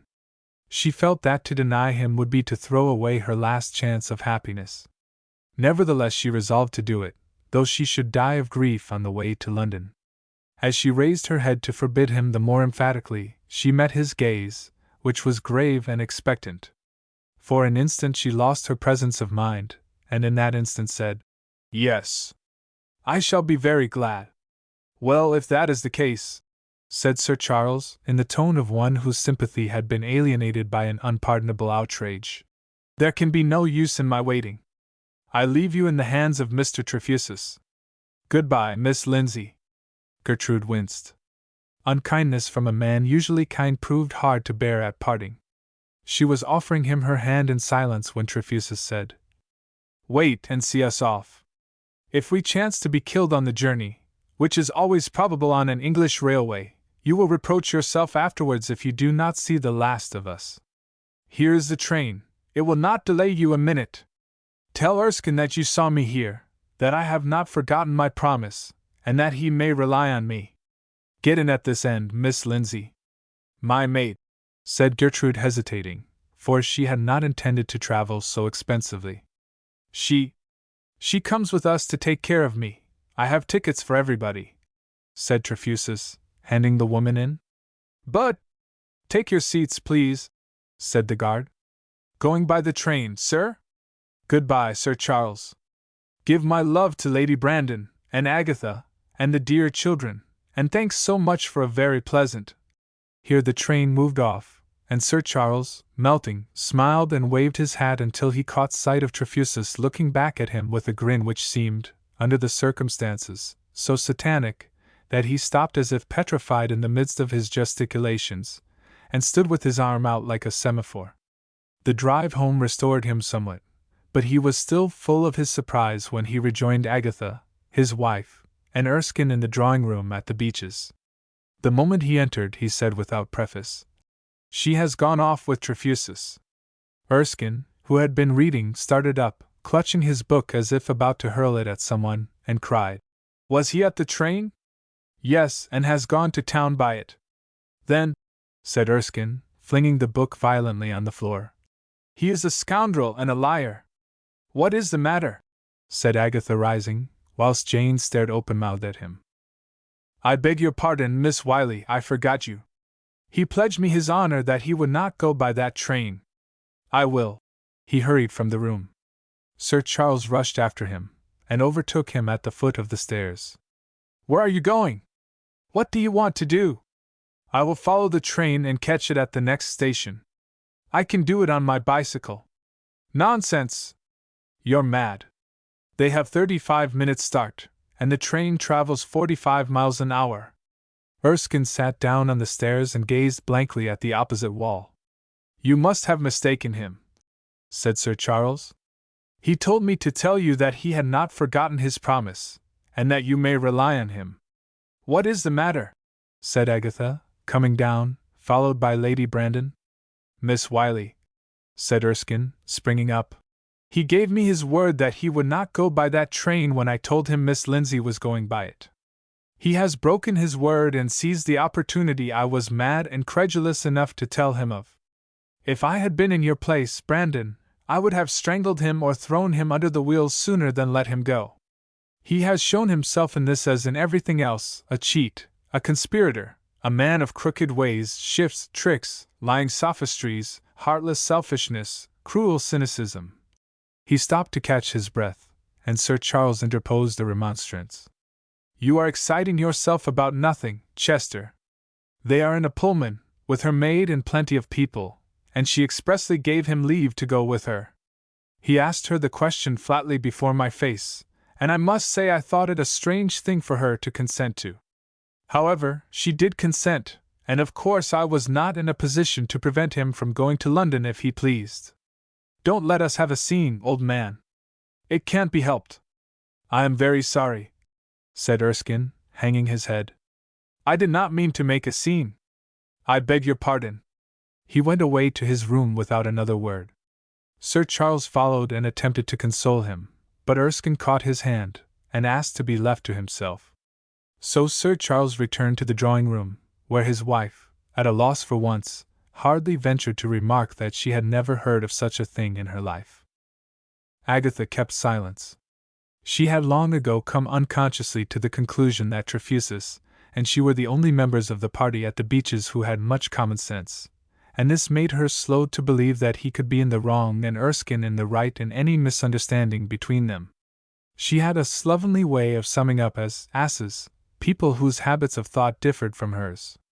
Of all varieties of man, the minor poet realized her conception of the human ass most completely, and Erskine, though a very nice fellow indeed, thoroughly good and gentlemanly, in her opinion, was yet a minor poet, and therefore a pronounced ass. Trefusis, on the contrary, was the last man of her acquaintance whom she would have thought of as a very nice fellow or a virtuous gentleman, but he was not an ass, although he was obstinate in his socialistic fads. She had indeed suspected him of weakness almost asinine with respect to Gertrude, but then all men were asses in their dealings with women, and since he had transferred his weakness to her own account it no longer seemed to need justification. And now, as her concern for Erskine, whom she pitied, wore off, she began to resent Trefusis's journey with Gertrude as an attack on her recently acquired monopoly of him. There was an air of aristocratic pride about Gertrude which Agatha had formerly envied, and which she still feared Trefusis might mistake for an index of dignity and refinement. Agatha did not believe that her resentment was the common feeling called jealousy, for she still deemed herself unique, but it gave her a sense of meanness that did not improve her spirits. The dinner was dull. Lady Brandon spoke in an undertone, as if someone lay dead in the next room. Erskine was depressed by the consciousness of having lost his head and acted foolishly in the afternoon. Sir Charles did not pretend to ignore the suspense they were all in pending intelligence of the journey to London. He ate and drank and said nothing. Agatha, disgusted with herself and with Gertrude, and undecided whether to be disgusted with Trefusis or to trust him affectionately, followed the example of her host. After dinner she accompanied him in a series of songs by Schubert. This proved an aggravation instead of a relief. Sir Charles, excelling in the expression of melancholy, preferred songs of that character, and as his musical ideas, like those of most Englishmen, were founded on what he had heard in church in his childhood, his style was oppressively monotonous. Agatha took the first excuse that presented itself to leave the piano. Sir Charles felt that his performance had been a failure, and remarked, after a cough or two, that he had caught a touch of cold returning from the station. Erskine sat on a sofa with his head drooping, and his palms joined and hanging downward between his knees. Agatha stood at the window, looking at the late summer afterglow. Jane yawned, and presently broke the silence. You look exactly as you used at school, Agatha. I could almost fancy us back again in number 6. Agatha shook her head. Do I ever look like that, like myself, as I used to be? Never, said Agatha emphatically, turning and surveying the figure of which Miss Carpenter had been the unripe antecedent. But why? Said Jane querulously. I don't see why I shouldn't. I am not so changed. You have become an exceedingly fine woman, Jane, said Agatha gravely, and then, without knowing why, turned her attentive gaze upon Sir Charles, who bore it uneasily, and left the room. A minute later he returned with 2 buff envelopes in his hand. A telegram for you, Miss Wiley, and one for Chester. Erskine started up, white with vague fears. Agatha's color went, and came again with increased richness as she read. I have arrived safe and ridiculously happy. Read 1,000 things between the lines. I will write tomorrow. Good night. You may read it, said Agatha, handing it to Jane. Very pretty, said Jane. A shilling's worth of attention, exactly 20 words. He may well call himself an economist. Suddenly a crowing laugh from Erskine caused them to turn and stare at him. What nonsense, he said, blushing. What a fellow he is! I don't attach the slightest importance to this. Agatha took a corner of his telegram and pulled it gently. No, no, he said, holding it tightly. It is too absurd. I don't think I ought. Agatha gave a decisive pull, and read the message aloud. It was from Trefusis, thus: I forgive your thoughts since Brandon's return. Write her tonight, and follow your letter to receive an affirmative answer in person. I promised that you might rely on me. She loves you. I never heard of such a thing in my life, said Jane. Never. He is certainly a most unaccountable man, said Sir Charles. I am glad, for my own sake, that he is not so black as he is painted, said Agatha. You may believe every word of it, Mr. Erskine. Be sure to do as he tells you. He is quite certain to be right. Pooh, said Erskine, crumpling the telegram and thrusting it into his pocket as if it were not worth a second thought. Presently he slipped away, and did not reappear. When they were about to retire, Sir Charles asked a servant where he was. In the library, Sir Charles, writing. They looked significantly at one another, and went to bed without disturbing him. Chapter 18. When Gertrude found herself beside Trefusis in the Pullman, she wondered how she came to be traveling with him against her resolution, if not against her will. In the presence of two women scrutinizing her as if they suspected her of being there with no good purpose, a male passenger admiring her a little further off, her maid reading Trefusis's newspapers just out of earshot, an uninterested country gentleman looking glumly out of window, a city man preoccupied with the Economist, and a polite lady who refrained from staring but not from observing, she felt that she must not make a scene, yet she knew he had not come there to hold an ordinary conversation.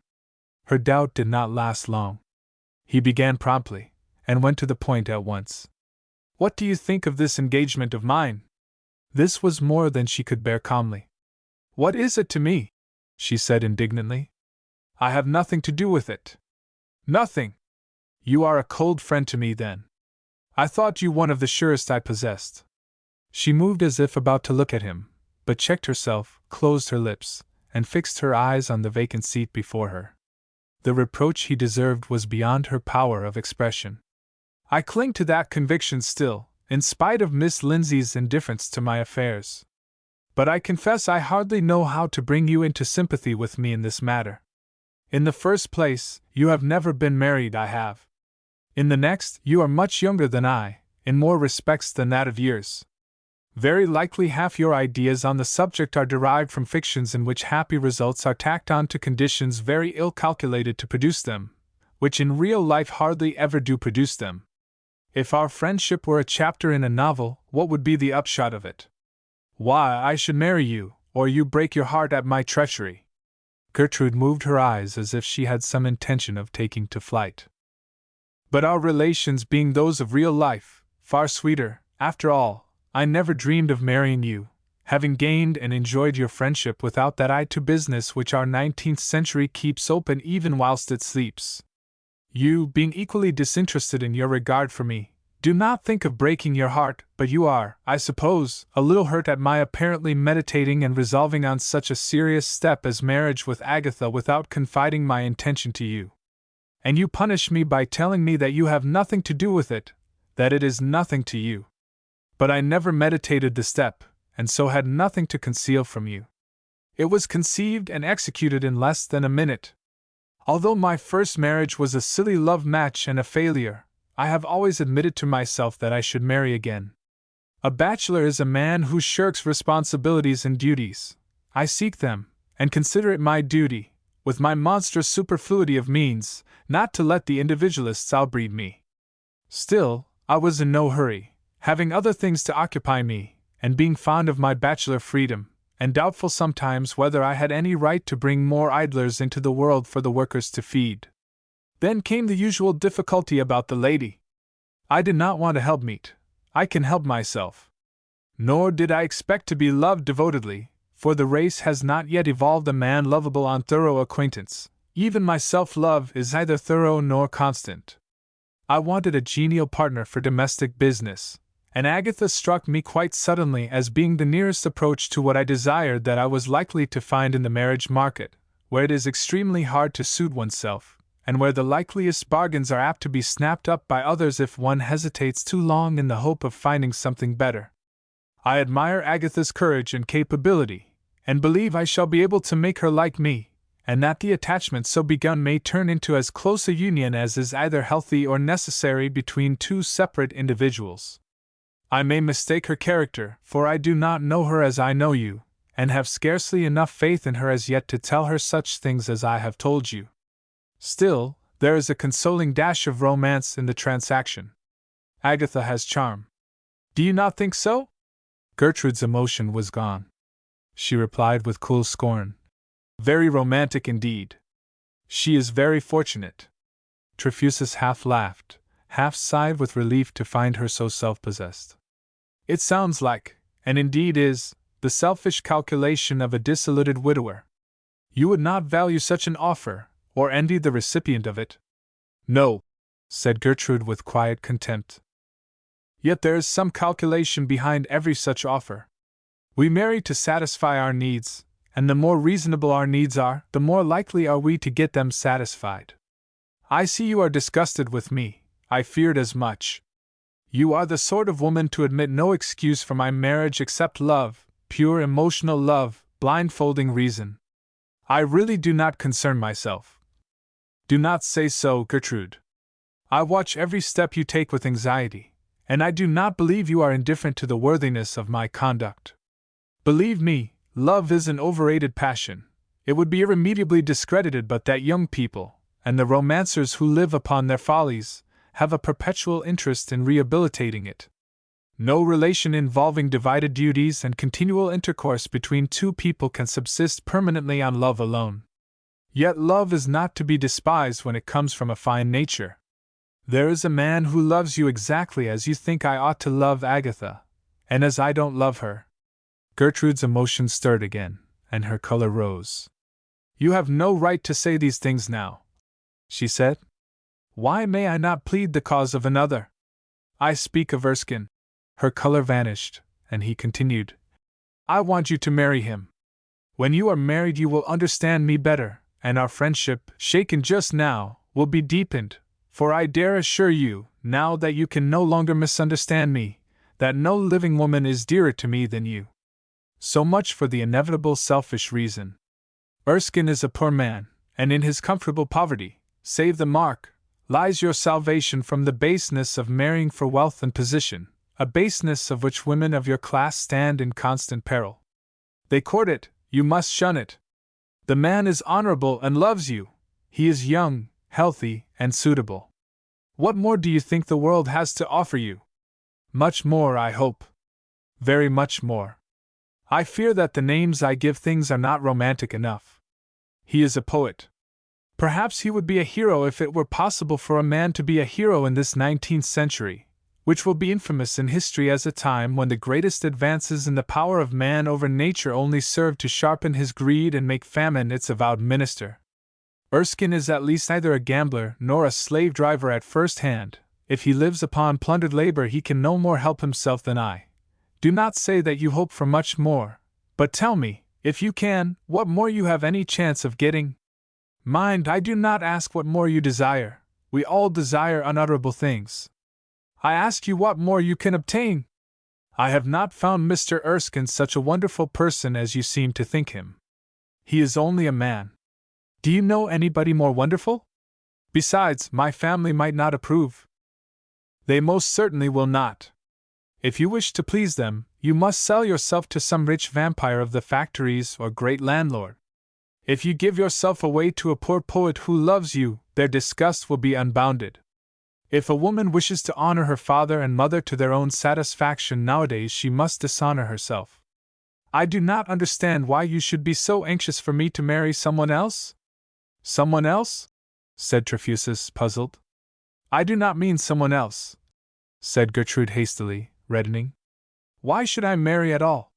Why do any of us marry? Why do I marry?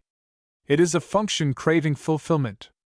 If you do not marry betimes from choice, you will be driven to do so later on by the importunity of your suitors and of your family, and by weariness of the suspense that precedes a definite settlement of oneself. Marry generously. Do not throw yourself away or sell yourself, give yourself away. Erskine has as much at stake as you, and yet he offers himself fearlessly. Gertrude raised her head proudly. It is true, continued Trefusis, observing the gesture with some anger, that he thinks more highly of you than you deserve, but you, on the other hand, think too lowly of him. When you marry him, you must save him from a cruel disenchantment by raising yourself to the level he fancies you have attained. This will cost you an effort, and the effort will do you good, whether it fail or succeed.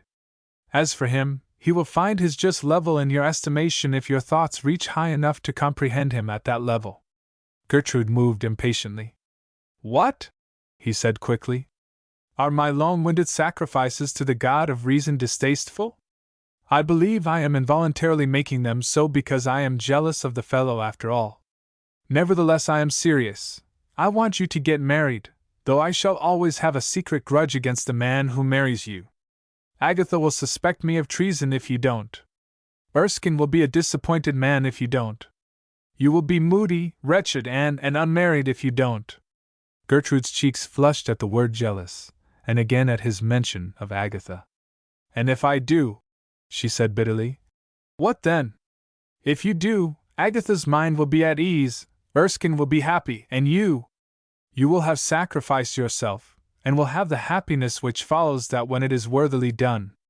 It is you who have sacrificed me, she said, casting away her reticence, and looking at him for the first time during the conversation. I know it, he said, leaning towards her and half whispering the words. Is not renunciation the beginning and the end of wisdom? I have sacrificed you rather than profane our friendship by asking you to share my whole life with me. You are unfit for that, and I have committed myself to another union, and am begging you to follow my example, lest we should tempt one another to a step which would soon prove to you how truly I tell you that you are unfit. I have never allowed you to roam through all the chambers of my consciousness, but I keep a sanctuary there for you alone, and will keep it inviolate for you always. Not even Agatha shall have the key, she must be content with the other rooms, the drawing room, the working room, the dining room, and so forth. They would not suit you, you would not like the furniture or the guests, after a time you would not like the master. Will you be content with the sanctuary? Gertrude bit her lip, tears came into her eyes. She looked imploringly at him. Had they been alone, she would have thrown herself into his arms and entreated him to disregard everything except their strong cleaving to one another. And will you keep a corner of your heart for me? She slowly gave him a painful look of acquiescence. Will you be brave and sacrifice yourself to the poor man who loves you? He will save you from useless solitude, or from a worldly marriage. I cannot bear to think of either as your fate. I do not care for Mr. Erskine, she said, hardly able to control her voice. But I will marry him if you wish it. I do wish it earnestly, Gertrude. Then you have my promise, she said again with some bitterness. But you will not forget me? Erskine will have all but that, a tender recollection, nothing. Can I do more than I have just promised? Perhaps so, but I am too selfish to be able to conceive anything more generous. Our renunciation will bind us to one another as our union could never have done. They exchanged a long look. Then he took out his watch, and began to speak of the length of their journey, now nearly at an end. When they arrived in London, the first person they recognized on the platform was Mr. Jansenius. Ah, you got my telegram, I see, said Trefusis. Many thanks for coming. Wait for me whilst I put this lady into a cab. When the cab was engaged, and Gertrude, with her maid, stowed within, he whispered to her hurriedly. In spite of all, I have a leaden pain here. indicating his heart. You have been brave, and I have been wise. Do not speak to me, but remember that we are friends always and deeply. He touched her hand, and turned to the cabman, directing him whither to drive. Gertrude shrank back into a corner of the vehicle as it departed. Then Trefusis, expanding his chest like a man just released from some cramping drudgery, rejoined Mr. Jansenius.